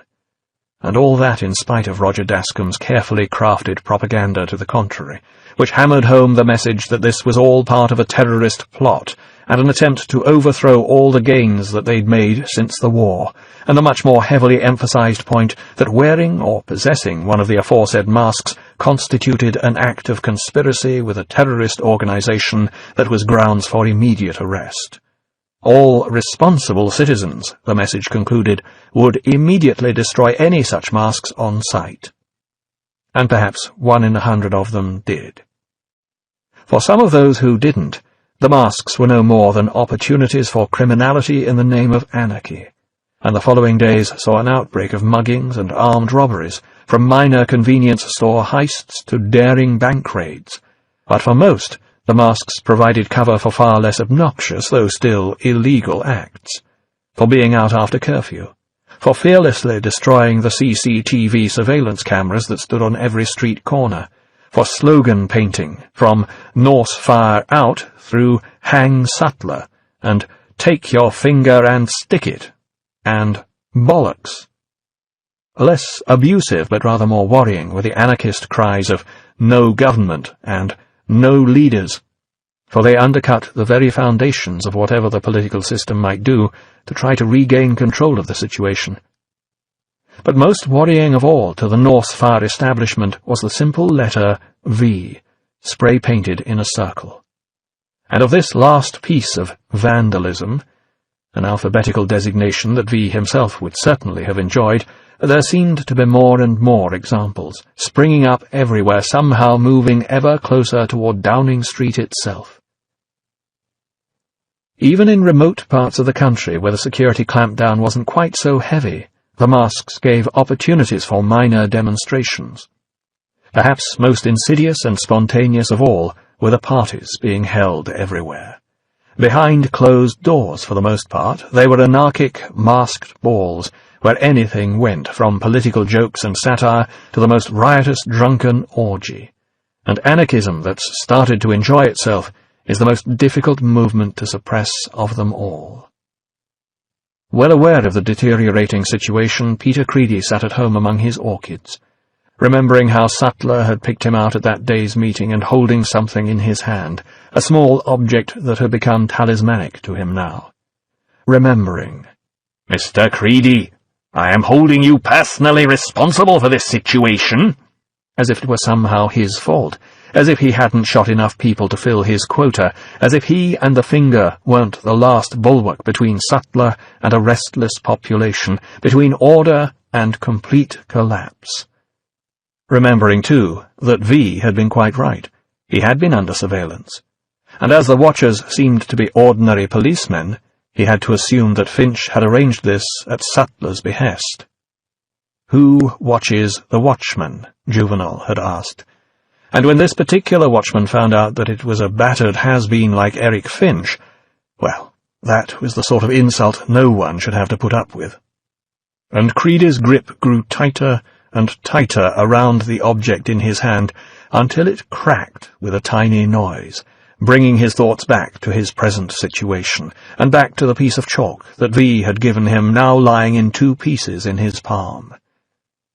While far away, in a room at the Shadow Gallery, V began to line up a vast row of dominoes on the floor that wound and curved, came together and parted once again, making the pattern of a V contained in a large circle, which would only need 1 falling tablet to bring all the others down in succession. The domino effect that would begin when one small event finally tipped the scales, and the whole system lurched over from order to chaos, from rigidity to collapse. Something on a cosmic scale that would be little more than a finger flick, or the flapping of a butterfly's wing, or a dark cloud crossing the face of the moon. 21. The problem is that he knows us better than we know ourselves, Finch remarked to Dominic, looking over the piles of reports that grew at an accelerating rate as they approached nearer and nearer to November. And this was only the ordinary police work, the actual felonies and minor public order offences. Creedy's fingermen were supposed to be dealing with the political activists, suppressing the minor demonstrations and riots that occurred almost daily now, from protests against food shortages and heavy-handed police tactics to outright anti-government fervour. The one feel-good factor in the whole situation, Finch thought, was that Creedy was probably even more overworked, more under pressure than he was. But neither of them could quite get a grip on what V was up to, apart from stirring things up and overloading the system with paperwork. "That's why I went to Larkhill last night," Finch continued matter-of-factly, knowing full well the impact his words would have. "You what?" exploded Dominic, only then noticing that Finch had the debugging device switched on. Even so. "That's outside the quarantine zone," Dominic added, even though both of them knew it well enough, knew the risks involved in going there. "I had to see it," Finch said simply, remembering how, rather than heading directly for home, he'd taken the car and driven, far more slowly and carefully than Dominic ever would, down to Salisbury Plain, arriving there in the twilight glow of a blood-red setting sun. Not that there'd been much left to see. Most of the wire-link perimeter fence had rusted away, or been stolen for scrap metal, and the concrete posts from which it had been strung were leaning, sometimes sagging, broken halfway up, like clawing talons emerging from the earth, or gigantic skeletal fingers of the dead, straining up toward the light from the mass graves beneath. Quite apart from any medical research, how many thousands had died there? How many more thousands in other camps like it, scattered round the country, in places like Bradford, Liverpool, or Leicester? Far more, he had no doubt, than in the St. Mary's epidemic. But these were the non-English, non-Christian, non-normal, non-humans as far as the regime was concerned, whose number, whose names, and even whose memories had just totally been erased. Of course, the government said they'd been deported to their countries of origin. Everyone knew they hadn't. As for the buildings themselves, most had fallen into ruin, and once the roofs had caved in and the walls began to crumble, it was hard to tell what was what. Most, at least, bore evidence of the explosion and fire that had destroyed them, with soot-covered bricks and wooden beams turned now to charcoal. Were these cells or offices? How did one tell the administration block from the medical section? If ever there were signs here, they had long been removed. Even the name, Larkhill, was no longer to be found anywhere about the site. I barely remembered Pompeii, he'd thought at first, destroyed not with a volcanic roar and a burying rain of ash, but with homemade bombs, with fertilizers and incendiaries, by a lone man driven by mental and medical torture into a state Finch couldn't even begin to comprehend. But that wasn't quite what it was. It was more like the shattered remnants of a forgotten necropolis, of fallen mausolea and half-uncovered vaults, of tumbled, lichened gravestones, a remembrance of the dead more poignant in its ruin than such vast official edifices as the St. Mary's Memorial, and a far more fitting testament to those who died, both in the outbreak of the virus and its research and manufacture. For this was not the sanitized, saccharined monument suggesting some happy post-extinction survival. This was raw and decayed and rotten, just like the whole disgusting business had been from its origins here to its conclusion in London. There was a stench about the place, not of the dead, but of evil and corruption. If this place had ever had anything to do with the St. Mary's virus, of course. If that wasn't just another of those stories, those illusions made of smoke and mirrors that reduced the entire past to the same sort of chaos that the present seemed to be descending into. But there had been a row of what seemed to be shattered cells, with the fragmentary remains of a ceramic-tiled floor outside them, their metal doors occasionally still hanging on their hinges, most of them with a chalk-marked X still faintly visible, and numbered with Roman numerals. And there was one door where he'd paused for many minutes, deep in contemplation, trying to immerse himself in all that had happened here, all that had led up to it, and all that had followed from it. The door to Room 5. Room V. And that was really the thing he'd come to see. The point of origin. Room V. Prisoner V. The terrorist code-named V, the opponent he'd learned to respect, but whom he still had no idea at all how to deal with. V. That, at least, seemed to be something real, something he could hang on to. A single iconic fact among the fantasies on which he could try to build some sort of understanding. There wasn't much left, he told Dominic, his mind returning to the present moment and trying to sum up the experience. But when I was there, it was strange. I suddenly had this feeling that everything was connected. It was like I could see the whole thing as one long chain of events that stretched all the way back before Larkhill. I felt like I could see everything that had happened and everything that was going to happen, like a perfect pattern laid out in front of me. And I realized we were all a part of it, and all trapped by it. He fell silent again then, running it all through his head as he had so many times before. The stories, Delia Surridge's diary, the Rookwood tale that he still didn't know to be fact or fiction, or, if a blend of the two, what the proportions were.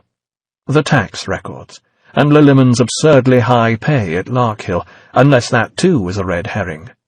What if there really had been some legitimate reason for it?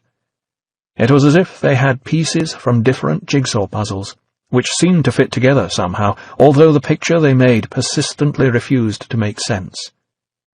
And underlying that were what seemed to be the historical facts. Larkhill had, obviously, been destroyed by fire, whatever had occurred there. The St. Mary's virus was real enough, as were the deaths it caused, no matter who was to blame. Adam Sutler had held all those Norse fire rallies and got himself elected on an anti-terrorist vote, and Peter Creedy was a bastard, no matter what he was or wasn't accused of. And V had blown up the Old Bailey, attacked the Jordan Tower, murdered all the Larkhill staff, would undoubtedly blow up the Houses of Parliament, unless he was somehow stopped beforehand, had shipped out all those masks and manipulated Finch into watching Creedy, the reasons for both of which he still didn't quite understand. And mingled in with all of this were those inexplicable, infuriating coincidences. Another one had occurred last night, driving back from Larkhill, where he'd seen the faint chalked X on one of those decaying doors. He'd passed through Hampstead on his way down from the M25 and hadn't been able to stop himself from glancing at the entrance to Peter Creedy's house, and there, on his foe's front door, was another chalk mark X. What the blue bloody hell could that mean? And yet, all part of the pattern. That baffling, infuriating pattern that he knew somehow was being ringmastered by the baffling, infuriating V. Like dominoes, waiting to fall. The pattern. "So, do you know what's going to happen?" Dominic asked him eventually, when the silence had stretched to an almost embarrassing length, as if he hoped that Finch would provide some godlike flash of inspiration, whereby they could write "case solved" under the whole thing and get back to their normal lives.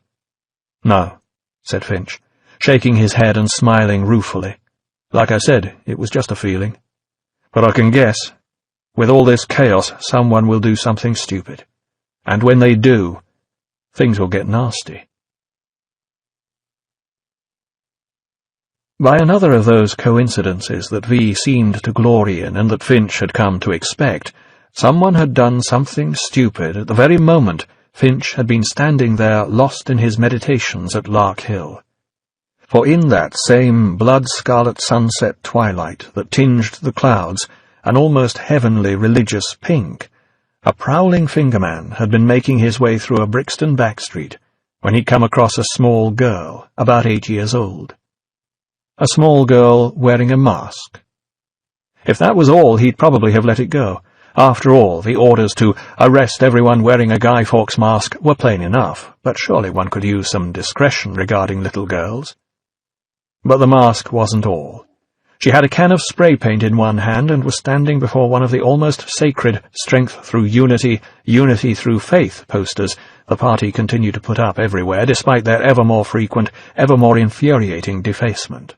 And she just sprayed one of the goddamned V symbols all over it. And he was a party man through and through, who'd been on 12-hour shifts for the last 3 weeks without a break, dealing with one sort of protest after another, from sprayers and curfew breakers to stone throwers and young tearaways with Molotov cocktails, and this was just the last straw. "Hey, you!" he shouted, running toward her. Child or not, this little cow was going to jail. She began to run then, tiny legs pumping, still masked, shrieking in terror. As windows opened and curtains rustled nearby, she threw away the can of spray paint, left it rolling in the road behind her. Rolling beneath the feet of the oncoming fingerman, who, eyes only on his prey, trod on it, lost his balance, and went slamming heavily into a wall. And, as is so often the case, the wall didn't come off worse. Blood ran into his eye from a gash above the brow. His head rang from the force of the impact, and all he could do was gasp as the breath was forced out of his lungs. A savage pain shot through his twisted ankle where he'd trodden on the can, and the gun was in his hand before he even knew it, the trigger pulled before he even thought. One shot was all it needed. One shot to tip an already unstable situation over into a spiraling vortex of ever-increasing uproar. The girl's body jerked in the air as if pulled by a string, the hole blown straight through her tiny lung quite horrific. She hit the ground in an angular, contorted heap, weltering blood, and never moved again. The thin papier-mâché mask, however, already loose on her small, childish head, came off and floated briefly in the air before hitting the ground and rolling on its edge, finally coming to rest at the feet of a startled man holding a monkey wrench, who'd been fixing his car when the shot rang out. A man who looked down and saw a mask spattered with a young child's blood. Someone's daughter. Not his daughter, but somehow, then, she was everyone's daughter, as a crowd began to gather, drawn from their houses by the tragedy that had happened before their eyes. Men and women, teenagers and pensioners.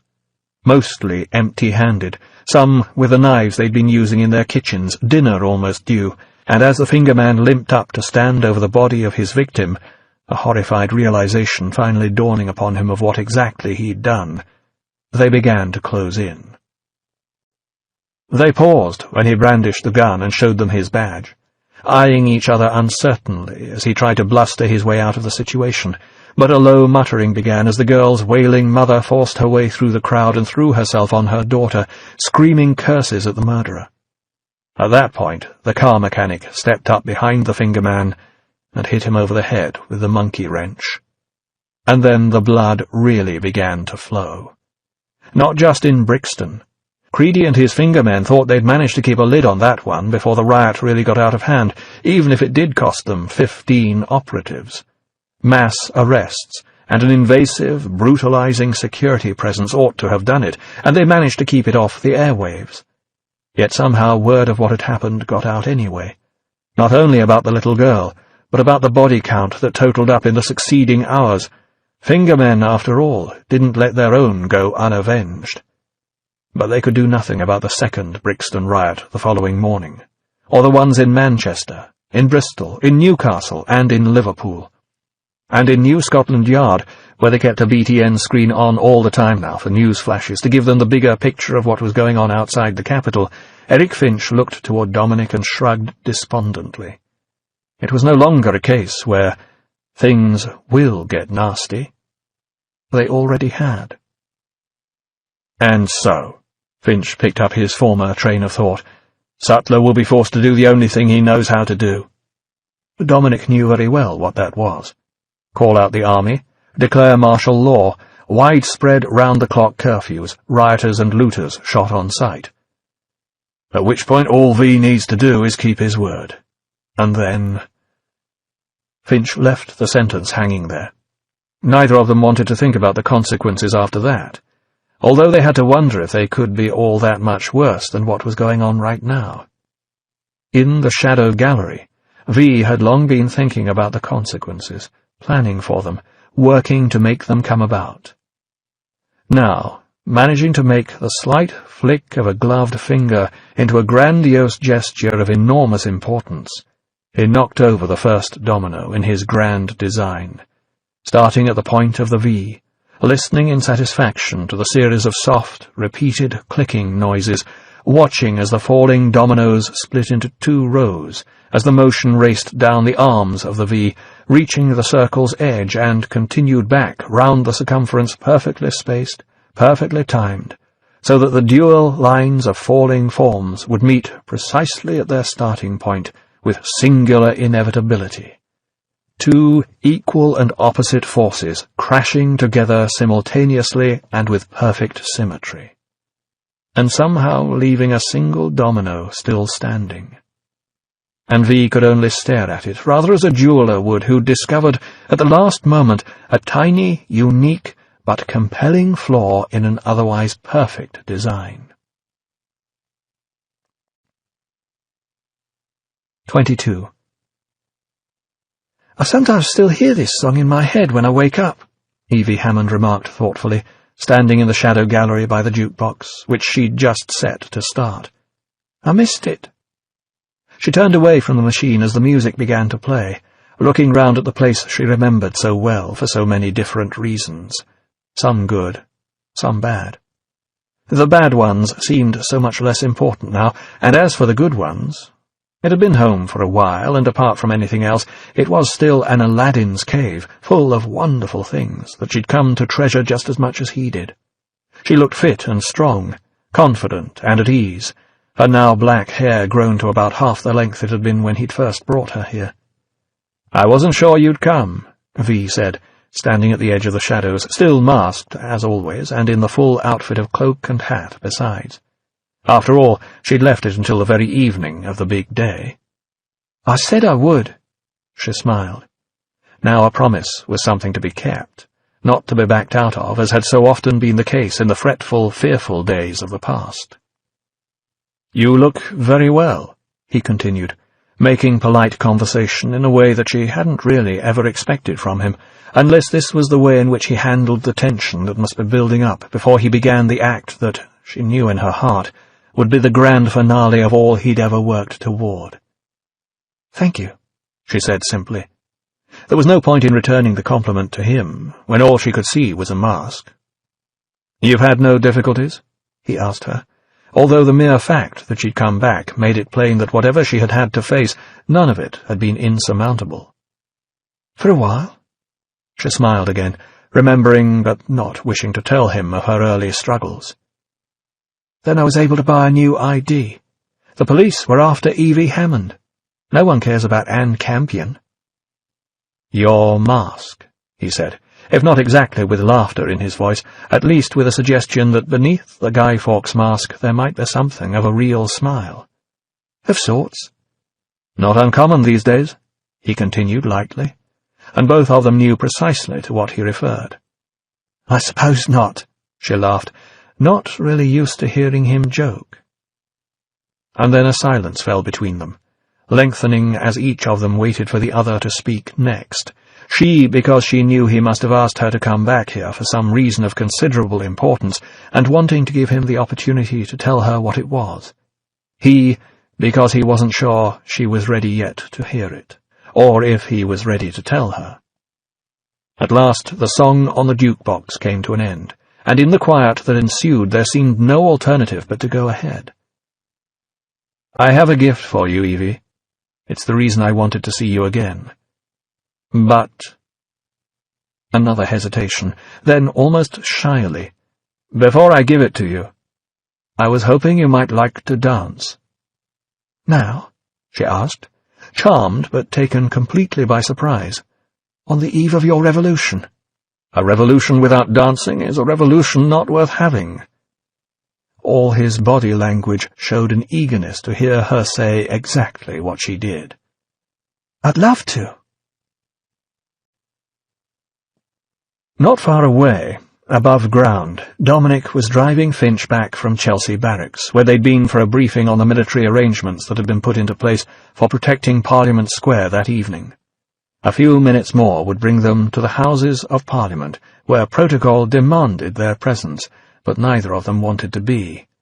Not because they feared death or injury if V did actually blow the place up, but because they knew that if he did, the presence of 2 extra policemen wasn't going to make the slightest difference. And besides, Chief Inspector Finch was starting to develop one of his feelings again. "Stop here and let me out," he said suddenly, realizing they were passing Victoria Underground Station. "Come on, Inspector," Dominic protested. "We've got our orders. We've got to do our job." "That's not my job," Finch told him, as Dominic resignedly brought the car to a halt anyway. "My job is to find him." "But we've been searching those tunnels for weeks," Dominic said, in one last attempt to change Finch's mind. He didn't know where the old man had got his bee in his bonnet from when all the other specialist opinion was that V would attack by air, but he just wouldn't let it go. Apart from the fact that the entire underground system had been closed down since the reclamation, awaiting reconstruction, or, more the point, awaiting enough surplus power to run the thing, everyone knew the Circle, District, and Jubilee lines had deliberately been blocked off for years, and they were the only ones that ran anywhere near the Houses of Parliament. And surely it was far too late, even for last-minute feelings. "You're not going to find him now," Dominic called as Finch got out of the car, but nothing was going to get his boss back now. Well, he thought, shrugging as he watched Finch disappear down the stairs into the station, there seemed to be nothing else for him to do except report to his post and hope he could think of some reasonable excuse for the inspector's absence before anyone actually asked him for one. Maybe he'd tell them the old man was having a nervous breakdown, or that he'd gone undercover, 30 or 40 feet undercover. At the same time, Dominic had to hope that Finch would be all right, because now he was getting one of those same feelings that his chief seemed to suffer from so often, a feeling that, however things turned out tonight, this was one of those pivotal moments when things change forever. For better or worse, he had no idea, but he knew they'd never be the same again. And suddenly he wondered if he'd ever see Eric Finch again, too. The latter, meanwhile, had passed through the station concourse and was already making his way down the now stationary escalators with only a flashlight to guide him. Somewhere down beyond the platforms, somewhere down in the tunnels, either on the Victoria line or, more probably, the Circle and District lines, that had to be where the answer lay. Maybe even on the other side of the blockades if he could find some sort of maintenance tunnel they'd overlooked before. There was far more to an underground station than the train tunnels and the platforms that were all the general public saw. Maintenance shafts, emergency exit tunnels, underground sidings where trains could be shunted aside to let others pass, a maze of passages. An underground labyrinth where you could still hope to find a Minotaur-like monster such as V, bred from some horrible experiment, if only you had the right clue. And only 2 London tube stations started with V, Victoria and Vauxhall, and the latter was south of the river, away from the centres of power, away from all the scenes of V's exploits. If it was anywhere, it had to be Victoria. Not far away, the target of Finch's search was dancing slowly with a beautiful woman in his arms. A last dance. The last waltz, before he brought the world to an end. At least, the world of Sutler's England, long overdue for demolition. "You've been busy," Evie told him, looking up into his mask, that mask that had been all that she'd ever known of him. "They're very scared right now. I heard Sutler is going to make a public statement tonight." "It's almost over," V said, and one way or the other, she knew that he was right. If not for Sutler's world, for his own. "The masks were very ingenious," Evie continued, wanting to let him have some idea of her appreciation for the way he'd handled his campaign. In the past, when her fear had made her betray him, or when he'd been torturing that same fear out of her system, there hadn't been much opportunity for that sort of thing. "It was very strange to suddenly see your face everywhere." He replied with one of those Shakespearean quotes of which he was obviously so very, very fond. "Conceal me what I am, and be my aid for such disguise as haply shall become the form of my intent."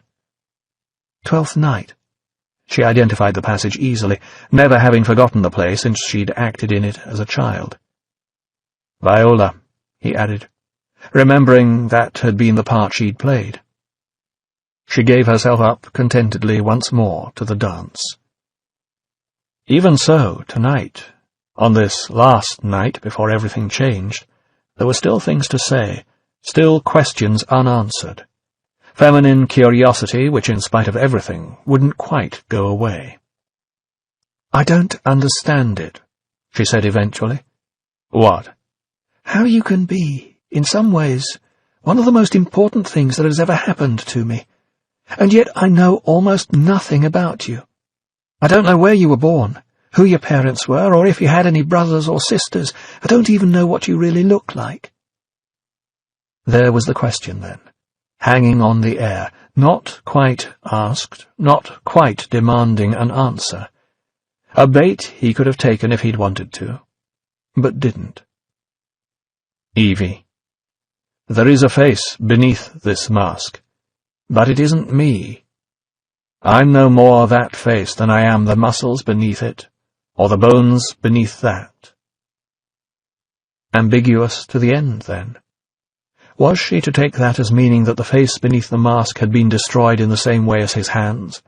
Or was he saying that a man is not the face he presents to the world, the public persona, but something deeper, more intrinsic, a personality that far transcends personal appearance, that the face itself is nothing but a mask? Either way, he could still have the face of a devil or an angel hiding behind that of Guy Fawkes, and finally she decided it was better never to know. "I understand," she said rather awkwardly, continuing with the dance. "Thank you," he said quietly. "You know," she said brightly then, changing the subject to something rather safer, "I found a copy of The Count of Monte Cristo. I think of you every time I watch it. It's funny, though. Now I never feel as sad for Mercedes as I do for the Count." Finally the music came to an end, and a silence returned, breaking their tenuous moment of intimacy.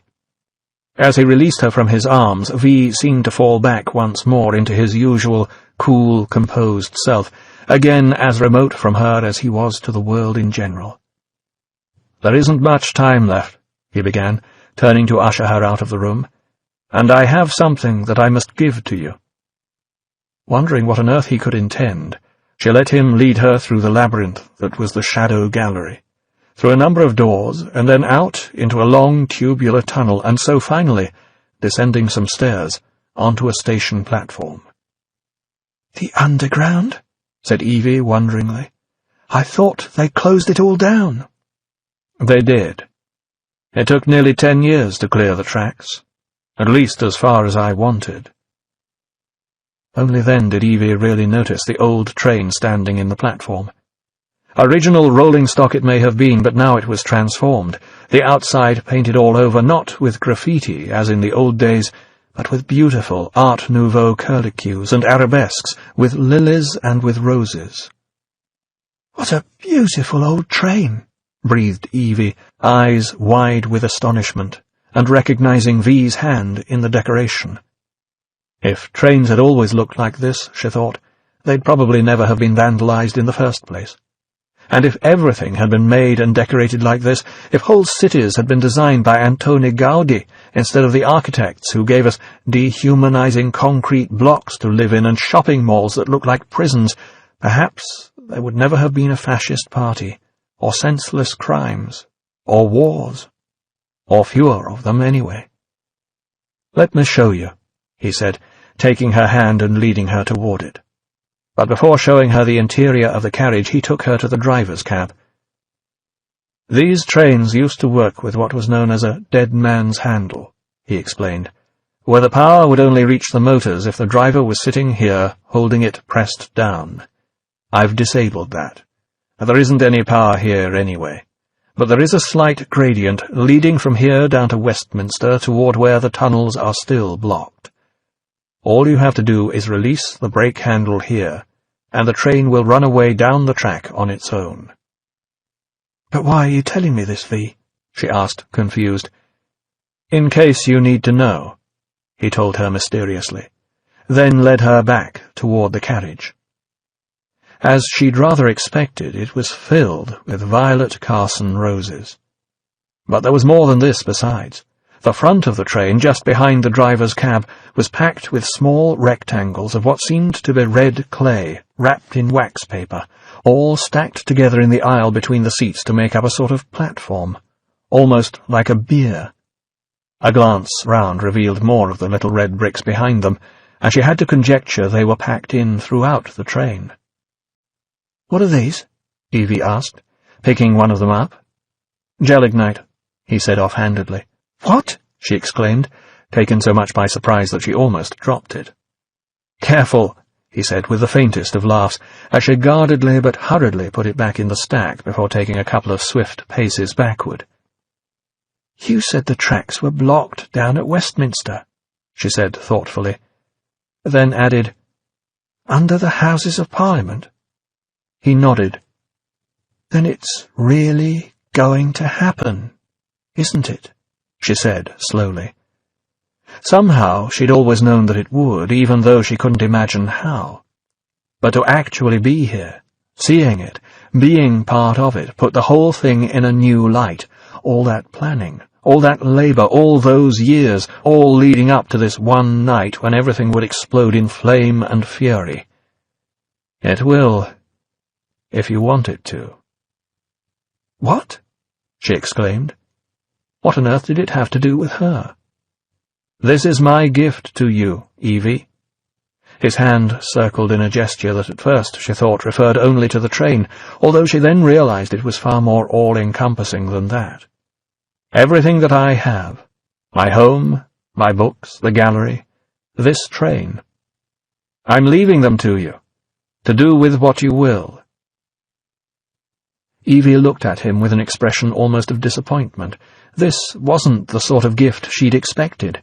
Indeed, she doubted that a train full of gelignite would feature very highly on any girl's wish list, but there was obviously more to it than that. Apart from his possessions, he wanted to pass on something more. "Is this another trick, V?" she asked tentatively. "No," he said simply. "No more tricks. No more lies. Only truth. The truth is that you made me understand that I was wrong, that the choice to pull that lever is not mine to make." A few moments to mull things over, and then she thought she understood. After all, if it had been merely his choice, all this would have been reduced to little more than an act of personal vengeance taken against the people who'd made him what he was. The act, as she'd pointed out to him before she'd left, of a monster paying back the people who'd made him what he was. And the role of monster was obviously one that, in the end, he'd decided to abdicate. Even so, she wanted to hear it from his own lips, wanted to ask the obvious question, why? Because this world, the world I'm a part of and that I helped shape, will end tonight. Tomorrow a different world will begin, that different people will shape, and this choice belongs to them. Or more specifically, to Evie as their representative, which would make it a truly revolutionary act, carried out by the people, for the people, rather than just one of individual malice. And she knew that she believed him. On this last evening there was no room for anything else but truth, the whole truth, and nothing but the truth. Like there used to be at the Old Bailey, before the judicial system had become corrupted by the political and the whole place had to be blown up, a year ago this night. And now the year had turned, and it was time to destroy the corrupt political system as well. While she'd been thinking all this, she suddenly realized V had turned and exited from the train, almost as if, in handing it over to her, there was no further business between them, or at least nothing he could bring himself to mention. She hurried after him, calling him back. "Where are you going?" she asked, as he turned once more to face her, though she knew he was only pausing briefly before going on his way. "The time has come for me to meet my Maker." She was sure his words implied a double entendre, and to at last repay him in kind for all that he has done. "V, wait, please," she called as he began to turn away once more. "You don't have to do it. You could let it go. We could leave here together." "I can't," he told her. Not brutally, not with any sense of rejection, but just because, in the end, he couldn't. I thought about coming back so many times. She understood what he meant completely, but still wished it didn't have to be so. But I always knew that, no matter what happened, no matter what I said or did, this moment would come, and that it didn't need to be any sadder than it already is. And with that she stepped up to him, and at last, as she'd wanted to before, and as fully as she could, she kissed the frozen lips of his mask. And though he bowed his head to meet her lips, all emotion remained buried behind the mask's facade, behind his overwhelming purpose. "Goodbye," was all he said, all there really was to say. Then he turned and rushed away into a lightless tunnel, cloak billowing behind him, and she could only watch as all trace of him was swallowed by the darkness. Perhaps, she thought, forever. This book is continued on Disc 8. V for Vendetta, novelization by Steve Moore, continued. Disc 8. 23. On television screens across the land, from private houses to the huge public displays in the city squares and plazas, as well as on the loudspeakers in the streets, High Chancellor Adam Sutler was making a live statement to an apparently worried nation, trying to evoke that same spirit that had carried his countrymen through the Blitz, the Battle of Britain, and so many other threats, both imminent and potential, real and imagined, assuring them that they, and, more important, he, would get through the Battle of November the 5th. Yes, there he was, still at his post, where everyone could see him, a reassuring presence no matter what danger the insidious terrorist organization called V might represent.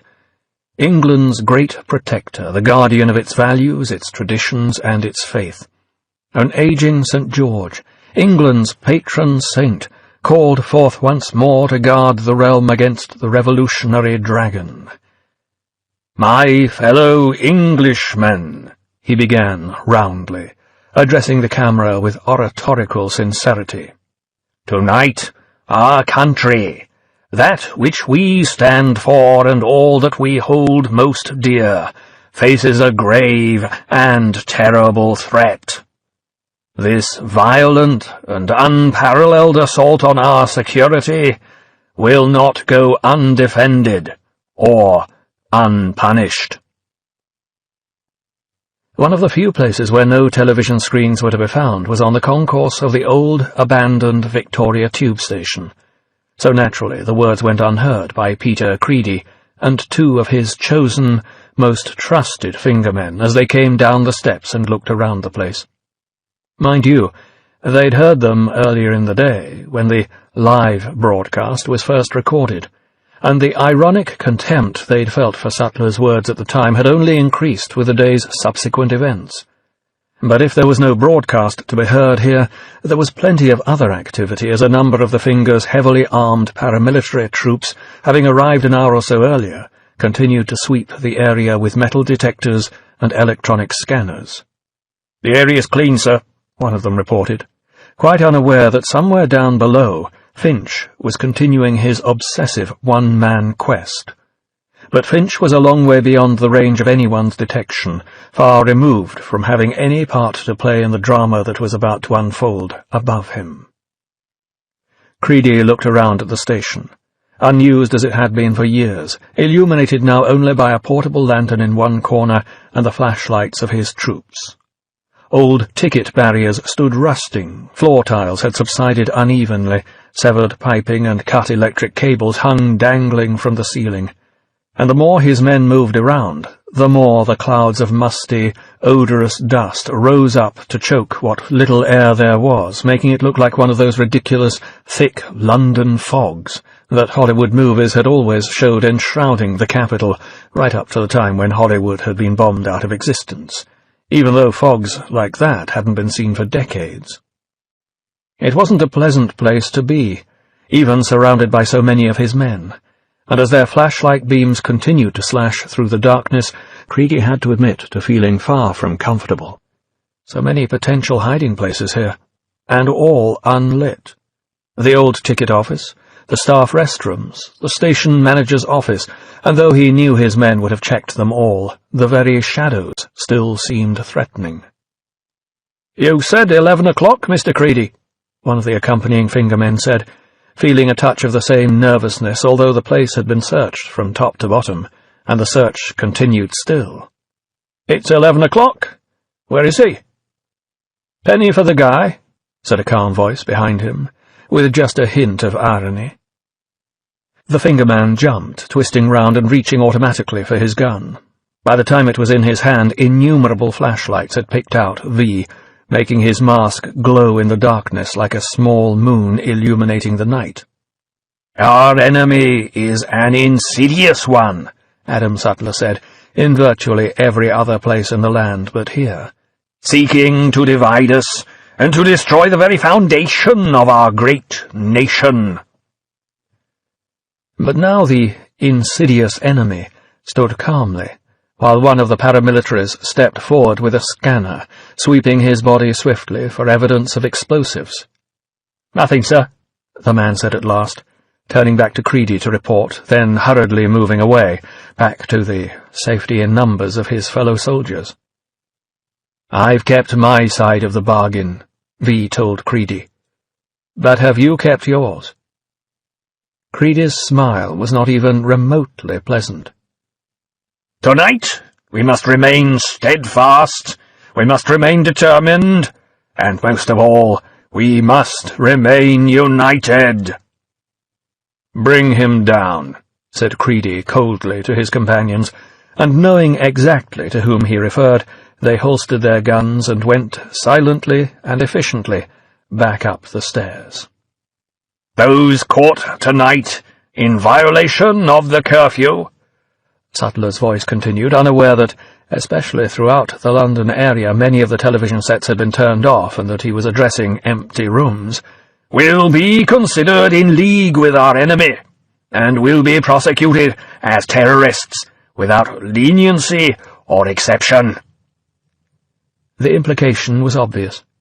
The black bag, the plastic zip ties, the interrogation, the torture, and eventually the execution.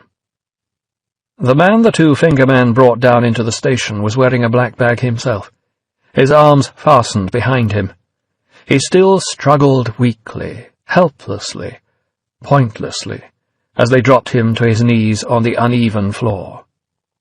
Whether through the pain of the impact, or because of all he'd been through so far, the man whimpered like a child. And for once, the smile on V's mask seemed fully alive rather than artificial.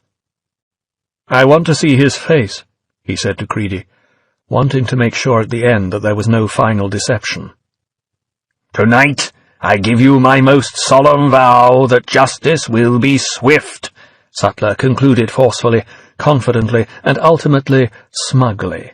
"It will be righteous, and it will be without mercy." It was Creedy himself who pulled off the black plastic bag, taking a personal, malicious pleasure in his triumph. And there was Adam Sutler. Not as he'd been appearing only seconds ago on national television, the righteous hand of God and protector of the nation, but wide-eyed with terror, with drool dribbling from his lower lip, trying to turn his head away as the flashlights shone fiercely into his face, just as so many interrogation lamps had shone into so many of his citizens' faces during the years since he'd come to power. A battered, defeated, and suddenly very old man, sick with fear, who, when his eyes finally adjusted to the mingled pattern of brilliant light and deepest shadow, managed to look round and see the face of the man before him. Or rather, to see his mask. "Oh, God," moaned Sutler desperately. "Dear God, no!" "At last we finally meet," V said pleasantly, as if making a long-wished-for acquaintance, while kneeling down before the terrified man. The former High Chancellor of England had almost totally collapsed, staring uncomprehendingly at the man, or was it a monster, who'd tormented him for the last year, who'd turned his last months in office into an ever-worsening nightmare. "I have something for you, Chancellor," V continued, one hand reaching inside his cape. "A farewell gift for all the things you've done, for the things you might have done, and for the only thing you have left." With that, like a man making an offering on a tombstone, or uselessly propitiating a dead god, he laid a violet Carson rose before the kneeling captive. And Adam Sutler knew well enough what that signified, remembering the roses found with Prothero, with Lilliman, and the others. "Goodbye, Chancellor," said V almost affectionately, as he rose to his feet. "Oh, God, don't!" begged Sutler, all control lost now. "Please, please!" Then no more words would come, and the man who had mere hours earlier been the most powerful man in one of the most powerful nations in the post-war world could only sob uncontrollably, shaking with horror. "Mr. Creedy?" asked V casually, turning to the head of the finger, stepping back a pace to give the man room to go about his business. Creedy pulled out his heavy, large-caliber revolver, the one he'd always used on the Chancellor's behalf, back in the old days when he'd been the man's Rottweiler, summoned one of his companions forward to hold his victim still, and placed the gun to Sutler's temple. He lingered there sadistically while his former boss wailed helplessly, unable even to speak any more, fouling himself in terror. "Disgusting," said Creedy coldly, and pulled the trigger. Bone, brain, and blood exploding from the other side of his head, High Chancellor Adam Sutler pitched forward on his face, his head turning to the side as he hit the ground. And the violet Carson rose lay a mere inch before his sightless eyes, as more blood began to leak copiously from his nose and mouth. After the echo of the gunshot had died, silence descended on the station for what seemed a considerable length of time, though in reality it was little more than seconds. The paramilitary fingermen could only stare, stunned at the suddenness and ruthlessness with which their former political leader had been so summarily executed, while both V and Creedy seemed to require a little time to savour the conclusion of one particular and highly important project before moving on to the next. Though both of them knew precisely what the next item on the agenda was likely to be. "Now that's done with," Creedy said eventually, raising his gun as he turned toward V, aiming straight at his heart. "It's time to have a look at your face." Following their boss's lead, the surrounding fingermen levelled their guns as well, all concentrating on the same target. But V merely stood there looking straight back at Creedy, arms folded inside his cloak, and with the conical fall of the cloth, the hat and wig and mask, for a moment it almost seemed as if there weren't a man standing there at all. As if this were merely a costume, an image, a shadow, a symbol. "Take off your mask," Creedy commanded more firmly, almost as if V hadn't understood him the first time around. "No," said V flatly. "Defiant to the end," Creedy smiled, a smile that somehow mingled malice with respect, though containing rather more of the former. "You won't cry like him, will you? You're not afraid of death. You're like me." "The only thing you and I have in common, Mr. Creedy, is that we are both about to die." "Is that so?" Creedy laughed, his glance widening to take in the surrounding fingermen and their weapons. "And how do you imagine that will happen?" "With my hands round your neck." Creedy's body tensed then, like a trigger being pulled back. "Bollocks," he said coldly, confidently, and all round him his men bristled like attack dogs straining at the leash, waiting for the single word that would release them, sending them leaping forward to savage their prey. "What are you going to do, huh?" Creedy sneered contemptuously. "We've swept this place, and you've got nothing.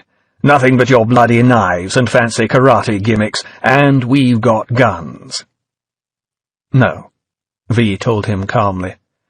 "What you have is 62 bullets, and the hope that when your guns are empty I'm no longer standing. Because if I am, you'll all be dead before you've reloaded." "That's impossible," Creedy snapped, But now there was an uncertain edge to his voice. What if it was possible? What if this was somehow something more than a man, something unkillable? And that same thought ran like wildfire through the minds of all the assembled fingermen, made their palms suddenly slick with sweat as they held their guns. For just a moment they began to look more at each other than their enemy. "Kill him!" Creedy barked then, only just before hesitation turned into something worse. The words were barely out of his mouth before they were drowned in an explosive cacophony of gunfire, the rattle of automatics mingling with the bark of Creedy's revolver. Time seemed to slow in a repeated thunder of gunpowder booms and whistling lead, mingled with a whine of ricocheting bullets, but not with the sound of a falling body. V's body jerked back, the majority of the bullets disappearing into the black folds of his cloak, obviously finding their target, for otherwise he wouldn't have to keep readjusting his footing to cope with the continual impacts. Other bullets sparked off his mask, which, unlike the thousands of papier-mâché copies he'd distributed to the public, was this time made of steel. Even so, each impact jerked his head from side to side with the force of a hammer blow.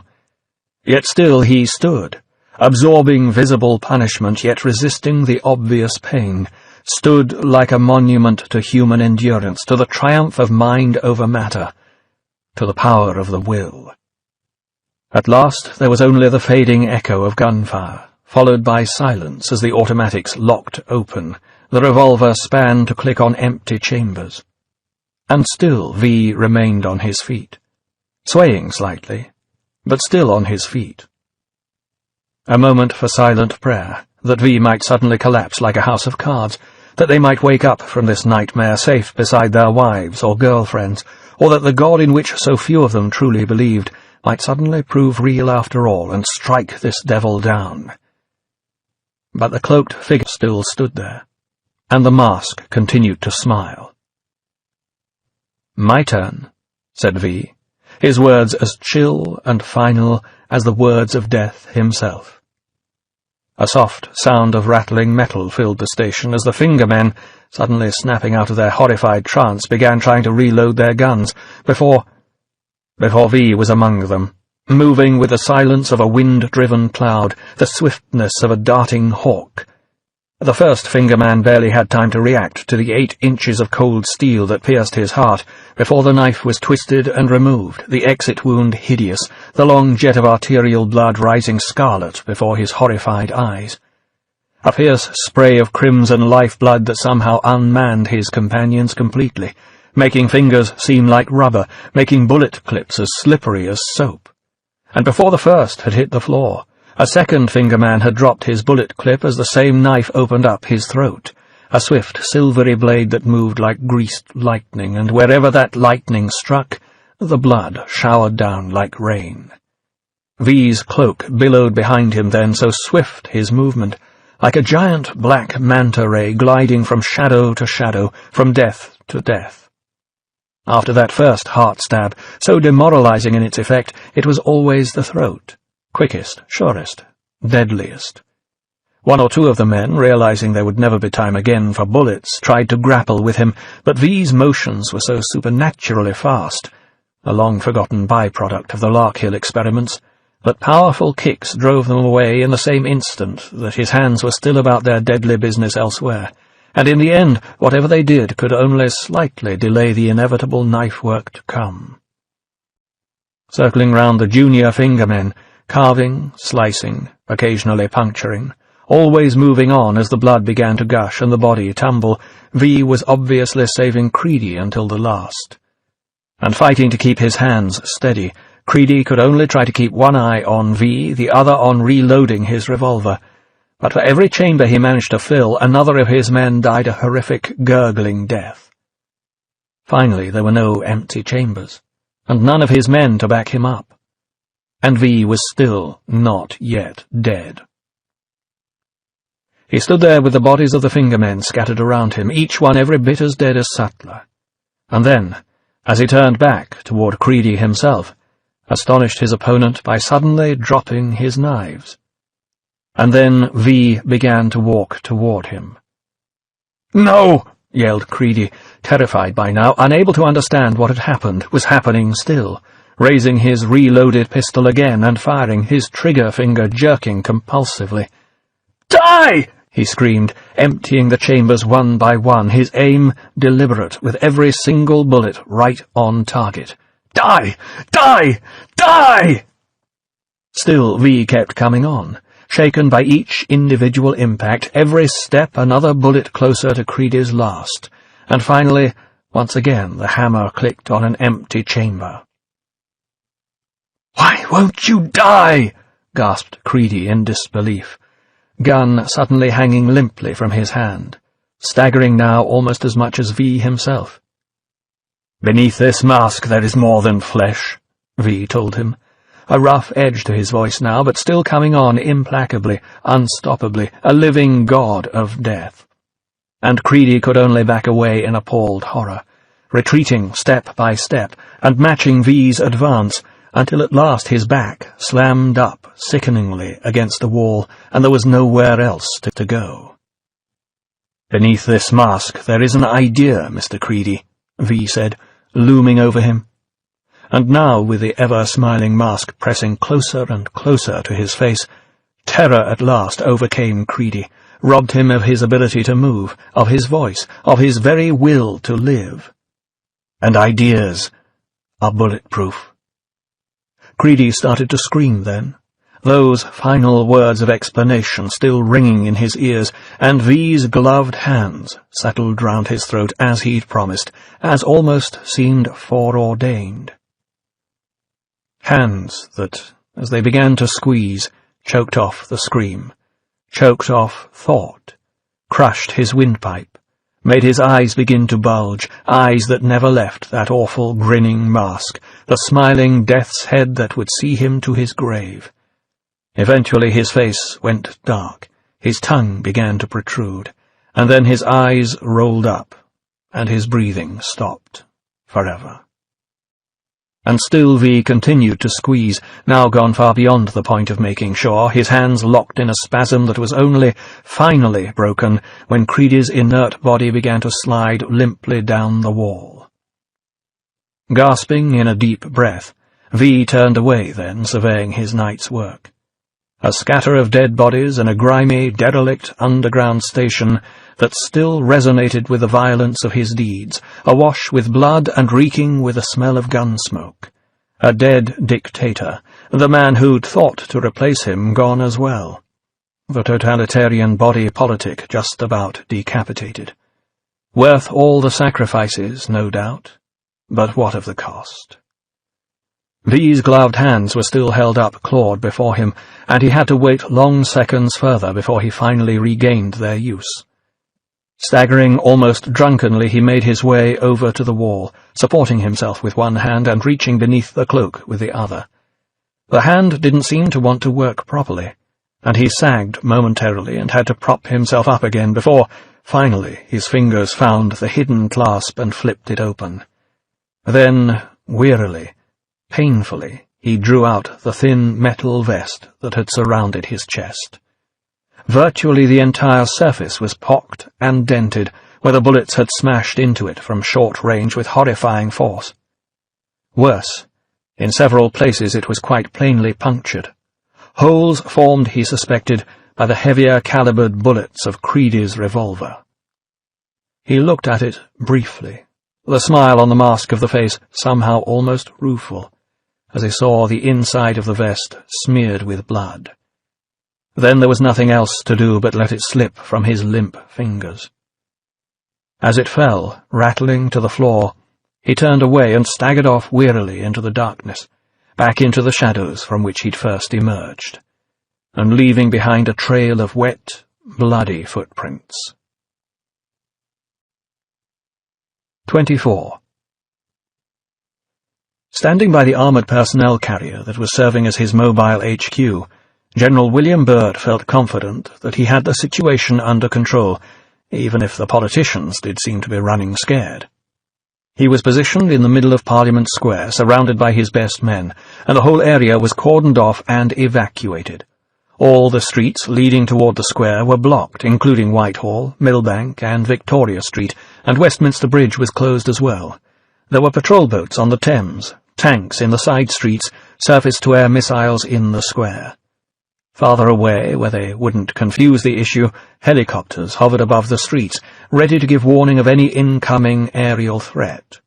Westminster Abbey, the great Victorian neo-Gothic pile that was Barry and Pugin's Houses of Parliament, and the clock tower containing Big Ben, were all illuminated with their usual night-time floodlighting, and in the square itself, everything was made almost as bright as day by giant Klieg lights brought in specially for the purpose.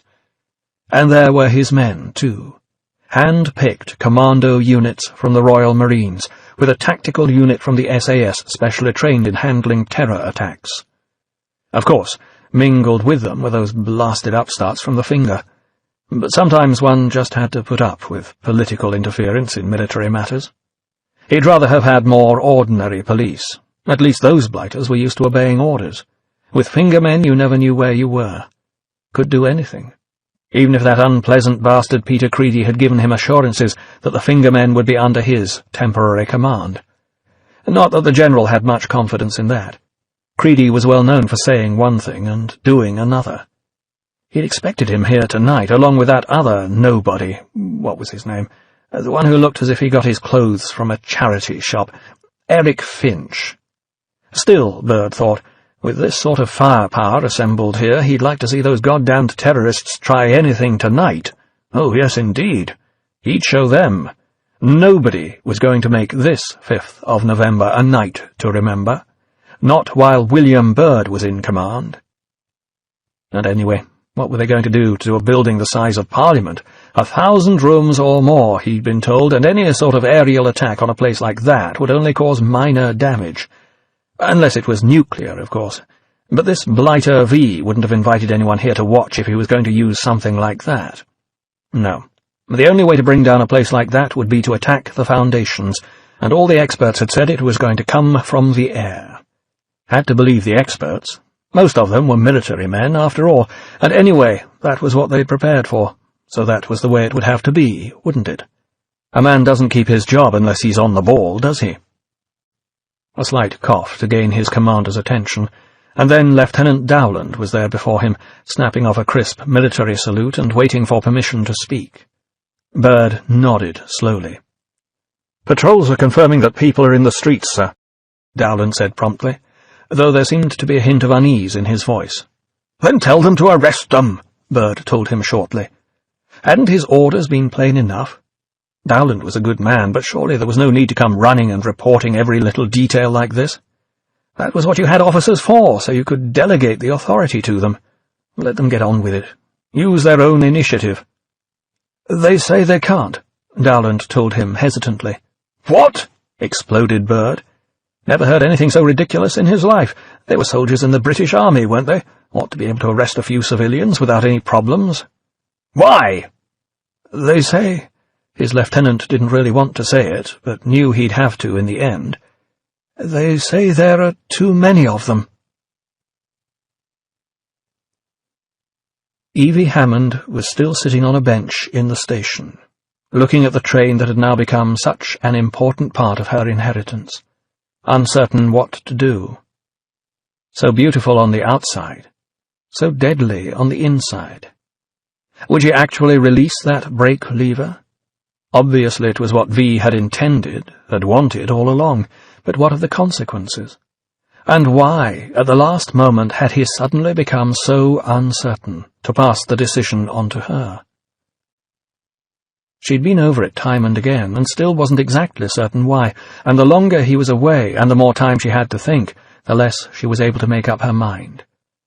Or maybe, considering how plain it had seemed to her when he'd first mentioned passing on the responsibility, it was that she was continuing to think about his motives as a way of putting off having to make the decision herself. Her train of thought was suddenly broken by a soft sound. Then another. She wasn't quite sure what it was at first. After all, she was sure no one else would be down here. And then she recognized the noises as footsteps. But somehow they were uncertain, faltering footsteps. Leaping to her feet, she called, "V?" He stepped out of the shadows then, holding himself stiffly upright, an arm wrapped round his chest.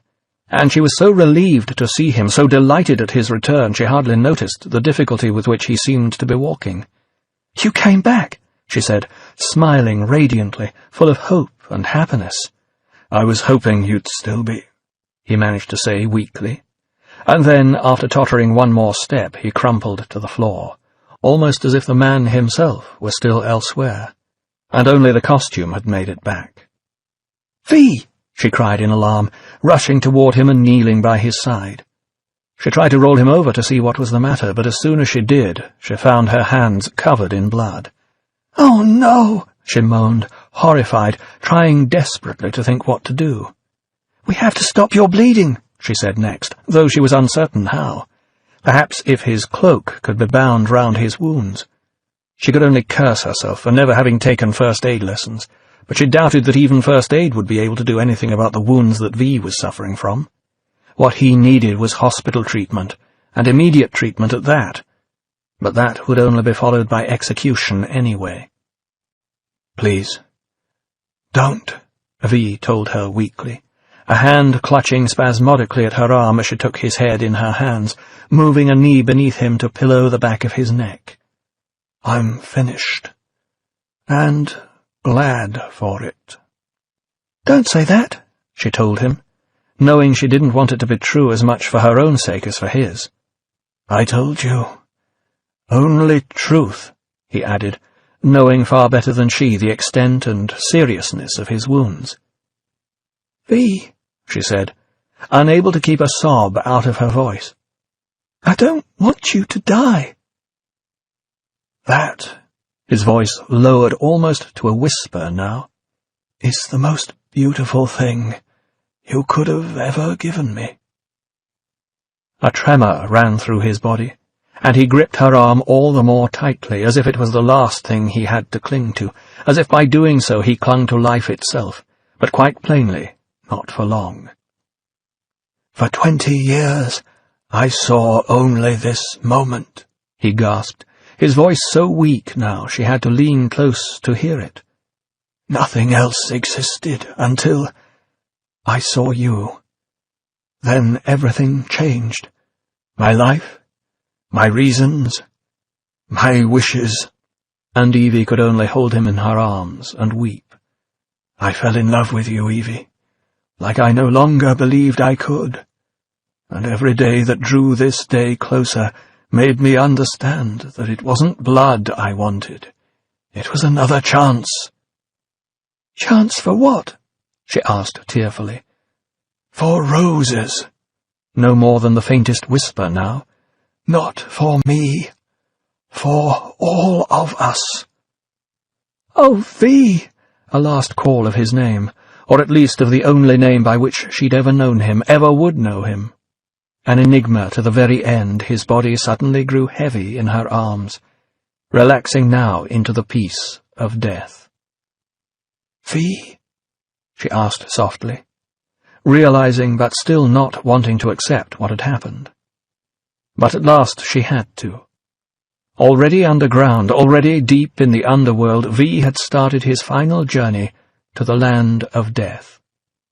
And she, left behind, could only wail desolately, as women have always wailed for their men, her mournful cries echoing through the dark emptiness of the deserted station. In Parliament Square, General Bird had decided to inspect the perimeter personally, summoning Dowland to accompany him. People in the streets didn't sound overly threatening, but they shouldn't be there, and they could always be a cover for something else that was about to happen. Best to check and be prepared for any eventuality, make sure the men were on their toes as well. They began to circle slowly from Westminster Bridge round to Whitehall, finding everything in the immediate area as quiet as they'd expected, and moved on then to Great George Street, the short road that led through massive, overbearing buildings to St. James's Park. Not enough lights here, Bird thought to himself, wondering if they could move some equipment from a less necessary position elsewhere. Maybe over by the Abbey, that had its own lights after all. He was still thinking of this when he noticed Dowland jerk with sudden surprise. He looked round, first toward his lieutenant, and then to what the man himself was staring at. "It's him!" Dowland shouted, pointing off into the shadows toward a white, grinning face. "What?" choked Bird, reaching automatically toward the holstered pistol at his waist. He hadn't expected this. A plane, a missile, perhaps even a salvo of mortar bombs to open the attack, but not the terrorist himself, walking quite blatantly toward the assembled troops. But it was undoubtedly a man in a Guy Fawkes mask, and as the man stopped, Bird drew the pistol, started to raise a hand to draw the attention of his men, and then froze, as he saw another mask appear out of the darkness, followed by another, and another, and then there were too many of them to count. Was this, then, the terrorist organization known as V? Surely not, for some of the masks seemed to be worn by women, and some of the masks were so low to the ground that they were obviously covering the faces of children, and rather than weapons, many of them were carrying flowers and lighted candles. All of them, though, it somehow seemed to the General, had now become, if not V himself, at least what he represented. And that didn't seem to be a terrorist. All of them had come to watch, come to wait. Overcoming her grief at last, if only for a little while, Evie Hammond had dragged V's body into the train, had laid him out, still masked, at peace upon a pyre of gelignite, surrounded by the roses he'd loved, that Valerie Page had loved as well, that had come to symbolize so much of what he'd already achieved, and everything he'd planned. She'd known that this was what she'd do as soon as he'd died there in her arms, knew that this was the last thing she could do for him, when he'd believed in this project so strongly that he'd actually been prepared to give his life for it. Now she'd finally bring his plan to fruition, and ensure that he had a personal part in it, was there right at the very last. When the play was acted out, the final curtain fallen, and, as that other tragic hero Hamlet had said, "The rest is silence." She'd give him a Viking funeral, like those old chieftains had had when they were set adrift in a blazing boat on a cold northern sea, sailing off through fire and ice to arrive at last in Valhalla. A notion he would have enjoyed, she thought, with his passion for the letter V. Though actually it was more like the hell-bound train she'd heard about in one of his favourite old blues songs, on an underground line with its destination in an inferno entirely of his own making.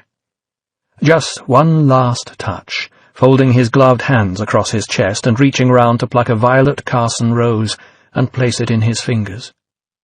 A final brief kiss on the mask's lips, and then she turned away, his face still unseen. And she wouldn't look, as a last mark of respect. She stepped out of the carriage, started to make her way toward the driver's cab, but when she arrived at the door and looked within, something made her pause. One last surprise, one last small message from beyond the grave. For there, standing by the brake lever unseen before, was a single standing domino, which he'd presumably secreted there on the way out, after showing her the controls. A 5. 2 V's, Roman style, him and her. And when she released the brake lever, the movement would inevitably cause that last domino to fall. Make everything, in effect, fall into place right at the last. She had to smile at that.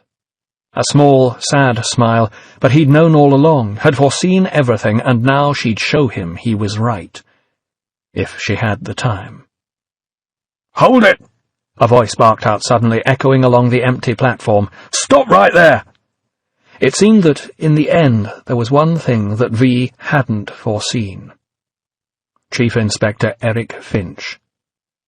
Looking back, she saw him standing there on the platform outside the train, gun in hand, covering her every move. A tired, battered figure who, having found a trail of bloody footprints and followed them to their end, now looked almost as weary of the world as she was feeling just at that moment. "You're Evie Hammond, aren't you?" She made no reply, made no sign of acknowledgement. After all, what was the point of admitting anything this late in the day?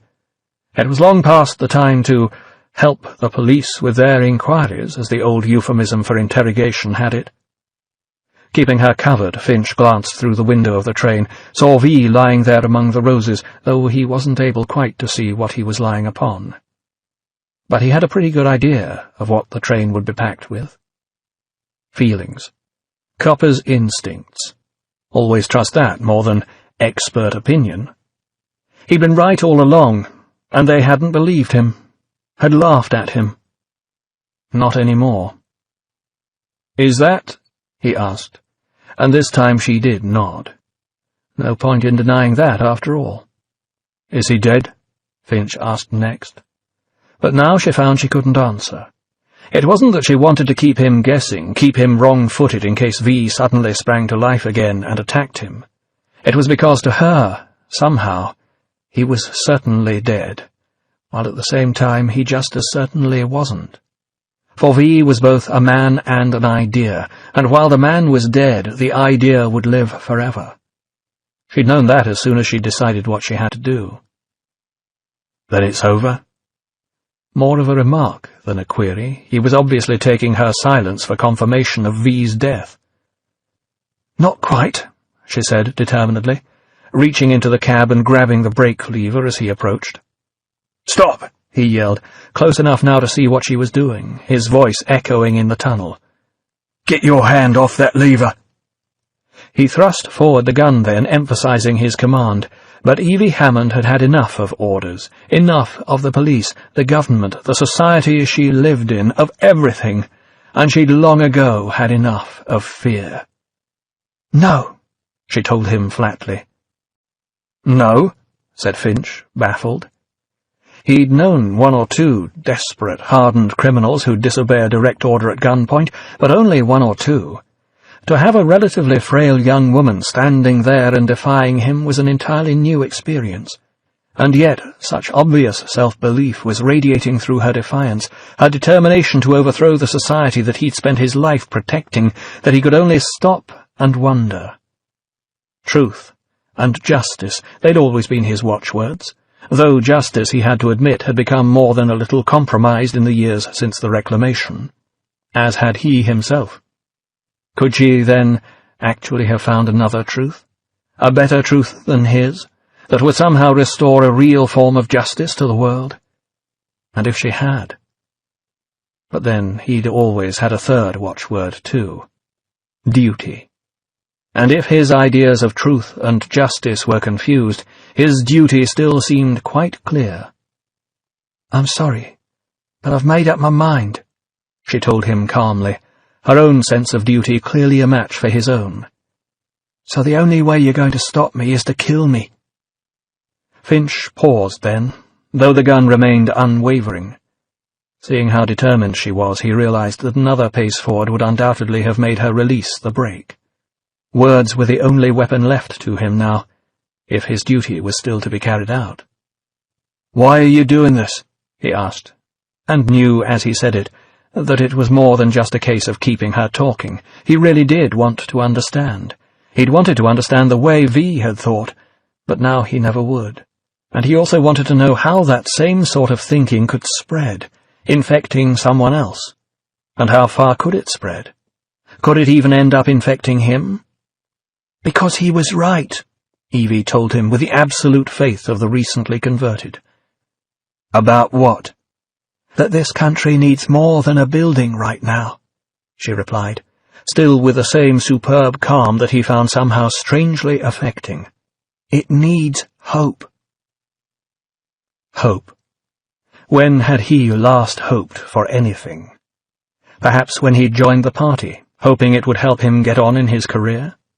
Well, it had, but had that really been hope, or just desire? And now that he was confronted with the idea, it seemed to him that hope and desire weren't the same at all. Desire was little more than greed, and he'd seen enough of that in the Norse fire years. Hope was something larger, more all-encompassing, more abstract. What greed was to hope was pretty much what passion was to compassion, and God knew there'd been little enough compassion under Sutler's fascist government. But there was still his duty. Yet here was this woman, whom he was looking at over the barrel of his gun, who seemed to personify the same hope and compassion he'd lost all this time, that he'd always felt had left a gap that he needed to fill, and whose invincible sense of duty seemed far greater than his own. Perhaps, it finally dawned on him, it was because his duty had always been to the force, and the principles enshrined in English law. And what had they done to the English law in the last few decades, with their trials without juries, and their detentions without any trial at all? And if he could finally disentangle all those threads of conspiracy he'd found while carrying out his duty, of Larkhill and St. Mary's, of Creedy and of executed terrorists, could he ever get a verdict in his favour, in the current state of the law? Could he even get the case to court? No, of course he couldn't. In fact, he realized now, it had been foolish ever to think he could. One mention of it, and the black bag would have been over his head in an instant, over Dominic's too, and that of anyone else involved, and they wouldn't even bother with interrogation. He must be getting old, even considering the idea. Was there a greater duty, then, beyond the one he'd always thought he had? And was it embodied here in this girl before him who, he could see quite plainly now, had never been a terrorist? A duty to finally stop saying, "I was only obeying orders," and obey a much higher principle, to overthrow the entire world order itself. It was Sutler's Norse Fire Party and their goddamned reclamation that had taken Jane and Peter from him all those years ago. Not directly, perhaps, but if they hadn't started the trouble that led to the riots, the street fighting, and if he hadn't been so busy working on the party's behalf, trying to contain that trouble, she wouldn't have had to go out to the few remaining open shops, taking Peter with her because she didn't want to leave him alone, and the car wouldn't have run into— "It's time," Evie said then, and smiled so sweetly at him he really just didn't know what to do. She did, though, and released the brake lever, stepping away from the cab.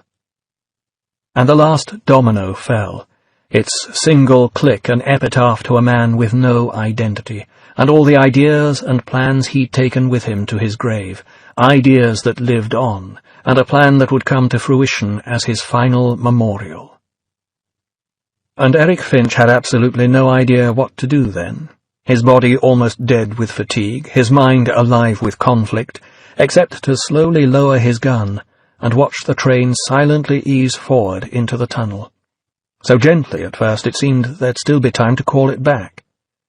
But by the time he'd realized what he'd done, the cab had disappeared into the tunnel, and there was no way now it would ever be stopped. And V was going with it. Into the darkness, the final darkness. There seemed no point in doing anything else except putting the gun back in his pocket, forgetting he even had it, and letting the world take its course. No point in arresting the girl before him. No point in trying to raise a warning. No point in trying to save a government he realized that he no longer believed in, had never really believed in, but had accepted because it was the only one they had. That would be fallen completely by the morning. And when he realized he didn't care at all, he felt an overwhelming sense of relief. Still bewildered as to what he'd done and what, in the long run, was likely to happen as a consequence, Finch could only stand there as Evie stepped forward. Taking his arm gently and smiling like a daughter that he'd never had, she began to lead him away slowly toward the stairs. "Tell me," she said almost affectionately, remembering another time when someone else had said much the same to her. "Do you like music, Mr. Finch?" Around Parliament Square, more and more V's were materializing from the shadows, and no longer from just one direction.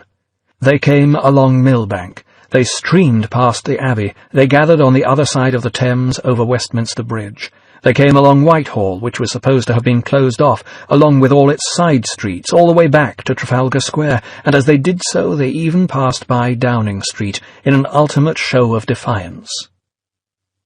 "General?"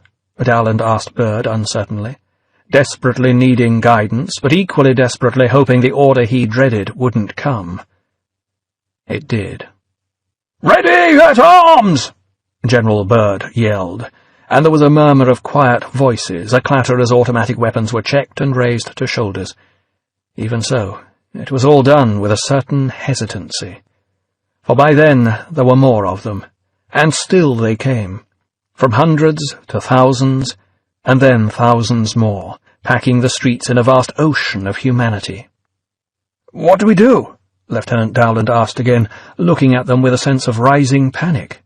"Jesus bloody Christ!" said Bird quietly, finally realizing that if they moved forward, as they certainly would at the first outbreak of gunfire, there were far too many of the masked horde for his men to shoot before the human tidal wave broke over them.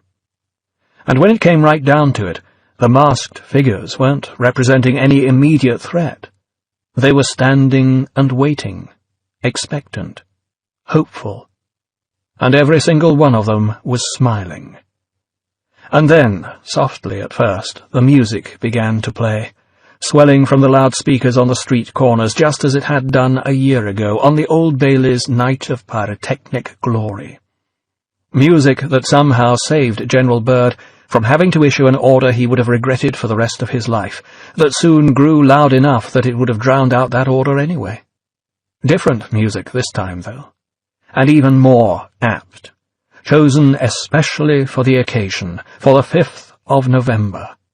Handel's firework music. Not far away, Evie had led a still rather confused Inspector Finch up from the station and through the shadow gallery, hurrying him on gently and hardly giving him time to look at the wonders it contained. Even so, that brief glance revealed to him so many other worlds beyond the narrow one he'd known, so many things he suddenly remembered with surprise and frank delight. He knew that one day he'd wish to see them all restored. And then ushering him into the elevator that would take them up to the roof, that same rooftop where she'd stood naked in the rain on the night that she'd rediscovered her real self, feeling somehow that Finch too was about to arrive at the same sort of revelatory conclusion. Though if she'd asked, he would have had to admit that in the immediate present he merely felt weary, directionless, and far older than his years. It was time to go, he thought, to leave the work of rebuilding the future to younger hands, like those of Dominic Stone and this Hammond girl beside him. "That music," he said, hearing it now as they emerged into the open air. "Yes, his music," Evie told him, hardly wanting to imply that it was anyone else's than Handel's, but knowing that V would have arranged this, some automatic switch tripping as soon as the train began its final journey. "It's beautiful, isn't it?" She stepped away from Finch, moving toward the parapet and raising her hands just as V had done a year ago tonight when the tune had been all of heroic resistance, as if now she were conducting Handel's marvelous, celebratory music as its power increased by the second. Deep below the ground, V's brilliantly painted, rose-filled, hell-bound train reached its final destination, hit a mass of concrete blocks, and did exactly what a train full of gelignite might be expected to do. And on the surface, directly above, the Houses of Parliament erupted in flame and fury, in smoke and smashed masonry, as Augustus Pugin's elaborately decorated exterior was blown apart from within, shattered into millions of stone fragments even before the wood and other interior features added fuel to the fire. And then the great clock tower tilted, and deposited Big Ben into the churning waters of the Thames, throwing up a pillar of water that almost matched the flames in height, as the building blossomed into a great orange funeral pyre. A pyre on which burned the last remains of the government and the Norse Fire Party, of England's fascist interlude, of 1,000 plots and conspiracies, of histories and fictions that Finch had never quite managed to disentangle, and knew that now he never would, and no longer cared besides. A funeral pyre on which burned the last remains of V. "Who was he?" Finch asked then, stepping up to the parapet to join Evie. "He was Edmond Dantes," she said softly, glancing round to see his slightly puzzled look, and added, "and he was my father, and my mother, my brother, and my friend. He was you and me." He was all of us. All of us, thought Finch, and realized that the state had no business oppressing its own people, for ultimately the state is the people. And in the end, he knew, only people are real, and everything else, politics, conspiracies, the state itself, are all fictions, all stories made up by people as a way of organizing their lives. The truth about Larkhill? What did it matter in the end? Only the people who'd lived and died there were important, and what they'd done for good or ill. And now the night's events had brought the whole story to an end. But would they write rhymes about this in the future?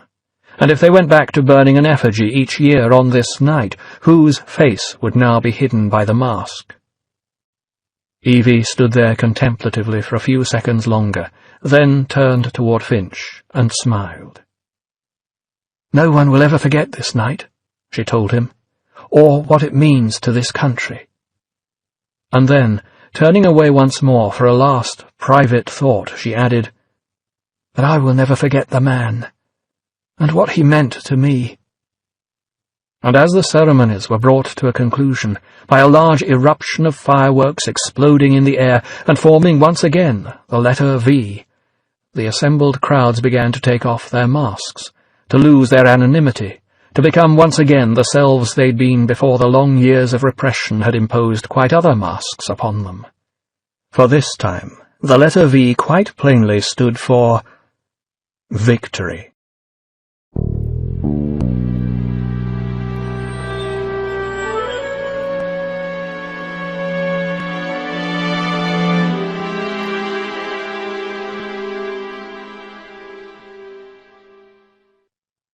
This concludes the reading of V for Vendetta by Steve Moore, based on the graphic novel illustrated by David Lloyd and published by Vertigo DC Comics, based on the screenplay written by the Wachowski brothers.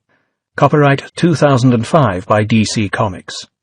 This book was read by Simon Vance. This unabridged recording was published by arrangement with DC Comics, and was produced in 2006 by Blackstone Audio Incorporated, which holds the copyright. Neither this recording nor any portion of it may be reproduced or used for any purpose without prior written authorization from Blackstone Audio Incorporated. If you would like to obtain a complete catalogue of our titles or our monthly update telling you about new releases and our new collection of books on CD and MP3 CD, call 1-800-SAY-BOOK. That's 1-800-729-2665. You may also obtain the same information from our award-winning website. Our address, all one word, is www.blackstoneaudio.com. Thank you.